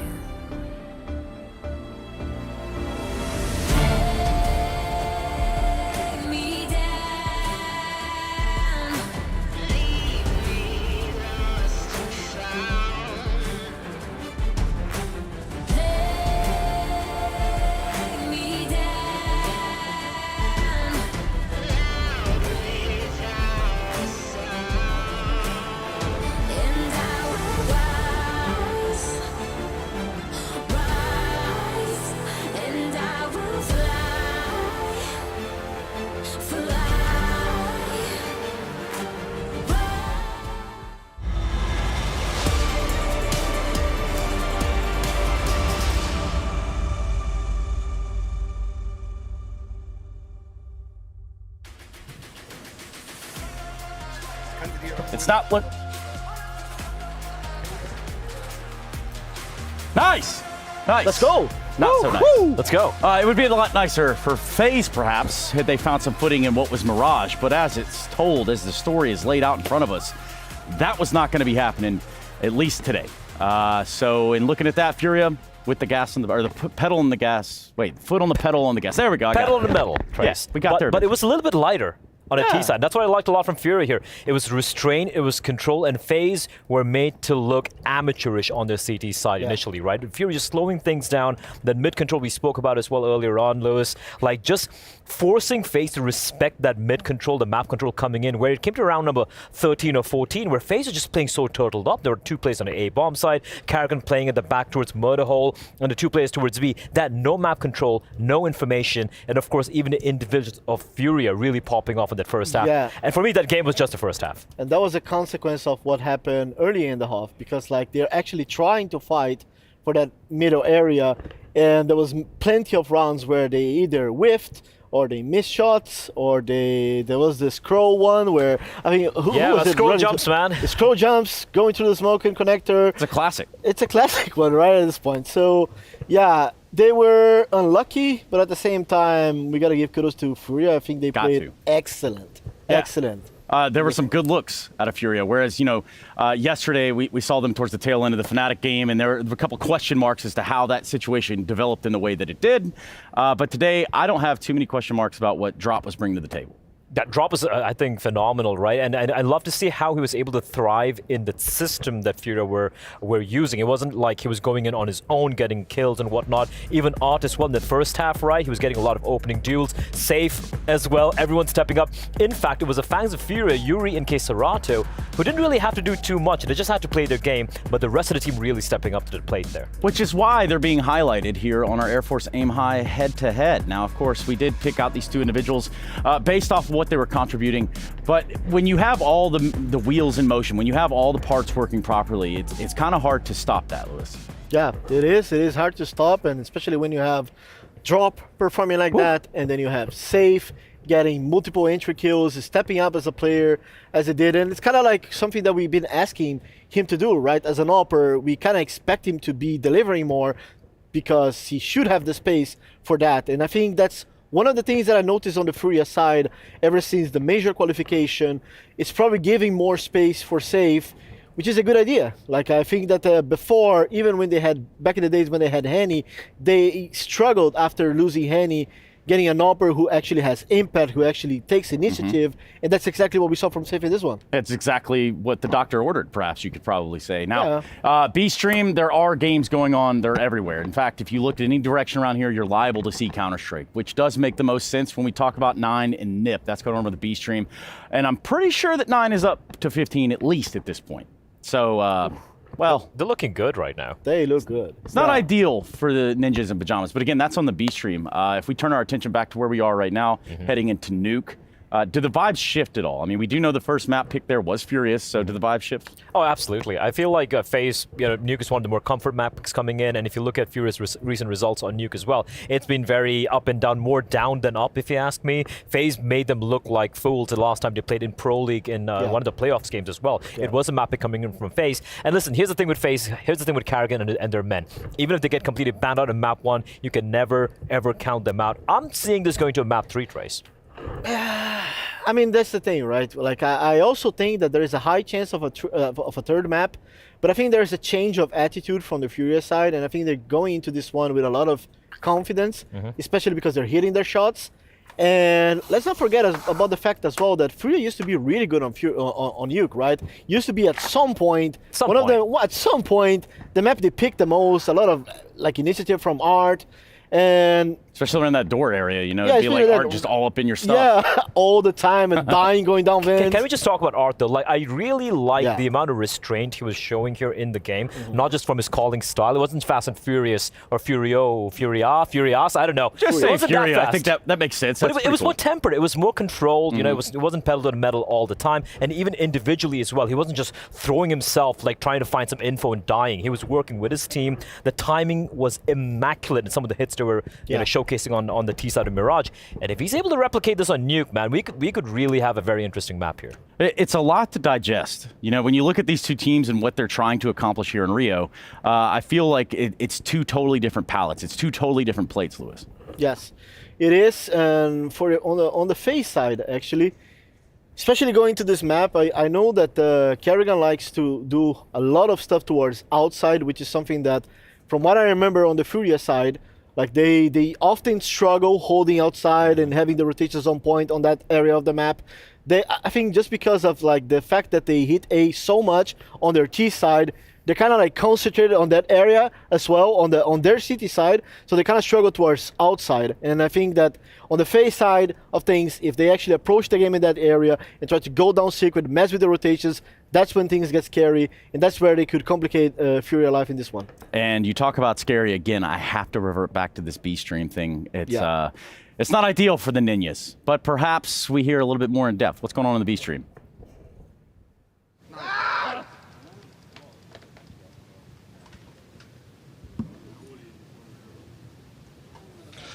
Now we see 9 take down NIP. Now it's Vertigo, it's the tried and tested pick of 9, but this is an elimination game. And while the pressure is on, it's only Hades with big tier 1 experience on this team. The rest of them are growing and learning, but Polish CS seems to be back. This was huge. Hedrick put up nearly 25 plus kills for NIP, but that still wasn't enough to halt them. No one else was really backing him up on the teed. Kai, Minio, they were absolutely strong from start to finish here. Now we're going to Mirage next, but it's still a very good map for 9.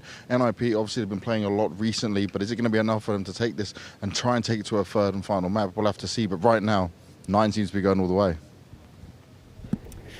For 9 and NIP, that is over on the B stream, as I said, but also in doing so, it is a lower bracket game. So there's a lot on the line right there, and that's just something that they've got to deal with over on the B stream. For us, if we splash our brackets in there, where we find ourselves currently, FURIA and FaZe, they are currently in the top of these brackets. You know, and again, I said this in the pre-match, I'll say it again.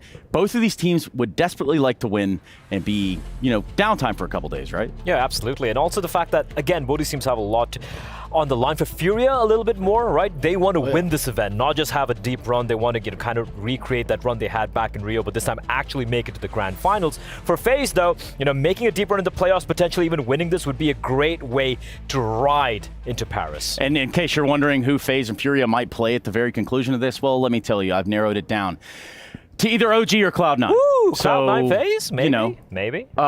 This is a good spot for most teams, and it's going to be an even better spot for one of these teams at the conclusion of this series. So what we do, we go to a quick break, we come back, we try to tie up some loose ends here on Nuke between FaZe and FURIA.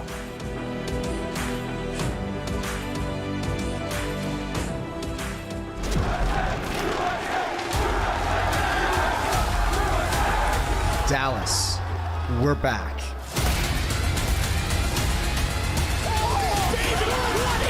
Counter-Strike is in our DNA.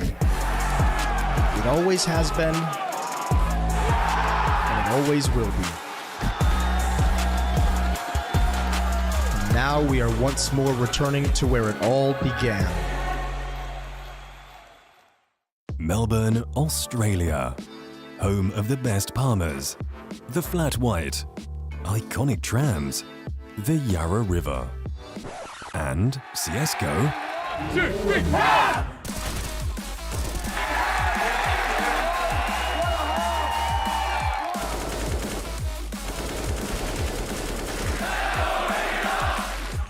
ESL Challenger Melbourne. Book your tickets now. Question everybody needs an answer to: who knows Brazilian Counter-Strike better? We've got Imperial here, Fallen and Vinny, alongside myself and Machine. We had to get ourselves two of the best from Brazil. We got Drop and Quesarado with me and Blair. And you guys are taking on FURIA, so we want to tally up your results, and we want to do some rapid-fire quiz questions about Brazilian CS. Gentlemen, are we ready? Yep. Ready. All right. Big fire. Which Brazilian Counter-Strike player has the nickname Taco? Epitácio de Melo, D. Letter D. There we go. Yeah, it's letter D, Epitácio de Melo. Bang! Vinny, Fallen is famous for his role as an AWPer and in-game leader. Which was the first team that he won the major with? It wasn't good, bro. The letter A. Luminosity. Ding, ding, ding. They got it. These are easy. A, Luminosity. Bing! Boom. All right. Having won back-to-back majors in 2016, with which org did Fallen win his second major? You know? It's CSK. Correct. Bing! Big fan. Again? This FURIA. That's it.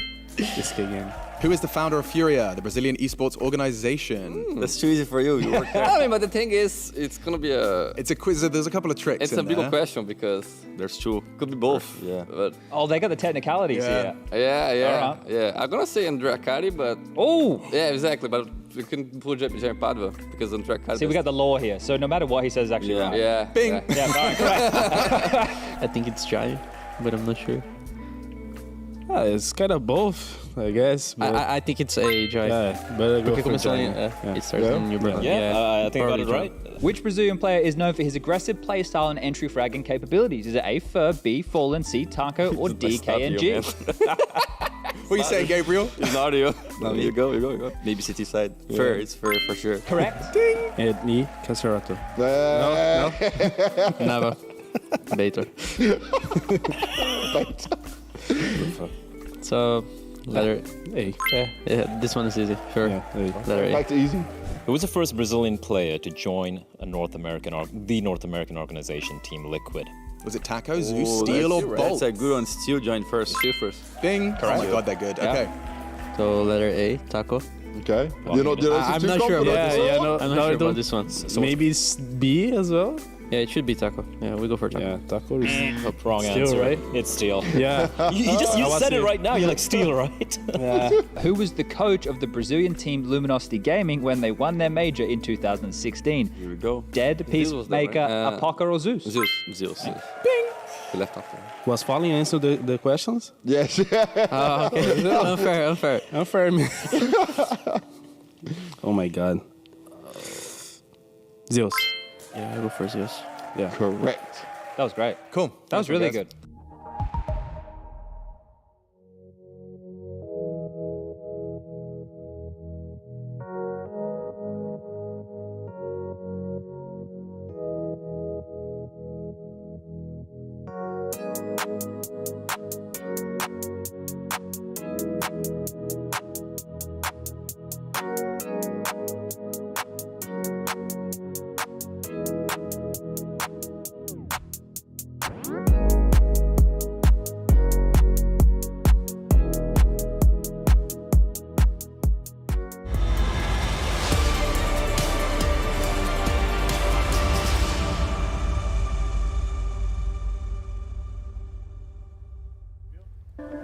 All right, guys, good to be back with you. We got FURIA, we got FaZe, and we're here in Rio de Janeiro. Love that bit of content. It's good to see that FURIA know Brazil well.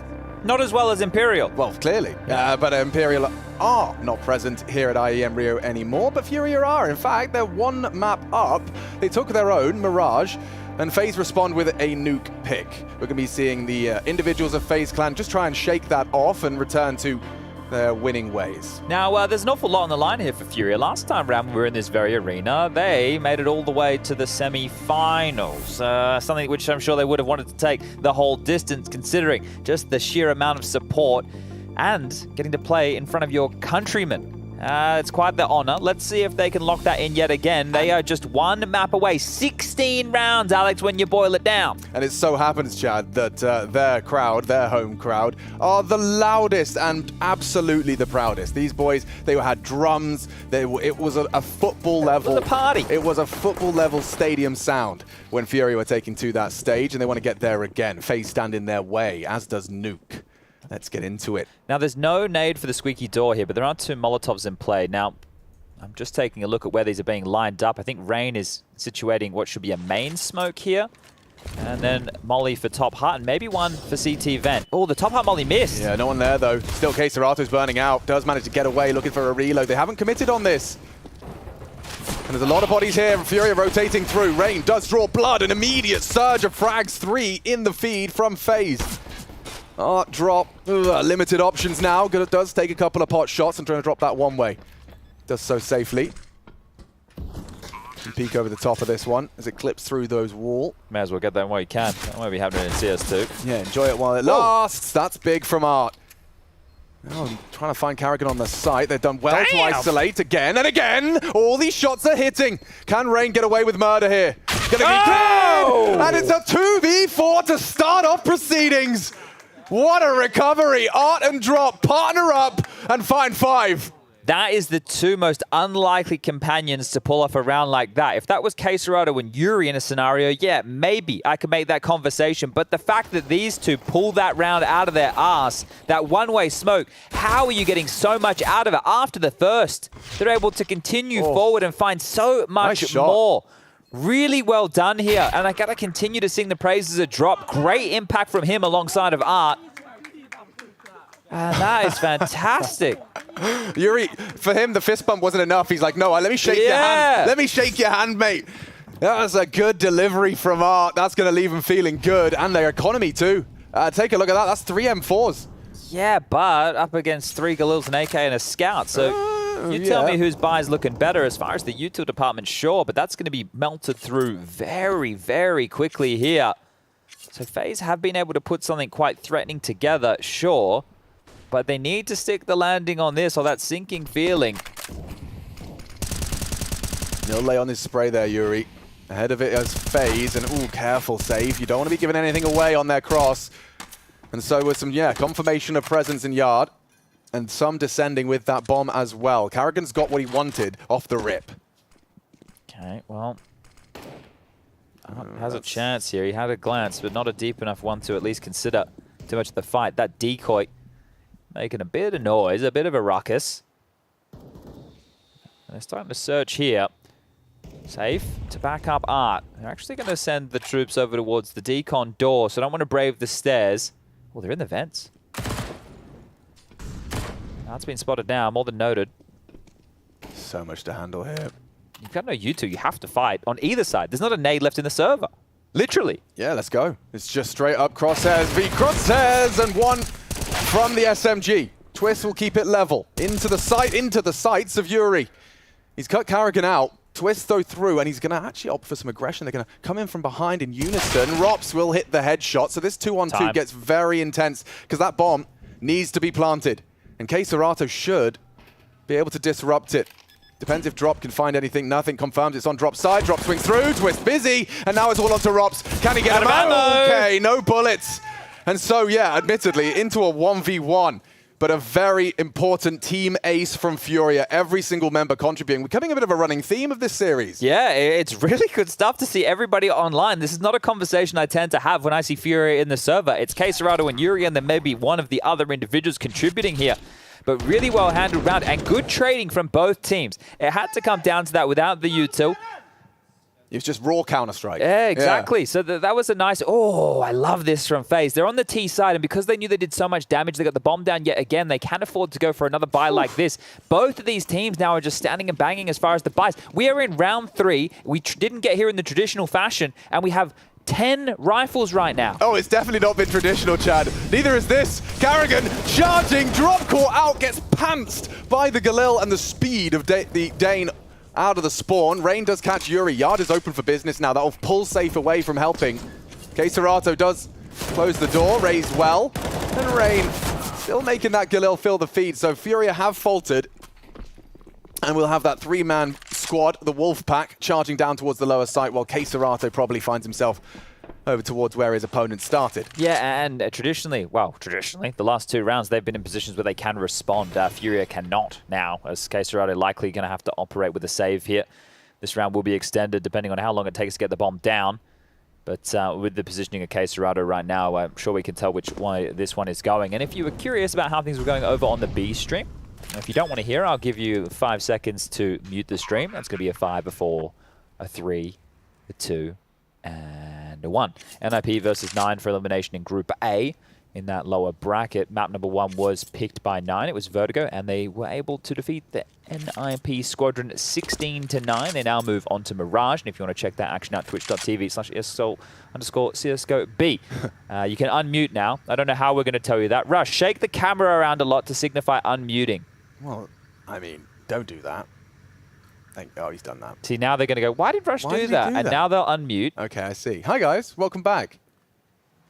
Thanks for joining us. So it was 16-9, with 16-9, and 9 to the Ninjas in Pajamas. I see what you did there. Thank you, thank you. I mean, these boys seem legit at the moment. I mean, we were talking to them on Media Day just about how many games they've been playing, like the amount of officials they've got through in like 3 months. Madness. Minio had no issue being like, yeah, I'm old. And I looked at it, he's like, he's 27. I'm like, come on, mate. Come on, mate. Come on, mate. Be cool, man. Come on, man. What do you reckon the average age is of the people watching as well? The people at home? Yeah. The people typing actively in Twitch chat, average age of about 21. Okay. But the people watching on average probably about 26. Sounds about right. Given how long this game's been around. Hello.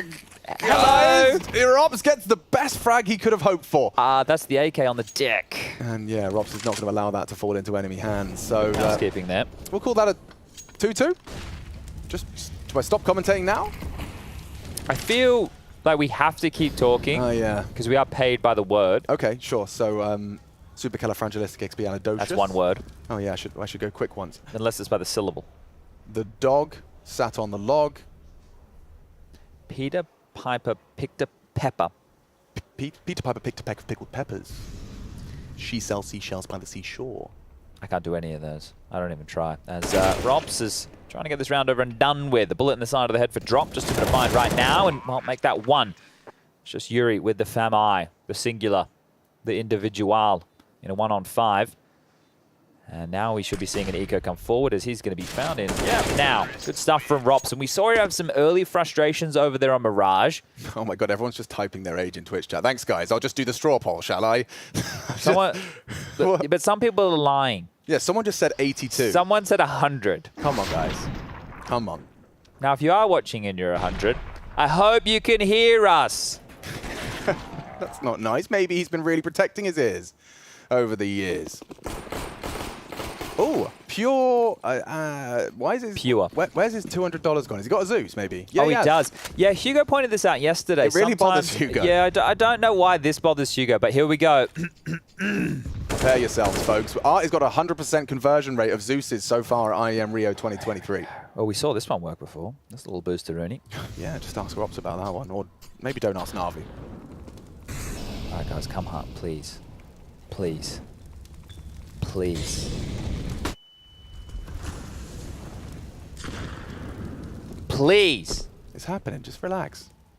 Look at that angle. It's not happening. Rops might have it, like maybe in about 40 seconds, he might have a look. He's standing out of Zeus range deliberately. Oh, yeah. He's well aware of it. Please. Everyone's out of Zeus range right now. Yeah, just stubbing their toes with bullets. I know it's all fine for the conversion. So this is going to be... Is this another flawless round? Yeah. And I mean, you know, we are going to be seeing the changing of the hands of this momentum now, given the way in which this started. To be fair, I mean, and with FURIA as well, like it has been quite... Their wins, don't forget, it was like a 2v4 on the pistol, so only 2 alive. Their second round was that 1v1, which they just got across the line with Drop closing that. Indubitably. So in terms of CT finances, that full eco was necessary just to try and get everything back on their side. All right, well, timeout called here. Gary, man on the mic, captain coach, going to have a bit of a chit-chat right now to see how they can set the record straight here. Now, what will they be expecting to come out of the FaZe arsenal? Lots of money for FaZe, right? When you have 2 rounds in back-to-back fashion where nobody goes down and you're all sitting with AKs or an M4A4 for Brokey, this is beautiful.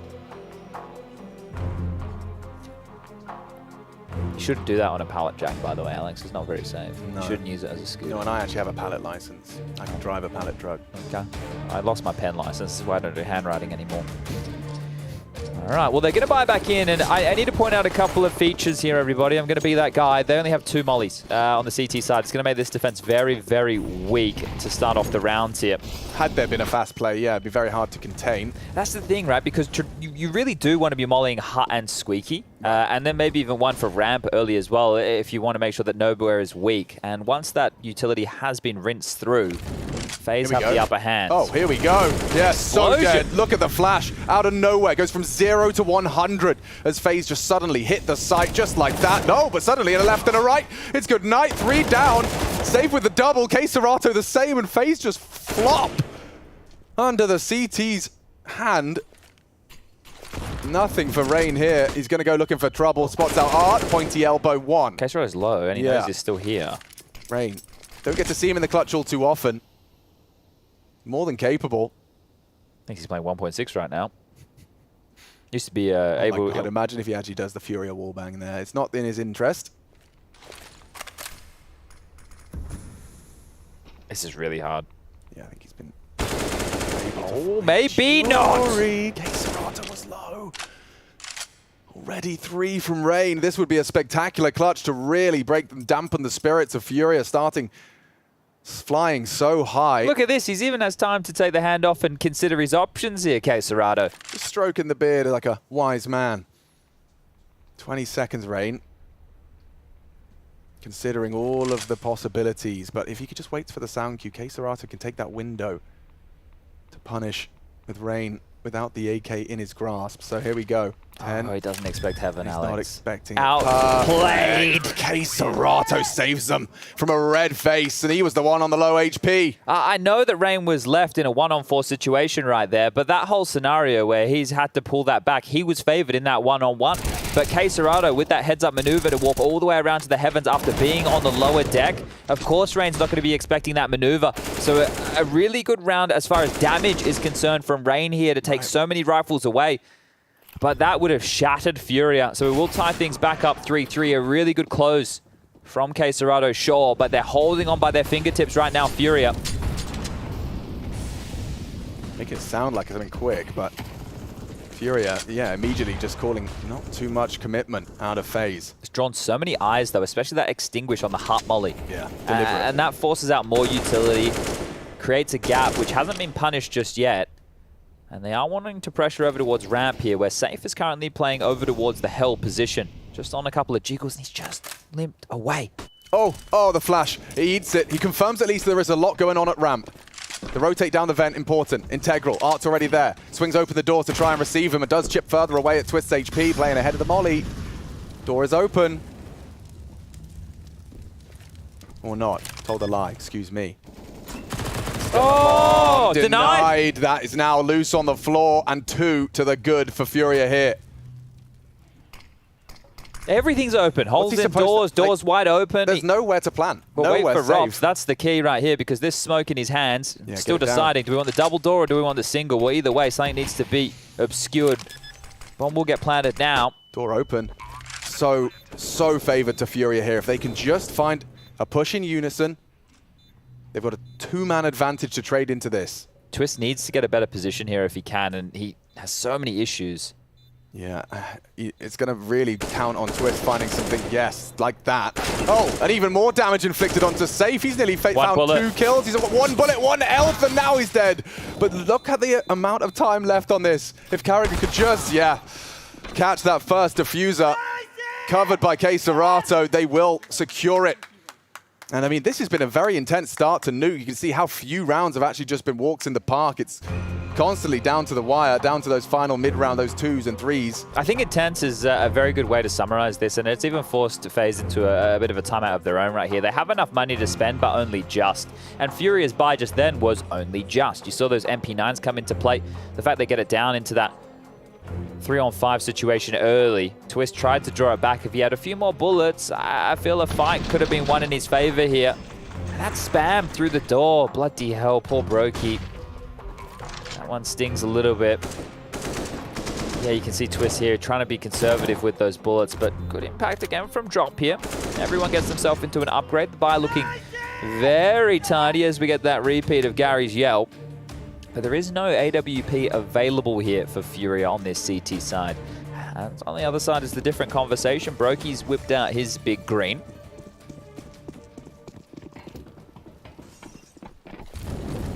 Get to see him ply his trade. Post for the door. Doesn't get his fight. Flames force him away. They want to go for something towards Trophy, but Brokey going looking as well. This will be a tough one for Art to do anything about. Oh, missed the shot. There's the one from Robs, but safer there to keep it even.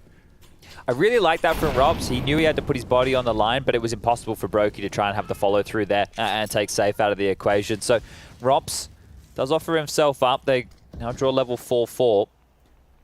Rain's position right now, quite key in all of this. He does have a lot of secret space. However, he hasn't really investigated down towards the lower side. Looks like a classic squeaky walk, which could help facilitate Brokey's AWP for a couple of picks here. Still nades to work with. Time aplenty. KSCERATO and Drop are the ones they have to deal with on top site. It's quite a turtled setup from FURIA here. I feel like if Rain was just to sell some noise lower, it would force a bigger rotation. Oh, and it's being acknowledged already, so I guess cancel that. Yeah, rotation force. 2 of them going looking.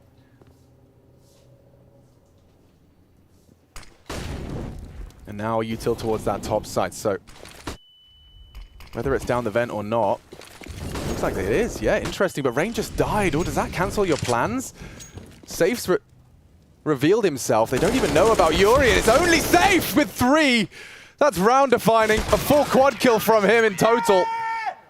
And damn, yeah, doesn't need the AWP to have impact. That's a big round to post, especially considering it's 2 already from FURIA. That's a run of 3. puts them up to 5. And it will likely now just have to be a partial investment from FaZe here. So 6 looking ever more likely right now for FURIA. And that fairy tale over there at the major last time, which is what a stone's throw in the past. It's not that long ago. They'll be looking to get back into another playoff appearance here. And that is the one difference in an event like this. And it's not the same for Imperial. It's not the same for MIBR. They aren't of the same caliber of competition just yet. But for FURIA, right, this is a very important event for them. I know that the major is just around the corner here, but there's a lot on the line. And what did we learn as well? Oof. From that interview as well, it's been 2 years since FURIA have beaten FaZe Clan. Right. This would be monumental for confidence and, of course, for the run at the tournament, securing crowd play. Not only that, Gary, he wasn't allowed to be behind them during the major. Yeah, and that's a really notable point. I mean, that was news broke over at EPL. Gary now fully vindicated. Yeah, so good news for Paris. Very good news. And, of course, the fact that they could maybe get, you know, a taste of it with him by their side in Rio. Yeah, I'm sure that would just feel great for him as well. He's been with this team the whole time. He used to be a player in this team. Damn, that's steady. Right? Yeah. Love the run boost in case Heaven was watching.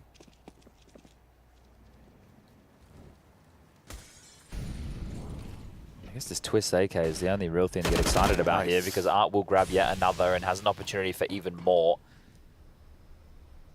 Worried about the Heaven play. Rain is just under him here. Time a big problem, and good awareness from Art. A great little round from him. 3 in total so far.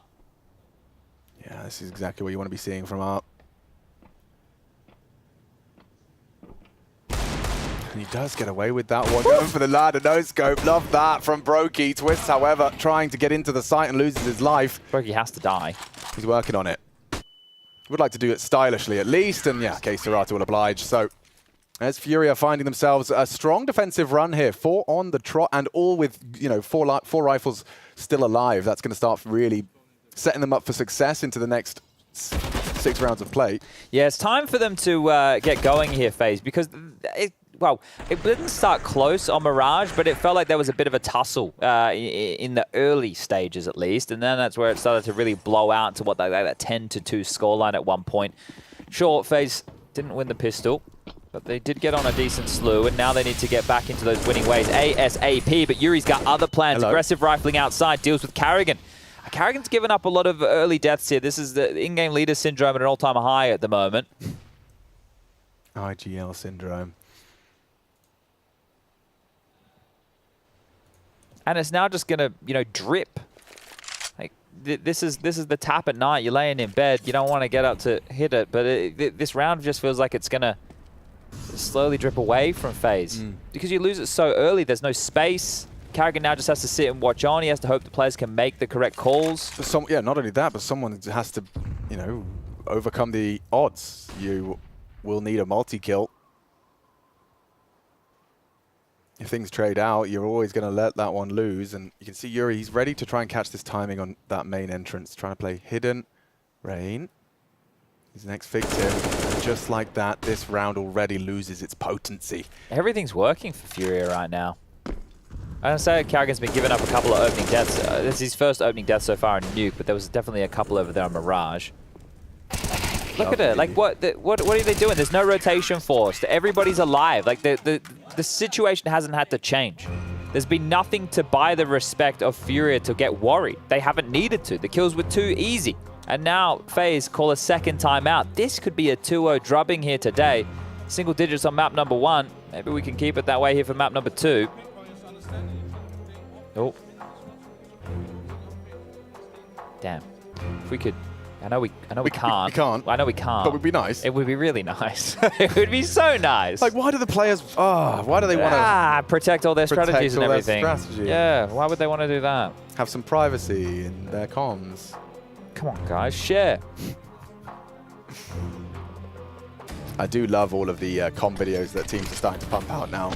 Oh, There's it's like great, a laundry list of teams that are doing it. I think we get comm videos. Carrigan puts on his own YouTube He channel. does. I think G2 do it as well. It's We've easy when you're winning to put out comm videos, though, isn't it? It is. It is. I think Liquid even might be doing some of those. I'm not sure. I know Elige has got his YouTube channel pumping. It's great to get the content from Jame as well. Oh, that's good stuff. Shout out to everybody who is giving us a little bit more. Yeah, and I'm sure that come summer, there's going to be a lot more across the board. That, oof, is going to hurt. You're trying to do something poppy, something pacey with the Tech 9s. You're running out of hut and running out of players as the nade on Rops comes through. Perfect weapon from Art and a clean 2. This is beautiful. It is. It's the best looking Furia we've seen. It felt like they knew that the top pop was going to come as well because of those deeper nades in towards lobby. They were not just like a hut nade or a squeaky nade. They were deep in towards lobby. They are getting stumped right now, FaZe. I don't miss the Org meta, but I'm always happy to see an Org or two. Yeah, it's definitely not as powerful as it once was. It has its place, and I think the way that Art is currently using it is perfect. At ramp, it's a nice long-range fight. It's a straight corridor. It is really cool to see. And as a ramp player as well, you do find yourself rotating around to, you know, outside from the heaven or hell position down towards lower. So there are a lot of applications for it. As we are back underway here with round number 12. Keeping FaZe's T-side humble. And after the, what was it, 16-8 on Mirage? It was. I felt quick. It's either 16-8 or 16-9. Yeah, but either way, a convincing win on their map pick. If Furia can come in and you were right, 16-8. Keep FaZe's T-side real humble, we could be, as you've already highlighted, we could be set up for a 2-0 and the first win against FaZe Clan for Furia in over 2 years. I don't know if I want to remind everybody again that FaZe would drop down to the lower bracket here where only one team of the likes of Vitality... They lose this, you play Vitality. Oof. There you go. Let's just put it that way. You lose this, and you're still not through. So... Oh, so Vitality are watching this right now through their fingers. Yeah, and I suppose you're hoping that FaZe win this game if you're Vitality, right? I would assume. But I would assume. If Furia play like this, then maybe not. Maybe not. That's true. I guess, yeah, you'd expect that you'd have more tape on the FaZe head-to-head as well. Art looking to disrupt this low site hit with 30 seconds left. A nice flight path from Twist. They got it all rumbled. Well played from FaZe. And that's this is what happens when they don't concede that opening. They get to essentially take that space as they intend. Well, they got to play their round as they wanted to there. Right. And you bang on there with that flight path. I love to see that. Making sure they're diligent, making sure they're not just overlooking corners. So that is good to see still. So FaZe will grab their fourth here. It isn't hugely important that, at least for right now, that Yuri and Safe save, but for the tail end of this first half, it is very much so. There's plenty of cash available. We can take a little bit of a look and take stock as a collective here, guys. You, me, everybody playing at home. Safe still has 11 grand to his name. That's before the loss bonus comes on through. Queserado's got 10, so you can see that this great for a few more consecutive buys here without dramas. And by saving this in a round that they definitely weren't going to win, it's going to guarantee them maybe one or two more. So here you go. You see they've thrown those smokes without the high, flight path from spawn. It also means they can move quicker as a unit. So that is a nice, neat way to do it where you don't have people so disconnected.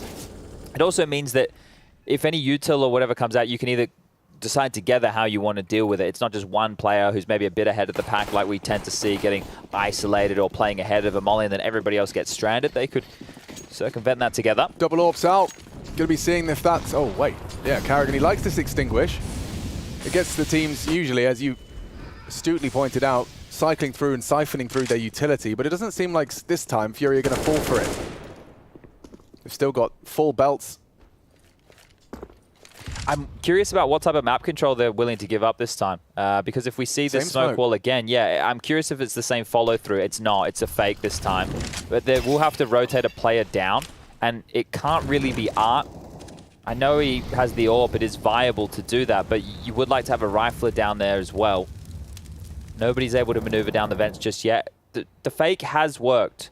So Safe and Art have changed positions on ramp. Oh, and Safe's going to push. This is what Robs has been waiting for. This is a fight he's all too familiar with. If Safe stays here, he's fine.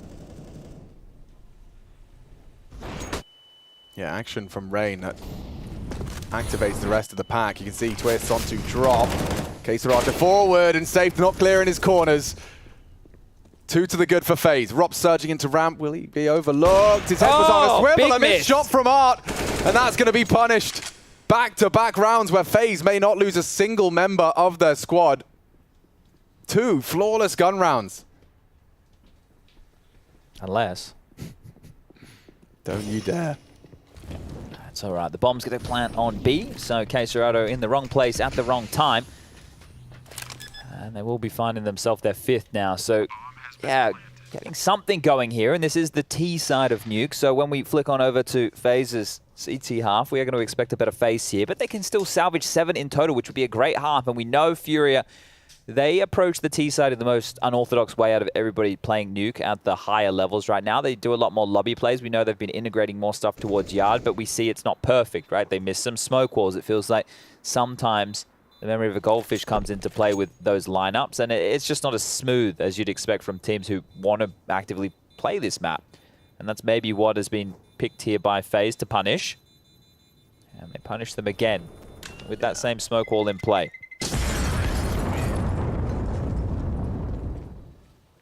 Double orbs get them nowhere, and neither of the orbs are saved as well. Fortunately, lots of cash from their early endeavors. And that's our 2nd FURIA timeout. So that's usually a sign that you're doing something right. FaZe catching a nice opening there from Twist. That was it from his perspective. Got to catch it this time in the replay. Ooh, and those legs betraying whoever it was descending there. Yuri takes a Kalashnikov to the cock. Yeah, I think here, if you are FURIA, you might need a little bit more map control towards Yard, because if that smoke wall comes out again, fake or not, it'd be nice to know what's going on the other side of it. So you could play more offensively towards Yard here, because in the last couple they've been turtled up, right? They've been playing from main and more over towards Heaven. It made things a little bit janky. As I mentioned, Art wasn't the player you really wanted rotating down towards B, but he had to, and then you had an overlap of the double orb setup with Safe then coming to fill his position. But it's not easy for your top players to drop down Vent once Secret's already been given up, because they can be watching that like an absolute hawk. So what will the change up be? That was a smoke straight out of spawn thrown out. Oh, missed the run boost. It would have been great for this as well. That's Yuri that might have a little bit of a second chance off the flash. There's so many bodies here, and he gets them both on the M4 spray. Well tamed as Karrigan and Brokey sent straight to the Shadow Realm. That makes me feel good. Finally said something that was right. You always say stuff that's right. Yeah, but that one felt better. Oh, it felt good. Okay. Yeah. That was gangster. Okay, well, now it's about closing the account on this one here. Rain will still have space towards Yard, but hold up a second. If they all regroup, they could throw some smoke wall, right? Rops, Rain, Twists, all with smokes. And they have plenty of time. So if Karrigan right now is cognizant of that, he can call this out for the boys, let them know. They don't have to fully commit to this, and the rotation hasn't been completely across the map right now. It's dropping CEST top, Safe watching Yard. A limp smoke. Okay, smoke wall no longer available, but hasn't made Safe reposition. Still like a hawk, focusing towards this outside position.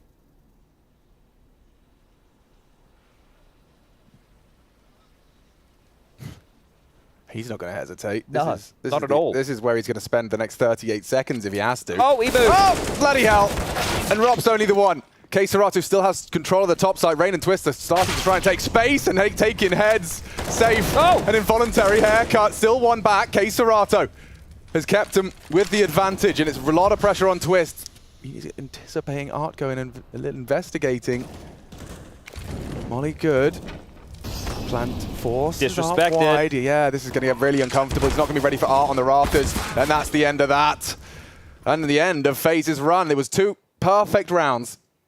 Back to back. But FURIA will extend their defensive haul. Now, if you're FaZe, you call the bluff. It's like, are they going to go for another Yard aggressive maneuver? Well, probably not. And this was the run boost just different being round. missed here. Different round if he gets the vision on Yuri running up. Fair. Yeah, I think that like it definitely, because they would have been more prepared. Somebody may have been playing anti-flash for exactly this, right? And yeah, you can see Karrigan not too happy with how that one unfolded right there. I mean, he not only was he pulling a pin on his nade as he turned around, then he got a flash, then he got his gun out, and 2 players were already dead. Well, I think if you're FaZe, you could run the same round, right? You could definitely run the same rounds here. Because it's unlikely we're going to be seeing the same out of FURIA. Exactly. Here comes Robsto, straight into the top side, set up for success.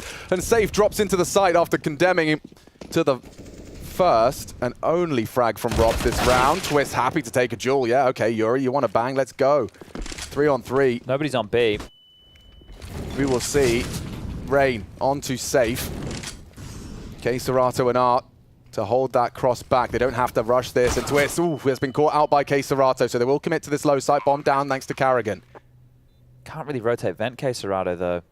Art's got a good weapon to kind of watch the periphery of that smoke. And yeah, Karrigan tries to elope, now down.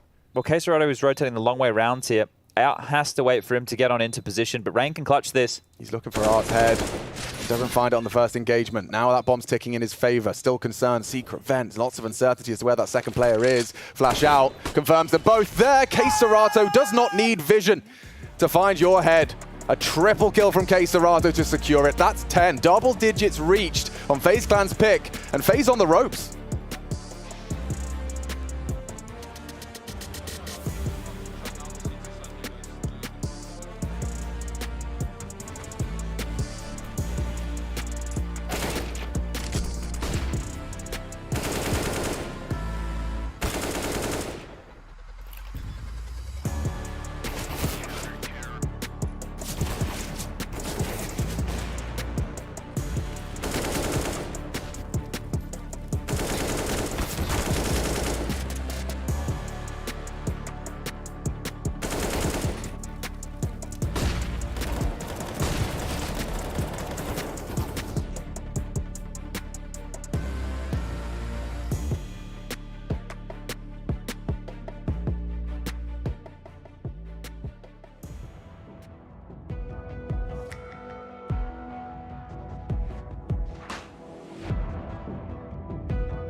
Hello, ladies and gentlemen, and everything in between. It's 10 to FURIA, 5 to FaZe. It is the second map of this series, and FURIA already with a map under their belt. Yeah, FaZe, I think I said on the break, on the ropes, and I think it does really start with the pistol. Thank you very much. Hi, my name is Captain Obvious. And it's good to be joined by you and your superpowers here today. However, FURIA have been looking great in the pistol rounds. This might make it 4 from 4, and this will be setting them up to get themselves back into the playoffs here in Rio. Both of the Fangs unarmored. In fact, opting for the utility. Let's see what CEST is going to be giving us. He puts the key in the lock, lines up on the dot, so he can open the door. But Brokey is staring at him. You can see the crosshair placement high. What's the go sign? What's the go signal? It's Caserato's judgment. Yuri ready. Molly in. Smoke out. Brokey locked behind the door. I like this angle. Might get overlooked. Twist still on the hut. They already through. Down goes one. Lots more on the action on the site. Twist two with that USP. Can you get a third? He cannot to save. Not another one. Finally felled. And Yuri has been handed something he could perhaps work with. After the heroics of Twist, Rain posted one, and he might find a second here. Robs is in those vents. Yuri none the wiser. It's all about this first head-to-head. Rain.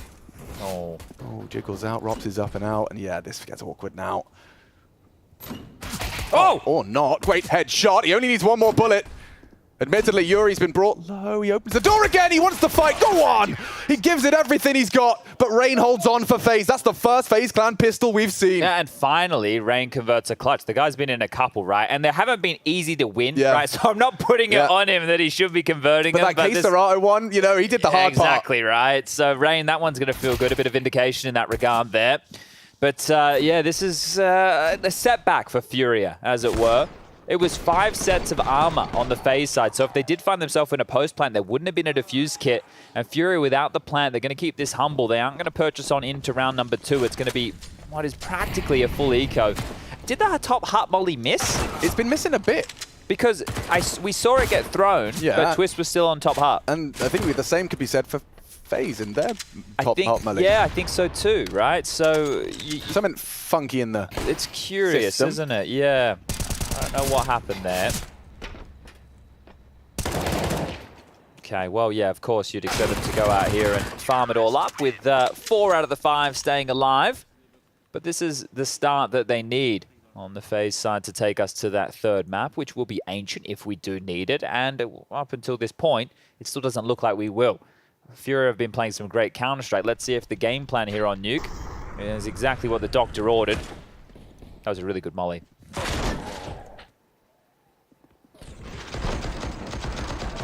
We're just trying to turn it into a Jason Bourne movie for everybody with the slow-mo there. My God, it's Jason Bourne. There's the molly. See where that early fight comes. Broke it down the vent. It's actually rained down yard already. That's going to really incite some violence. As Art finds another head. Big. Huge openings provided by the leader of FURIA.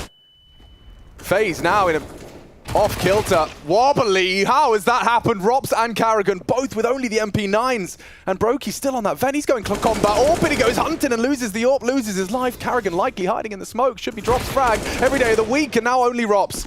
He's contributed too. He has the bomb at his toes, scoops up a molly over the corpse, and already been heard. Wallbang tags. I'm curious if they did hear that or not, right? It's probably up to Drop to confirm while Art was spamming, but this is a very interesting way to deal with it here. Not expecting Rops to move too far, and right now, that is the correct call, but it is a long walk all the way back to lobby entrance and then through to get that bomb. But this is the least expected approach, right? Rops would not be ready for both of them partnering up, tethered at the hip right here. And as Rops now has a look, maybe he can start to piece this one together, but does he want to risk the upgrade into a rifle? Apparently not. When do they make sound? Because that's when Rob starts having an advantage here. Still no idea, but he did give that bomb over. Oh, there's nothing to report on his first jiggles. Rob's trying to have that element of surprise. Planning safe side. As they should. Drop, though, could be isolated if he's not holding this crawl. Oh, they're not ready for this. He's thread the needle. Just spotted. Drop. Saves them. And again, I mean, it's those two. Yeah. That's the second round on this map alone where it's the 5 frags between Drop and Art. And you don't say that very often at all. So that is a clear difference maker in this matchup here today. Remember, we'll remind everybody once more, it's been 2 years since FURIA have been able to topple FaZe.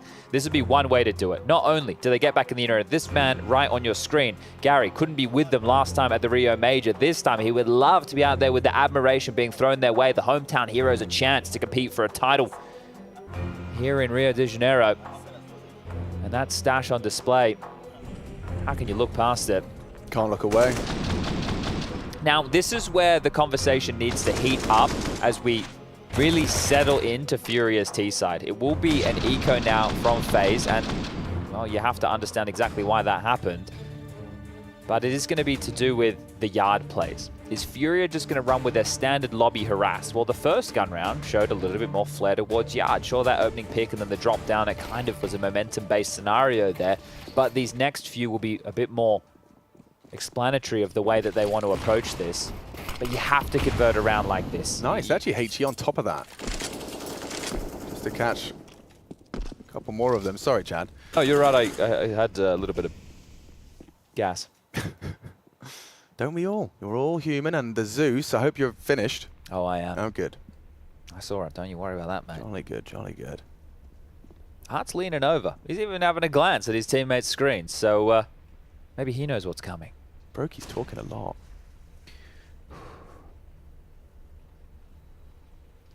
Oh, I didn't think he hit. I didn't think it hit. I didn't trust the Zeus. Chad, you had it. That's the first time. It was there, man. Loved it. It's okay. It happens to everyone sometimes.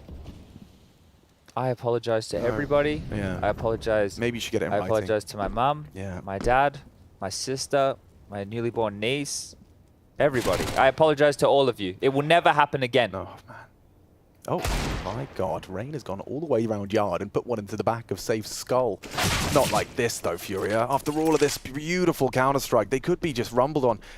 Unarmored pistols! He hits one! They can still get away with this!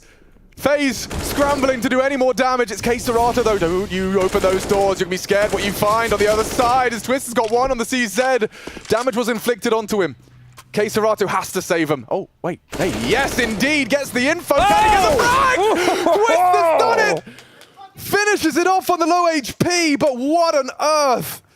After all of that hard-fought Counter-Strike, it's FaZe Clan with $500 pistols. And a Zeus. And a Zeus.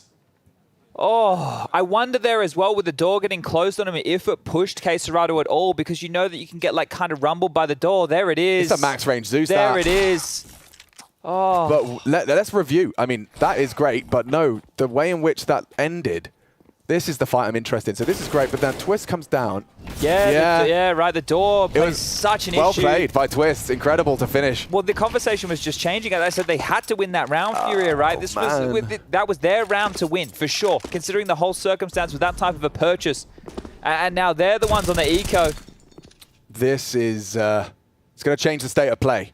Captain Obvious again. I'll put my captain's hat on for this one. A must-win round for FaZe. And 2 frags in the feed from the T's. Yeah, all fine. All well and good with Brokey keeping it a grip on it. Look at the health they have as well. Yeah, exactly. So, Yuri, you have Kevlar, you have a Deagle, and you've got some mighty good aim on you, mate. Give us something here to celebrate. The bomb completely out of reach right now. And probably just looking to play for a little bit more damage. I'm sure they're not exactly certain how much HP Brokey and Twist have, because if he knew that combined they were the walking wounded, maybe he would start to have a little bit of a look for this. Certainly. He's actually waited long enough that Brokey's not watching anymore. And now comes in for the check, and FaZe will convert. And it's a 2-round game now, right? Look. Can you just picture this? We're going to go down the darkest path for Brazilian Counter-Strike fans right now. So imagine this. They lost that one eco round. They end up losing Nuke. We go over to Ancient and FaZe just smash them. Then they drop down to the lower bracket where they have to play against Vitality and get eliminated and don't make it to the arena at all. Okay. But in a different universe, they don't lose to the Zeus and the eco. They win that round. They're up to 12. It's the next gun round against FaZe. They convert that. FaZe have to take another partial buy with maybe a saved gun or 2. At that point, the score is bloody 13 to, what, 7? Yeah. Yeah. The thoughts don't go there. Don't channel those thoughts right now, your brain just did that. It's possible theirs does too, and you can't always control where those thoughts start running off to. Gonna have to. Because as you said, Ancient, that third map, I imagine that would be quite a banging third map decider between these two, but... Well, we saw FURIA against Fnatic on Ancient just the other day, and that was crazy. Yeah, it was. I mean, just the way in which they approach it. Twist. Look at the speed of these. This is very aggressive. CEST greets him with hot lead. Brokey baits out the first from CEST, but will punish the second. Look at this stubborn aggression from FaZe. They do not want FURIA to feel any second of respite. This is just a constant charge. They want to get under their skin. This is like almost a deliberate pace change. It's the most unusual approach against a team that likes to play heavy lobby. Well, yeah, that's for sure. But it almost feels like if they can do that, if they can convert the round off of the back of that, it's going to really dampen the Furia mood further. Oh, boy. Drop down the vent.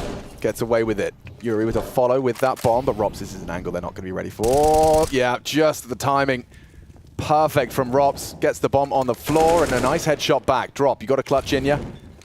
Not an easy one, that's for sure. Oh, a lot of that angle from Rain. He was so hidden.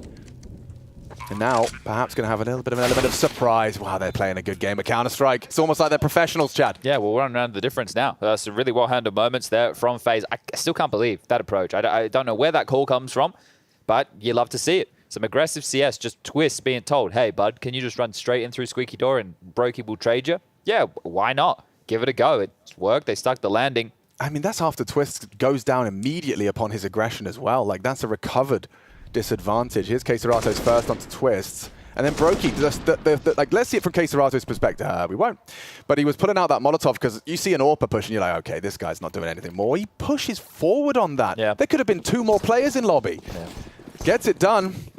What do you make of this one, Chad? You got a lot of utils, so we are going to be seeing quite a poppy Tech 9 round. I think this might be a double pump on top. So the initial exchange of util is to force out FaZe's residual nades, right? They're going to use their mollies early, but you can see now they're trying to chunk down a nice deep nade as well. And here comes the second wave. This one here is going to burn through the rafters, and anybody just above hut will be forced out or forced to extinguish. Fortunately, nobody home. Fortunately, their molly did a lot of damage to Twist. So on the floor defender, very susceptible to these pistols. He's got help. Company's arrived, and Carrigan does manage to tame the spray onto KSCERATO. Trade required, drop to provide, does get him on the floor, and it's Twists holding on to Squeaky as firmly as he can. Nice double from him. Vent drop maybe. Try this one again, huh? He might spray. Safe sticks around for that one. Might have been his interest at join Art, but of course not knowing what's underneath on B. Interesting nade there, so to blow off the doors, but Rain's already catch this one. Right, there's no way out here, and yeah, a low HP sure, but that's Art removed, and we're all tied up. 11-11. FaZe are back in business. Damn, bro, this is quite the defense. You don't hear those yells anymore. It was a 10-5 half as well. Then FaZe find their first pistol, admittedly. That incredible one round for Furia. Yeah, right? Like, think about how different the whole conversation could be. Just that one kill. If Yuri won that 1-on-2. If they didn't lose the eco, right? The what ifs. That's what Counter-Strike's all about here. They've saved their money for exactly this moment. Brokey aggressive, of course. Feeling himself. Oh, nice shot from Yuri. But is Rain alone? The answer is no. The no-scope misses. Yuri for the double-up. Massive work here. And Bogdan's Law, well, he doesn't need the drop from safe. He'll grab it on his own. He's done his job. Russia now towards ramp. Rops with the secondary AWP is going to land. Connects onto Art. They know that Rops lies in wait towards the back box here. Off for now, and the shot through from safe. Okay, a little bit of luck required for that one, but this round is coming up Furia. Yeah, that's not what they bargained for at all. And that's kind of, you have to return to Mirage. The first map of the series, it was Safe who was finding them ways into the round. Yuri, admittedly, contributing as well. Has he got a third one in him? Seems to have a good idea that that warehouse player could be the last. Oh, hello. Gets what he needed. Job done though, isn't it? Finishes her off. Beautiful. Well, get that AK back in your hand, mate. You don't need that secondary AWP carried on through. Apparently, he will take it, so maybe Art will take that one out of his hands. But how can this go wrong? As FaZe have been humbled here a little bit in the finances. Sure, they've been winning the last 4 rounds in a row, but there's been 3 players surviving in all of those. This was the shot, right? On the timing, Rops tries to get away. Safe just takes a pot shot, and you can see this one here for Rops. He's had a few frustrating deaths, and there's another one into the mix. This, again, another turning point in this game. If Furia win this, FaZe have to eco. Yeah, I see. Rob's proactive. Brokey supporting. Over the top of the smoke is Rain, looking for that headshot angle. It's Safe's dome visible, but the AWP designed for duels like that one. Really important kill again. You highlighted it. I think that was very true, very astute that Safe was finding a lot of openings for them. And you've already highlighted that conceding this one would break FaZe. That is Safe's first opening in this map, so it's not too little too late. See what we can do with more. The double AWPs are working. Yeah, I thought there'd be more of a conversation about this extra AWP, but it doesn't seem to be much of a problem. In fact, Art's using it like a shotgun, one of his more preferred weapons. Well, this is the way he thought the weapon was designed. Yeah. The scope was merely an addition. Yeah, it's nice for like binoculars. You can just use it for catching the birds. 2 AWPs coming out the squeaky door. Okay. Guys, yeah, it's fine. Art's hit it as well. That combat. Oh, ping 3 from Art into the top site. That's his style.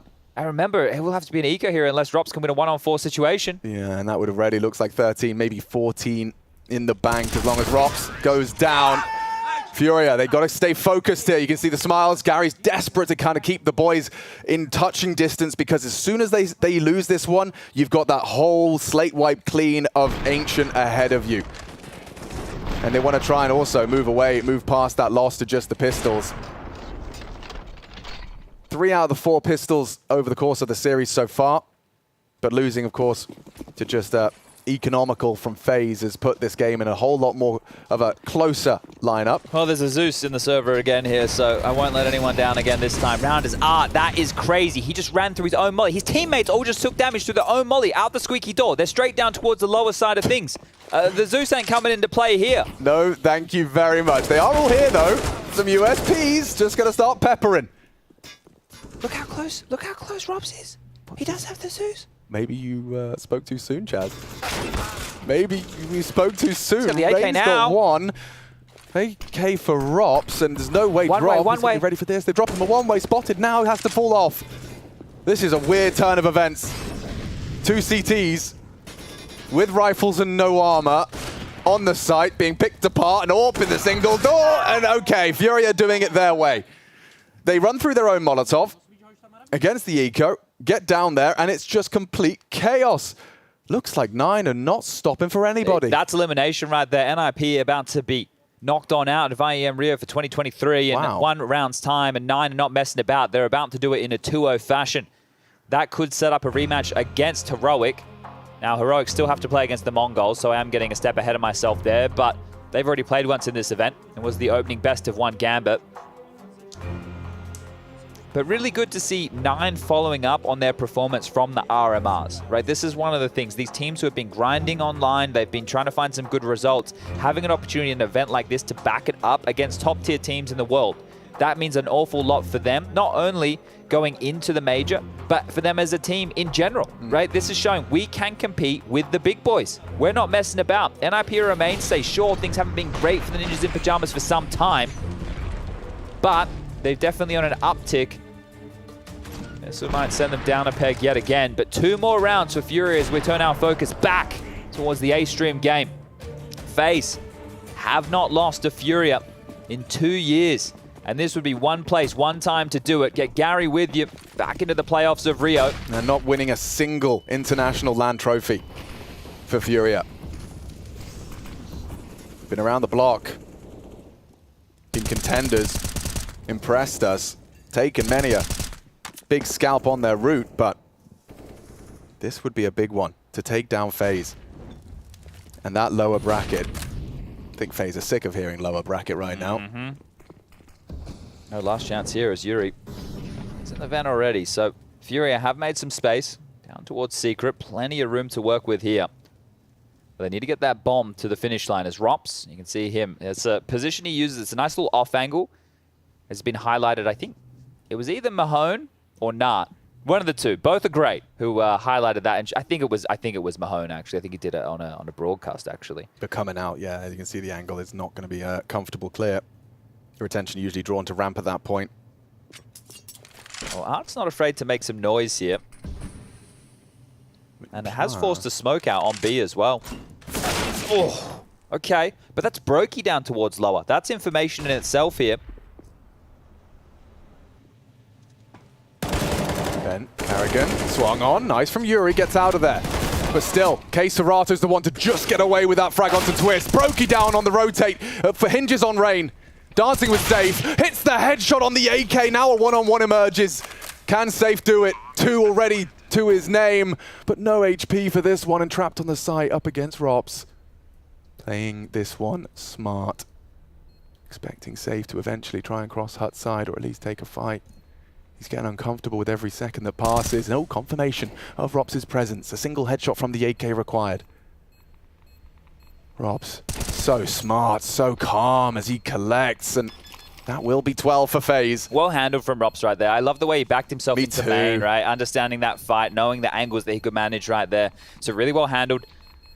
Using his big brain right there, Rops, but they lost 4 players. And just take a look at the cash right now. He does retain the AWP for Brokey, sure, but everybody's strapped for cash here as far as FaZe are concerned. There might be Famis's or MP9s coming into the mix here, because you need to get out that util. So guns have been dropped across. It's not as bad as I thought, but util is weak. Couple of smokes, only 2 Molotovs in play, a few flashes. FURIA have the advantage here, and they win this round. They can close the game from that point, because the loss bonus for FaZe, unfortunately, is only 1900 into the next. Going for that run boost.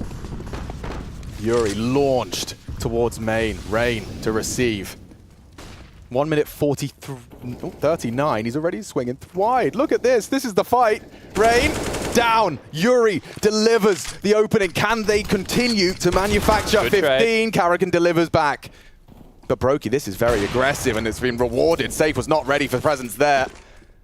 Takes down Safe. Takes down Drop. It was Twist that's happy to take that lobby and occupy it. Or is he coming back into K-Serato's scope? He spotted him. And still doesn't win the duel. K-Serato quick on the draw.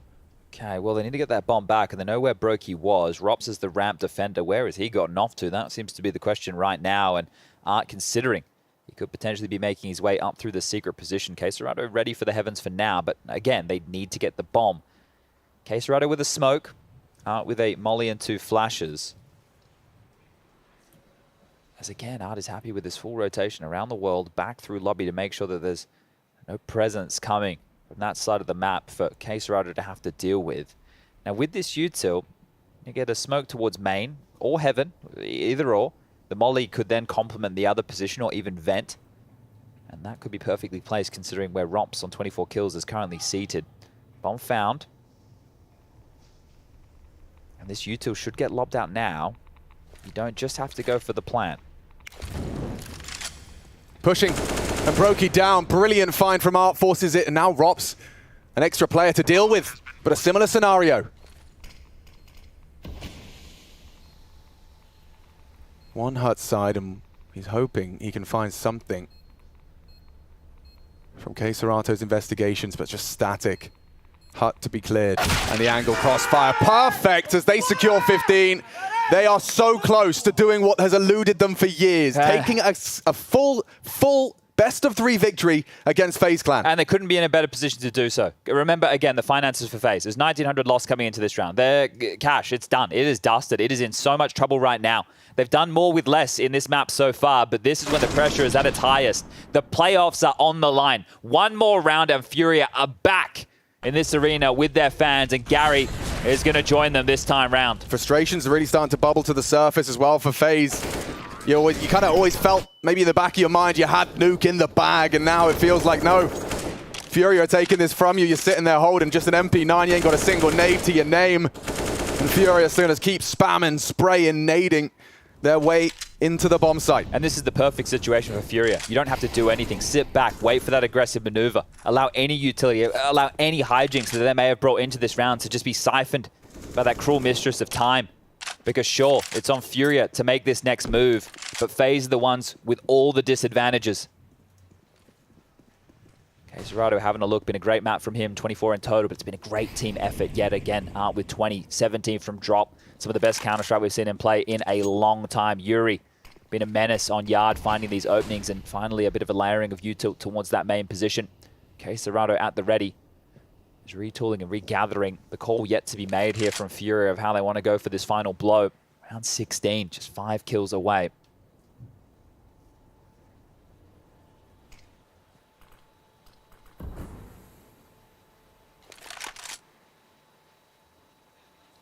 Distinct lack of resistance as they walk through into Rain's Deagle. Art spotted out by the shadow. First shots don't hit. Rain still manages to make good on something with the pistol. And already the bodies are dropping. Oh, FaZe falling on their face. And Furia to secure playoffs at home soil. Carrigan, the disruptor, on the MP9. Some damage and another frag from Carrigan. Time. 8 seconds. Furia, oh no, they go down. Carrigan extends play. And that's going to get right under Furia's skin. They could taste it, they could smell it. One downside is, it was only Carrigan left. And that is Carrigan right there. That is his biggest player this series so far. His biggest player this series thus far. He's been having a rough go of things as far as the fragging department is concerned. And that is one way to make his presence known. It's not like Furia are flush for cash by any means. This game is still on, and overtime is not too far away. But Furia, they didn't shove all in. They've actually taken this into somewhat of a conservative position here. They've got one AK, a couple of light upgrades, the run boost again. This time the landing not Stark, and out Squeaky. Carrigan again. More pain being felt now by the in-game leader. He's not interested. He wants Ancient. He's already got his notebook out. He's preparing for the map 3. And through some vicious fragging in these last 2 rounds, Carrigan is keeping FaZe in it. Clutching up on that MP9. Carrigan could be caught here, should be dead. Support provided, frag still there. Carrigan another one, but from the top. Oh! Rope is safe! Breaking heads, breaking necks on the Deagle. Ready for another, spotted out, tagged up, forced away. It's Rops in lobby, they scream. Rops and Rain's turn to try and keep play for FaZe, or does it end here? Info and a frag onto Art. Likely info onto drop as he's been catching bullets through the smoke. They do hit them both on the FAMAS. Safe is low. He's hit some crackers. Can he really do it for Furia? Gets away into the fight, dinks him up. He's hitting every shot. How is Safe still alive with 9 HP to secure the playoffs? And time against him. Robs does not have the kit. Safe. He's done so much. I have done enough. I think so too, Chad. Rob's accepting his fate. Sure, he's got the kit, but he's got a bullet in his ribcage. Safe to save him. And you can see what it means to them. Furia will see the crowd here 6 months after their run to the semi-finals of the major. It means a lot to them. And also worth noting, every member of the team, no absences. It's great time for Furia to find form as a unit. This isn't just Quesarado, it's not the one-man show. And right now, FaZe looking flabbergasted. 2-0, that defeat, that one's gonna sting. And the Brazilians, they make some noise. What a performance here today, a 2-0. Mirage was beautiful, locking them out 16-8 and getting this one done in a nail-biter, 16-13. Yeah, I mean, that first half, that 10-5 half from Furia, you thought, okay, well, this is gonna be a tough cookie to crumble for FaZe. They come in and they start looking like a bit of a brick wall on that defense. Finally, things start to come through for Furia. A slip up against pistols, they hold that mental, that mental fortitude necessary. It's not like FaZe were rolling over. They had to work for that one. A big win, big smiles, and the first win against FaZe Clan in years. A big start, confidence booster, there's no doubt about it. Let's head over to the desk with more. You have exactly that. You have the answer to the question that we posed when we got here, which was what? Are FaZe going to do this or Furia going to do this? Well, guess what? It's Furia. And dare I say, come on in, man. Come on in with us. Come on and hang out with us. Not even close, right? Oh, you know. Not even close, Yuri? So hard. Oh, my God. It looked a little sweaty there. Talk to me about the end of this game. Bro, we are so happy because we didn't win against them like 2 years. 2 years already. Yeah. So for us, it's amazing. We had like 2 games, very close as well, but we lost. But now we do it, Yeah, you did the damn thing today. That's for sure, guys. I mean, looking at Mirage and like even going back to RMR, right? The way you're approaching it, it's so much more measured, so much more slow. And did you have like a particular game plan for FaZe here, or was it more like you continuing your style? Actually, no, because we, as I said before, we change a lot of things on our team now. We change our style, so we are playing more slow and sometimes playing fast, And when everyone know what to do, you can do more, You can win. But we just playing another game now, more slow. So that's it. And one more quick question. It's like, does this mean more to you? Because now we're going to be guaranteed playoffs, and it's again back in Rio. So this means more, right? This is something special for you guys. Now I can remember like the last year. We are here playing in the crowd, you know, our front, and now, bro, it's amazing the feeling, you know. So yeah. So Lewis, before you jump in here, I've got just one question that's been digging at me all day, man. And it's, what did Drop eat for breakfast today? I don't know, maybe chocolate? Yeah, maybe. Yeah, maybe that was it. I like a lot of chocolate. Maybe, is that the key to unlocking Drop? Yeah, bro, I think everyone today and yesterday played very well, you know. Yeah. So when 5 players are playing like that, it's so hard to win, you know, against. So yeah, everyone played very well, bro. Would you say that you guys are here on a redemption path, like to right what was maybe wronged in Rio last time we were here? Yeah. Now I don't know. Maybe we can win. We're trusting now each other. So yeah, you can do better than Rio, and yeah, you just trust, you know. Yeah, just trust the process, Lewis. Yeah, sure. Well, from my side, I have to say sorry because it was hard for me to believe in this one. Even though I obviously cheer for you guys as a Brazilian, but after the first map, I made it up. The guys can prove it. That after you guys beat them on Mirage, I said like, on Nuke, it used to be a good map for you guys, right? And I think you guys showed it today. And you kind of mentioned it, but my question was more towards, you know, it is nice to see you guys, like the fans usually always say like, oh, FURIA depends so much on Yuri performing and Caserato. And yes, you guys are performing, but today and yesterday as well, we saw Art playing really well, we saw Save playing really well, so I think moving forward, I think that's something that you guys probably talked about to change a little bit in the is it something about giving them more space to shine, to do the stuff that they like, or just a change in the team culture in general? Yeah, we just changed the culture, you know, like we changed our mind about, because before we were playing like very fast, and now we changed a lot. We are playing more slow, playing the round, you know. Yeah. And we do it very good. So yeah, just to change it, you know. Yeah. Yeah, and I'm sure now you have like a nice breath of fresh air. It's like, you know, weird, bro. Yeah, that's quite some time. And on that note, I mean, I can get you out of here. Anything you want to say on your own behalf, maybe on behalf of FURIA? They look pretty happy. Yeah, sure. Look, Gary. So just smiling, yeah. That's a happy man. This guy played very well today. Ask him how he feels about the game. Go ahead. Him safe. Yeah. Monster. Thank you, guys. Thank you. Yeah, that's good stuff. Well, thank you very much. I guess I'll take this from you. What we'll do is take a look at this winning moment. Thank you very much, my friend. Obrigado. GG's, man. Yeah, let's check it out. The winning moment, yet again, this was some pretty cool stuff because obviously he just said it. 2 years is 2 years. You know, that's a lot of days if I counted them.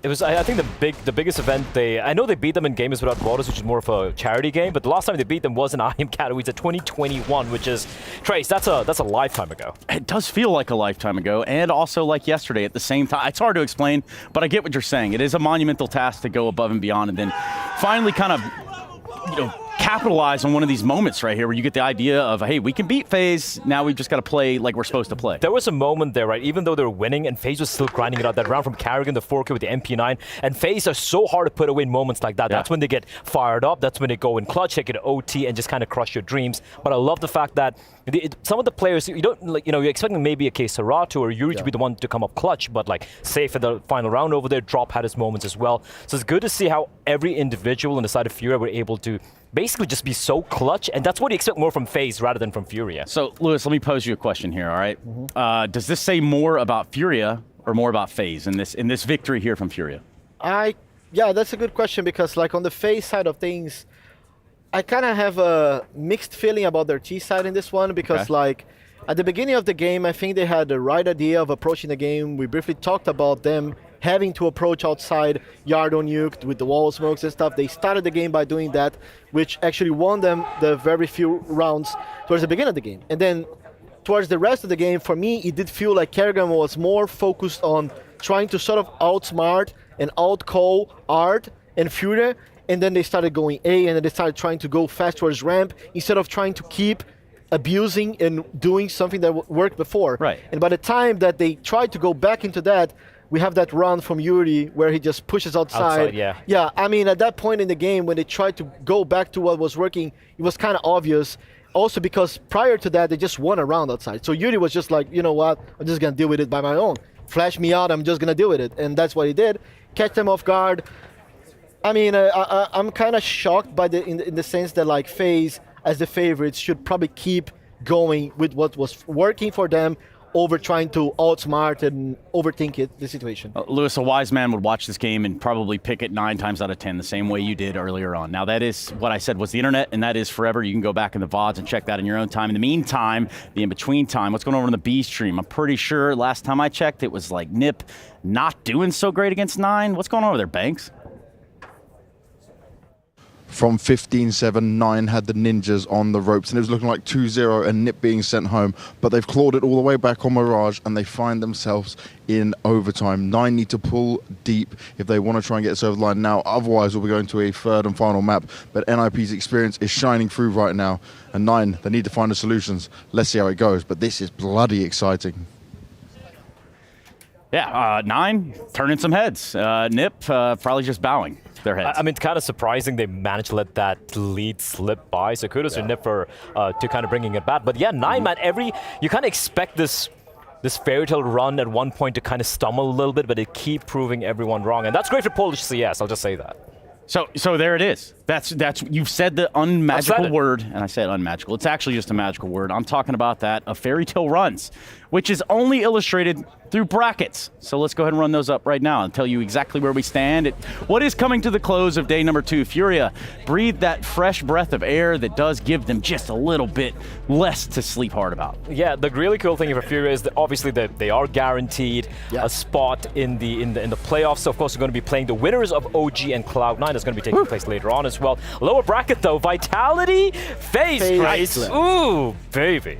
Yeah, that's I don't think that's not what we wrote in the script. No. Lewis, what the hell's that all about? Definitely not, and I think that's what Counter-Strike is about, right? One upset, one little thing that happens in these tournaments, the level of competition is so high that now we have Vitality and FaZe Clan elimination game. We're not having one of these teams in the arena, right? Yeah, and that's what it's all about, that big arena that we already standing in. It's actually kind of wild to be in here when there's nobody else in here. Like when I can hear Chad and Machine commentating from the top ropes up there, all the way on the ground, that speaks something to the volume of the place. Also, speaking to the volume of Group A, look at this lower bracket. That looks like a lot of fun. Heroic, woohoo! Yeah, Heroic being down there is not going to make anyone else happy. You can see 9, having Nip on the ropes, still not quite done yet. Heroic against Mongols. That's going to be a little rough for the Mongols, but for me, obviously the big surprise for the tournament thus far has been big, taking down Heroic, one of the hardest teams to beat if you're a tier 2 team, a tier 1.5 team, so to speak, and they're going to be going up against Simple and company.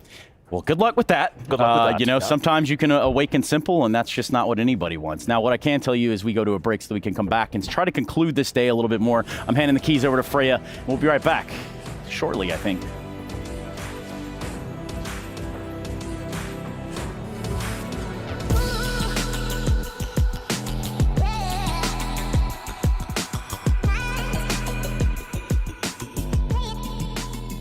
Bell tolls for Cologne. This cathedral, a cathedral that is stacked from the earth to the heavens with the greatest of all the fans, the most passionate.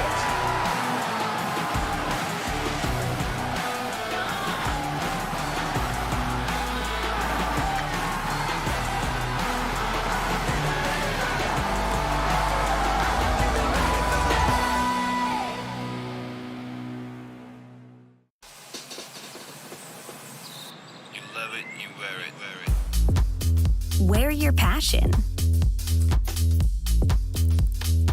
Share your passion.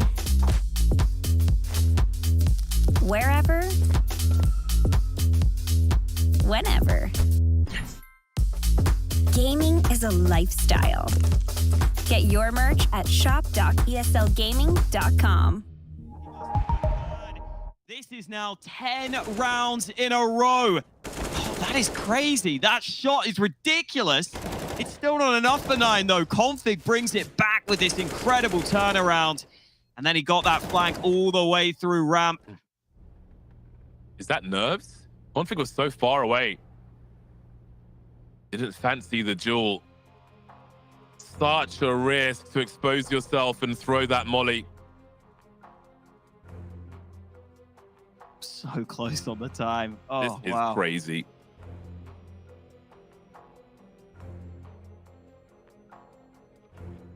I mean, this is tough for Nine. I don't know if they've been in a position like this where at such a big tournament, they've lost so many rounds in a row when it felt like the game and the series was in the palm of their hands.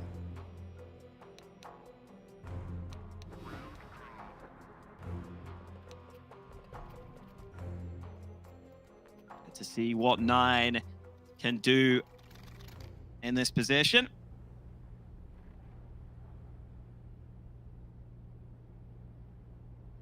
See if they're a team that can handle the pressure.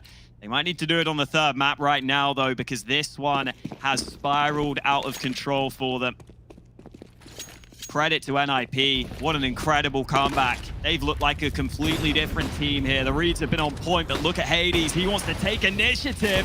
Not able to land a shot, but second time of asking. He gets a clean entry for his team. That's what Nine needed.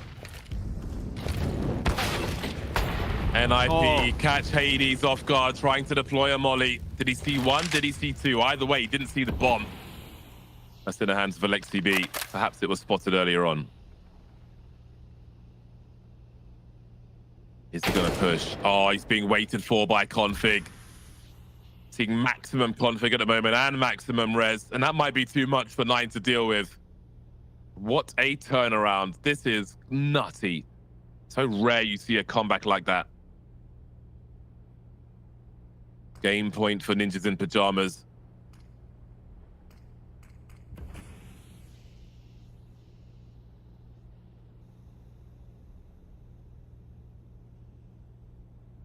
Being real careful about it.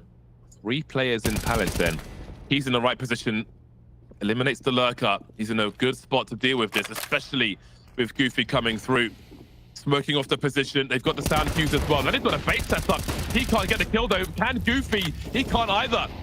Pilar's rotating in there with 2. Brolan, 1 versus 2. 26 seconds. He's got to collect the bomb. Trying to find a kill first, and that's what he's looking for. Big headshot from Brolan. 36 HP, and he does the rest as well. Monstrous comeback. Unbelievable run from NIP. They refuse to lose. We're going to the third map.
Question everybody needs an answer to: who knows Brazilian Counter-Strike better? We've got Imperial here, Fallen and Vinny, alongside myself and Machine. We had to get ourselves 2 of the best from Brazil. We got Drop and Quesarado with me and Blair. And you guys are taking on Furia, so we want to tally up your results and we want to do some rapid-fire quiz questions about Brazilian CS. Gentlemen, are we ready? Ready. All right. Quick fire. Who replaced FNX in the SK Gaming roster in 2017? That's your man. Yeah, you got this really? one. You don't know? Come on. Wait. You remove the player, man. Phelps. It's either Phelps or both. So who came first? No, wait. SK? Oh Yes. my god. You probably know where to meet. You're a big fan. No. We give him a I try countdown. to remember the pictures. I think Phelps first. Bing. Go Phelps. And then you replaced Phelps with Bolts later. Which is why it gets confusing. It should be boats, maybe. Wrong answer, it's Phelps. In which year did the Brazilian organization MIBR make its return to professional CSGO scene? 2017, 2018, 2019, or 2020? When I started winning against you. That's the good part for you, right? I think it's 18. 18, right? 18. Correct? Yeah. Nice. See. See? He knows better than me. He played against them, so. What was the name of the team in which Fallen, Fur, Henny, Lucas, and FNX played together in 2014? I have no clue. I wasn't even born. I know, you were I wasn't even born, man. I will go for Kabul. He knows it. He knows. Kabul? Yeah. Okay. Nicely done. It starts after. 100 Thieves briefly had a Brazilian roster which lasted 3 months. Which of these players was not part of the team? Both was not part of the team. Correct. Hard, yeah. Correct. It could have been harder. Yeah. Okay. It should be D, boats. Correct. How many years was Yuri with Furia? This one's hard. That's 4? hard. I know. Wait. He knows. He played with him in the beginning. Why are you guys looking to me? You should know. This one. Yeah, this is his. He joined second semester of 17, so. Jesus. The hardest problem is the math. He doesn't know how long he's been in the team. Well, he seems to know because it is the correct answer. 5 and 5. Whoa. Yeah, you correct. are smart. Good Okay. Imperial Esports were one series away from qualifying for the playoffs at PGL Major Antwerp 2022. Which team beat them to stop them making it to the top 8? Letter B, Cloud9. That great game. 100%? Yeah. I got Copenhagen Flames. See? What? Copenhagen Flames. Don't bring this, man. Yeah. I didn't write the questions, It hurts you today. We have the round preparing every day. God, Hooksy. Oh, God damn. Copenhagen Flames. correct. That was great. Cool. That was really good. Question everybody needs an answer to. Who knows Brazilian Counter-Strike better? We've got Imperial here, Fallen, and Vinny, alongside myself and Machine. We had to get ourselves 2 of the best from Brazil. We got Drop and Quesarado with me and Blair. And you guys are taking on Furia, so we want to tally up your results, and we want to do some rapid-fire quiz questions about Brazilian CS. Gentlemen, are we ready? Yep. Ready. All right. Big fire. Who was the first Brazilian player to get a major MVP? Cold Zero, Fallen, Fur. He was the one, right? The only one. Cold Zero. Correct. Do you need to answer it? Let me if you go 0. Letter A code. Yeah, it has to be called right. That's right. Under the name of NTC, I'm not even going to try, some Brazilian legends were able to win a tournament in 2015 that gave them life-changing opportunities like a trip to the United States. What was the name of the tournament back then? That's too easy for us. You know that I played this tournament? That was your tournament. I lost that. Oh, really? You were competing in it? You can throw the game. I was 14 and that's golden chance. That's amazing. 14. So what was the answer? Golden chance. Golden chance. Thanks, I got spanked. You lost the golden chance, Vinny. Yeah, I got spanked by him. Look at him now. Look at him now. It all worked out. Yeah, golden chance. Yeah, there we go. He's got it. Besides Zeus, who was the only coach of the legendary organization Gamers Academy? Peacemaker was coach there. Is that correct? Yes, sir. I have no idea. Peacemaker. Peacemaker? Yeah, go for Peacemaker because he coached like Immortals, I guess, or LG after that. Or something like that. He's coached a lot of teams, so I can't remember either. But you're right. Peacemaker is the answer. There we go. Bolt has been part of over 10 teams in his career. Which one has he stayed in the longest? Damn, that's a hard one. That's hard because... Who are the 2 longest then? Saying MIBR and I think it's Immortals. Oh, so flip a coin. SK 1 year, MIBR 1 year. I don't think SK is too long because let's try Immortals then. I think Immortals. Let's try Immortals. That's correct. Yeah, that's correct. But the rest is pretty much all the same. Yeah, we'll go with MIBR. Yeah, I might go with Immortals. Hope so.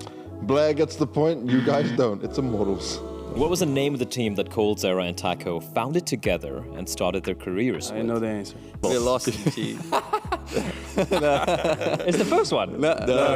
We're just the names are kind of funny. Dexterity. To be fair, Velocity sounds quite good. Yeah. Dexterity. Dexterity. Ding, ding, ding. That's the right answer. I play against them, code 0 kill, like 40. Oh, wow. You just have very bad memories of a lot of these questions. That's tough. I remember. It was unfair. It was unfair. I was like, unfair. How much did they?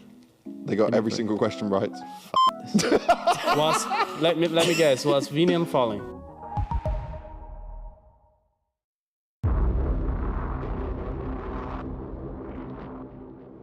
"2014, the year when the Polish Counter-Strike scene made its mark by using 3 major words: friendship, power, legacy.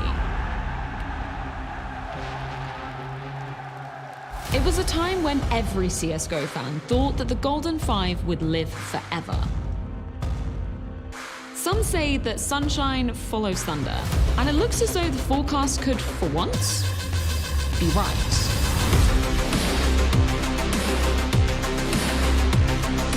Sure, comparing them to the old mighty VP would be an exaggeration, but Nine are hungry to put Polish CS back on the map. Alongside players like Minio, who have been loyal to hometown squads, there is one name well known for his foray into international waters: Hades. A pillar for Ents for over a year, the AWPer now becomes a key piece of Nine's puzzle.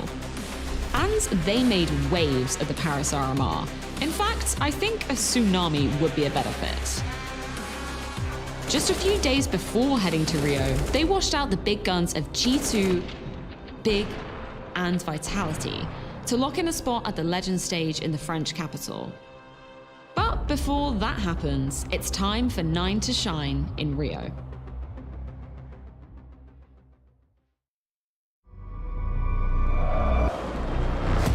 These are those kinds of moments that Fasher's going to deliver. 8 seconds. He's going to have to cover that plant. So sure enough, CTP comes through. Roy doesn't have the health for this. And 90.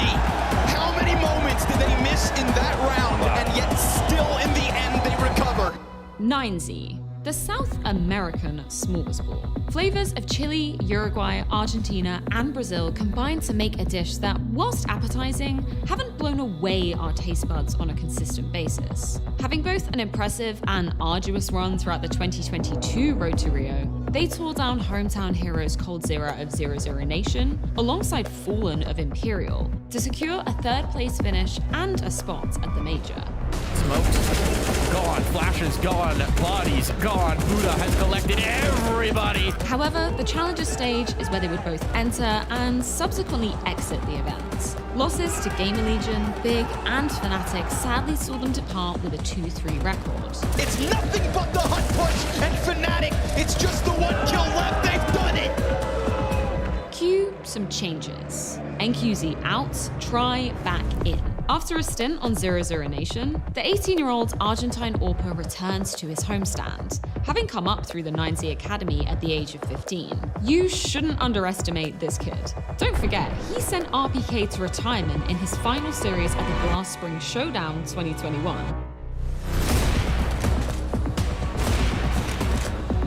Jokes aside, Try can cook up a storm with the Big Green, perfectly accompanied by longest-standing member of the squad, DGT. You only have to look at his 1.25 rating during the IEM Rio qualifiers. But unfortunately, their spread at the Paris RMR qualifiers was bland. An 8th place finish means the squad miss out on even the opportunity to qualify for the final CSGO major, which leaves us hungry for more. A potential feast on their home continent awaits.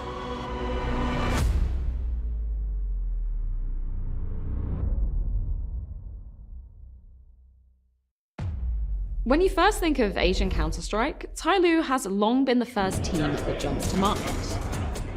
The Chinese roster was pound for pound the best team in their region for quite some time. But times change, and so did Tyloo. The turning point came during the RMRs for the PGL Antwerp Major, failing to qualify. Since then, the tides have shifted, and it was the Mongolians who picked up the slack and started making it to some of the most acclaimed tournaments.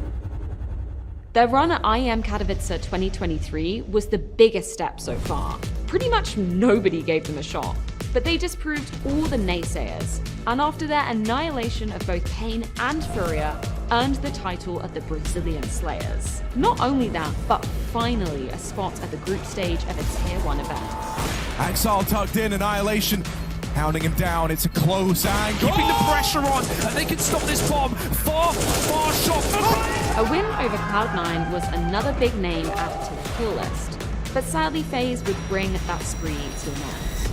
2-0, FaZe Clan do it, they eliminate IHC here. Still, the squad was now firmly on our radar. Now rebranded as the Mongols, they would only falter to the Oceanic representatives Greyhound Gaming at the Asia's RMR, rightfully earning a place in Paris. To call them the current Kings of Asia certainly wouldn't be overkill.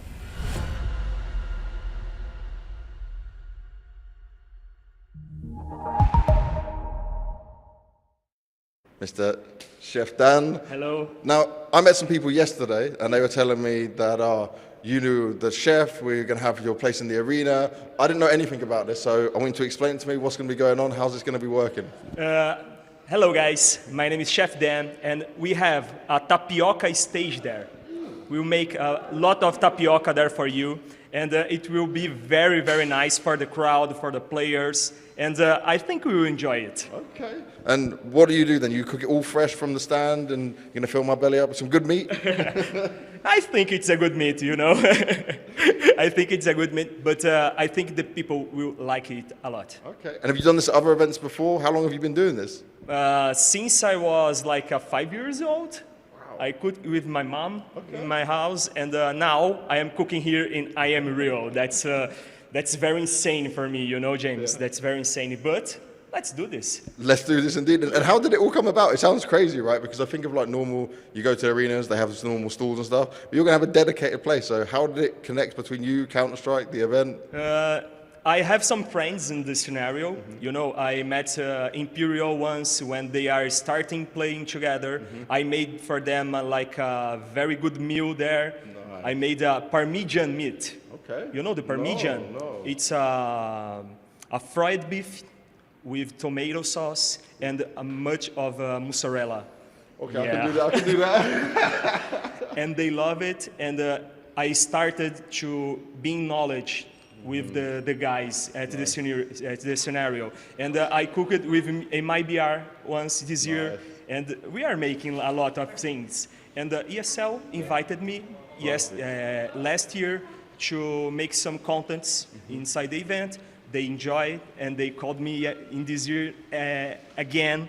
And in this year, I will cook. I will be a chef. Well, this year I want to get some good food in me. I'm looking forward to it, man. And everyone will tell you I like to eat. I'm eating like 5 meals a day, mainly meat-based. So yeah, I'm good. Let's do it. Yeah, you can eat like 5 tapiocas for a day. 5 tapiocas a day? Okay. Yeah. We're going to see if that's a challenge. We'll see if I can eat 5. It's a challenge. It's a challenge. And now, you know this one? No. What's this? It's a very traditional in Brazil. It's a very superstitious. Okay. I put this, and you will put in your wrist, okay? You will make 3 knots. 3 knots? 3 knots. For each knot, you will make a wish. Oh. Okay, for example, I wish I'll be happy for all my life. You know, you make 1.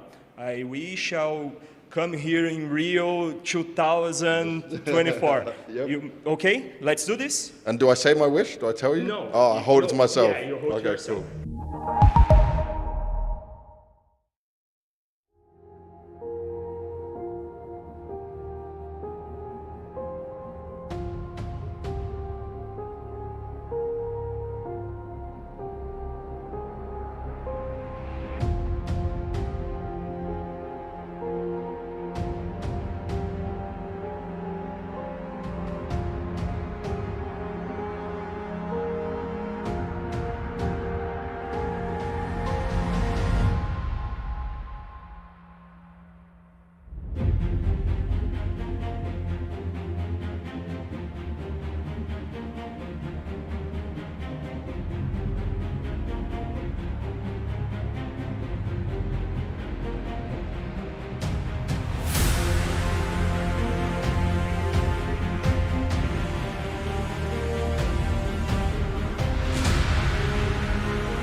5 USPs on deck. Goofy's got the smoke and diffuse kit. Headtrick's got the P250. Won't be made raid boss, actually. Have to buy it himself. He's got lots of utility as well.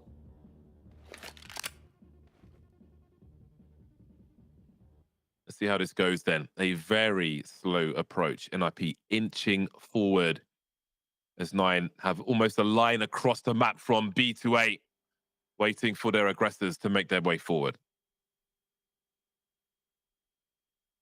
Yeah, I do think it is nice for 9 to start on this CT side.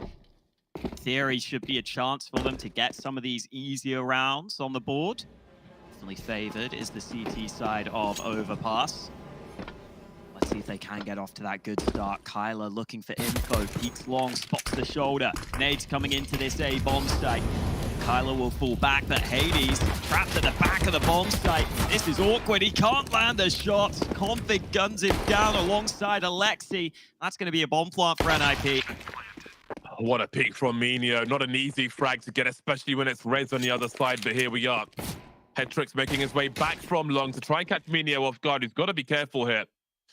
He's playing right into the hands of Headtrick, who lands the headshot eventually. 3 plays remain now. No one's on the fight for the T-flag. The bomb's being defused. Smoking the kit and the body block as well. But look at the shots from Headtrick and Brolan. They pulled the bomb diffuser away. He will try to do it himself, hiding, but he'll be found by Headtrick as well. Body block didn't work out. A noble attempt from 9, but still, Ninjas in Pajamas take the pistol. A smirk on the face from Headtrick there. He gets a triple on the pistol. This was Hades just getting caught. I mean, it was a long-range fight, so had the chance to deliver headshots, just could not connect. Shot from Minio, such a fast flick. As you pointed out, can't deny the defuse, or they can deny it. They can't deny the shots on the 9 side. 9 will have the force back. Hades seeing what he can find at mid. Smoke will deny his vision though.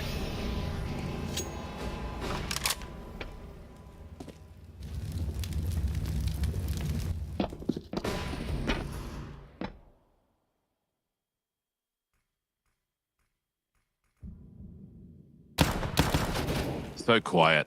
I don't think Kylar escapes this position, especially with the plays and connect up. No one else is playing points for 9. Hades will post up with the scout. Minio having a look on the inside. Divider might be covered by Hades, but he's also got long to deal with as well. Has a quick look and sees 3 players. That's a lot of information. His team will rotate, but this is unlikely to go in 9's favor. There's time for error correction, and they've got plenty of players as well. Not hitting enough of the mark there. Config the only man on long, but what of the rest of them? Hades trying to do what he can, trying to soften them up. But the meat mallets only landed one. There's Rez, a clear operation for the NIP. Try and clear the bomb site. Goofy, 1 versus 3. Managed to get a reload in and put some players relatively low, but it'll just be the 2 kills then for 9, which is more than it was looking like. So at least there's that. Yeah, I would have wanted to have a chance to compete for the round, though. Just didn't get off to that good start they needed. A little bit of damage, but when you have to go back on eco now, you can't really keep up that damage. So a good start for NIP. And the scary thing for 9 is you kind of know how important these early gun rounds are now on your CT side. If you just lose 1 or 2 of these early CT gun rounds, you can quickly get into a really hard position to dig yourself out of. Here's Brolan, Mac 10, looking to make some money. I like that he pulls back here, lets them come to him. Alexi has the flash set up, makes it even easier for the Mac 10 to make a bit of cash.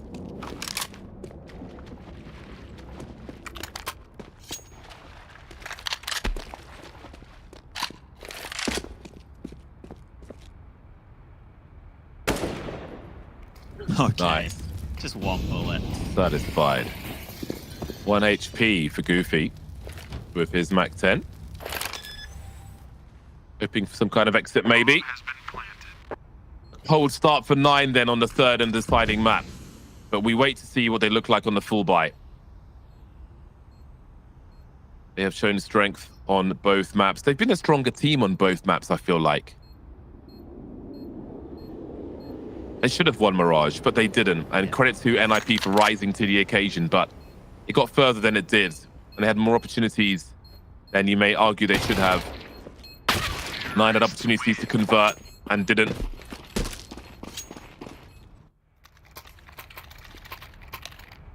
Now let's see what 9 can do on Overpass. One positive for them is that Hades has been playing well, especially on Mirage. And so getting the AWP into his hands will be good for them on Overpass. Definitely a map where the AWP can deliver a lot of impact on CT side. You have so many long-range angles to work with, especially on this A side. Flash into mid. Kyler wants to go aggressive, but won't be able to do so. Eats a flash and falls back.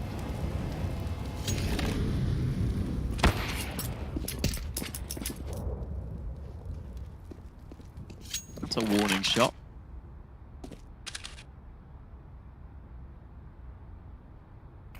Still being proactive though. 9 will send not 1 but 2 players up towards long. Is that a smoke towards divider?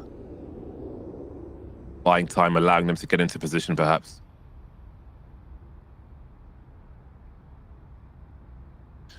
And Minio's going to rotate over as well. So the 2 can stay committed on long, as Minio can keep an eye on things.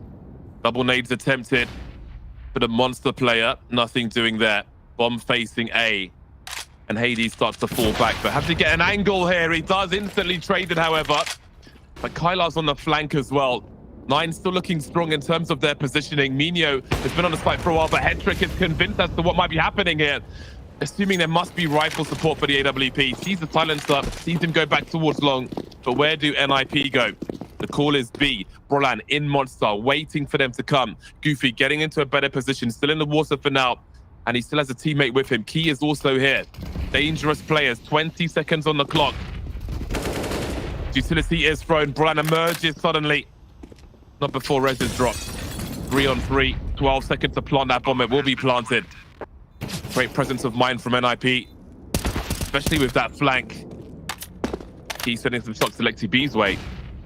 There's a HE for Kyler wherever he is. 9 edging forward, but they've lost Key. Down goes Minio as well.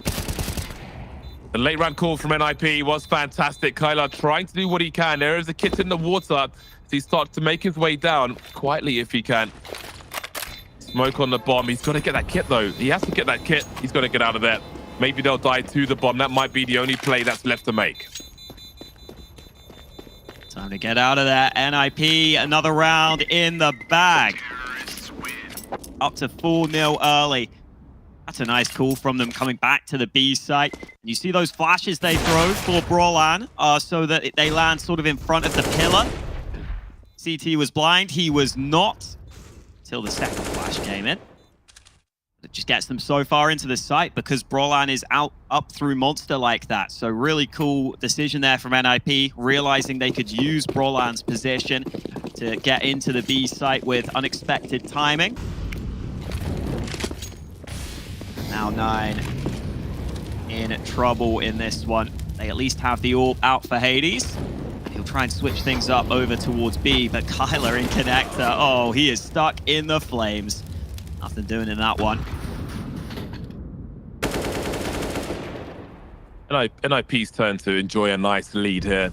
Let's not forget the 7-1 scoreline on Vertigo. This will feel good for them. They will feel very confident in this situation.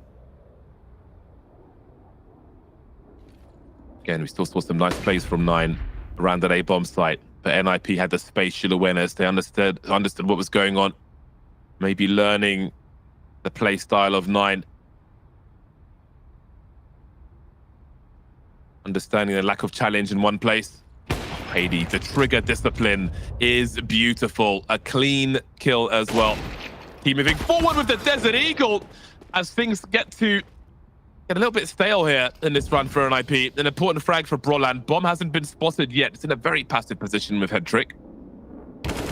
Goofy starts to make his way through in the toilets, but that's surely the go command for the A-bomb site.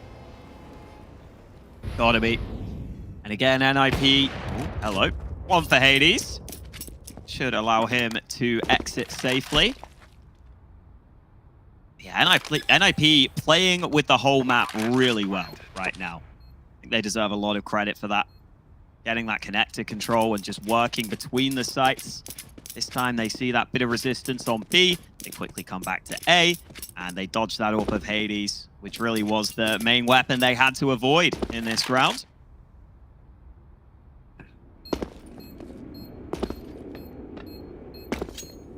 Just looks very solid from NIP. Not really having to rely on any crazy individual pop-offs in these specific rounds. Just feels like the overall cooling is what's getting them into good positions right now.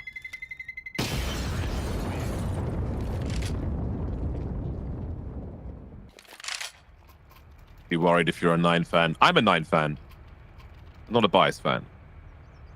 It's a very entertaining series thus far. Still early for 9. They'll be on the bye once again. All the tools for them. Minio, just the 1 frag in these 5 rounds. 2 for Key. Let's not forget how big a name Key was in the kill feeds, dropping players for NIP until Rez and Config really activated. Ooh, the single scope wasn't enough. Most unfortunate there for Head Trick. Nice attempt there from Kyla. Again, if that happens, if that AWP shot rattles off, you know how many people are in T-spawn, and that can allow you to take liberties with position. Hades needs to escape, though. Molly may block him. I think he was considering a smoke to try and obscure his position, but he'll just hold his position and find some more kills. Wow. 4 on 3 as Minio comes through from the back, looking for a multi-frag, takes down the bomb carrier. He knows one's towards long, I think. Maybe now 9 are finally coming to life. Alexi B off to the races, looking towards long, looking back towards the toilets. He's running hot as well, it seems, as he finds another one. Hades he's dropped, and despite this action around that bomb, we're down to a 2-on-2. Bomb still in the hands of Goofy, but they might still fall yet more. Config on 5 HP, the repick from Minio to finish him off is brazen. That leaves Alexi B then to find 2, 37 seconds. So they both go to the bomb, they're both on the bomb. And he's still in long.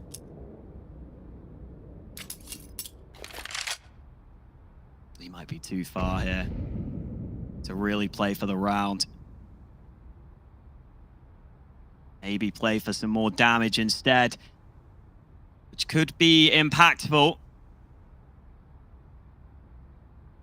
But it will be 9, finally on the board here. It has been a long time since they won a round. I think they lost like 10 in a row at the end of Mirage. So they really needed this. And they're finally able to get 1 round together. And it's Hades who really delivers it. I love that proactive play. When you see that 4-man boost, you know you can take control, take initiative. There can't be many players on the A side of the map. So Hades gets into good position. And then Minio able to get in behind. This is all they needed. He still made it scary, though. These are some great shots. Very nice indeed. Repeat from Minio. Knew he was low. Finished them off. Good to see the confidence repeats like that. Not playing too safe. Not being hesitant despite the proceedings. Off the start line then, R9. But again, they need consecutive rounds. If their economy gets put in the bin straight away, NIP will surely be aiming for a 9-1, 10-1 scoreline. Always good to have short-term goals.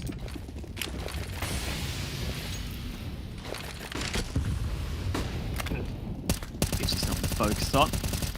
Spam through. Bit of damage onto Rez. Roland also taking some, but he gets into position. It's this heavy B stack early. This molly will be nice. They've also got Hades. Misses the shot, but his teammate swings. Hades still holding, but Head Trick able to deal with him.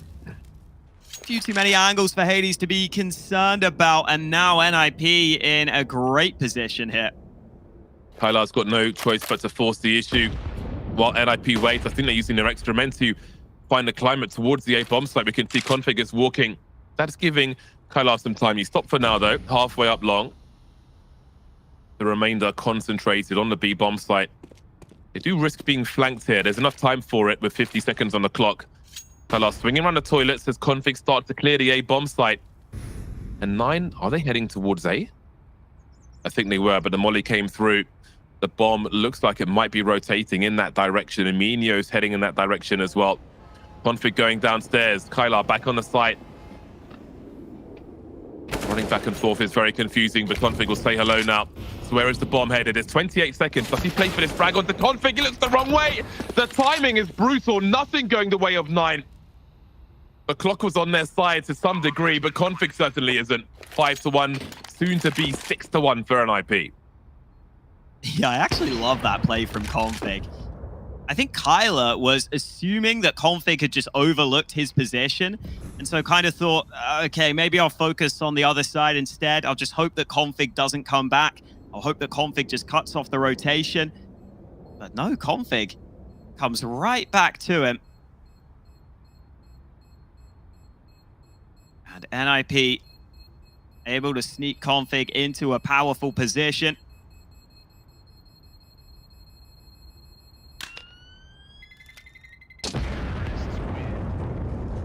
One up on the T side. This is looking very nice right now. Just got off to that great start, but then Config really the man that makes the entire difference in the round. And guarantees it at the end there.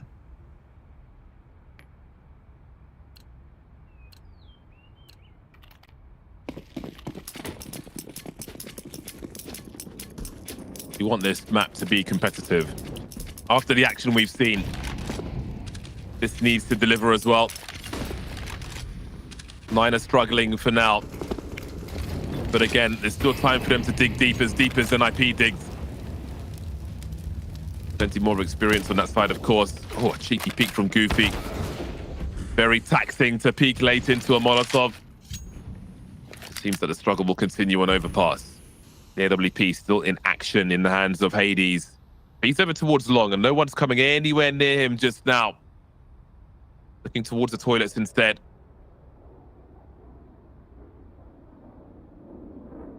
NIP using their time wisely. Kylar with that dangerous 5-7 once again as Hades goes a little deeper, but Config's tucked in quite well. Just keeping them honest. Does he dare peek around the corner? Hades is going further and further. Noise being made from below. Who's going to move first? Keep an eye on the radar. See a HU towards the barrels on B. Minio's got a great position, but Rez, look at that flick from him. And there's Kyler activated. They don't know where the AWP is. They haven't seen it. He was facing the wrong way. Not much Key can do from this position.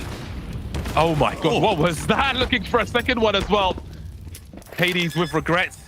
Decides to fall back 7 HP, and I think this round might be over. It might be. But they're still fishing for something. As Kylar drops, surely Hades gives up on this one.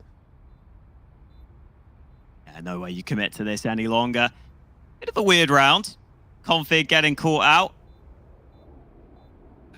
Rez with that really nice shot and connector. They're able to get onto the B site. Even though that one kill with the 5-7 comes in as Brolan tries to jump over the site to clear water. It's all fine for NIP. It does feel like just that mental game could be difficult right now for 9. 7-1 down after such a strong streak against you on the last map. It just feels so bad. That's Brolan jumping over and getting caught. Alexi just pops up for the trade. Nice. It's a nice shot. 5-7's putting in work today. But that's about all for this team on the CT side of 9. They use a second timeout now as we have that famous scoreline 7-1.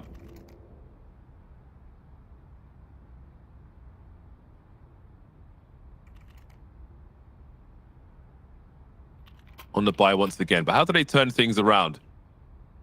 They are getting some kills, but they're not getting some rounds.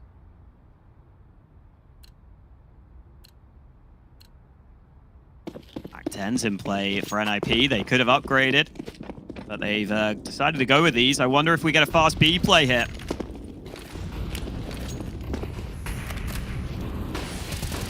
Looks like we will do. Does Goofy have the lineup? He's running out of bullets now. Is there any help for him? The Mac 10 will clean him out. And no one's got position, really. This is one round where they haven't had the usual bolstered defense over towards B, it feels like. He in the back playing around the smoke. It's not even a sight cut in half. It's less than that. They've got the back third of it. Swinging through short now, but just as they do, the smoke goes up. They'll try to boost. A great flick from Hades. Running distraction as Kyla comes through from that short position. Up on the sandbags. And finally, another round is here for 9. That was well dealt with, even though they couldn't keep NIP trapped in Monster and really slow them down. The way 9 rotate into position there was fantastic. Getting that boost up from short at just the right time. Don't mind the attempt here from NIP because 9 have just taken a timeout. You maybe think they're not ready for a B rush. You maybe think if you catch them out with that, it will frustrate them. That doesn't work out for NIP this time. And it's NIP's turn to take a pause ahead of this one. Pull that momentum immediately and pull that focus away.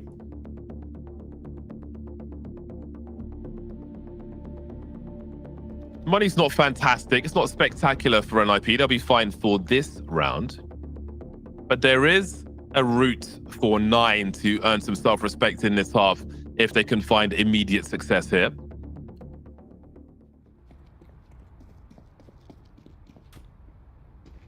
Monster Smoke is deployed.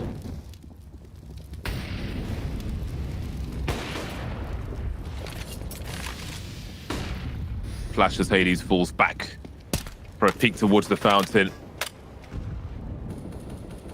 No one in connector for 9. They'll have Rez lurking in that position. Hades shoots between 2, unbeknownst to him. But of course, he's forced to fall back. Common anti-AWP smoke deployed. Minute 20 on the clock. Hot flash from Alexi B. No answer behind it. Roland still looking outside B, looking towards short B, but trying to keep the CTs honest. Key and Goofy playing very close to Monster. Keep an eye on them and see if they make any plays later on. But for now, we have Minio very deep on long, and there is a flashbang on the way. He's in so much trouble. So close and yet so far. 50 seconds as we see the opening frag. It's a solid standard flash. All about the timing of it. Minio caught in the open, so nothing he can do. He's also so close to long that he just eats the flash in full. There's the monster play from Key and Goofy. We were looking for that. Both of them standing next to Monster. I thought this might be coming. That's some information for them. They clear short B as well. But will they get a player over towards A in time? 25 seconds on the clock. And Hades still isn't seeing much of anything as he jumps around, trying to find information. Maybe he saw one. Keith's been popped in the meantime, but a bomb still needs to get planted. 15 seconds. No smoke to the front of the site from the CTs. A swing and a miss from Hades as Alexi B finds one by the truck. There's 2 by the truck, in fact. And 8 seconds to plant that bomb. Bombs on the floor. 1v1. Head trick denies them again. So close for 9, but still NIP are the ones to secure the round. Yeah, I thought we might just see Goofy fall back there with such little time left. Maybe try and hide behind the truck, force the AWP to come to you. The fight comes to Head Trick and he wins it. There's actually no Kevlar for Config as he entered there. He got taken down by an AWP anyway, and they trade him effectively. And that's the final shot. Head Trick just able to find it. So close from 9, but a heartbreaking round lost because they have to go back down to this weak investment. And they're going to fall really far behind now.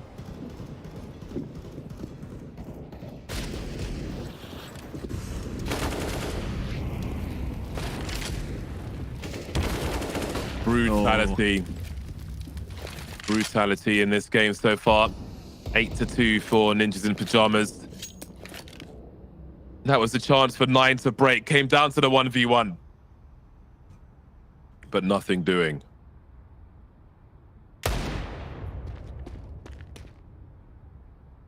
Bomb creeping towards A, where Kylar is with that trusty 5-7 once again. But there's a lot of people around him.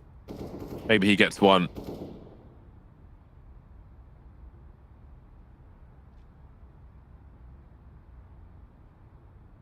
Oh. It's actually going to go uncleared. That's something. Oh, we hear the nades. They have no idea. Oh, hello, Bomb. Just the one, though, but he has delayed for a second or two. Two by the truck. Config will spot one, maybe spotting both.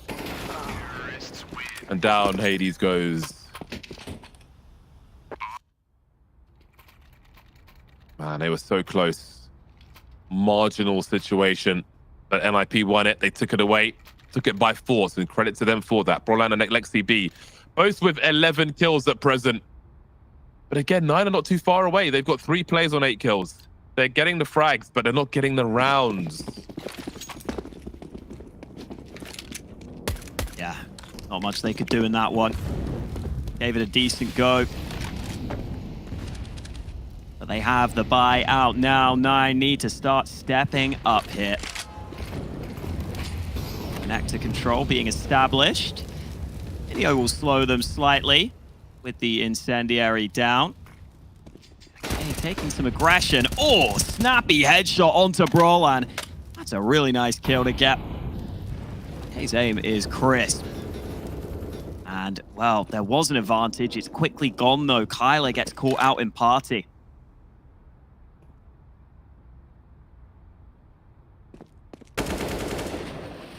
Man, merciless. Utterly merciless. Maybe Minio can do something. He's found success with the long push. Now that smoke is quite timely. But Goofy's holding down 2 jobs, and Rez is walking through that monster smoke, it seems. Oh boy. He sees the back of Goofy, who rethinks he's lost his position and can't win the duel. Minio's miles away now, as Hades has 4 coming on to his position. Alexi B on the site misses the flick. So desperate, round after round. Headtrick's ready as well. Yeah, just look at the scoreboard for NIP. They don't need a solo carry. It is everyone showing up. It's Alexi B top fragging right now on the NIP side. But there's not much in it. They are all performing. And 9, I mean, you feel like they might be about to get a competitive round. They might be about to make the play that gets them into it. But NIP always a step ahead of them. Crashing into mid. Rez not able to handle it, but quick trade from Config. And the one rifle that 9 had has been lost.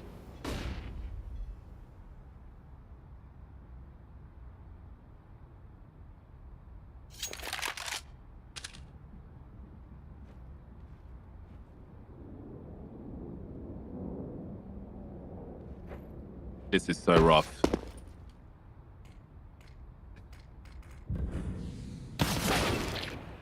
The slightest, most marginal situation.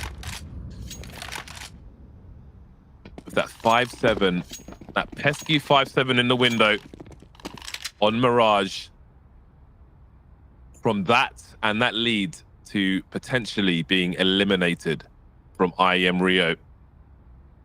If it is to happen like this, that is going to be the longest flight of their lives.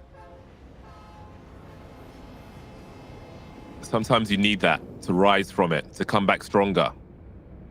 To find that extra level when you hit that overtime and you've got to do something unexpected.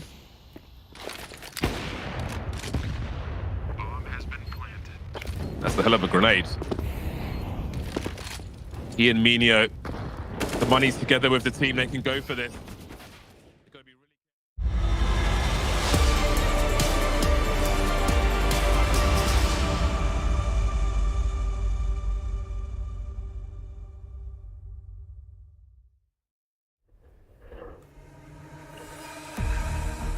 More Group B action coming your way, as now it is the turn of OG and Cloud9 to be locking horns. This is Intel Extreme Masters Rio 2023, and this is a battle for the spots at the playoffs. Speaking of playoffs, Blair, we've had some dreams made earlier on today, because FURIA, they are the ones making it through to the playoffs at the expense of FaZe. Nobody saw that coming. Yeah, I really didn't see that coming. What? Wait, who? What? Nobody saw that coming? Oh, yeah, what sorry, about Yanko. this guy? You were just sleeping in the green room, Yanko. You didn't see anything. No, I wasn't sleeping. I was watching a movie during the game. But before the tournament, I said FURIA's gonna win it, and I told Chad that they're gonna win today. All right. Well, I don't know they're gonna win this game. Chad, can you confirm this? I know Chad is always watching the stream, so Chad, back me up. They're fast. Wow, that's a fast setup. They're really, really fast at this. They really want to get this game underway. We got to talk a bit before though. FURIA did surprise me in all honesty, Doc. The first map, they looked really, really good considering that new style they've kind of introduced into RMR, slowing things down, completely outplaying FaZe. What I liked a lot was a nuke though, right? There were moments where FaZe were bringing it back, the clutch moments from Carrigan, Robs as well, and it kind of feel like, oh, it's FaZe, they're going to pull it off, take it to OT, win it, and close it out in map number 3. But FURIA held on to close it out, and now they're going to be playing in front of the crowd. Yeah, safe with a big round towards the end, and FURIA gets mission number 1 is accomplished, which is get to the arena. But I think, honestly, the scene is set for them to have a deep run and perhaps live their first trophy ever. We've actually got a mission on our hands now because they've made it to the playoffs. I think we need some noise. And call me Santa, I've brought some noise. You brought noise? We've got some... What's this? Some fun things. So I went to a market. I went to a market the other day and got some very authentic Brazilian pieces. Got a chicken. Who wants the chicken? Yanko gets the chicken, okay. That's awesome. You get the bell. How do you feel now? You thought the chicken is like, shit, stupid. Because we're gonna... You see what you've done now. This is your fault, Freya. You're responsible. You know that, right? This is one scary or funny looking chicken. It's a bit terrifying. And... This isn't what... How is this... This is how chicken sounds? Yeah, man. When do I even use this, though? We're having a quiz, guys. Quiz. You know, making quiz? noise. Oh, right. This is a quiz to do with Cloud9 and OG, because, I don't know, that's who's playing. I guess we'll find out who's the biggest expert. Question number 1. Which teams, with an S, did OG beat in the RMR? Saw, Falcons. Go on. What was the second team? It was another bad team. Come on. Come on, Freya, give me a little bit. No, I'll tell you. No. They got the win. They got the win. They got the win. 1 win. GG. You're welcome. Well done. Thank you. Excellent. Man, you're really helping out your teammate. Yeah. Well, I guess No, you're not I didn't help your him out. opponent. Yeah. I mean, you literally gave He the wasn't answer. at Pro League. He doesn't know the cutthroat quizzes and the backstabbing. Okay, conversely, let's name the teams that Cloud9 lost out to in the RMR. FaZe. Sorry, excluding the last chance call. I wrote the Come on, man, myself, you can do better than that. So I should know. Cool. I actually don't 3. remember, man. There's quite a few of them. There was 3. Go on. My memory. I'm just having a brain fart right now. They lost to some good teams, man. Your favorite? They lost to G2. They did. In a best of 3. Did they lose to like an Aurora in a best of 1 or 4s or something like that? No. No, but you're getting there. Who else is there? 1 win? No, they didn't lose to 1 win. Wasn't 4s. Did they play 9? No, they didn't play 9 either. Monty. Yes. They lost to Monty. And then one more name. Monty, G2, and they lost to another good team. They did. Who did they play in the 2-2 game? The elimination. The 2-2 game. Before the last chance qualifier. It wasn't Vitality. Ents. Bang on the money. Well done. memory, Celebratory man. chicken. Going back to yesterday's game, obviously we saw Cloud9 playing against MIBR. Who was the highest rated player For Cloud9? A Hobbit. I mean, what are you doing? You gotta have your belt. Yeah, man. Hobbit. Correct. Join with Axel. 1.5 Hobbit. rating. Yeah, but I think that's the better answer, right? Yeah, we'll give it to him. Thanks, okay, so question number 4. Score just on the doors, 2-1. So everything to play for in this 7-question quiz. All right. How many times, on average, does Dexter slap his teammates throughout a duration of 1 map? 3 per second. I would say 1.5 times per round. So in a duration of a map. If it's 30 times, he does it. If there's 30 rounds, he does it 45 Where did you even times. get the stat? I don't know. I just watched a lot of games, man. I counted them all by hand. So I've taken an average. Okay, what's his sample size? In a map. In the history of In the Dexter's history of career, Dexter in his being on career. All the OG, games. this is Yes. all I did this Freya summer. does her homework. I really do. Okay, what is it? 16. So you're close. I'm going to give you half a point. thank you. 2.5 Six to is not 1. bad. Half is half. Did you guys know a lot about anime? Absolutely not. Great, because it's not going to help you in this question anyway. What is Shiro's favorite television show? It's an anime. It's not. No? I just She told just you that. told you. He likes anime. but it's not his favorite. His favorite TV show. Okay, can we get a little bit of help? Yeah, something. Is it a cartoon? Is it a real life? Nah, it's more like, thrillery, crimey. Breaking Bad? No, but almost. Better Call Saul? No. The Wire? Yeah, closer. The Sopranos? Sopranos. No, but great shout. I mean, I watched been told by TV production need to shows. wrap this up, so it's True Detectives. I'm going to make this the final question. Wow, that's a good one. Good for Shiro. He's OG got played taste. yesterday versus Vitality on Overpass, which went to overtime. But in regulation, how many rounds did OG get on their T side? 4. 9. Bang on. Wait. Yanko, big winner. Oh, seriously. Winner, chicken dinner. Don't kill me, though, please. He's my friend. Save the chicken. Anyway, Well, I don't think moving it on. stands. Congratulations. We can use that I'll for give it back. things No. at some point. Yeah. He looks so sad. My friend. Yeah, let's move on to look at that recent performance can just of keep OG that. because they did play against Vitality yesterday, which was a bit of a confusing one, Blair, because I thought, I mean, for my money, we were looking at Vitality in that first half. Apex was looking like an absolute mad lad, and then they just kind of shut up coming into that second half. I'm not sure what happened. It was a little confusing, honestly. Zywoo, you can't really blame any individuals, but the problem for Vitality is Apex is the top fragger for you guys. And in a fashion in which OG came back, that's not something I expected. I did really like some of the aggressive plays coming out from OG. There were times when they're like, screw it, we're just going to have 2 players swinging wide towards connector. I think it was Dexter and Fiku, if I'm not mistaken, just running out, taking duels to Vitality, catching him off guard. And eventually Vitality, they seem to kind of run out of ideas. And I'm actually shocked that it was OG if all teams are kind of, came from behind and knocked them onto the lower bracket. Yeah, I think just Vitality didn't really come ready to play in that game. I mean, they had a strong first half. I think they got a little bit complacent after that first half. Yeah. You know, their T sides have usually been bad on overpass. City sides have been really good. So you're 9-6 up as T. You win pistol and convert to CT, 11-6 up, then 14-10. You have this feeling, yeah, we're gonna win. In whichever way, we're going to end up winning this game. But all of a sudden, small mistake here, small mistake there.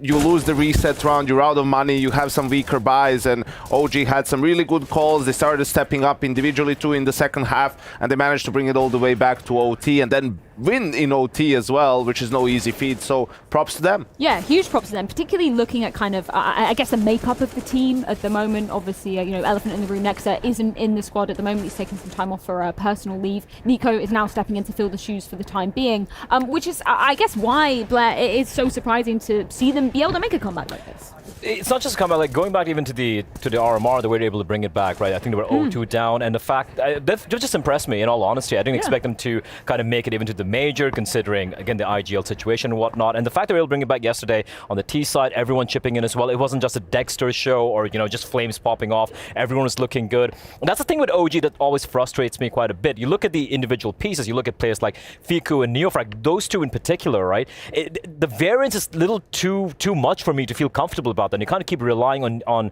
Flames and Dexter to be the consistent forces, so to speak. And yesterday, they delivered. But that's a question mark. Are they going to be delivering here today? Yeah, I think it's even more surprising as well when we're looking at the coaching situation too, because Rugger, he ain't here. We've got the assistant to the coach actually stepping up to the medal this time around.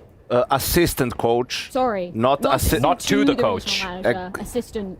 Not an analyst Assistant either. regional manager. Exactly. So, and according to them, it's all been pre-planned. They mapped it out, right? And Braga tweeted back at me saying that, it's just the luxury that they have with Kakafu also having a lot of experience and being able to just replace him, and they can continue in sort of the same manner. And, it was obvious that he gave the team some extra energy as they were mounting that comeback. And yeah, massive win for them, puts them in a good position to get into the playoffs. Agreeing with that sentiment, Blair? Oh yeah, it was definitely very, very animated behind them as well. It wasn't just sitting. It was also making quite a lot of notes. All these coaches nowadays, you lose a round, you win a round, just like writing stuff down in the notebook. I think they're just drawing. Just like anti-stress. Is that what you were doing, Yanko? I wasn't doing anything. I wasn't doing anything. Well, while we figure out exactly what Yanko was doing, let's check in with the coach, who I believe is doing something. It's Kakafu, courtesy of Banks. OG going up against Cloud9, a bit of a rematch coming in from the closed qualifiers during Dallas, but now we're on LAN, and I've got the new face to a point with a little bit of this. You've come in to replace Roger, at least for this event, right? Give him some time off. But for you, how is it to just slide in? Because you are experienced, you've done this before, but also one thing maybe the fans don't know is that you've been at every single event that I even see OG at. You're always here. So is it easy? I don't think it's easy because you kind of get out of it. So taking like a timeout and being like ready mentally to make like a call is like still hard for me. That's probably what you see also in the Vitality game. I was very conservative with the timeouts. But I know the boys, like they know me, I'm around as you said. But it will take some time to get in there, but I hope I can help them. You were really loud though yesterday, mate. You were super animated the whole time as well, and it was a crazy game. So a nice way to come back in? Yeah, like 100%. Like the boys showed like good resilience. We came back on T side, but I'm an emotional guy. I'm like feeling a lot into the game with it, and I think it also shows. And I hope the boys can get the same feeling because I think if we're hyped up, we can do like great things. Definitely, and it seemed like it because you bailed yourself out of a game you were so far behind. This time though, Cloud9, even with them not making a major, they're still such a deadly team. For you guys, this will be a chance to really beat one of the elite teams. How important is that for OG right now in the development? I think it's very important. I think we want to go to a top 5 contender spot, but as people know, we have a very young squad. I think like we're the second or third youngest team. We have like players that just are literally like 19, 20, right? So I think this experience is very good, and I think the more we can win against them, the better it will be for the future. Now, I do have to mention the Dallas game where it was a close qualifier, right? And you guys didn't really have a chance in that one. It was them kind of running over you, 2-0, but also your individuals didn't show up. What have you said to the guys before going in this one to make sure that doesn't happen again? I think the boys just need to be there, and we just need to understand which type of team we were playing, right? They have a very special type of like play style they want to execute, and I think if we're ready for that type of like play style, I think we can also beat them. I'm looking forward to seeing it. Kakafu, thank you very much for the info and good luck, mate. Thank you. We'll have to see how it goes because this game is going to be a banger. Cloud9, it's all or nothing for them. For OG, they're riding high. Let's see when one rides it into the server. Yeah, Banks certainly thank you isn't very much. exaggerating there because at Cloud9, unfortunately, not even making it to the final CSGO major. That's heartbreaking for them. And that's where that Monty loss really hurts. Ouch. That's what turned everything on its head. And I think, you know, G2, extremely strong squad and it's a really good team, but Cloud9 just beat them, you know, 10 days previously in Pro League playoffs. So yeah, pretty disappointing for them in the end not to be able to make the major. But hey, Kakafu said they're a young squad. There's a lot of young guys on Cloud9 as well. This is the battle of the Zoomers. It's true. Are you a Zoom. Zoomer, Blair? I'd like to be. Yeah? Yeah. Feeling more Boomer energy. Yeah. Tell you who was zooming yesterday. Not one, not two, but 3 members of Cloud9. Actually, we were talking about, you know, the fact that Hobbit and Axel both with that 1.5 rating. Shiro as well. He was stepping up to the plate too. So if they're turning up like that, that's going to be pretty dangerous for OG, right? I mean, Shiro is just going to be showing up no matter what. Like the guy is just playing lights out, right? Top 3 player last year as well. He's just been there. And if you look at we talk about the Okay. Love that. We talk about a duo of Cloud9, Axel I and like how Shiro. they're all so serious as well, like their faces. Like I am actually terrified by this 3-headed beast. I mean, didn't Hobbit like fight the dragon Smog or something? So is he the dragon now? I don't know how much you know about LOTR. You know, the Hobbit is a race play. You know, it can be. He doesn't have to be that Hobbit. He could be. He can just be a Hobbit that's chilling back in Hobbiton and, you know, taking it easy. But listen, for Cloud9, we had them like sort of dead on arrival, massive disappointment.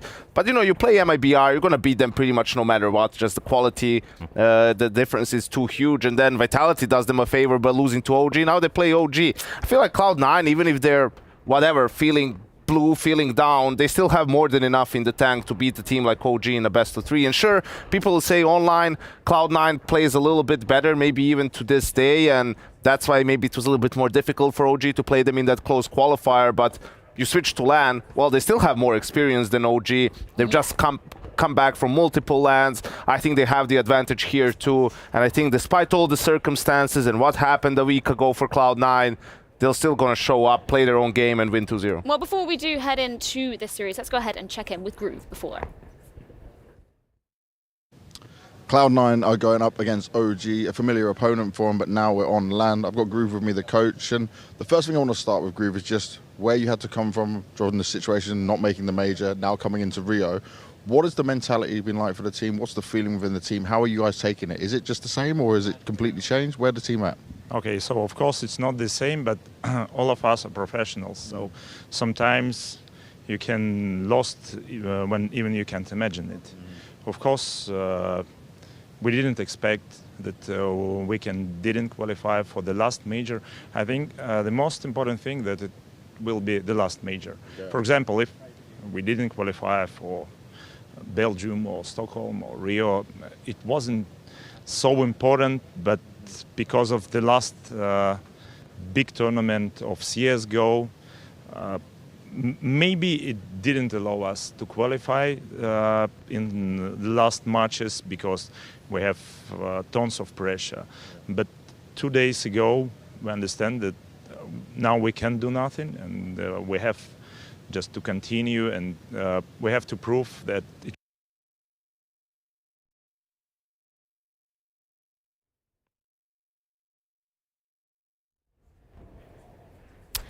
Well, it looks like Groove just wants to get the hell into this game, and we have the map cemented. Mirage overpass. We don't have time for a Groove interview right now. Psych. I was enjoying it though. Yeah, he was giving us some good insight. Maybe we can catch up with him in a little bit, but I don't know. Map vetoes, any surprises? But we'll do a winners interview with you. Yeah. It's the same map veto they had in the online qualifier for Dallas as well, right? No surprises here. Mirage was actually close affair with 16-14 even online, so it's a map being picked by OG, and I think it was the overpass pick coming in from the side of Cloud9. It's a map they should be very comfortable on as well. The one thing I want to point out from whatever we could hear from Groove was the pressure aspect, right? They've reached the 5th stage of acceptance basically when it comes to what happened in the major. They've accepted it. Right now there's no pressure. One thing they used to struggle on is pressure. Right now, what I want to see from Cloud9 is literally just ball to the wall. Don't care. You know you're a better team. Just go all out. You have nothing to lose right now. Well, we are ready to get this series underway, and of course that is going to be time to head on over to our casters. We got Harry and Hugo on the mic to bring us through Mirage, Overpass, and Ancient if we do so need it. Guys, take it away.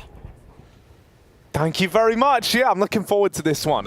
You know, for Cloud9, there's a lot on the line here right after falling short of the major. They would love to start locking in some playoff appearances, start to kind of reassure themselves that they still have what it takes to compete on the world stages. And I mean, Yanko, he's going big on the Cloud9 prediction. OG on the other side, a team that have undergone their fair share of trials and tribulations across the last couple of months, but they're actually starting to emerge from this kind of unideal situation, battle-hardened and on the uptick. So, yeah, it's been a good time to be an OG fan. It was reassuring to hear from Groove what we did hear from him, in that he is at least putting it that they're not too shaken from that RMR loss and a fallout, a hard run they had with FaZe at the very end. But yeah, for Cloud9, I think they have to prove themselves here at this tournament. Sure, easy to come in full tilt off the back of flying in very late after some of the most commiserating losses of your career, but at the same time, this is an event and a matchup that Cloud9 are one of the favorites on paper. So yeah, coming into Mirage, I think the interesting thing here is, as Blair said, we have the same veto from that Dallas qualifier,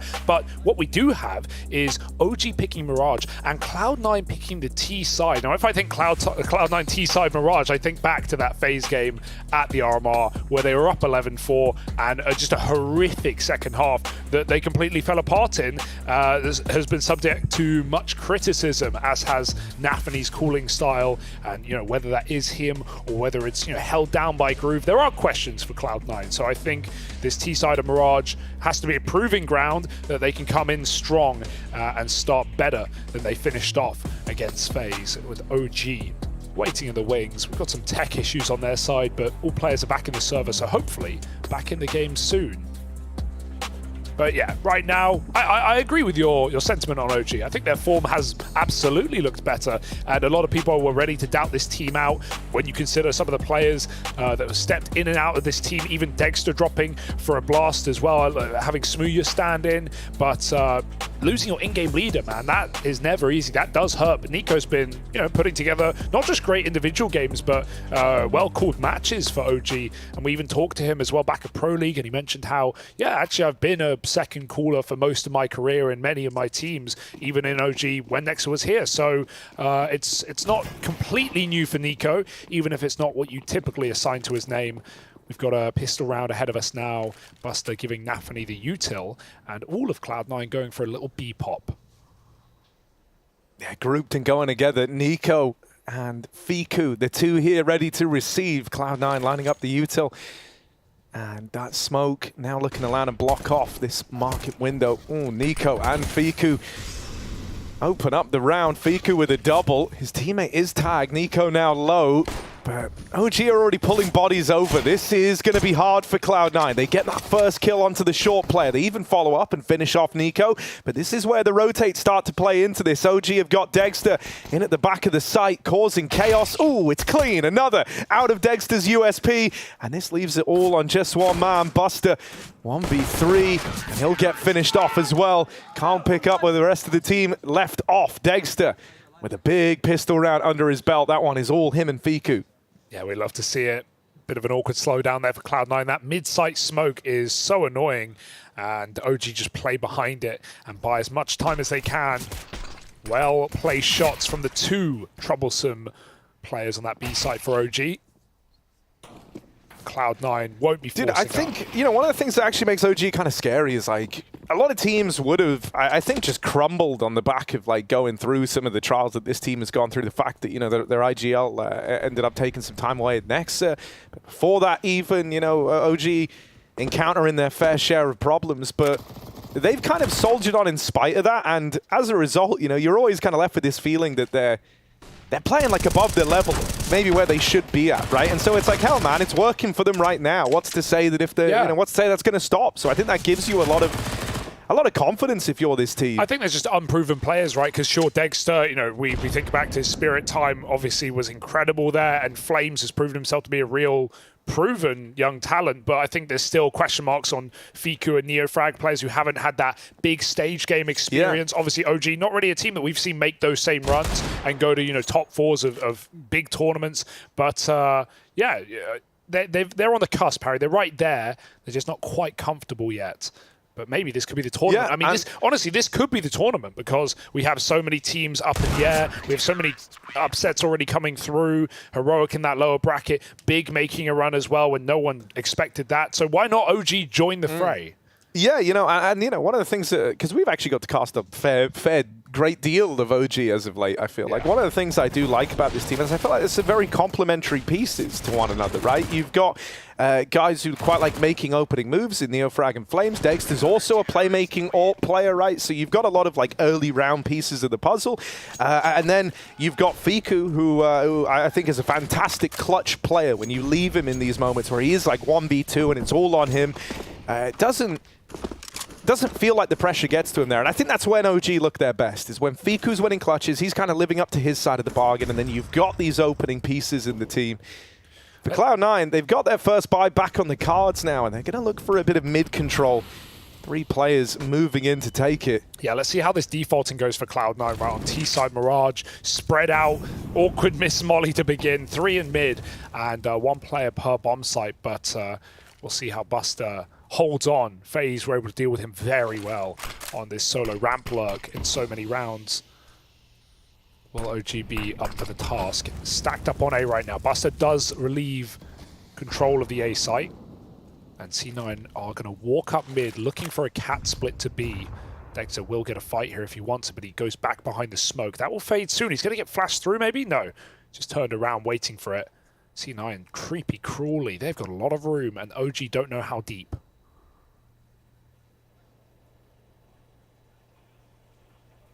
Yeah, Nico and Dexter have this crossfire in the window.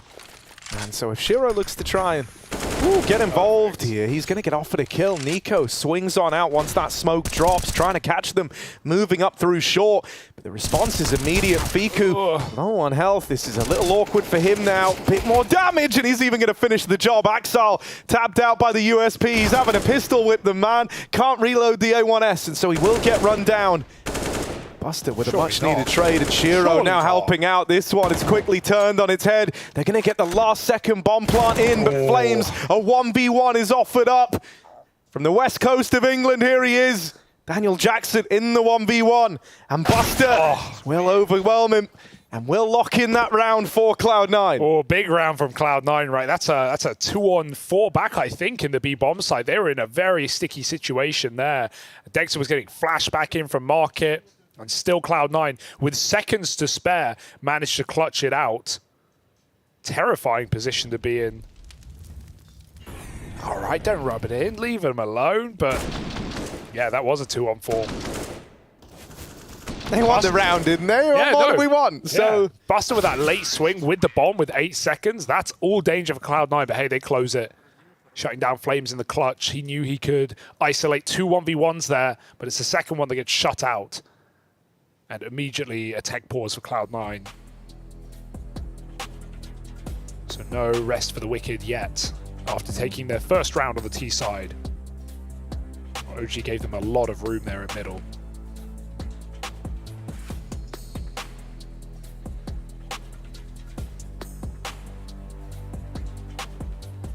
Yeah, one of the things I think bodes well for you if you are a Cloud9 fan is that yesterday, right, we had that good performance out of Hobbit. And I think that's been where Cloud9 look their deadliest is when you have this trifecta, right? You have these 3 voices in the team that can all step up and deliver. Axel, Shiro, and Hobbit are the 3 I'm talking about, and he posted a phenomenal game yesterday in that matchup versus MIBR. So that's something to look forward to. Yeah, that 3-headed dragon, Harry. Fire breathing. Shiro didn't have a gun. He had to... No, he did. Am I crazy? You cool? I swear he didn't. You didn't see what I saw, No, Hugo. I didn't, yeah. Well, you buy them in spawn, so I'm sure he got it out of somewhere. He was mid when it reappeared. Maybe he threw it. Maybe he pressed the wrong key, Harry. Maybe he dropped it. You never know. Well, he'll pick it back up. And look how quick Cloud9 have got ladder as well. With no info, Nafany is already in this deep position. And Cloud9 just chill out. Same as last round, right? They got up essentially to the same spot and just waited for someone to give them the opening kill. It was Nico last time, reacting off of smoke and information, but it was by design. Cloud9 gave him that info. They smoke off window. And they look for the A-split. Booster up in Palace. Got a smoke that implies they'll be going up catwalk, but Cloud9 jump through it. Flames looks ready. Deagle out. The worst gun in the round here for OG. Contact is made by Nico, but now Flames needs to stand tall. He hits 1. Dexter doubles up from the back of the site, and there's still more men inside. Cloud9, surely not another 2-on-4.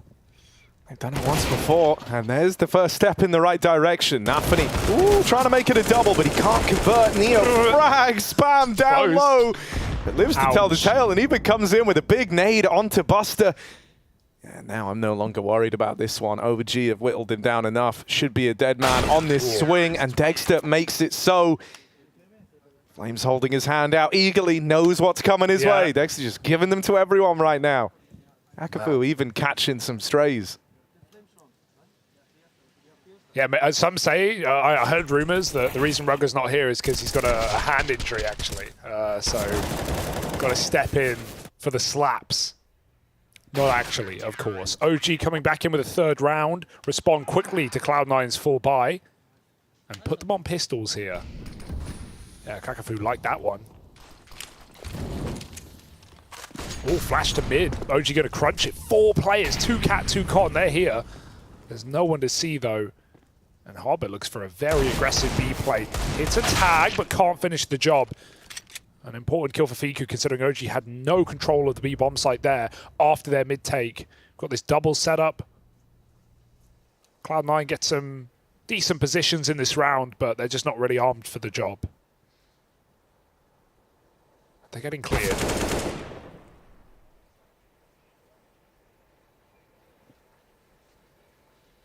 A slow burner.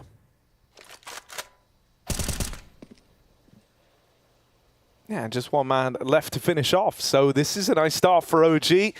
Not struggling to open up this game, and even immediately, you know, like coming in with that response round to Cloud9's first rifle round. They've kind of capitalized upon it now, even winning up against the pistols, keeping it flawless. They're starting to build up a nice bank account, ROG. So this has got all the makings of a nice CT side right now. Onus is suddenly on Cloud9 to try and break through, right? The last thing you want is for these guys to feel comfortable. For folks like Dexter, who started this game 10-2, by the way, 3 in the pistol, and since that point, he's kept putting up multi-kills.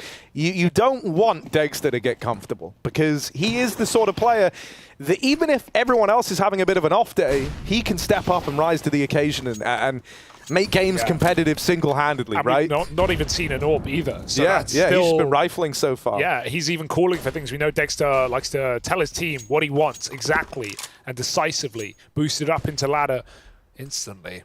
Hobbit again out ramp, but his teammate smoked off means Hobbit can't really do much on his own right now. Needs to wait that out. Re-smoking window. Cloud9 very slow again, just crawl out middle. A lot of respect being given by OG in this game. But right now, their gambles have been right. Their anchors have held strong. So let's see what Cloud9 want to do here. Trying to take Connector right back. 2 players fighting for it, plus Dexter ready to react at a moment's notice. Holds for a window boost. Nafany coming in. Plays con either side he does. But this double smoke fade is going to get real close. Oh, boy. Rubbing up on him, and Flames will find that on the fade. 5-on-4 for OG, and they realize there's a gap, and Cloud9 have taken it. Oh, NeoFrag turning on a dime. Ready for that swing out of Hobbit. Axel looking to thread the needle out through mid, but from top middle, he's going to get dealt with. Flames swings him wide. Bomb goes down inside of A in the meantime. Cloud9, 2v4. We've seen them in this position before. They've got to try and stick the landing now. Shiro, that's a nice kill to find. Nico is on that rotation in through short. Flashing Fiku back at spawn. He goes looking for fights on the com players. They know they've got Shiro pinned in, but as they try and move up to deal with him, Buster springs to life as well. And so now NeoFrag trying to do it alone. This one gets away from OG. And Cloud9, both the rounds they have to their name so far are these 2v4s. Yeah. They break through, they find that second. But now they have a whole new thing to deal with. Little timeout cooled on through. This is actually from the Cloud9 squad, in spite of winning that last round. I mean, they're getting close, right? Sure, winning 2v4s is great. It shows your star power. When you have players like Shiro in those positions, you're going to be very comfortable. But at the same time, Cloud9 didn't want to be in that spot in the first place. So they'll deal with it early. Yeah, the new thing, though, that they've got to deal with here and be prepared to deal with is Dexter's AWP. He literally didn't buy one because he never needed to early on, right? He wasn't dying. There was no cause to reinvest in it. He's just playing the A1S that he kind of grandfathered through those first couple of rounds. So now he brings that into the fray. It is glass cannon, but I don't think that matters to Dexter. Oh, this is a sad story for Nine as well on the B stream right now. They were up, I think it was like 15-8 on map 2, and Nip pulled it back and won it in overtime. And now on third map, Nip might be taking that series away. Exciting for Nip, who have been, one of more of those surprising teams. We saw it at the RMR, as we did for OG, and Nip looked really good there. As OG did as well, who pulled back a 0-2 reverse sweep in the BO3s. And so, yeah, Nip have had good T-sides. They've had great games out of Brolin and Config, and better performances from Hedrick as well. Yeah, so dude, I've actually really liked watching like Config and Hedrick together, right? I spoke to Config a bit at the RMRs, and he was saying like, yeah, I've been trying to, just keep him in the game because he is still like a very young player, lacking some of that experience, right? And so he was saying like, it's not uncommon if he's having a bit of an off day to go a little quiet. You become a little more like tepid, right? Yeah. You're not really like bringing a super high energy, but I know that that's something that Nip are very aware of, and they've really made an effort to try and like up that level of energy within the team, and I think Hedrick's looked all the better for it. But that's over on the other stream. We're right back into R1 now. Rio is brutal, man. So many teams going out day 1 and day 2, of course. Lose 2, you're gone. That's what happens, actually. Yeah, that's exactly how that works. So you can't. Not everyone can win, Harry. In fact, most can't. I would say almost everyone. Dude, whenever, I just wish everyone could win. Yeah, that'd be awesome. Stay winning. Right, here we are. Axel in connector, but Flames is looking over the top. Nafany's made it out through Palace and will clear NeoFrag. Now trapped in behind triple is Nico. This is a rough spot to be in. Didn't believe. Axel backstabs Flames and even goes on to double up. He hits that timing up through the connector. You saw that fight kind of prophesized earlier on between him and Flames, and Axel is the one to close it, sealing the deal likely on this round. OG, a little removed from it. Fiku's even been smoked off. And Dexter's not being offered anything on the catwalk with this AWP. This is where glass cannon really does matter as well, because you can't really play mobile and try and retake. Not that you would in this 2v3, but that really limits you. Needed that kill just to guarantee the save. Dexter even now wants a little more on the way out. Cloud9, though, they're winning some clutch rounds right now. I love that timing on Axel up connector. As soon as Flames turns, he goes through the smoke. Flames thought he cleared it, but Axel was just standing in the bottom after, Nafany didn't get away with that the other round. Surprised OG let it happen again. Nico, I also don't know how he gets 2 from that position. Back behind triple, spammed for Nafany. He didn't believe it. Pulls a molly, sure. It's a free kill, but Nico gets away with a double kill before Axel does the same right back. We've seen you know, a lot of deep A positions for OG that round as well. 2 in the site, plus a 3rd on con. They seem to have a read. Dexter's bought armor to go behind the I AWP. like that. Yeah, like, you know, if you're going to have it, at least like make it work, right? Screw it. What's 2K versus 1300? You still can't buy an AWP next if you lose it. Cloud9 though, avoiding that AWP and just popping into B. They won the round, Harry. Yeah, I feel pretty safe in saying that. Yeah. They've won this round. They've earned it. Ooh, Dexter. He feels slightly tempted by the MAC-10 chasing him, but he's not going to hang around, saving that open armor, as you say. Was no way to have one in the next round. If they went towards him, he would have relished in the opportunity, but they don't. They dodge that AWP. And at this point, you know, if you're able to get a few more guns out of the round, OG are happy with that. However, they were not able to get a few more guns out of the round. Oh, and they may still lose more. Well, hang on a second. Maybe they do. Yeah, they've grabbed that AK. Flames gets out with it. You want to retract your previous statement? Yeah, I will. Yeah. I apologize on behalf of everyone here. Cloud9. Whoa. Oh, the bomb's going to blow it. You don't have a smoke, bro. Just grab it. Just... Yeah. He's trying to roll it towards him, so he didn't have to peek, but kept shooting it further away. So kind of an interesting method for it. It'll eventually come back. Wow, that's a nice shot for Shiro. Not the first or the last. 4-4, Cloud9 recovered pretty well from what was, I will say, a scary beginning. And a couple of 2v4s in there to get them on the board. They redeem a free anti-eco. But now we have Dexter hopefully in a position to actually play with this AWP. Smoked out on window early. Cloud9 just group B.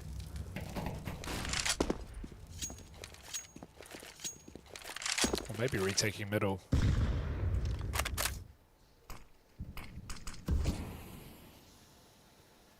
And they really know Buster's on these lurks, constantly smoking him in Palace. He's not really been able to get a huge amount done from this position.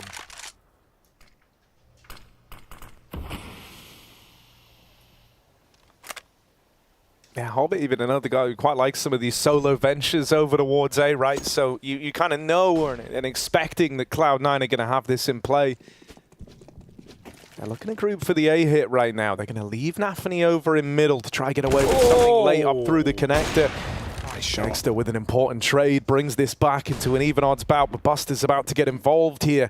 And only one man, only one piece of resistance inside of the site, and he's been spotted. Buster executes Flames. And now they've double mollied off the jungle. That AWP can't rotate in. OG started to lean over towards B in this round. Started to lean over towards like mid and drew resources away from this A site.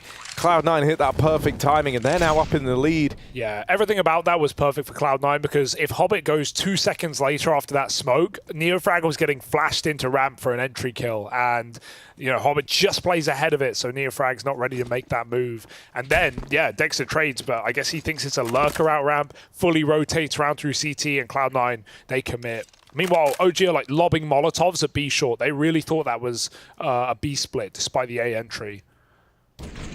So, perfect round for Cloud9. Buster's looking good as well. Once he gets out, Palace.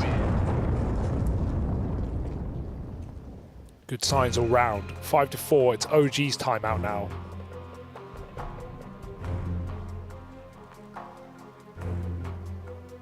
Obviously, expectation is that Cloud9 will do what they did in that Dallas qualifier just the other day and recover and take down OG 2-0. But on the flip side, if OG were to make a miracle run here at Rio and try and grab a playoff spot that would be guaranteed by this win, a bare minimum quarterfinals, that would put them in a crazy position where they, who are hanging around the top 20, would have taken number 5 and number 6 in the world out on their run. So not easy opening matchups for OG, but it's not meant to be. Pretty low seed on their side, so that would be mad impressive. Vitality beating them in a BO1 in overtime, that was cool, but this would be something else entirely. Let's see if they're up for it. Dexter in the window, smoked out, timing shot does not connect.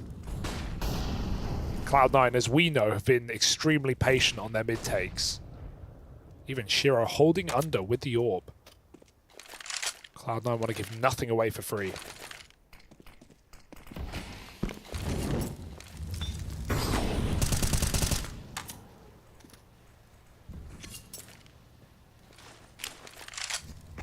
Yeah, Dexter's being very mobile on this orb. He finds himself over towards B again.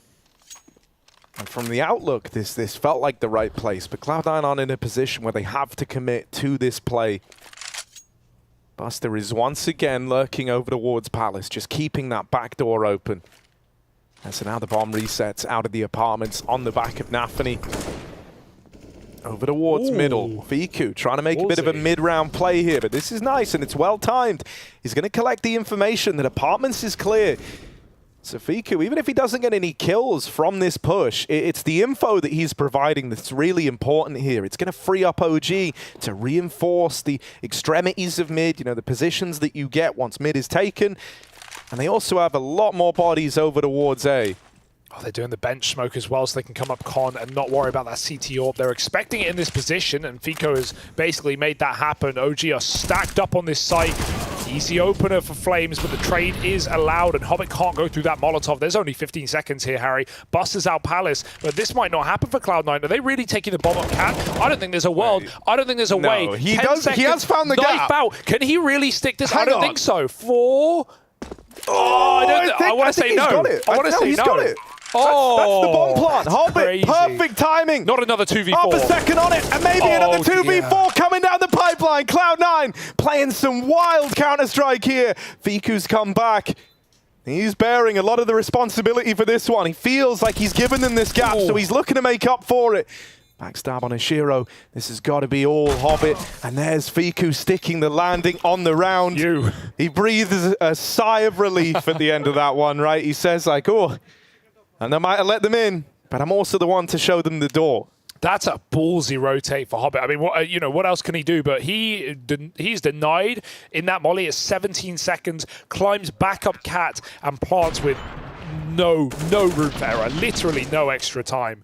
That's a beautiful round from Hobbit, but it's still not enough when Fiku clutches up. Dexter, again, hasn't even seen an opponent when he has the, I think, one exit kill, and that's it. He's not done anything with this orb, doesn't need to right now. Also, over half the rounds that Cloud9 have are 2v4s, which is insane. It's wild. And for OG, this is going to hurt, right? The last time that these teams matched up was a full 30-round game here on Mirage. And it's rounds like that that come back to haunt you as you get deep into a match. Ooh, the drop, that's danger. Neo frag was ready. Dexter didn't need to move a muscle. Dude, yeah, you know, Cloud9, let's see. They've not really struggled in the man disadvantages. Obviously, Fiku kind of the hero. Fiku the guy who puts a stop to the madness. Fiku the second orb. Oh, Nico's seen ahead. Oh, dear. OG have done well, at least, to try and stabilize this. Because you know they were sweating in that last one. So now refocused and trying to build back into this, Cloud9. Turn their attention over towards mid. They've got a man over in the apartments as well. They'll split. Smoke in the window. Shiro challenges. Over towards A. This is a hard setup to break, and that's even further info to reassure this B hold. Nafany's got the entry right now. There's still the AWP at the back of the site. Fiku blind, takes one with him. Can he buy time? Axel didn't chase that kill out, waited for a repeat that's never going to come, and he smokes that Molotov as an insult to the injury. Shiro, 10 seconds, and not a target in sight as he hides in the middle of it. Finds one, but over the tippity top. He might die after the clock. Shiro, he hears that drop off the box and, oh, he's going to fight for it. 2 kills.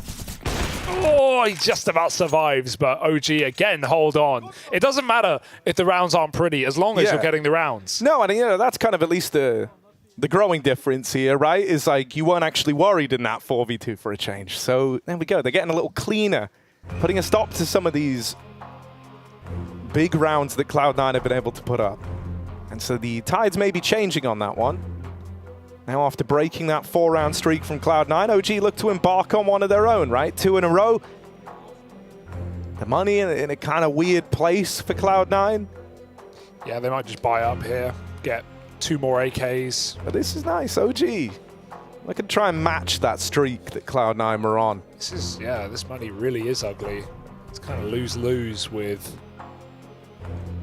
a lack of loss. Gonna get 2,400, so yeah, they're gonna put some money in.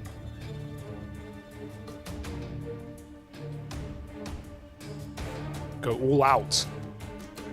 Fiku trades off the AWP or gives it back to Dexter.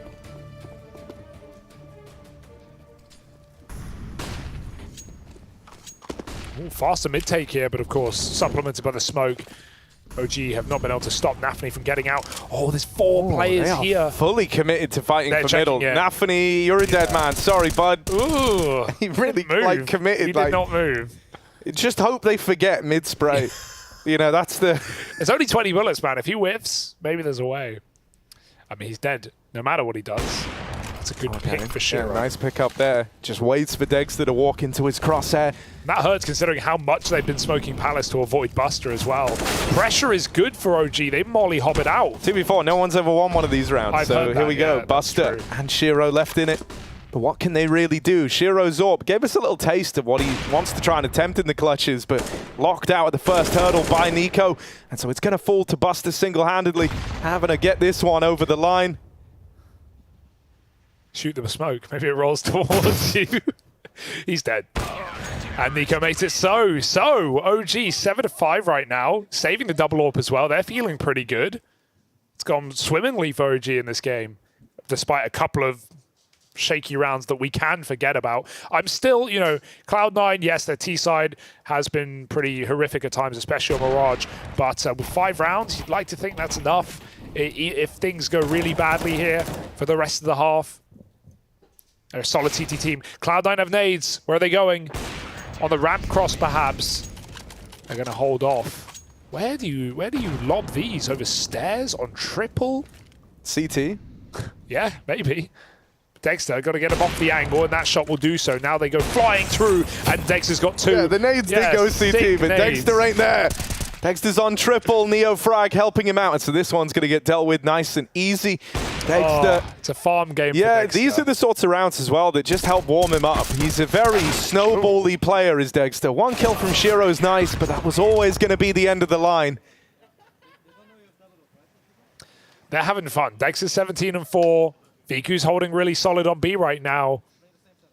And yeah, Nico and Flames have been in tandem getting a couple of multi-kills here and there on the A site. So Cloud9, where do they want to break through? Shiro yet again getting the AWP. You know, in terms of the kind of, you know, we spoke at the start of this game about the complementary nature of some of the individuals on OG and the fact that, like, the kind of scary trio, for my money, are showing up. Like, this is a little weird. And Neo Frag getting aggressive. This is where he excels, right? Putting himself in the line of fire, right up at the front of the pack. And he goes 2 for 1 to open the round. Yeah, he shouldn't. He shouldn't go 2. It's not set up by a flash. It's just a dry, instant push. It's just a confidence play. And Cloud9 can't even punish it. It takes the AWP getting the trade there. Kind of crazy Neo Frag does as well as that. And Cloud9, hey, looking at Palace. This could be a way in. Dex is in spawn, though. Jumping around. That smoke, he doesn't like it. Axel's going to get traded in middle, and yeah, shutting out Axel 1 for 1 is something OG will be very happy about. They're still double AWPing this in this round, but Fiku's got all that B info yet again. Oh, hang on a second. Are they just going to send him round to watch for yeah, go scope up on Palace. Because they've got this well, big flank. Flames can play through T-spawn, and they can just play an A retake. It's a little awkward with double AWP, but as long as no one dies early, it will give Cloud9 some control. They're playing this perfectly. If Cloud9 takes CT right now, that gives them so much room. They back off, though. They expect Dexter in spawn. 2 regrouping with the AWPs, and this flank is everything for OG. If Flames dies with nothing, they're in trouble. Shiro is in a very compromised position. When you're on Tetris like this and having to worry about the cross as well as ramp, like, Buster kind of needs to stay alive here, because right now Shiro can just hold the flank. But with Buster falling immediately, Shiro has too many angles to watch now, right? The Palace player should look to deal with this. Shiro, dead man, and there's Flames arriving on the wraparound to put a stop to it. Yeah, that very much hinged on like Buster at bare minimum going 1-for-1, but ideally you just wanted him to stay alive long enough that Shiro could find the flank. Yeah. That's where OG were also smart about how they approached it. They let that double push make contact first. Flames plays off the back of the info that they get, and he goes swinging late out through Palace. So even then, like, he kind of came from the best position to counter this setup anyway. And they knew that no one had crossed, right? It's the fear of the orb for Cloud9. They don't know where Dex has gotten to. They don't want to try and make it to CT spawn without a flashbang. And so OG see that no one crosses CT, and they know both players in the post part, because they've cleared middle, must be back on ramp or balcony. Perfect retake for OG. Cloud9 looking for a desperate sick. The pace change. Nafany very quick. But look at Dexter. Dexter has no idea. He's a dead man walking. He's going to take one with him, though. Nafany telling his team not to peek. He has this trade eventually, and Dexter starts to walk forward. That's an easy trade. 4-on-4 now. Flames won't make a play. Decides to give it up instead, where Buster's Palace Lurk tries to get an opener, but OG are giving him nothing. Nafany just eats that flash. Dude, he's so blind. Thank God he was in the smoke. This is awkward. You're going to get wallbang now. Flames realize he has to go, and he gets a dink off. Nico gets obliterated, and Cloud9 with a quicker round might find 6 at the end. Bomb still in top mid here. This is, oh, the re-aggression. It's gonna be salty, and Fiku is the one to win that. Not supposed to. You're not supposed to win that. And Neofrag still waits under Palace. I don't like this, Harry. No, this one looks like it could very, very quickly get out of hand. Neofrag repositioning. Nafany even holding for this rotate back round from the B site. No. But Neofrag has the bomb right here. He can catch it in rotation. They still don't know where Neofrag is. Cloud9 have got to be cognizant that he... Oh, could be up close on the ramp, but the timing is everything. Unlucky. Shiro arrives now with the bomb. Cloud9 going to get it planted. Fiku said he's great in clutches, but a 1v3 like this with the AWP is kind of the least ideal weapon for the job with two of these players so low. They've spotted him over on cap. They're trying to deal with him ahead of time, but the Deagle pulled and Shiro puts a stop to it. Cloud9 will go on to get one more before this half closes out. It's still OG up in the lead and flying high at 9-6.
OG looking for a deep tournament run. Their first in a while. It could be if they manage to take down Cloud9 here, starting on Mirage, their map pick. And they look good after that first half. CT side holding strong. They defeated Vitality in the opening BO1. And while Cloud9 attempted easy business against MIBR, right now they're getting put to the test here, Harry. Yeah, one of the things that's a little concerning for me, Cloud9 normally fare well on this T side, right? Even the last time these teams matched up, they won out the T half against them. So, little concern. But here we are. Chance to right their wrongs in the pistol.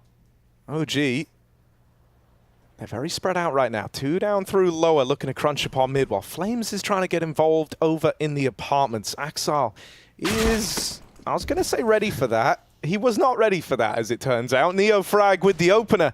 And Flames is really taking liberties over towards B. He's made contact with Buster. The rest of his team are pushing up through the smoke over at Connector. This is an all-in offensive across the map. Cloud9 don't really know where the right place to stack is here. That kill on Flames tapers off the B play, and so now OG are committed. The bomb, especially, very deep in the site, and now they've learned about Shiro. This could get awkward. They're trying to reply. This would be a 2v4 going the other way that OG are trying to embark upon here. Nico, dead man, and Shiro puts a stop to that round. It's Cloud9 with the pistol. Dude, it's the one consistency. It doesn't matter that Axel has 5 kills. It doesn't matter that Hobbit's also in the same vein. Shiro is always here to play. What a reposition, hiding, crouching on default. And you saw how Nico, who last saw him hide, back boxes, went to hunt that kill pre-firing. Shiro's on 10 health, he should be dead, and he just one-taps him, doesn't he? No one more entertaining to watch play right now. Shiro even plays USP into the second round. He wants to do it again, and he will have an easy time. It's just Glocks running out Palace. There might not be any more bodies to kill. Dexter with a plant. That's a beautiful round. That's all. Oh, they got it. All OG wanted as the double nade rains in. That's a good feeling. That's a very sweet release at the end of that Glock round where you're feeling very happy that you got out of it with the plant. That's a fantastic round. It's all you want. But still, Cloud9 winning the pistol and converting. In this weird bonus situation, running Famases, but also with an AWP. So Shiro playing USP in round 2 is worth its weight in gold.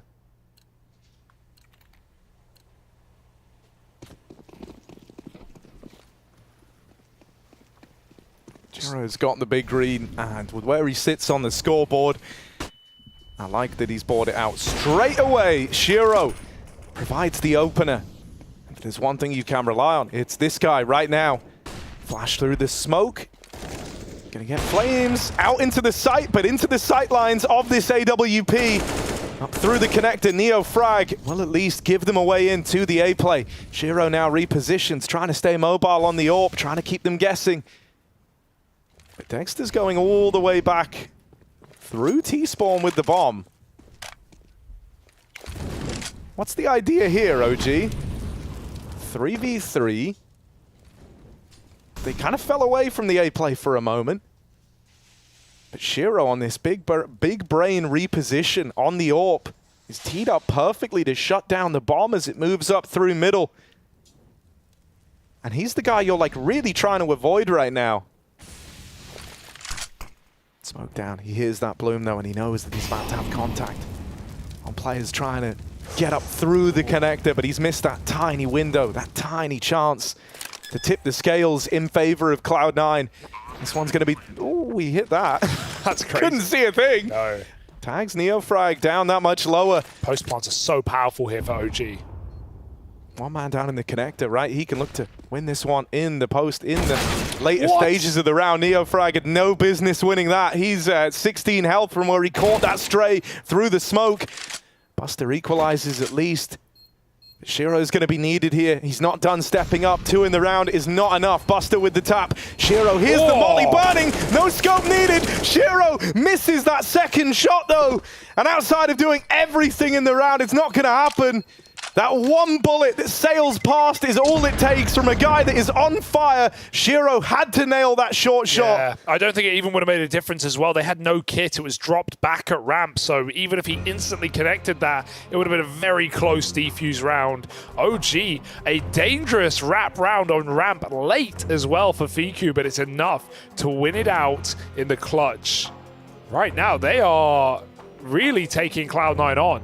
And when you're having a weak game from players like Axel, like that fight to Neofrag, that's the kill that should be winning the retake really for C9. You know, he just gets destroyed. 10 health player, and he can't even get a bullet off Neofrag with a perfect kill here.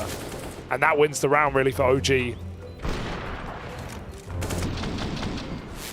Yeah, I don't think it was time at all.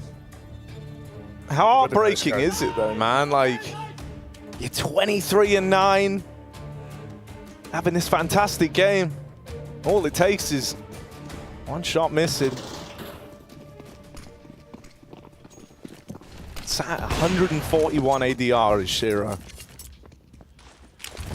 Ooh, a little B pop. They've got a Mac 10, so on low money, this is a nice call for OG, and you can see the util is a miss for Cloud9 in a round like this. That smoke may change their mind. They don't seem to believe so. Rushing through with a late flash. Buster sees nothing. It's an entry for Flames, and he's taking a lot of space as well. Look at the move all the way up catwalk. Buster has nowhere to hide. He still gets a kill from it, though. Buster, no more than that. Nafny very fast up short, but whiffs his shot and leaves Hobbit in the hot seat. 1v4. He knows it's not happening. He would love that AWP, and maybe he'll hang around for it. Oh, the nade. Oh, yeah, great move from Hobbit, but it's still OG with the round. Up to 11 now, and yeah, perfect counter on the low econ round for Cloud9, who only save an AWP. They don't have the util to stop it. Even that's not like Dexter's holding this right now for the cross. Oh dear, Hobbit goes right into his crosshair, and so not even the AWP is taken out of that round. Awkward.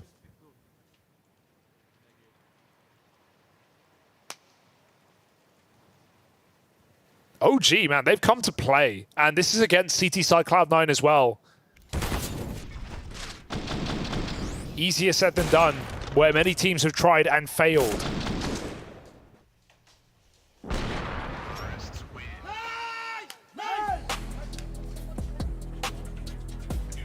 Yeah, I mean, this is where, like, as mentioned, last time these teams went head-to-head, full 30-round game back in the IEM Dallas qualifier. Full 30-round match, and that was with Cloud9 winning out the first half. So I think if you're OG here, you're trying to ride this hype, this idea. You know, you might be scarred with the memories of the last time you faced the idea that if 1 or 2 rounds went differently, would have been a different outcome. But those rounds have gone differently on this occasion. And so I think you're pretty pumped moving into this second half. They mean business, Cloud9. Especially with Shiro having a game like this, they want to try and do right by him. But dude, some of the usual pieces, right? Like Axel, usually a pretty safe pair of hands, but he's had a really rough go at it here. And a lot of the kind of swing kills in rounds where OG are looking to move back in, right? Maybe they're at a man disadvantage. It feels like a lot of those swing kills have been onto Axel. This just felt like such an easy team to write off in OG with the constant roster changes and lack of results and lack of playoff runs. But man, that Vitality BO1 wasn't a fluke, it seems. This team's ready to play here in Rio. Axel, they could walk past him. Oh, free kill. You'll redeem that. But there's a lot of Cloud9 players around the corner right now. These USPs playing an awkward kind of crossfire. A setup. Yeah, maybe they shoot each other. Yeah, yeah, they just get melted. That's fine. OG keep it clean. Hobbit lost to the hands of time. Push ramp all the way around the world. Maybe going for this AWP, but you know Dex is covering that till the very end.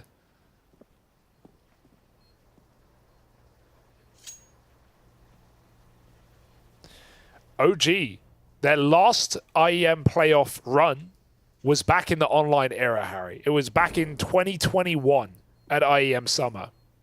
They came second place. And who did they lose to? This exact team back in Gambit. Interesting. This would be their third. The revenge arc. Yeah, the revenge arc on land as well. This would be the. Obviously it's a long time ago, but this would to contextualize what I just said about OG. Not making these playoffs runs. This would be their third IEM playoff run ever since the team's inception, and it would be the first time on land for them to do it as well. So. Because OG came out with a bang, right? When they first formed, all the way back in 2020. Obviously, a very different team now. Yeah, I mean, hell, dude, even if you think about it, like, back at Rio last time for the major, right? When they went out, I think for someone like Dexter, that hit really hard, right? Like, he was annoyed, I think, to say the very least, right? With the results there, you imagine, right? He came hot off the back of Antwerp, looking lights out with Spirit, and just never wanted to try and like replicate that same sort of run, that same sort of vibe, but it fell on deaf ears, and so this is their chance at redemption. Obviously, playoff berth on the line at the result of this BO3. Buster is screwed. Full blind from the flashes. Nice. Axal will hold the line with a double. Getting wrapped from behind, Neo Frag looks to seek him out. This guy always one to try lead from the front. Bashiro in with the reply, doing it on the A1S. He's offered up a multi-kill from the short side, and so now it's Nico, the man at the helm of OG, left up in the 1v3 clutch. Bomb away from them and under Cloud9 control. This is not a round that he is supposed to win. Cloud9 have a lot of trade potential between these two site players as well. Nico makes contact with the man at the back. And he is prepared for Shiro up close. It's just, where is Hobbit? That's the one thing he's thinking about, right? Seen 2 out of 3, doesn't know where that last guy is, and that's keeping the fear in him that someone could be lurking around in one of these other spots. Yeah, Cloud9 is so confident in their setup, no one has even moved. Nafany's jumping B to check, but Nico goes cold for 10 seconds and it does nothing. Cloud9 hit the shots and they close it out. A far better round from Axal as well, who gets 2 massive kills. It felt like Flames was made for that trade there at backside. And hey, Shiro, smokes aren't walls, he shows us. That exact smoke that Nico threw on Catwalk gave OG seemingly the comfortability to plant the bomb, and Shiro just walks through and executes a double. Very nice round for Cloud9. We needed an anchor man to stand up, and stand tall did Axal and Shiro. Oh, love the smoke. He's got a little gap. He's got something. The run boost is a dribble.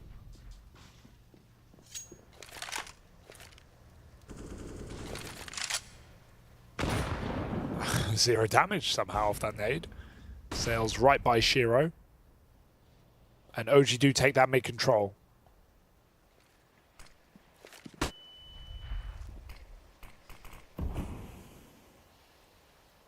What do they want to do with it now that they've got it though, right? Spread out across the map. They're going to start to concede the apartments now. So this is grouping and all the makings of the A split. Maybe going to look to boost the player up in a window, right? The fact they pulled 2-man push in through lower does give them the ability to do that. Shiro was holding the light, but it looks like they crouched underneath it. Oh, that came as a surprise to him, but he trades it with a leg. Flames is dodging bullets in the smoke. Shiro gonna get out of the danger zone. Nafany up close in the connector, holding on to this smoke fade. Good for the first, but traded. And Flames won't live to tell the tale versus this AWP. The second time is the charm for Shiro. Dexter left saving in the 1v4, just looking to get out with the AWP intact. And so this one falls apart once OG set their sights on that A play. There was that weird interaction in window between Shiro and Flames. It really looked like he ducked under the light, right? When you hold that in mid-window, someone moves in front of it, it obscures the vision. That's what Shiro was holding for. Like, it usually works out. But Flames found a gap. Dexter. Oh, there's 2 of them here. Even the AWP save is certain. He's got to be quick. Quick with it is Dexter. Does not want to give away this AWP. Dude, he's having a great day as Dexter. 24-9, missing nothing, and Cloud9 run him down. That's a costly hunt as well. Yeah, that's kind of wild, because like Shiro, one of the guys who falls there, now loses the AWP that's going to get bought up by either Hobbit or Axal, I'm assuming. Axal's given it to him. But that's a very costly reinvestment. OG simultaneously don't have the money to invest though, and so Cloud9 can make up for that hunt by having a clean round here and now.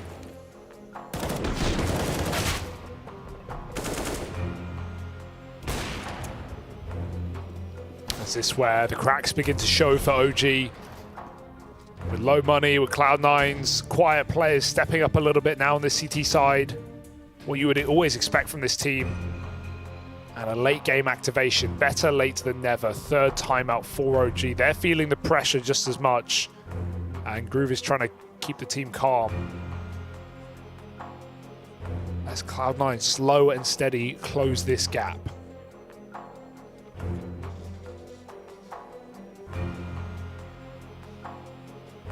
Really, both the AWPers are the stars of the show right now. To be expected, of course, in a game like this, but towering above their teams individually.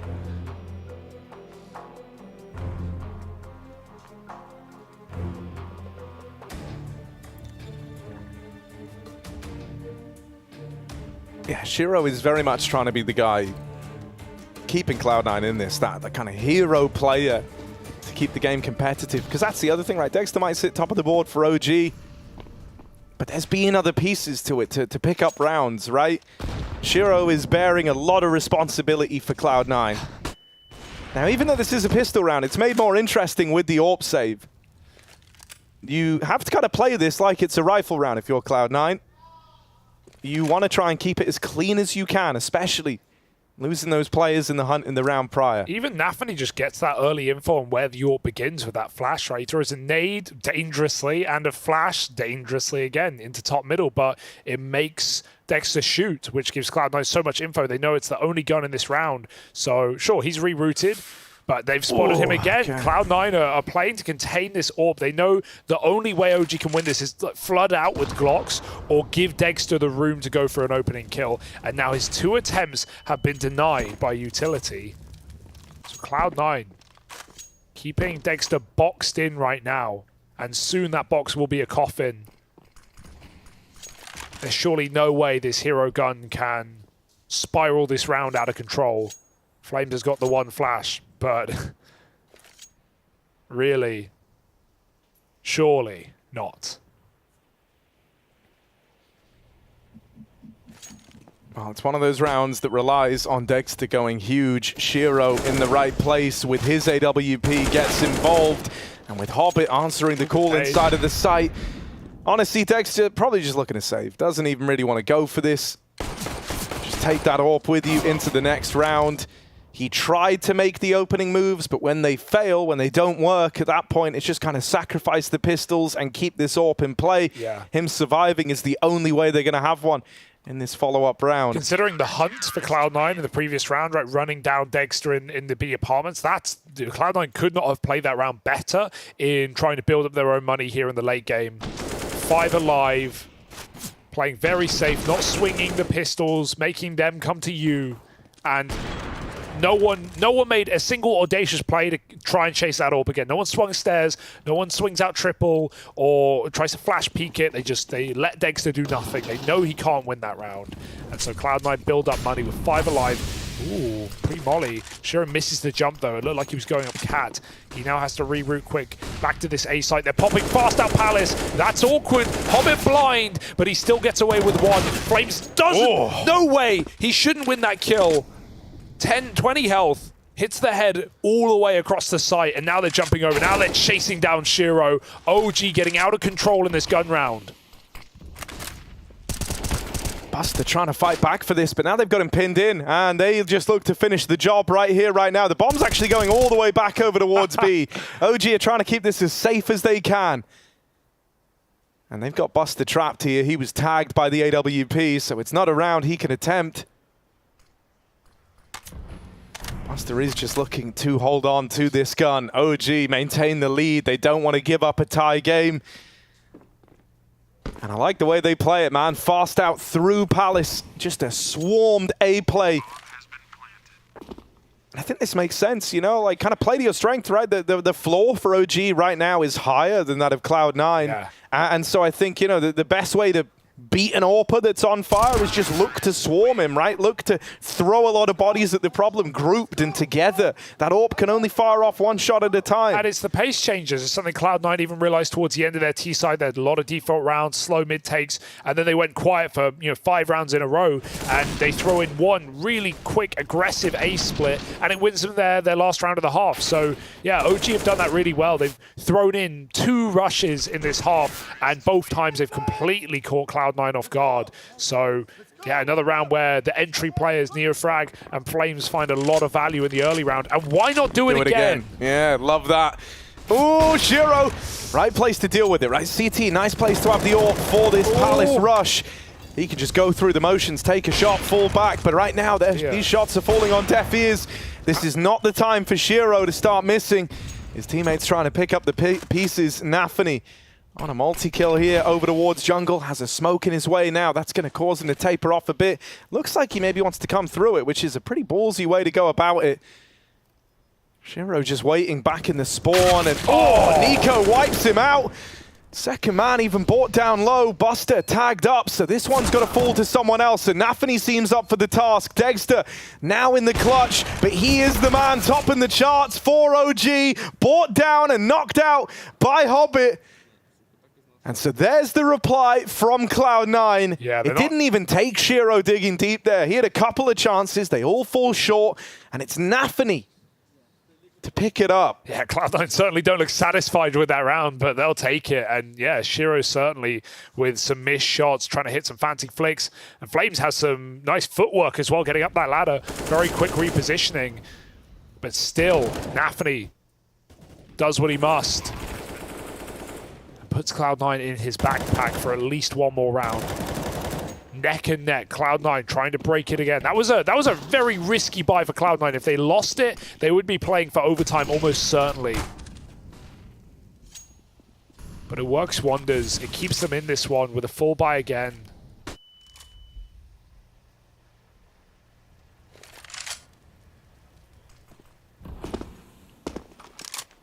OG back to an A split. Nico trying to cause a nuisance in middle. Oh.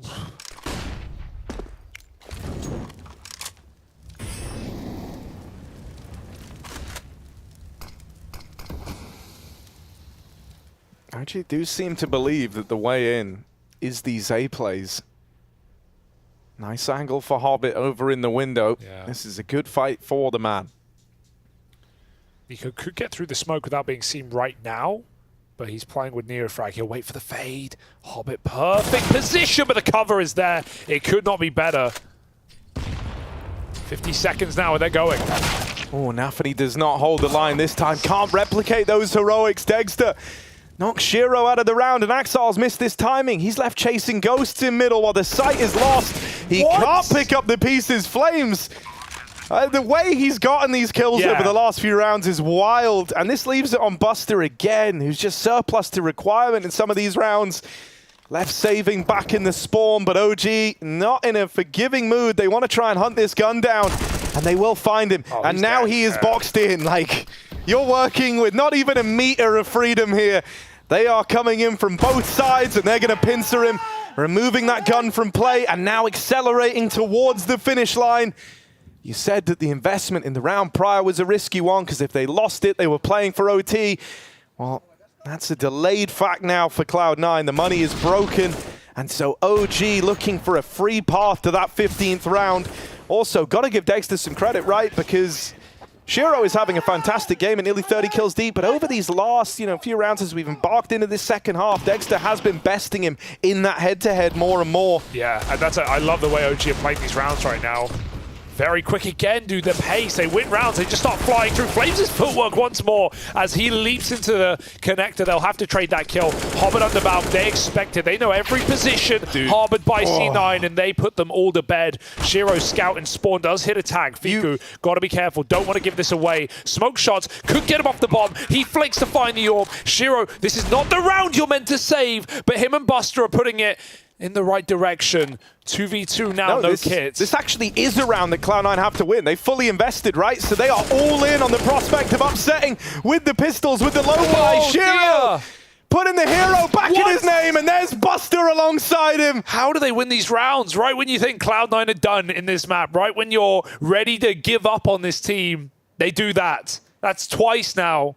Their last 2 rounds with the worst buys yet. And whether that round, whether that force buy came from a place of desperation or a place of confidence, it ends up hitting like the latter, right? You've just kept yourself alive in this map with a couple of pistols, a scout in play. And they make it work. And also, what a kind of redemption arc, what a redemption story for Buster in this round. Someone who in so many of these A plays has just been left, sat back in spawn in a 1vx, trying to save. He plays into it in a big way with Shiro by his side. Yeah, OG are kicking themselves now with some of these quicker rounds into the A stacks. They've known they're there, and they've typically had no problem dealing with them. But now they're the ones who could be humiliated and heartbroken in round 30, like that Dallas qual all over again. Cloud9, you can never take your foot off their neck. Shiro tries to pre-molly that smoke. It still blooms just fine. It was thrown from below. OG going for a B execute, calling it that is a compliment. It's a smoke, it's a flash, and it's a lurk on Flames, trying to come through window late. It's him, basically him v Shiro. How soon will Shiro rotate off this position? He might want to check out the cat split first and try and give his team some info. Flames is unknown about right now as OG set up this B hit. This is nice for Flames though, man, because Shiro will be that first man to rotate round. Buster holds the sight down in the meantime. There's a reply to Dexter. Oh! Flames caught on his attempt at this late lurk. Shiro besting Dexter. Keeps Cloud9 looking pretty, and now they tie the game up. Oh dear, it's heartbreak, 14 all, man, and this one going the distance, going 30 rounds like the last time these teams met. Shiro giving one hell of a game to keep this open, to keep this one in Cloud9's favor, because now the money is broken. OG down to pistols, calling in a timeout. All the discussion in the world is not going to make this round that lies ahead of you any easier. Yeah, it's done. It's 15 rounds guaranteed. You have to full eco this round. You're not crazy, OG. And so they're talking not about this buy, but the next. And round 30 and just how they make anything work there. This is a round similar to early in the half where if OG get a bomb plant, that is a huge dub. That is a massive win. But Cloud9 know that just as well. And so their goal is essentially to deny that fact. 2 flashes on Nico. I don't know how you're supposed to get a bomb plant here. Just flood, just go straight through. You wait for the first molly. Don't have anything to put that out. Oh dear. Flames doesn't wait for the molly. Ends up catching a nade. Another Molotov rings into the apartments. Oh, that spam, they're all right there. Axel doesn't know it.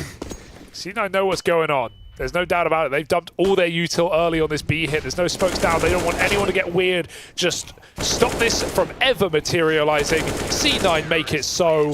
15 to 14. It was always going to be that way. And now OG have to do it with less. When you talk about, Harry, Dexter's AWP starting to find success, or say starting, continuing success, but most importantly, picking Shiro in multiple rounds out in CT spawn, he now won't have it in the most important round of the game. And the game that could leave OG knowing they've lost out on this series, going into overpass. A wasted opportunity.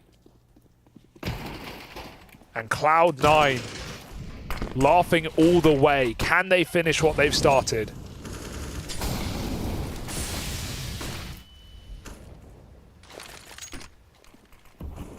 Shiro took a very proactive stance to the round, peeking into Palace, but he did miss the timing on Fiku there. Neo frag, there's one hell of an opener. Hasn't he? Lovely little tap to find Hobbit in an early 5v4. It's at this moment now that OG have got to capitalize. Last time it ended in 30, but this time it's going to be a different story. They've knocked Shiro out. That's been the big red flag that Cloud9 have been flying. And with him removed, with Hobbit dealt with, a 5v3 presents itself to OG, and they need to capitalize on this. They are going very slow right now. They're trying to gauge the reactions out of Cloud9, see if they get given anything else to sweeten the deal. Yeah. 2 heads of the dragon have been slain. decapitated. And the third, quieter than we've seen in a while. Cloud9 have to pull back this 3v5. Nafany starts it. Oh, this could get weird though. Flames on this lurkout through B. Didn't spot the man at the back of the site, and Nafany's offering up resistance in the A-hold. Buster's now seeing Flames. This one has got all the makings of a round that ends up haunting you. OG, they've got a series of gunfights here that lay ahead of them. Axel wins his fight. Now the bomb's going back through the apartments into a B play. Flames has got to hold the site down here. Cloud9 run at him. Nafany sets up Buster for the trade, and now one fight decides the outcome of this round. One kill could win it for Cloud9, but Dexter, good to deliver it. Now he's got to hold his own in the clutch. It's a struggling Axel versus Dexter that is wounded, that is hurting. He's got to do everything to keep OG in this game. Axel moving up through the market. Molotov still in play. Kit as well, so time is on his side here. Oh, he just missed that timing, but I think Dexter might have spotted something. Molly going to force the swing, force the reposition, and Axel, from a struggling match, picks it up, wins that round, wins that clutch, and locks it in a full 30-round affair. What a time for him to find his voice. Cloud9, a map up in the series now.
Well, this one turns into a carbon copy scoreline at the exact same time around. These two teams faced off on the grounds of Mirage, despite OG trying to keep this one competitive, despite Dexter starting off incredibly hot. Cloud9, once again, raining on their parade. And man, that's a bitter end to what we thought could have potentially been OG's map.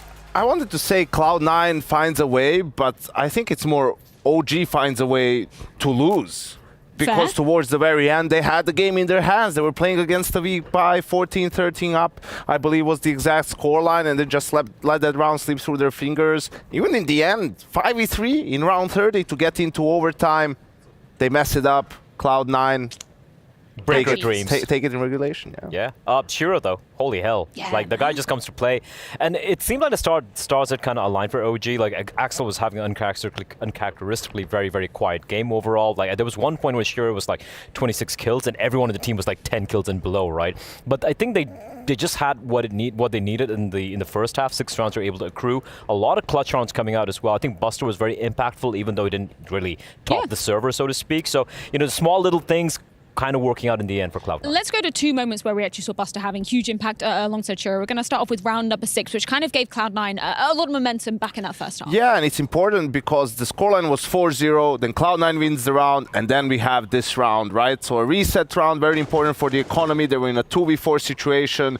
They managed to get the bomb down. Shiro, as he does in the last forever 3 years, you know, decides to take matters into his own hands. A little bit of aggressive moves here, gets a couple of kills, and him and Booster played perfectly. Yeah, just the way these two have been playing this entire game together, even not in just clutches, so to speak, right? They've just been so in sync in synergy. Even that particular clutch, that 2v4, we could see the flashback being thrown at Buster, and the 1v2 at the very end. They just had a perfect crossfire being set up as well. And then we get an exact carbon copy, well, not an exact carbon copy because we're coming on to the second half, but Buster and Shiro, again, showing up and looking really good in round 2. They should have been unwinnable, honestly. Yeah. They had nothing to work with. A magical round, Shiro with the scout as well.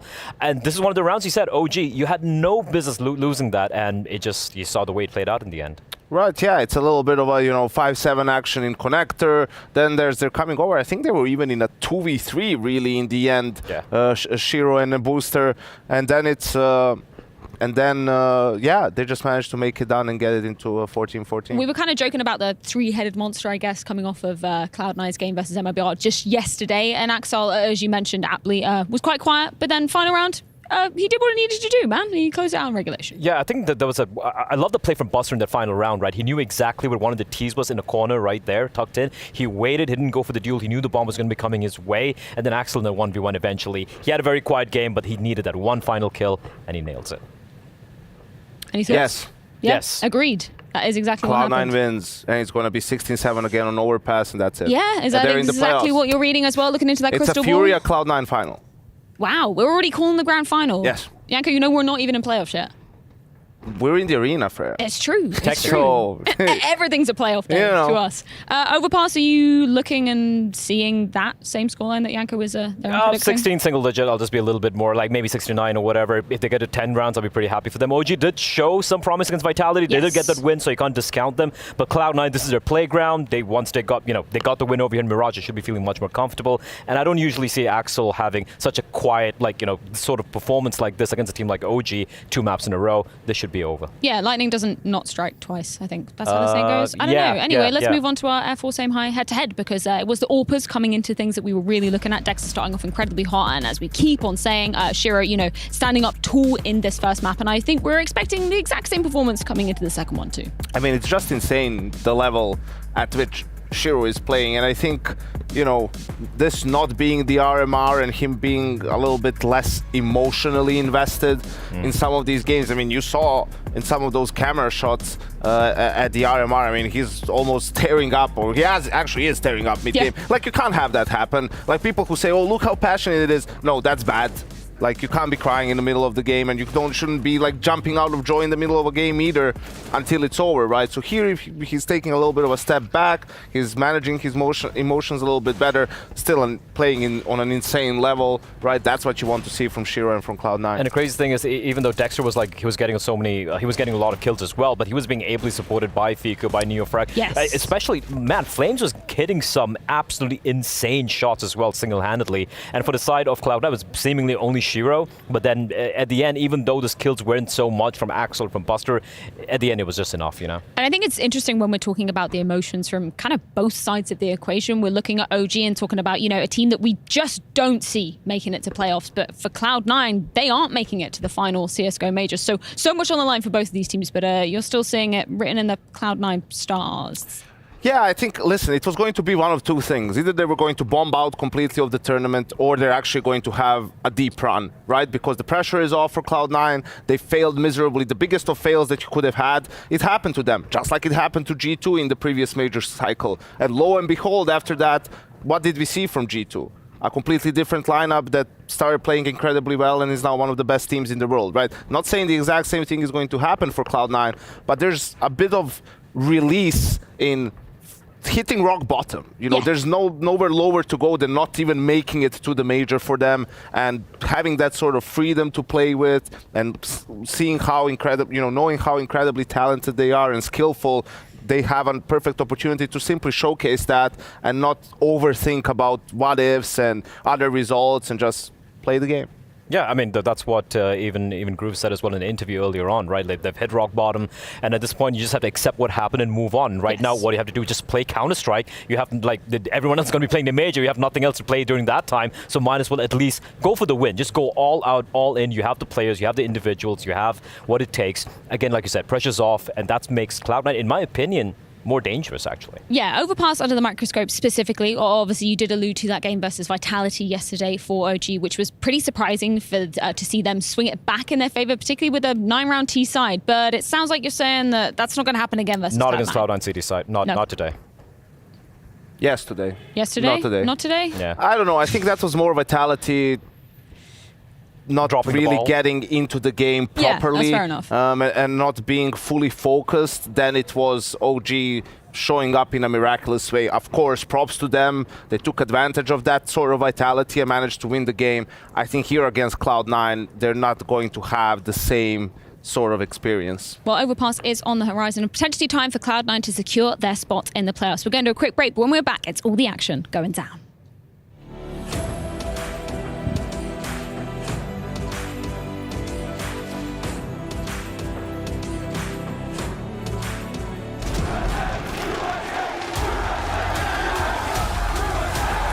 Dallas, we're back.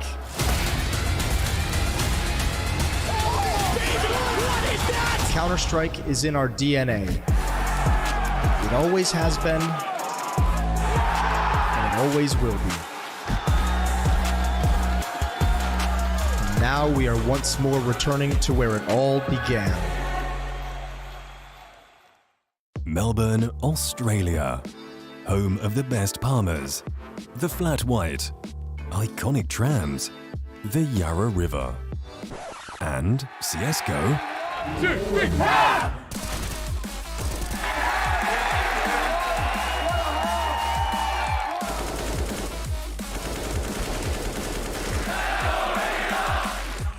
ESL Challenger Melbourne. Book your tickets now.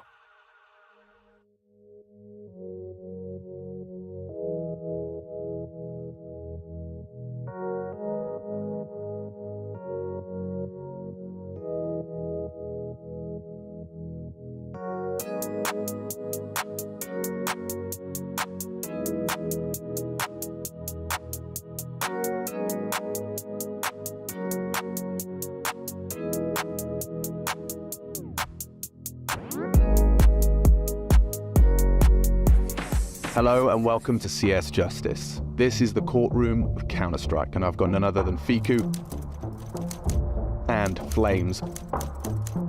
Let the suspect please make his case known. This could be a Fiku demo. No chance. What do you reckon, lads? Yeah, it doesn't look like a cheater. He's got walls. Maybe, you know, I'm not sure. But I think his movement is good, which means that he played a lot of CS, which means that he's not cheating because he's just aware of them. Look, he's cheating. He's cheating. He's killing the smoke. But I've seen pro players killing through the smoke. No, it's different. Look what's happening. Yeah. He knows. It's okay. We hope you can, like, smell where they are. Oh, look, what is this? What was that? Just awareness. Yeah, look. Oh, look. This guy is obviously not cheating. His off angles are pretty good. His movement is solid, which means that he played more than 10,000 hours of Counter-Strike, which means that he's not cheating. And Fiku, just for the prosecution, you said he knows. What do you mean by that? Because like we could see with Op, for example, when he killed the guy through the smoke, then he's jumping out because he knows no one is watching it. Objection. Then he... Have you never seen people do it? I seen Simple do it, Zyro do it. Order in the court. Prosecution, please continue. And then he's full pushing them because he knows that they are scared to pick. Mm-hmm. And then now, kill through the smoke, two wall bangs through the smoke. It's not clear. Delta! We now have Flames on the defense of the suspect and Fiku on the prosecution. Please roll the clip. Now he's clearing the angles because he knows, because he's an experienced player. So he understands the game where opponents can be. Okay, so he kills them just... Lol, it's actually lucky. Look, he wants to kill him while running. He wants to make a place on YouTube videos. He's the movie fragger. Yeah. Guy, what was that? Yeah, he's basically the guy that wants to have a clip after the guy there, so it's, I think... Holy fuck. That's a solid defense. My client's cool as fuck. Just like my case stand. I'll let you make your final remarks, Flames. Because it's obvious that he has bunny up script, because he was bunny upping everywhere, and I think his shit is not like Warlock. I think it's bunny up scripts that he can jump anywhere he wants, anytime he wants. Okay. And Fiku, what's your counter? I would say no to that, because we can see, for example, Monesi is not using it, and he is way better with, on the movement, right? 128 tick, not 64. Then he is maybe just playing a lot of bunny up script. Yeah, but no. It doesn't need to be bunny up. All right, Fiku, you've convinced me. Innocent. But the guy was cool as fuck, wasn't he? Yeah, he was actually cool as fuck.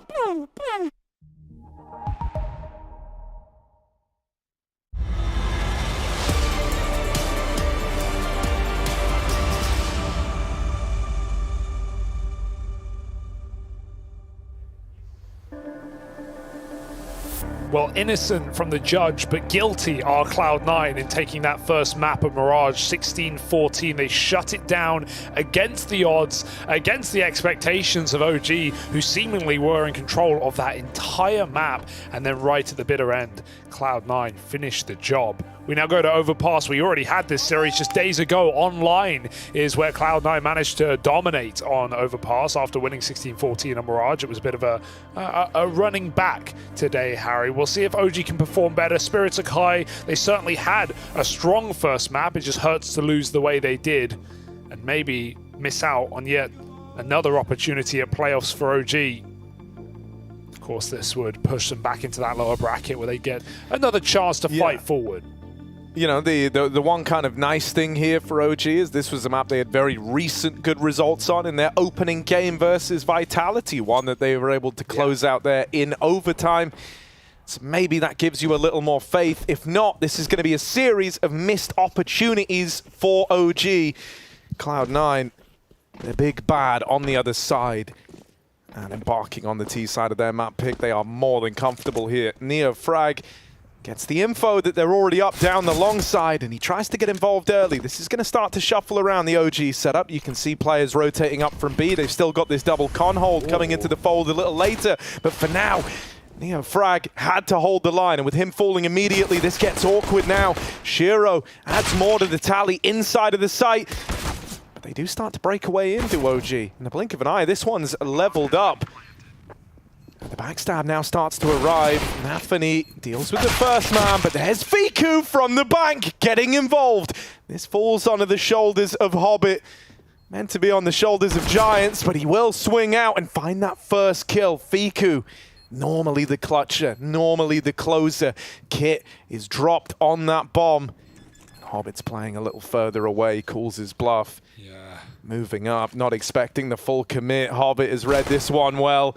Comes down to that fight. That was Fiku's best chance to win this, and now Hobbit doesn't need to give him anymore. Goes out swinging. It's going to be close. Fiku will not get this round, will not get this clutch, and so it's Cloud9 off to the races to open up this second map. Yeah, strong one from Hobbit, right? Calls the bluff perfectly there on the first tap. I don't think Fiku had even picked up the kit yet. I feel like NeoFrag, part of why he plays in front of the smoke is because of the kit. He knows that when he sees that util down, that Cloud9 want to go for a bank plant and play aggressive in the post. And if he dies down in dumpster with his teammates all flanking, not rotating CT, that kit's going to get completely lost. He at least gives Fiku a chance with 4 kills in that pistol round, but it's not enough to win it, is it? Cloud9 come through. And OG take a full eco, trying to maximize those CT gun rounds, or rather minimize the T opening rounds. Cloud9 just get swung at in Monster, but they have no issue. 4 kills for the price of 1. It's a very fast overpass round, isn't it? Yeah. I mean, normally fly down the pipeline like that. Not even the usual, like, trying to make them waste utility, trying to make them, like, you know, throw a bit of money away. OG just wanted to get straight into the rifle rounds. So they're going to bring out the AWP on Dexter. They've got that from the get-go. That's actually afforded all thanks to how successful Fiku was in the pistol. Not every day you see a third-round AWP for the CT side with armor behind it.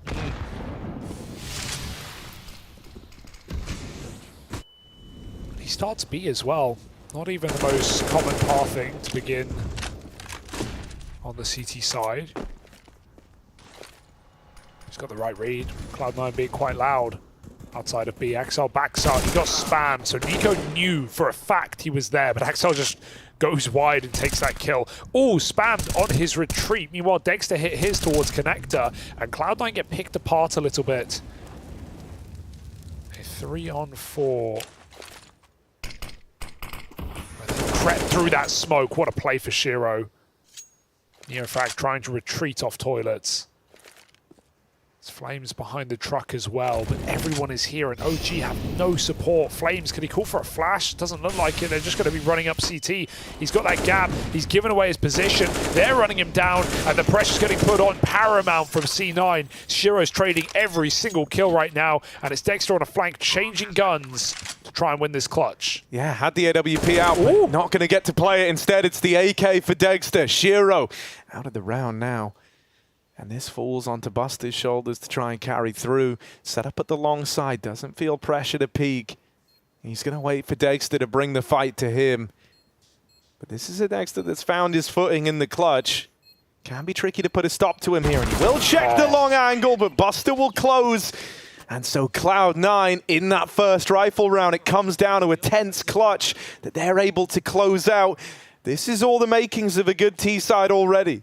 Yeah, you definitely feel a little nervous for Buster there in those moments, especially as the new boy when Shiro's done all that work to make that round happen. But I feel like Buster's looked really good in 1v1s for C9. He's closed out a lot of them in this series and in past as well.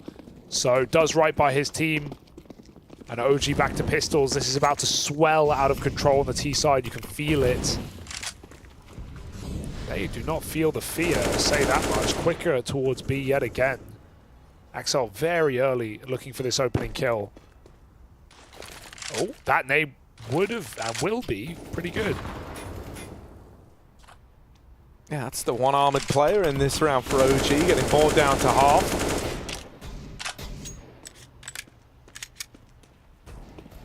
They really want Cloud9 to go B.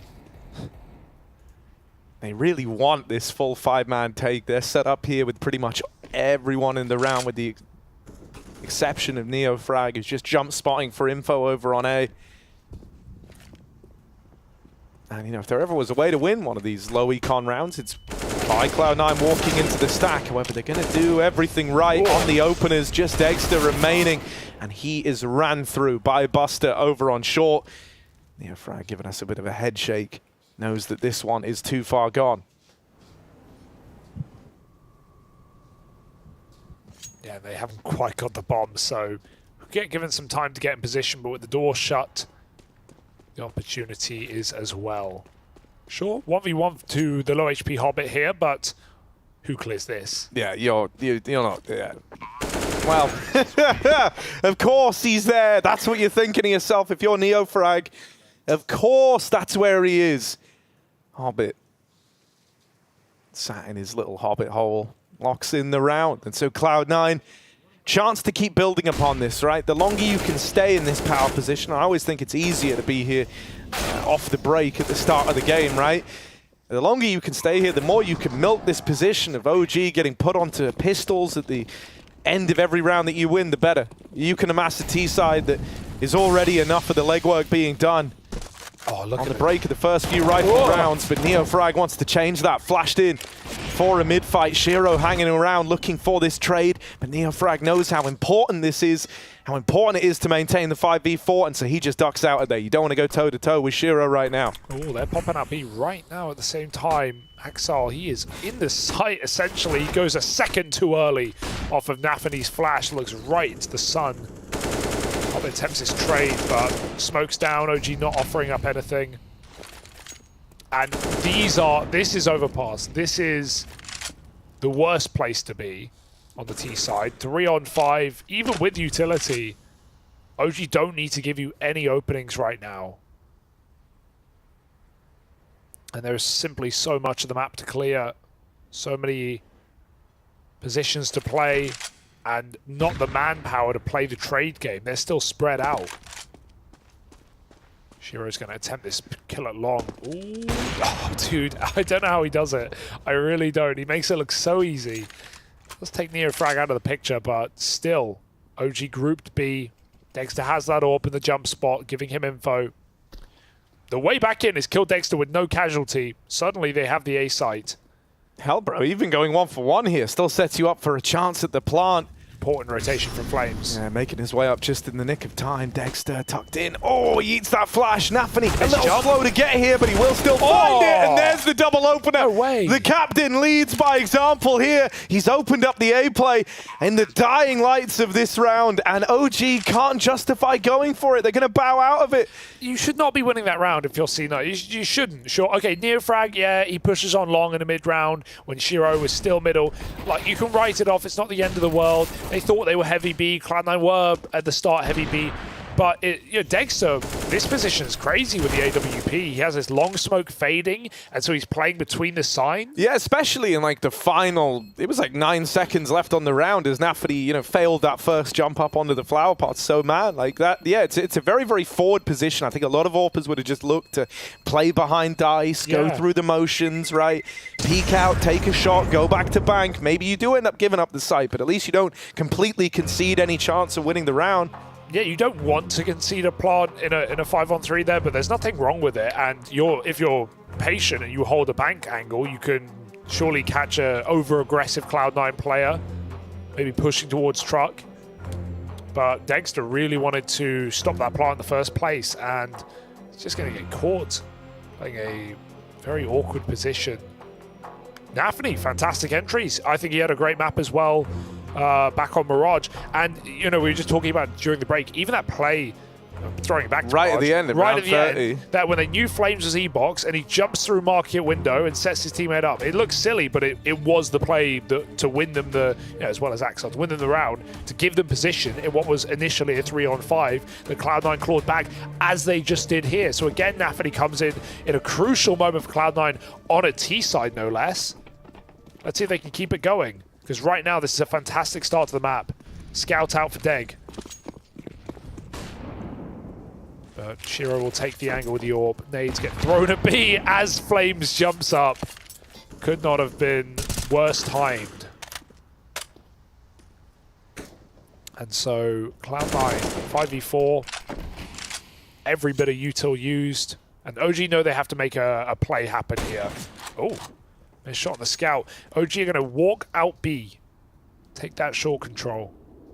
This is nice. Cloud9 have no one here. And in fact, Hobbit, if he stays this passive, now he is going to check it on timing. Doesn't want to let them flank up and kill his teammates clearing mid now. But OG can't really go further than this without all the risk. Neofrag waits in toilet. He gets given a 1v1 here to Axile, potentially. But the rifler will just skirt on by, and second missed shot for Dexter. They're getting close. Axel hasn't cleared this. Oh, Neofrag has a really wild timing. He has to fire off straight away, so he's given up his position, and they now turn around and keep him boxed in. He's got the AWP retrieved, takes that shot with an eagle, trades out onto the AWP, and there's Axel late up through the toilets. We'll at least get the trade. He knows something. They learn about Fiku, but he turns around, reads Hobbit. On the wrap-in through party, this one left into the 1v1. Buster v Fiku, and he'll put a stop to the clutch attempt. Buster looking really good at being the anti-clutcher, right? Putting a stop, as you say, to a number of these 1v1s that have looked to come through. He's just added another to the tally here to find Cloud9 their 6th. This is already a great T-side. And it's in this spot where for Cloud9 you feel like it can only get sweeter. The deal can only get better.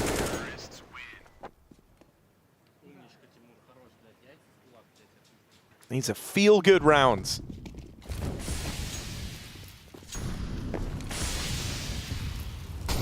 A bit of a miscom there in the middle, right, with Nafany getting caught on the site. Getting kind of sold by his teammate in the corner.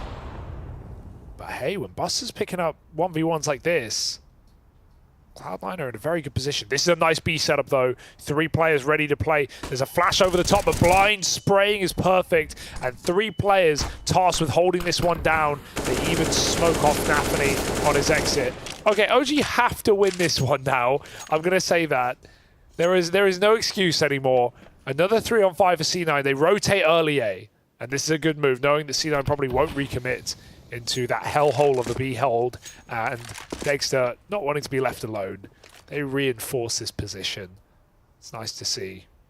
And so C9 in murky waters right now. Let's see if Buster can crack open a sight here. Try and give them a reason to believe. I think he's just going to wait for them to join him. No point in jumping the gun here. Only now looking to take a little swing out as he hears the step on the truck. That triggers him to take this first engagement. His teammates are right in behind him, but NeoFrag deals with it cleanly. Dexter burning in that molly, brought down to half health. The AWP fires off a shot now. They learn about it. They know that it's here. With Shiro dead, it all falls onto Nafany. Can he make this expensive at least? 1 kill, drops the AWP out of play. Knows there's another man in at the truck. NeoFrag swings out wide and gets that trade. Does right by his 2 teammates who get caught from the captain of Cloud9. And finally, OG are on the board. Breathing a collective sigh of relief that they're able to see this one through. There definitely was a moment there where you're still nervous with how some of these other rounds have gone. But a far better opening and a far better close means that finally Cloud9 have got some resistance.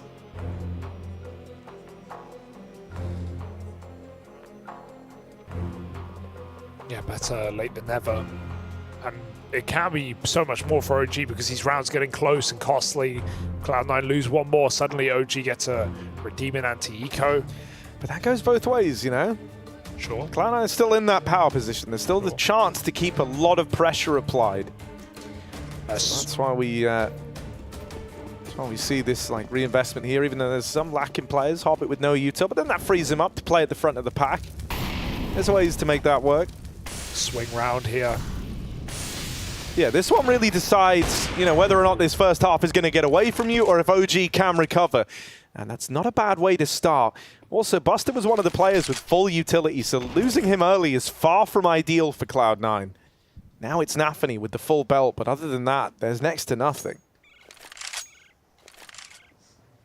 Oh, don't want to give... Oh, he's still doing it. Flames, come on. Has he seen it?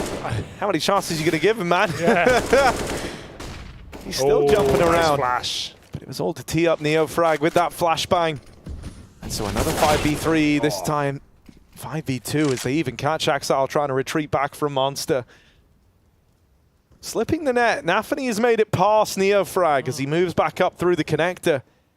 And NeoFrag's not looking back into the site. Dexter, spots him on the jump across. And that was maybe the best way this could have gone down. They learn about him now, and NeoFrag's able to pincer in from behind. Shiro, this is where your round ends, bud. Right here on this ladder is where you commit to the save of the AWP. Never fun, but only way you're going to have any interest in the follow-up round. OG win that swing round. They put the Cloud9 on eco straight away, and the added bonus of an AWP still in play. OG are getting curious. They don't really have the money to sustain any more deaths, but Fiku, the reward is so tantalizing, he will find it. Shiro falls off that ladder. Massive exit kill. And so Cloud9 essentially have nothing in this follow-up round. OG can close this very quickly on CT side overpass.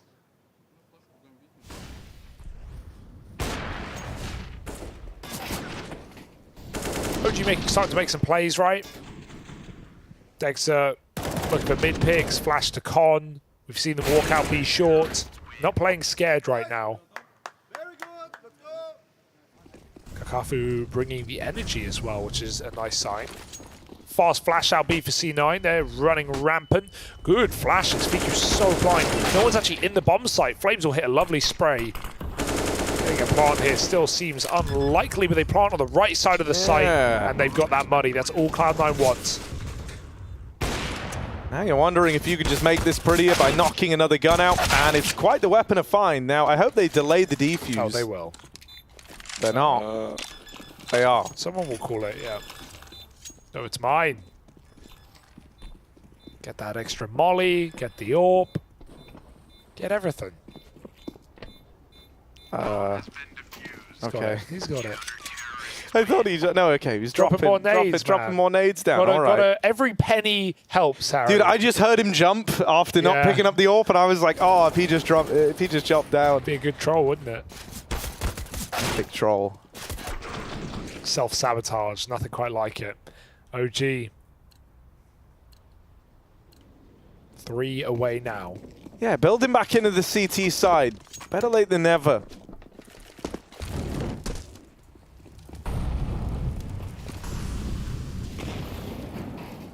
And hold left to NeoFrag so low, so it makes him even doing the nade tech jump into mid a scary prospect. He's not punished for it. Dexter was boosted early. That little gimmick employed to try and get an early 5v4. Yeah, not the first time they put him there. He's fine firing off because he's just going to rotate quickly. However, Cloud9 should expect that. And they're taking their sweet time in the middle. That's a big kill. Nico, again, dry walks Axel, wins this one out. Hobbit didn't have any angle. You can get a trade if they get optimistic, but they won't give him much. Nico, any further, and you're going to get punished here. Nafany holding far away, though, and Nico is able to get 2 kills off this round. He should stem it now.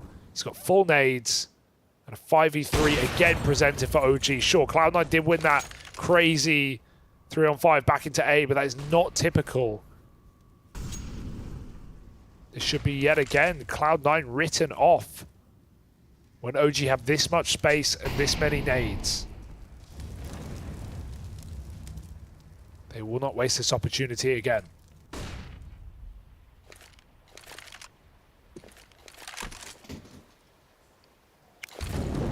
I mean, with the short control taken, you know, they've got a lot of manpower over towards this upper side.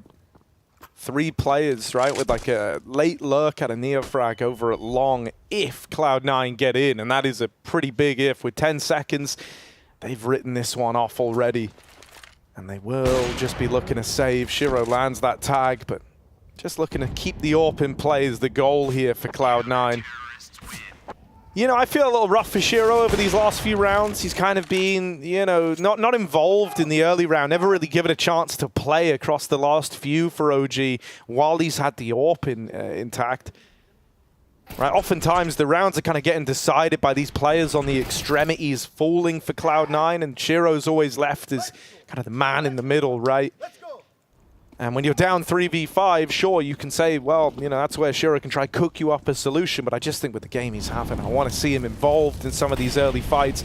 Sometimes it only takes a few rounds of frustration before the AWPer will be like, okay, now's the time for me to make a play and be involved. It's been floating around over towards mid, where a lot of the success hinges on OG fighting you, and they haven't in middle across the last few rounds. That's the key, right? It can be very hard to get involved with a T-side AWP on overpass. You're going for long picks or getting smoked out at B.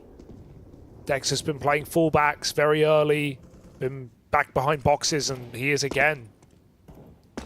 OG are pretty heavy on A, but they've got a good read. Cloud9 will meet them there. Again, NeoFrag pushing on long. Flames is baiting for him, but they see NeoFrag first. He's right behind the rock, and he knocks Buster's top off. 5-on-4. There are no nades left. They know they have good timing up short to beat this long play, but Dexter never left the site. Oh, they're right below your crosshair. Dexter caught again, going one step too far, and NeoFrag on a flank to win it all. They know about one man. They don't know about two. The kill on the score or kill feed will be enough. When Flame shows his hand along, they'll be worrying. The thing that's wild, though, is they're hearing Flame stepping. They're thinking that that's NeoFrag right now. Surprise. So he blindsides them from toilets. Oh, and NeoFrag making magic happen. OG picking up another round, amassing 5 in a row. They're on one hell of a streak right now, and it's NeoFrag with a big hat trick to make it happen. Keeps that round nice and clean for OG. Could have got more dangerous, could have gotten weirder with the plant coming in.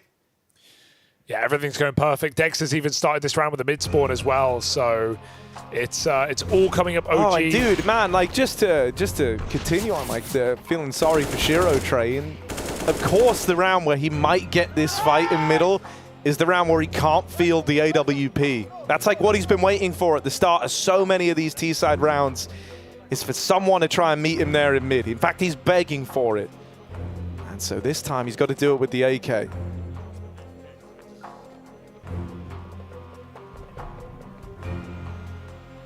You know, you can still say you're satisfied with 6 T-side rounds, but when Cloud9 played them previously, they got 90 rounds on Overpass, and sure, OG fielded 1 in that second half. They had struggles getting in, but you would still have expectations for Cloud9 to do a little bit more on what has been a home map for this squad ever since they were the youngsters. Just fallen a little out of play recently, Cloud9. Not many people enjoying to play Overpass at the top level right now. Ooh, again, Dexter just causing issues. It's poor Buster getting picked early. Dexter fakes his retreat, only to go back for more, and he is very confident in this game. It's killed him on occasion, but I feel like he may profit this time around. Hobbit close to the corner. Dexter doesn't know. He does not know. He still kills Nafany. Oh, no way! No! No way! That's not meant to be his. He had no idea about Hobbit. That is just it. That is just all reaction. That's something primal in Dexter's brain taking over. Oh, what a disaster. Yeah, look at that. I don't think there's not even like massive mistakes. So Nafany refacing, like Hobbit has position there, but even Hobbit is not really expecting Dexter to re-push there. Like maybe Nafany's trying to get the info and set him up. Didn't see exactly what he was doing. And yeah, this round's done. Fiku even plays under the Molotov. That is such a frustrating way to lose a round. And it's so decisive. And it's just one man ego peeking you over and over again over at long. And OG are getting hyped now. Yeah, okay. Is there a way with, you know, all the maps they were going to steal, with how competitive, they were in control of Mirage the whole way. I wouldn't expect it to be here. I still think that T-side will be a problem. But this is a great game right now. Yeah, Nafany's trying to set Hobbit up, I guess, with that, but he's jumping knife out into an orb. I don't know what else he expects there. It's a little optimistic. If Dexter misses Hobbit, it immediately gets that kill. But man, Dexter don't miss, baby. Oh, and he's only getting more confident with each passing round. Deagle to try and deal with him. But in this head-to-head, Buster, it's not been kind to him. Now, Nafany does have a nice gap over here towards short. He's like super deep down it. And even though Neofrag waits back in the site. But as far as they're aware, it's Dexter on the site, right? Like he's firstly, why is he deep long again on the orb? But he's started plenty of rounds on a site. Buster might clear this though. All right, no excuses here. This has to be yours. Is he really going for the knife kill? What a flex. Trying to drag this out. This is a way to get your revenge. Yeah. Oh, no! Buster! Why would you do that? The panic spam. The panic. Dexter's about to end this whole man's career. Look at it. Look what he's doing to him in the head-to-head. Buster's like doubting every move he makes now. He just tried to have like a funny moment, rebuild a bit of confidence. Oh, I'm going to knife this guy. But Dexter's not missing a beat. Headshot. Axel might have landed the tag, but it's the end of the line. 7 in a row. OG trying to achieve the best possible half they could after going 0-6 down to open, and Dexter is such a huge part of it. I'm blushing for Buster after that one. Oh, that is dear. a humiliating way to die. Because he insta-crouches and he's panicking. He just starts spamming. I can't blame him for panicking, but also, like, you know, you go and put yourself in a den full of lions and then get freaked out that the lions might harm you, man. Like, could have been far safer, wanting to build some money, build some confidence, and ends up getting that confidence put in the dirt. All right, but it'd still be very Cloud9 to come through and still win the half here, so let's give them the consideration. That being said, I don't think I'm giving them the consideration. Actually, Nico's got this opener. if he goes for it, he didn't. Dexter fires up, but there's a second player to worry about, making a third. Flame is found, pushing mid, neo-frag trade. Buster's just glad to fight literally anyone else, Yeah, right? Like, not the orb. thank God I don't have to fight that Dexter guy. Yeah, OG are getting a bit cocky here. They're making plays, they're making moves. C9 though, going into B. There's a solo man here holding, but Fiku's looks strong. Not in this round. Trading quickly, missed shot, a rarity from Dexter. He's got a player trapped in this cubby right now, but Util can go a long way, maybe too far. Dexter tries to clear it with a pistol, and Nafany will not allow a C9 surprise at the end and try and win this one out. They will level the playing field. Neofrag saw something. He'll take that kill. Jumping up those Shiro trades on the smoke fade. And Cloud9, a 7-round T-side is nothing to turn your nose up at. You're right, Hugo. Yeah? You're right there. See, it's Cloud9, man. Would be It's very Cloud9. Cloud9 of them to still win out the half, wouldn't it? 7 in a row for OG, but that streak ends now with Cloud9 finally breaking the curse and putting one on the board. Buster does his best work when it's not versus one guy on the other team. He at least goes 1 for 1 to kind of bring him back into the game a little bit mentally, because you couldn't blame him for feeling a bit cooked right now at the end of that first, well, at the end of this first half. Oh, even Neofrag with the orb now as well. You're just thinking like, everyone's doing it, man. Shiro gets picked. Poor guy. Finally gets his mid-fight, Harry. It's not even versus the big bad boss. It's his sidekick, Neofrag, who will get flashed out here. Good luck, buddy. Dead to Buster. Hey, he kills an orb. Yeah, but it's not, you know, you didn't do this to kill any old orb. He doesn't just have a feud with the AWP. He's got a score to settle with one guy in particular. What a spam. That was kind of the warm-up, right? That was the entrees. Now on to the main for Buster. 3 courses.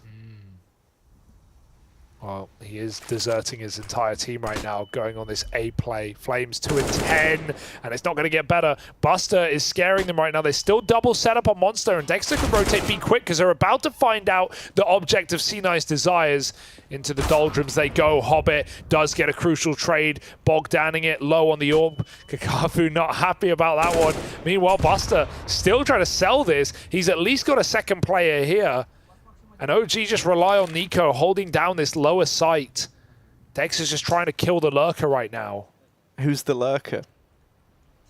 Buster? Yeah. Yeah, still under question, isn't it? He's moving in. He looks to try and deal with him. Oh, now the bomb's coming up. Now the bomb's coming up. Buster's saying, guys, I've got the site. Oh, no, I don't. That guy here again to ruin the round. Still going for A. They're moving on up. They're moving on in. Orp over at long can get mollied off to try and tame Dexter. And they will get the plant.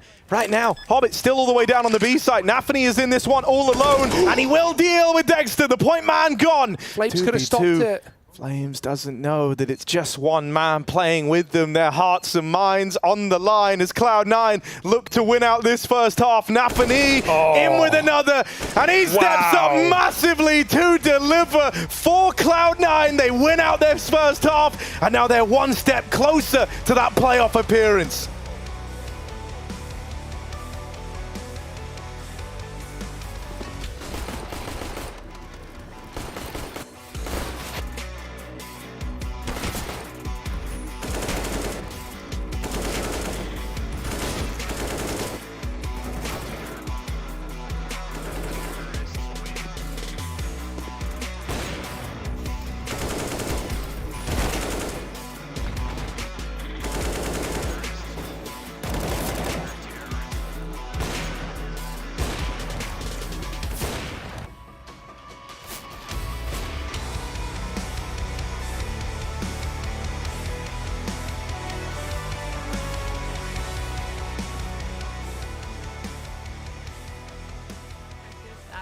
But, you know, he makes it work. This kill is really lovely as well. Just flies through the air. Collects another, showing you how to use that MAC-10. He was all over the map. It also shows the experience as well for Heroic, because they understand that Mongols have just invested in, and they've been playing some very slow defaults, so it's the perfect round to bring up the change of pace. It's just an unbelievable amount of aggression in towards the bomb site. Got an AWP and an M4. that have been purchased on the side of the Mongols. And yet again, they've been very good at taking the space out towards water. But despite the positioning, they still remain rooted. 4 players reinforcing B at the moment. Only a defender has just been neutralized. Heroic corrupt the A bomb site again. Yeah, it feels like Heroic have a pretty good read on where these stacks are coming through. That's a nice kill from Stan as well. You can hear that M4 firing off, but yeah, they've got a really good read on when Mongols are going for these stacks. Contact on through. Don't spot anyone. And when you're not really getting any contact and you're like halfway up bathroom to divider, you kind of know that A is going to be very lightly defended if anyone is here at all. So no reason not to continue to commit.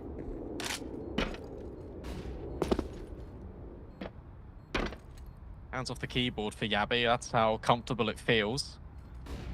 Cadian jumps down in. Make sure he's okay. Shush. Oh, deals with annihilation and the follow-up. Yet again, another hunt yields success for Heroic. No weapons for the Mongols brought on over.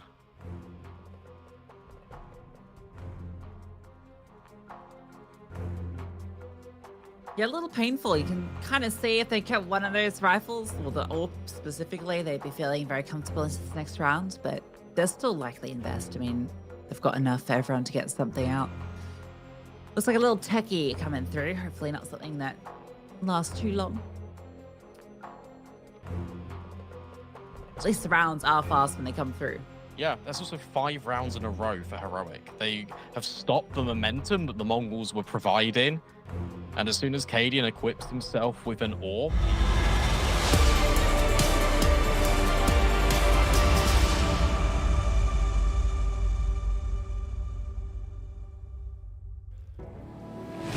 after a short intermission and having their streak stifled, OG now have a tall task ahead of them to try and pull this back on the T side of Overpass, lagging behind by 1 round around. Cloud9 really had to work for to put on the board. They find 2 at the end of that first half. We even have this weird clash between Buster and Dexter raging on. But his team were there to pick up the pieces and lock in a 1-out half for the Cloud9 boys. Anthony's putting on a great game right now. He's won them a 3-on-5 and a 2-on-3 coming back into the A site. And yeah, 7 rounds in a row for OG, but Cloud9 still win out that half. They find a way. Hobbit, that's one way to begin, and to shut out Dexter of all players. Everyone else on the team saying like, bro, I don't know what you're talking about, but this guy is easy. Hobbit just taps him out of the game. They're going to come down lower as well, try and get some revenge. Hobbit will fire off 1 more bullet. C9 rely on the man in the sight. Buster has got a lot to do. Blinded. Hobbit, they're drawn into him. Buster not cleared. Oh, will they go for it late? They do. Nico does do him in. And now Cloud9 are locked out. Shira can throw in his nades. It won't stop that bomb plant. It's allowed. Hoping they're given a fight here. Flashing through, they will have to bring the fight to OG. And Nafany, they're both reloading. Okay. He was always going to win that, I guess, and here he is trying to get the ball rolling in the retake. Goes 1-for-1 on Shira. Vico with the trade, and now Nafany rerouting, keeping them guessing. He's got that kill, kind of. Axile's going to be the one to get it. Vico in this clutch, 2 bullets in the Glock. They've all got to count, and he won't even get to fire it off. Nafany sticks, and Cloud9 recover that pistol, a man down as they launch the retake. Some of the ugliest USP kills, but hey, they work for Cloud9, and they absolutely steal that one away. No business winning that pistol after they get pushed out in a 3-on-4, but it's these clutch rounds that Cloud9 just keep delivering in this map, in this series as well. Buster with 2 1v1s to open the game. Yeah, sure, we're laughing at the Dexter Buster head-to-head, but he got them rip-roaring at the start of this map in their 6-0 streak, providing 2 rounds in it. Cloud9, they love a disadvantage right now. I'll take him every day of the week. Not in this one, though. 4 pistols for OG. Dexter degging. Cloud9 ready to feast. Yeah, get some feel-good kills against the pistols. Shiro, there's one. And that's all he gets. IEM's in with the trade. Axel running out of ammo in the A4, not normally a problem. Yeah. Hobbit now takes up his steed over in mid. Gotta stay here. Oh. Yeah. Who lives in a pineapple. It's Hobbit with the double. Spiky. Fiku, 1v2. Under the C9. Under the C9, yes. Under the C9 banner, 10 about to appear on the board unless Fiku can cook up a clutch in the 1v2. He's known for them, Harry. He is known for them. But the anti-clutcher of Buster is still alive and good rooting for the backstab. Nafany also in this over on the short side is starting to push down towards the connector. Does he go Buster B? sticks to his guns. Fiku, there's the backstab, and I don't know, Buster should have gone for the knife there, I think. He was real close. He was real close. I think if he walked the whole way, maybe.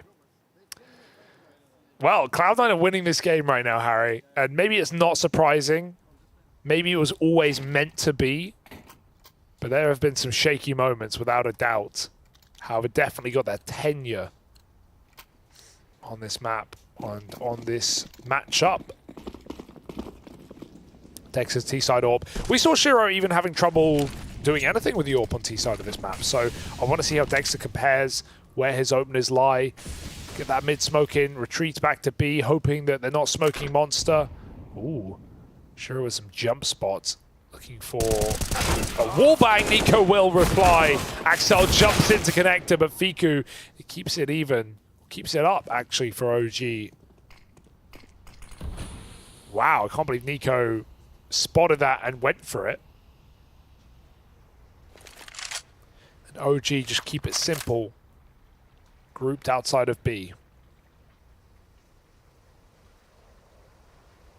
should be on track to win this as long as they can get past Buster without him getting away with a multi-kill, and they're going to do exactly that. Neo Frag in the opener drops him cleanly out of the round, and Cloud9, yeah, they're rotating down, but they don't believe. They know that this one can't happen, not in the 2v4. OG have earned this one, so they've got to give them the respect and just look to save these guns. Going to go look for something a little better maybe on Hobbit. These other guns all drop down towards the connector though, so not really a world where he can upgrade the FAMAS.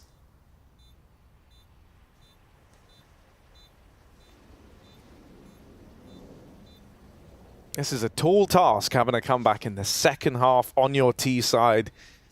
And OG have taken the first step in that lengthy journey.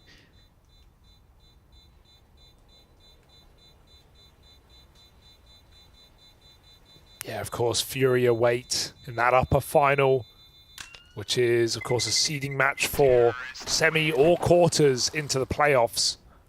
The winner of this matchup at least guarantees one of those options. Whereas the loser goes down to face Fnatic and must win 2 BO3s if they want to get that final playoff spot. Of course, 8 teams in each group, 6 teams in playoffs, 3 from either group. And a qualification for Cologne on the line, as there will be at Dallas as well.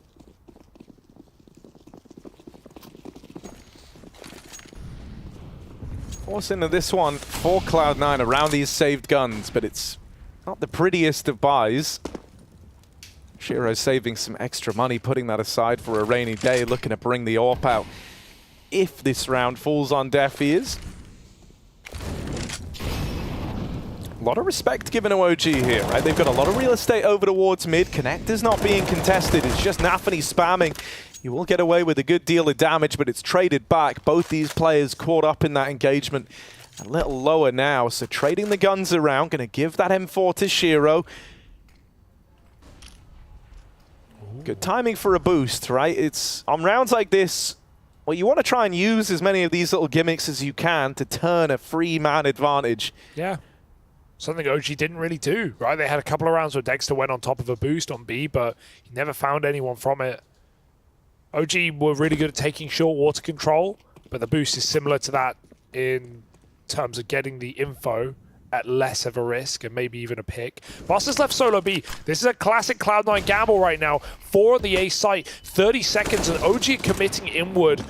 Axel over the top, he will stop Fiku. They jump right by him, but he's blind. Shiro saves his life. And with long clear, there is nowhere to go for OG. They're walking into crossfire upon crossfire, and Shiro is killing everyone. 3 kills off the M4. Dexter wants to save, but they're in front, they're behind. Hang on a sec. But there's not a lot of time. 15 seconds, bomb at the back of the site. They do not need to give him a chance.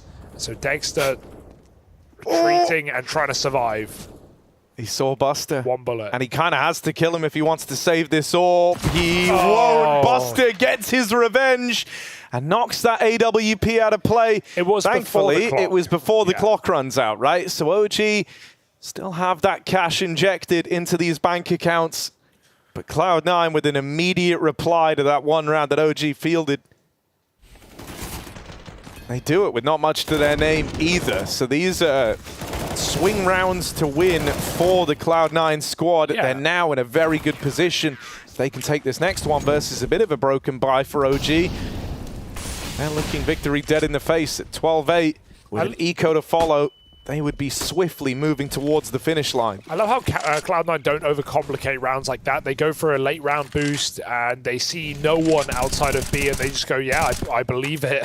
I'm just going to stack on that A side. And a team that, you know, loves a retake anyway, that just gives them, just gives them 2 crossfires in A. Playing close on the smokes.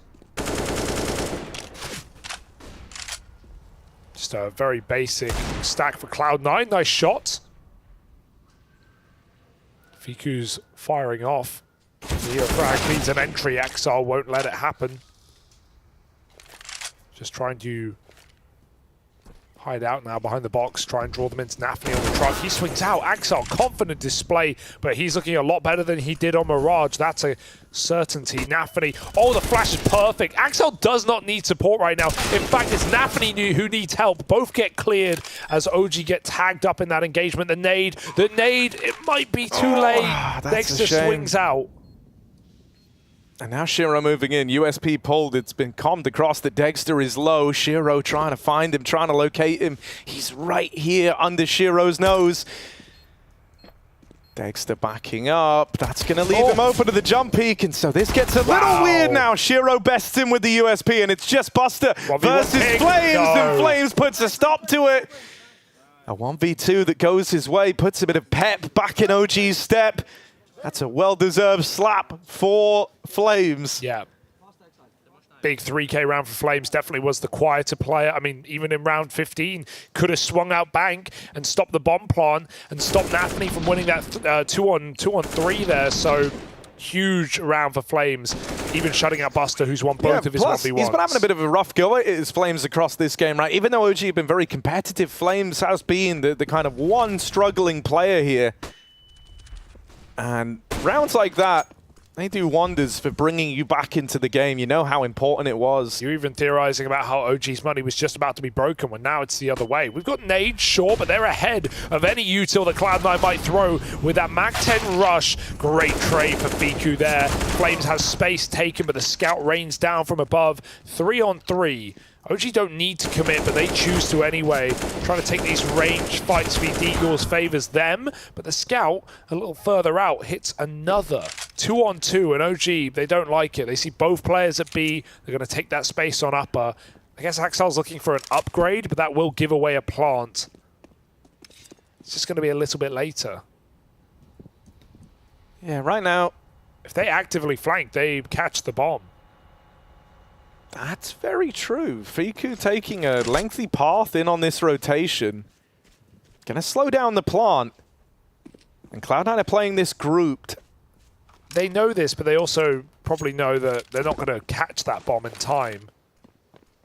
God. Oh, Fiku! No, he's a dead man. Axel will arrive in the perfect moment. Wow. And even another scout tag comes out before all is said and done. I love this, though. Neofrag with the swift reposition. When you see them on the wrap round like that, you're anticipating that they are both here.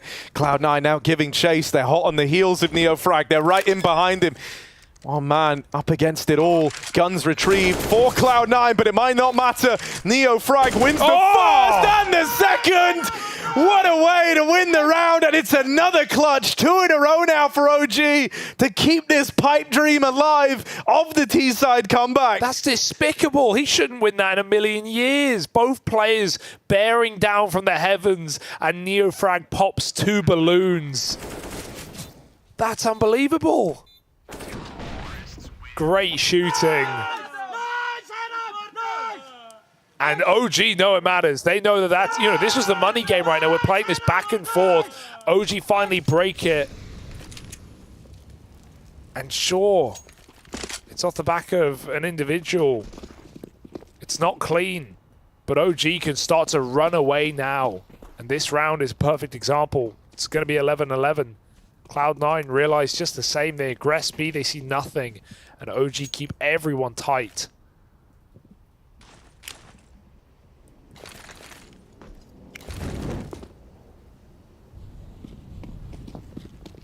So this is a tie game all of a sudden.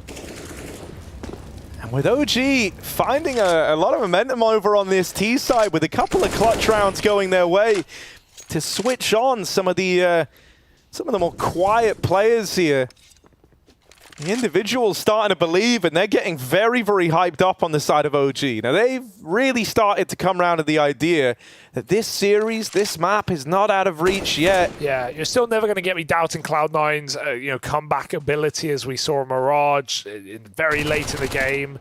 You know, even though it's not like the Shiro show right now, we haven't seen CT Orbs, and that's where you want it. But it's a really good sign right now for OG that these players are winning unwinnable rounds, seemingly.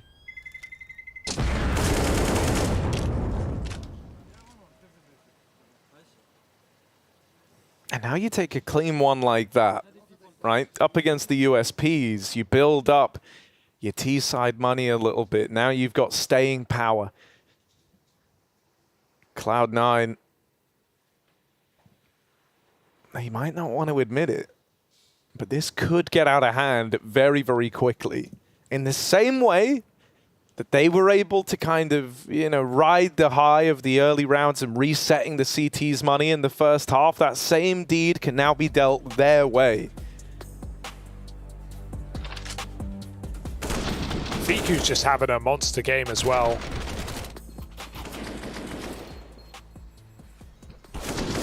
He has been the one consistency, and now people are starting to catch up. Let's see this orb for Shiro. Second spawn. Can still attempt something here. He's got Axel by his side, getting in that mid-molly. And you know when it gets smoked that OG can be taking space. Axel will meet them there with a glass cannon, late flash. And Nico has this Mach 10 in place, so expect a pretty up-tempo round from him where he's trying to be involved and trying to take space. And I always get nervous seeing a glass cannon orb when there's SMGs on the other side. They're going for a B hit anyway, so with the orb and the rifles and the Mach 10, they may never clash. Lots of damage through that wall. Fiku, the one player you don't want bullied right now. OG is still going to go for an early B explode, and Nafany has read it wrong. A gamble up to the top site. They just run in before the flash even pops. Buster's blind inside of the smoke. He should be dead. Neofrag makes it so, and Hopper doesn't know where to look. They are in pit behind him. Everywhere. OG. They win the round off that alone. Cloud9 gamble goes wrong, finally.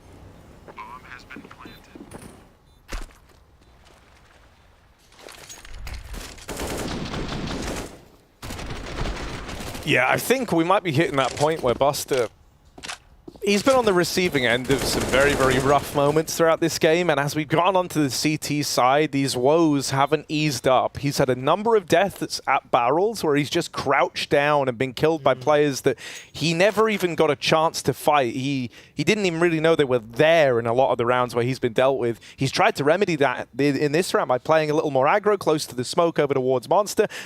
Looked like he wanted to try duck through on the flashes, right? But he wasn't able to do that, and it's going to be paramount to try and bring him back into the fold, back into the game. Alternatively, you can just try and make up for it with the other individuals on Cloud9. But considering he plays a very important role down towards that B side of the map, you don't want him struggling. Because who's playing A, right? If you're OG and you want to abuse the site, who's playing A? Oh, Shiro and Axel. Okay, yeah, we'll go for a B hit. We'll avoid that entirely.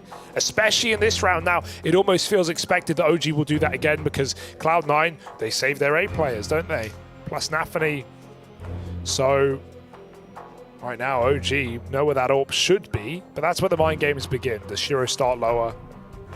Might even be dependent on spawn. And Shiro's, you know, he's got the best mid spawn out of the team, but not really a peak spawn.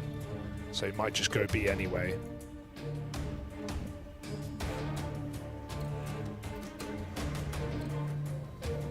Here we go. If OG can stick the landing on this one, they will be in a fantastic position. As they were on Mirage, but it didn't matter. This one certainly will. So Shiro has enough next round, regardless of what happens here, to look to bring an AWP out with Kevlar behind it. So hopefully that kind of frees them up to try and make some plays, because CT AWPing is where you can look to do that. Axal in the toilets wins his fight out over Neofrag, a very, very dry, you know, contact push from the man who's so often at the helm of OG, trying to lead the charge. Now, the rest of them explode out into the B side, but Shiro will be involved in this. He will get a chance to put on a valiant last stand with the AWP. Viku creeping around over the top of this smoke at the barrels. Oh, the step, the drop down, but he still gets the kill. The bomb now gets away from them. They learn about this second man up in the heavens. Dexter baits a shot out of the AWP, but won't survive the second go at the crossing. Cloud9 bite back. They didn't have a lot to offer in that round there. They were looking for the investment in this round, so it was the saved guns that stand and deliver. And it's going to keep this competitive yet. Yeah, really good trading of contact there for Cloud9. This kill shouldn't have happened, considering XL did not look ready for the smoke walk. But yeah, Nafany trading out the pistol, then he dies. XL re-swings, good communication. Cloud9, they put the guns in the right place, and OG, they don't mind game them. They go right into that setup. Fast out mid. This is absolute melting. And I saw on the side there, Yabi feeling unwell. Substituted out, so exist in. Yeah, after Heroic won first map, I'm pretty sure. So that will be interesting going on the B stream. If you want to watch Exist roll back the years and take on the Mongols, that's going on right now. Not ideal, but I feel like Heroic might just be fine. Maybe? I don't know. It's hard to tell. Maybe. Like, wait, I played versus I was going to say, you played versus. How'd that go? How did he do? He wasn't the guy I was most worried about. No? Did you kill him? Of course I did. Of course. Did he kill you? Don't think so. And I'll have that forever. So here we are. You can see it going down there. So has he just joined mid-game? Damn. 1-on-1 right now at 10 rounds deep. Exist perm POV. Damn, subbing out mid-game. I hope Yabi's okay. We send him well wishes. I don't think I've seen that before. But, you know, you got to look after yourself. And OG know that as well, trying to save in this 2-on-5. They just got kind of massacred in middle.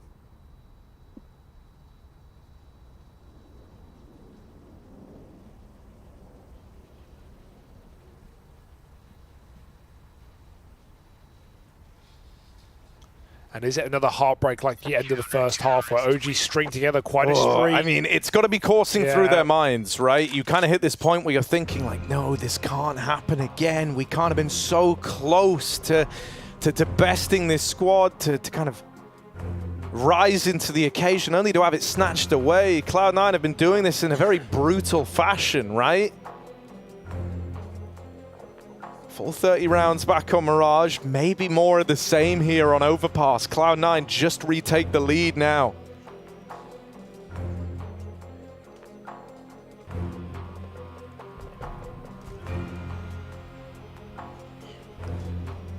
You know, even if OG do lose here, I feel like we've still seen great signs from this team. They're opening Tier 1 against Vitality, staying competitive across the whole series against C9. It's going to be interesting because this is a team that's like really ridden the wave of success as of late, right? Like even coming into this event, wins over Saw, 1 win at Falcons to back at the RMR to propel them to the major, and now besting Vitality on the opening day. They've been kind of riding that high momentum of the 4-win streak. It's going to be interesting to see how they fare if this goes Cloud9's way at their first stumble in a little while, at their first setback. Especially with, you know, Fnatic waiting, right? That's a kind of spicy game.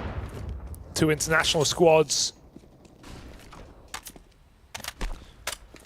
Nafany spams out Fiku. He's had these fights a lot, has Nafany, and he's going to go back for more.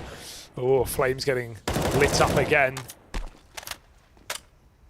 5v4 and C9 still make a play, pushing through Monster. Again, this is why C9 always get those right gambles. They make a very ballsy, aggressive move. And I love how Hobbit doesn't send it as well. He could have gone through T-spawn, but he knows they can still duck down through Connector. It allows 3 on this top site. Should surely be enough. Shiro, Axel, and Nafany ready to receive.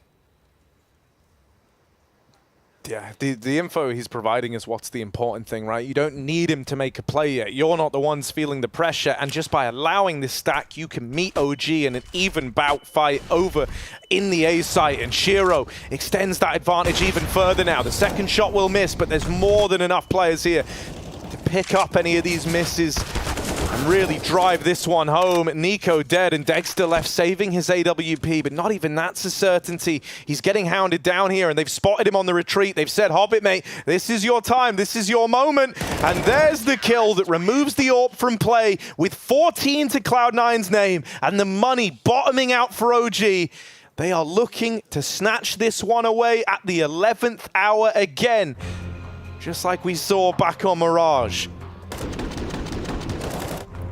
Some great stacks on the CT side. OG's only really successful rounds have been those B pops. And Cloud9 on the precipice of closing this series out right now and qualifying to playoffs, setting themselves up for a match versus FURIA as well to fight for those semi-finals. Their final timeout used now. Groove knows that victory is within reach.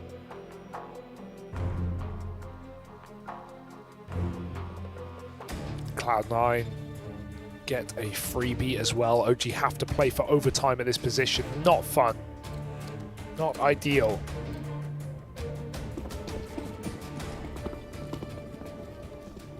Two flashes to go fast.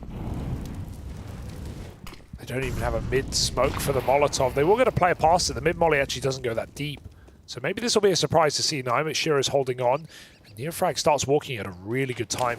He walks into toilets though, he should be dead. Missed shot. They pop out B in the meantime. The spray is easy for Hobbit. Shiro does die in middle, but I'm not worried yet, and I have no reason to be. Cloud9 looking for 15 playoff points.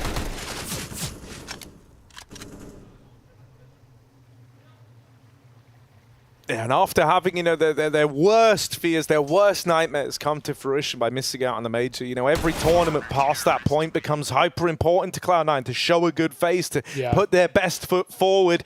And they're looking to do that here, showing great resilience across this BO3 versus the OG squad. It's not over yet. OG, you know, took an eco in that round with the goal of forcing this game into overtime. They've got rifles on everyone and one chance to try and keep themselves afloat that much longer here on Overpass. But this one's been different for Cloud9. It hasn't been Shiro versus the world. We've had big rounds out of guys like Nafany. Axar's been on one hell of a recovery arc. This is more like the Cloud9 that you wanted and expected to see. Nice position from Shiro, but it's the 4B that I'm worried about for OG. Shiro, if he gets his kill, it only confirms it. Finding Neofrag, he has been this solo mid lurker all map right now. OG are going contact, but Nafany's got that info. He pulls his gun right out. There's an entry at least, but Nafany is here to end this map, end this match, and get the playoffs. Still a frag from Neofrag on the Hobbit, and he's getting stuck down in Connector right now, putting Axel in the hot seat, alone on B right now. Just trying to buy time. Fake smoke on the Molotov. He resets heaven and waits for Shiro. And I've got every reason in the world to give this 2v3 a go. Axel getting real cheeky with it, gonna wait for the smoke fade, comes through, but will end up feeding the beast. Dexter knocks him out of the round. And Shiro on this backstab, never really given the room to get involved here. He's coming in very, very late. Now the money's like so fine for Cloud9. I would have loved to have seen them attempt this in the 2v3, but Axel tried to make the hero play. And for Shiro, you know, on numbers alone, you don't want to give this a look in. He sees feet, but isn't able to deal with that man. And so now they try to hunt him down and take this AWP out of the round. Shiro on the save game will not give it away. Doesn't matter if he did either which way, but it's OG. On to 13. The one reason they would have loved to have found that AWP, actually, and one that I did just overlook completely, was to have their own, right? They're not going to get to have that now. Well, Dex has got a scope at least. He's brought up the Krieg. And not a game that we can get to count OG out. 2 rounds straight needed from this point to overtime. I hope this mid-molly is better this time for Shiro. I think they're throwing the double lay. And that one's good, but forces a smoke anyway. Axel gets a nade, and they've already crossed heavy playground. OG, ball of death here. They tried it on B. Now they're going for a quick long, and Flames is trying to keep attention on this lower site right now. Axel setting up very the one going quickly. back, but the AWP would be the ideal piece to have here. He doesn't get to long in time. NeoFrag has been holding W the whole damn round. Shiro in the bathrooms. He's got a player moving up connector. Guys moving in behind him. He is sandwiched. He's behind enemy lines right now. And Fiku deletes him. Nafani out on the truck, trying to offer up a last stand, but is only good for one. Buster and Hobbit are left saving. So it is the full 30-round affair. This time OG have got to capitalize. They've got to run it back into overtime. I've loved these calls as well in the last 2 rounds. They've just gone for 1-4s, right? NeoFrag selling mid while 4 players pop out B after about 10 seconds. And then the inverse with Flames making noise lower and the rest of OG running up long. Cloud9 have done the maths quickly and they decide, screw it, let's go for this. Even if we just take damage here, it impacts them more than it affects us. And they might even win the round and the match as well. They have no smoke for that bomb. Dexter needs to move in. They're sticking it. Denied. A 1v1. Does Hobbit turn in time? Dexter forced a fight, and there's nothing on the clock left. OG will win it out, but you can't say you don't get scared in that position. Dude. And I think that does impact the money for OG as well. Yeah, it does massively. They've got limitations here. They've got big limitations now as a result of losing everyone. It doesn't affect Cloud9 in the slightest. They can buy absolutely everything. I love that realization. You know, as they were backing off to save, it's like Nafani from Beyond the Grave just said, like, look, go for it, guys. Go for it. Do damage, bare minimum. But he had full faith in them doing more than that, and they do get it as close as you can possibly get. And look at what it's done to OG. Lacking AKs, 3 Galils in play in round 30. It's not what you want. Oh, no! Nafani, he's been going for them all game. But the Kryptonite, Nico, the guy who picked Shiro when he first attempted that, gets away with it. And they've got Axel pinched in mid right now. He's stuck in connector. The pre-flash for this monster play is beautiful. Flames gets lit up, but he still gets away. Axel fighting his way out the cave. Nico trades 4-on-3. OG, they had a 5-on-3 at 14-15 on Mirage. They still lost that map. Cloud9 try to do it again. It's nearly this carbon copy repeat of what we've already seen. And last time, Cloud9 were able to rise to the occasion. It was Axel being the hero, but he's out of this round. NeoFrag with such a huge timing here. He needs to flank. He can't call them up, because if they do, Shiro will drop that bomb. And they're too out of position to be called up right now. Oh, but they're starting to shuffle. They're starting to move. Surely not. They're going to move right in. He can flank to this AWP, and instead of using NeoFrag as a flanker, they try to go into his safe embrace, but Shiro is here. The danger! 2 kills off the AWP. Shiro looking to end this. Cloud9, 3v2. Shiro's AWP is flashed off the angle. NeoFrag is still very, very deep. But at this point, if you're Cloud9 and you've seen them rotating like this, you're expecting a danger man. You're expecting someone in the back lines. NeoFrag wins his fight, but Dexter going up and overfeeds the beast, and it's Shiro to close a full 30-round game again. But Cloud9 steal it away. For OG, it's heartbreak. 2 games where a matter of rounds going slightly differently would have solely changed the outcome. Favored in 2 30-round maps, Harry. Favored both times. Comebacks for Cloud9, and still they close it. They go through the playoffs. They face FURIA for semi-finals, and for OG, it's a question of what it could have been. Not enough tonight. Yeah, these ones hurt the most. Knowing that if you just have one of those 1v1s versus someone like Buster go a different way, if you'd capitalized on some of these moments, you could be taking this to a third. Hell, you could have even won it 2-0, and it would be them in the playoffs right now. But that honor goes the way of Cloud9, a team that needed results here in Rio, and at least they're delivering on that front. Man, the full 30 in both maps, but Cloud9, they are the team to seal this one out into OG, trying to rewrite the course of history, but unfortunately their fate looks like it was written in the stars. Not eliminated here in Rio, but Cloud9 Blair, they are the team to make it through to the playoffs. Yeah, listen, credit to OG, right? The first map, sure, but like it's their map pick on Mirage 1614, and this one, it was again Shiro being quite a problem for them, but the fact that they were so very close, a lot of clutch moments coming out, an exciting map of Counter-Strike, but in the end, Shiro, he just closes it out. He will not be denied. Not again. And Axel showing up as well. We were kind of, criticizing him, I guess, a little bit on that first map, but the fact that Cloud9 come back bolstered as well in this one. And yet again, a final round where OG have that man advantage situation, slips through their fingers once more. Yeah, that's very unfortunate if you're an OG fan. Also lost both pistols on overpass, just one of them. They would have won it to regulation. As we get nothing here. Hey, hey, nothing. Congratulations, man. Congrats. Thank you. Obviously, weird tournament for you guys to come in straight from the RMR, right? But you had MIBR in the first round. You were probably always going to win that game. Now you played OG and you're in the playoffs. How do you feel? Terrible, actually. That's honest. I appreciate the honesty. Appreciate the honesty, man. But it's still better to be in the playoffs when you're already here than to just lose and go home. I mean, that's how we work. And even if we have tough losses, we must play at least how we can play. I do have a question, though, I want to ask.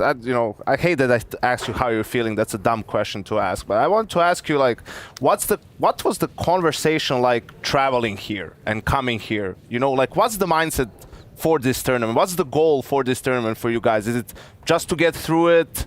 What was the conversation like coming here? I don't know, actually. You don't know? Yeah, I mean, we didn't speak yet about that. I mean, everyone understands that it's terrible result by us in our RMR, even if system was terrible. And let's say every team which we lost made to major, as far as I remember. Yeah. But we have what we have, and if be honest, we fucked up at the RMR, and all what we can do is just not fucked up here, at least. So we will do our best as always. At least we will try. Fair enough. Yeah, I mean, you kind of answered what Yank was asking right there, but my thing is, like, obviously, despite the fact you haven't really spoken about, in detail about what happened in the RMR, right? Like, coming into this, like, there are certain expectations you have, right? Like, is it the same old, like, yeah, we're just going to play as well as we can? Or are you, like, a little pissed off as well? Like, you're kind of angry, like, listen, we can just go all in and just win this bloody thing.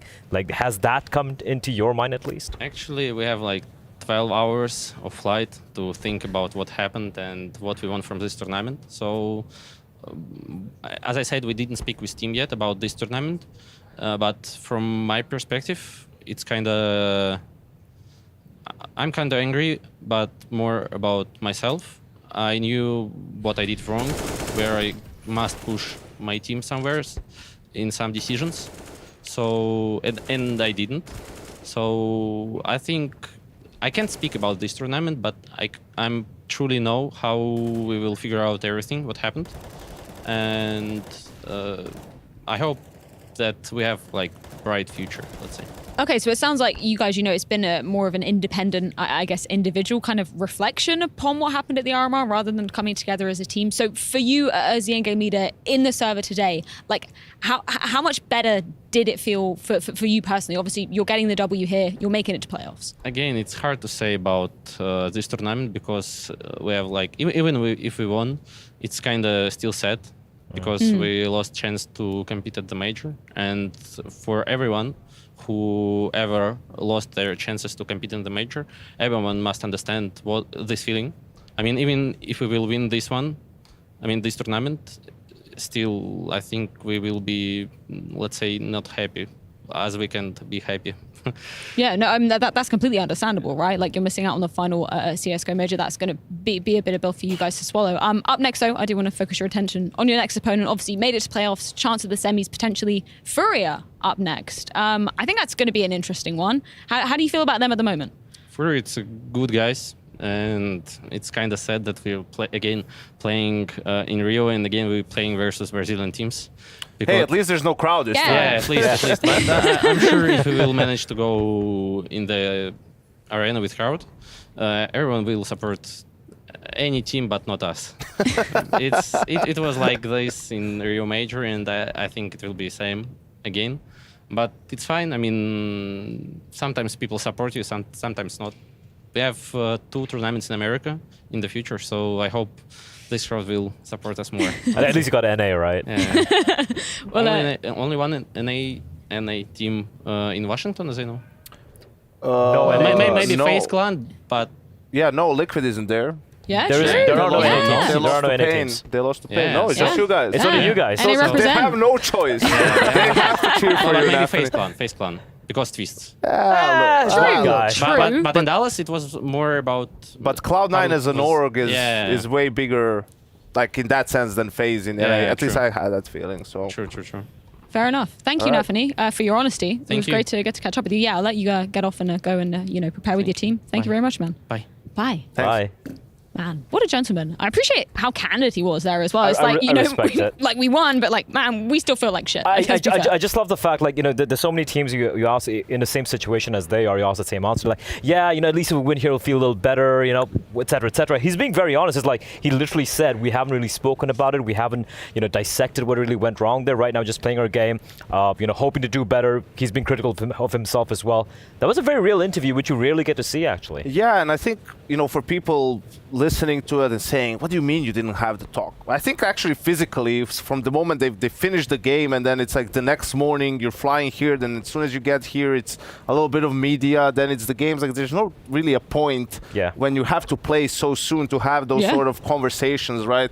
Better to just let people think about it, the coach, the manager, the org, and whatever. And I think, you could hear it from Nafany, and you could see it from Shiro's tweets, especially after the RMR. They were all very emotional, disappointed, and devastated. But these guys are 20 years old. It's not like they're at the end of their careers. And sure, it's a terrible thing to happen, to miss a major, but there's going to be plenty more for them. And for sure, we already have such a recent example with G2, how it can really help a team, make them stronger. Once you hit rock bottom, like, it really clears the picture. You can clear the air between everyone. So we'll see what happens for Cloud9. Do they change? Do they make changes? Do they keep the same team or anything? But you could hear it from Nafany already, like, he understands the things that he needs to do as a leader, just in how to maybe push his teammates a little bit more in some games. So already lessons learned. Yeah, we certainly will. And with Cloud9 taking the W in that particular series, that does wrap up the action on the A stream side of things. But we still have Heroic taking on the Mongols going down on the B stream. So James, what's going on over there? Freya, to give you a quick update of everything that's going over here on the B stream. It was looking fantastic in the first map for Heroic. They were dominating the Mongols, even on Inferno. Now we're on Overpass, though, and halfway through, Yabi had to switch out. He's not been feeling too well. We saw him in the back with Cadian. He was being looked after, and they made a decision that he's feeling so unwell right now that Exist is stepping in. So he's a champion coach. He definitely knows how to play and what to do, but I don't think he was expecting this. Hopefully it's going to be enough for Heroic to get the win, but maybe Mongols can capitalize on this situation. Let's see how it goes. But either way, sudden changes, they can happen anywhere. Man, yeah, props to Exist for stepping up. Obviously, well wishes going out to Yabi. I hope he's feeling bright and bushy-tailed if Heroic do manage to continue on forward. But yeah, I mean, Asian CS brain brewing there, Blair. Are they going to take advantage of this? Listen, it would be such a Pyrrhic victory. Like, you get the win, but against a team, but when a player just getting subbed out in the middle of the series. In all honesty, it is Overpass. It's a map they usually struggle on. So even though Exist is going to be coming in here, I still think Heroic going to close it. I caught a couple of the rounds there from Heroic. The game before he came on the desk, they were still looking pretty fine. And let's not forget, this is an elimination game. Yes. So Exist or no Exist, Heroic needs to find a way to win this one. And somehow it's always the Danish teams that have this sort of thing happen to them. I remember Astralis at the Cologne Major in 2016 or 17. You know, Zonic having to step in for Dupree and whatnot. So yeah, we'll see if Exist can repeat that sort of a performance. I can tell you firsthand, you never want to have to play for your player as a coach, right? It's a horrible experience because you're always giving shit to your players, right? And now you're on the server with them, and obviously you suck, right? Your mechanics are horrible, and then it's I feel like this is coming from a place. You're reliving like some trauma, deep, man. Deep yeah, and then inside you're of doing you. the water review, and you're like, oh yeah, well here I wasted 25 bullets. I couldn't kill a guy. That wasn't pretty good. So just skip VOD review. Man, I feel that. I just made an executive decision to not review any of the VODs from those games. I think the good thing for Heroic though is the fact Still that as we say, they're like five-headed Hydra, right? Anyone can step up. So sure, Yabi, he's not there, but you have Ston, you have Yeah, everyone they just else chopped in off the one of team. the heads, right? Four-headed Well, Hydra still. I think it's like if we had that graphic of the three-headed monster for Cloud9, you know the three dragons, right? And now you would have like Stone is one, Cadian is the other, and then third is like the one with the weird face, like the goofy face, and that just exists. Yeah, here they're all... Except replace the third one with Exist. Yes, and then with a weird face. With a weird face. You get what I man, mean. totally. Blame will find him. Graphic Blame will design feed him. is your I'll find a meme. passion, clearly. Moving on swiftly from that conversation, let's check in with the brackets because a hell of a lot of Goofy Counter-Strike Dragons. been going down today over That's on a the great A and name B for a streams. team. Goofy Dragons. And a band. For like a Sign me up. face it party, you know? Yeah? Hell Goofy yeah. I'll be your Dragons. P90 player. Anyway, some teams are actually good at Counter-Strike. Big, Na'Vi making it through. Obviously in that lower bracket, there's been some things going down today. 9, unfortunately, eliminated. NIP now in that last chance potential. They were up 15-8, Freya, I think on Mirage on the second map. NIP manages to bring it into overtime, win it in overtime, so that's going to be crushing for 9. They're out, they've been playing great. And here in Group B, Blair, what do we have? We got FURIA Cloud9. FURIA and Cloud9, that's going to be a pretty spicy affair. Even though Cloud9, like, even if we win, we don't care. I'm sure they're still going to be caring. For FURIA, though, getting this win over here, a couple of days off, they have an opportunity to kind of like, watch other teams play as well. Guaranteed, of course, in the arena. And then finally, we have in the lower bracket, Vitality and FaZe Clan. I hate that. How do you feel about it? I love it. We got that coming for them for that loss to OG in the best of one. And also on the other side of things, look at OG. I mean, sure, they have Fnatic first, but then they have to play Vitality FaZe. They were so close to beating Cloud9 and getting by there. your own petard, Vitality. Now they're going to be out in group stages yet again. We hate again. that. I mean, I guess we can say goodnight now, man. People are getting sleepy in here. Yeah, it is like it's getting kind of dark. Yeah. Is it going to cut to us? No. Nah, you know what? Please Let's no. just say goodnight. Good night. Thanks, guys, for joining us. Good night, Thank you everybody. for joining us at home if you're still there. Good night. Sleep Last day well. of groups tomorrow. Don't miss it. There's still another game happening, by the way, guys. Sweet dreams. Go to the B stream. Not right now. Not right now. Yeah, not right now. Tech pause. See ya, guys.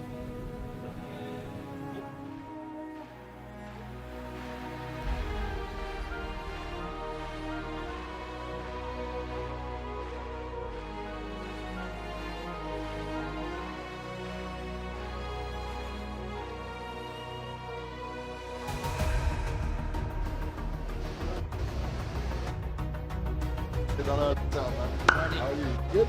Good.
Rafa really making history.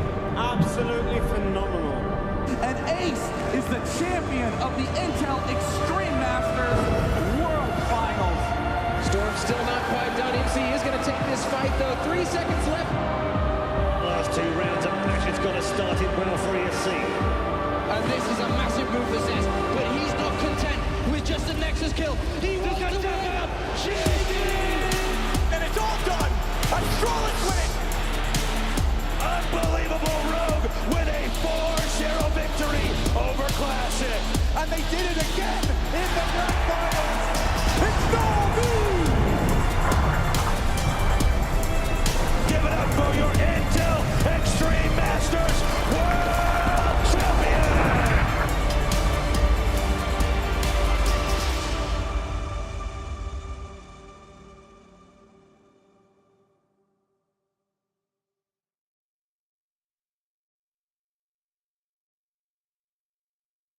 The bell tolls for Cologne.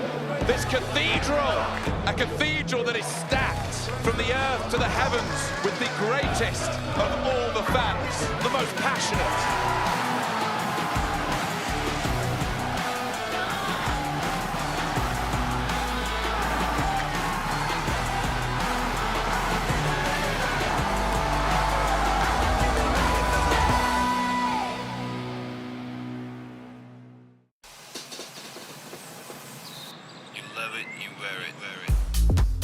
Wear your passion.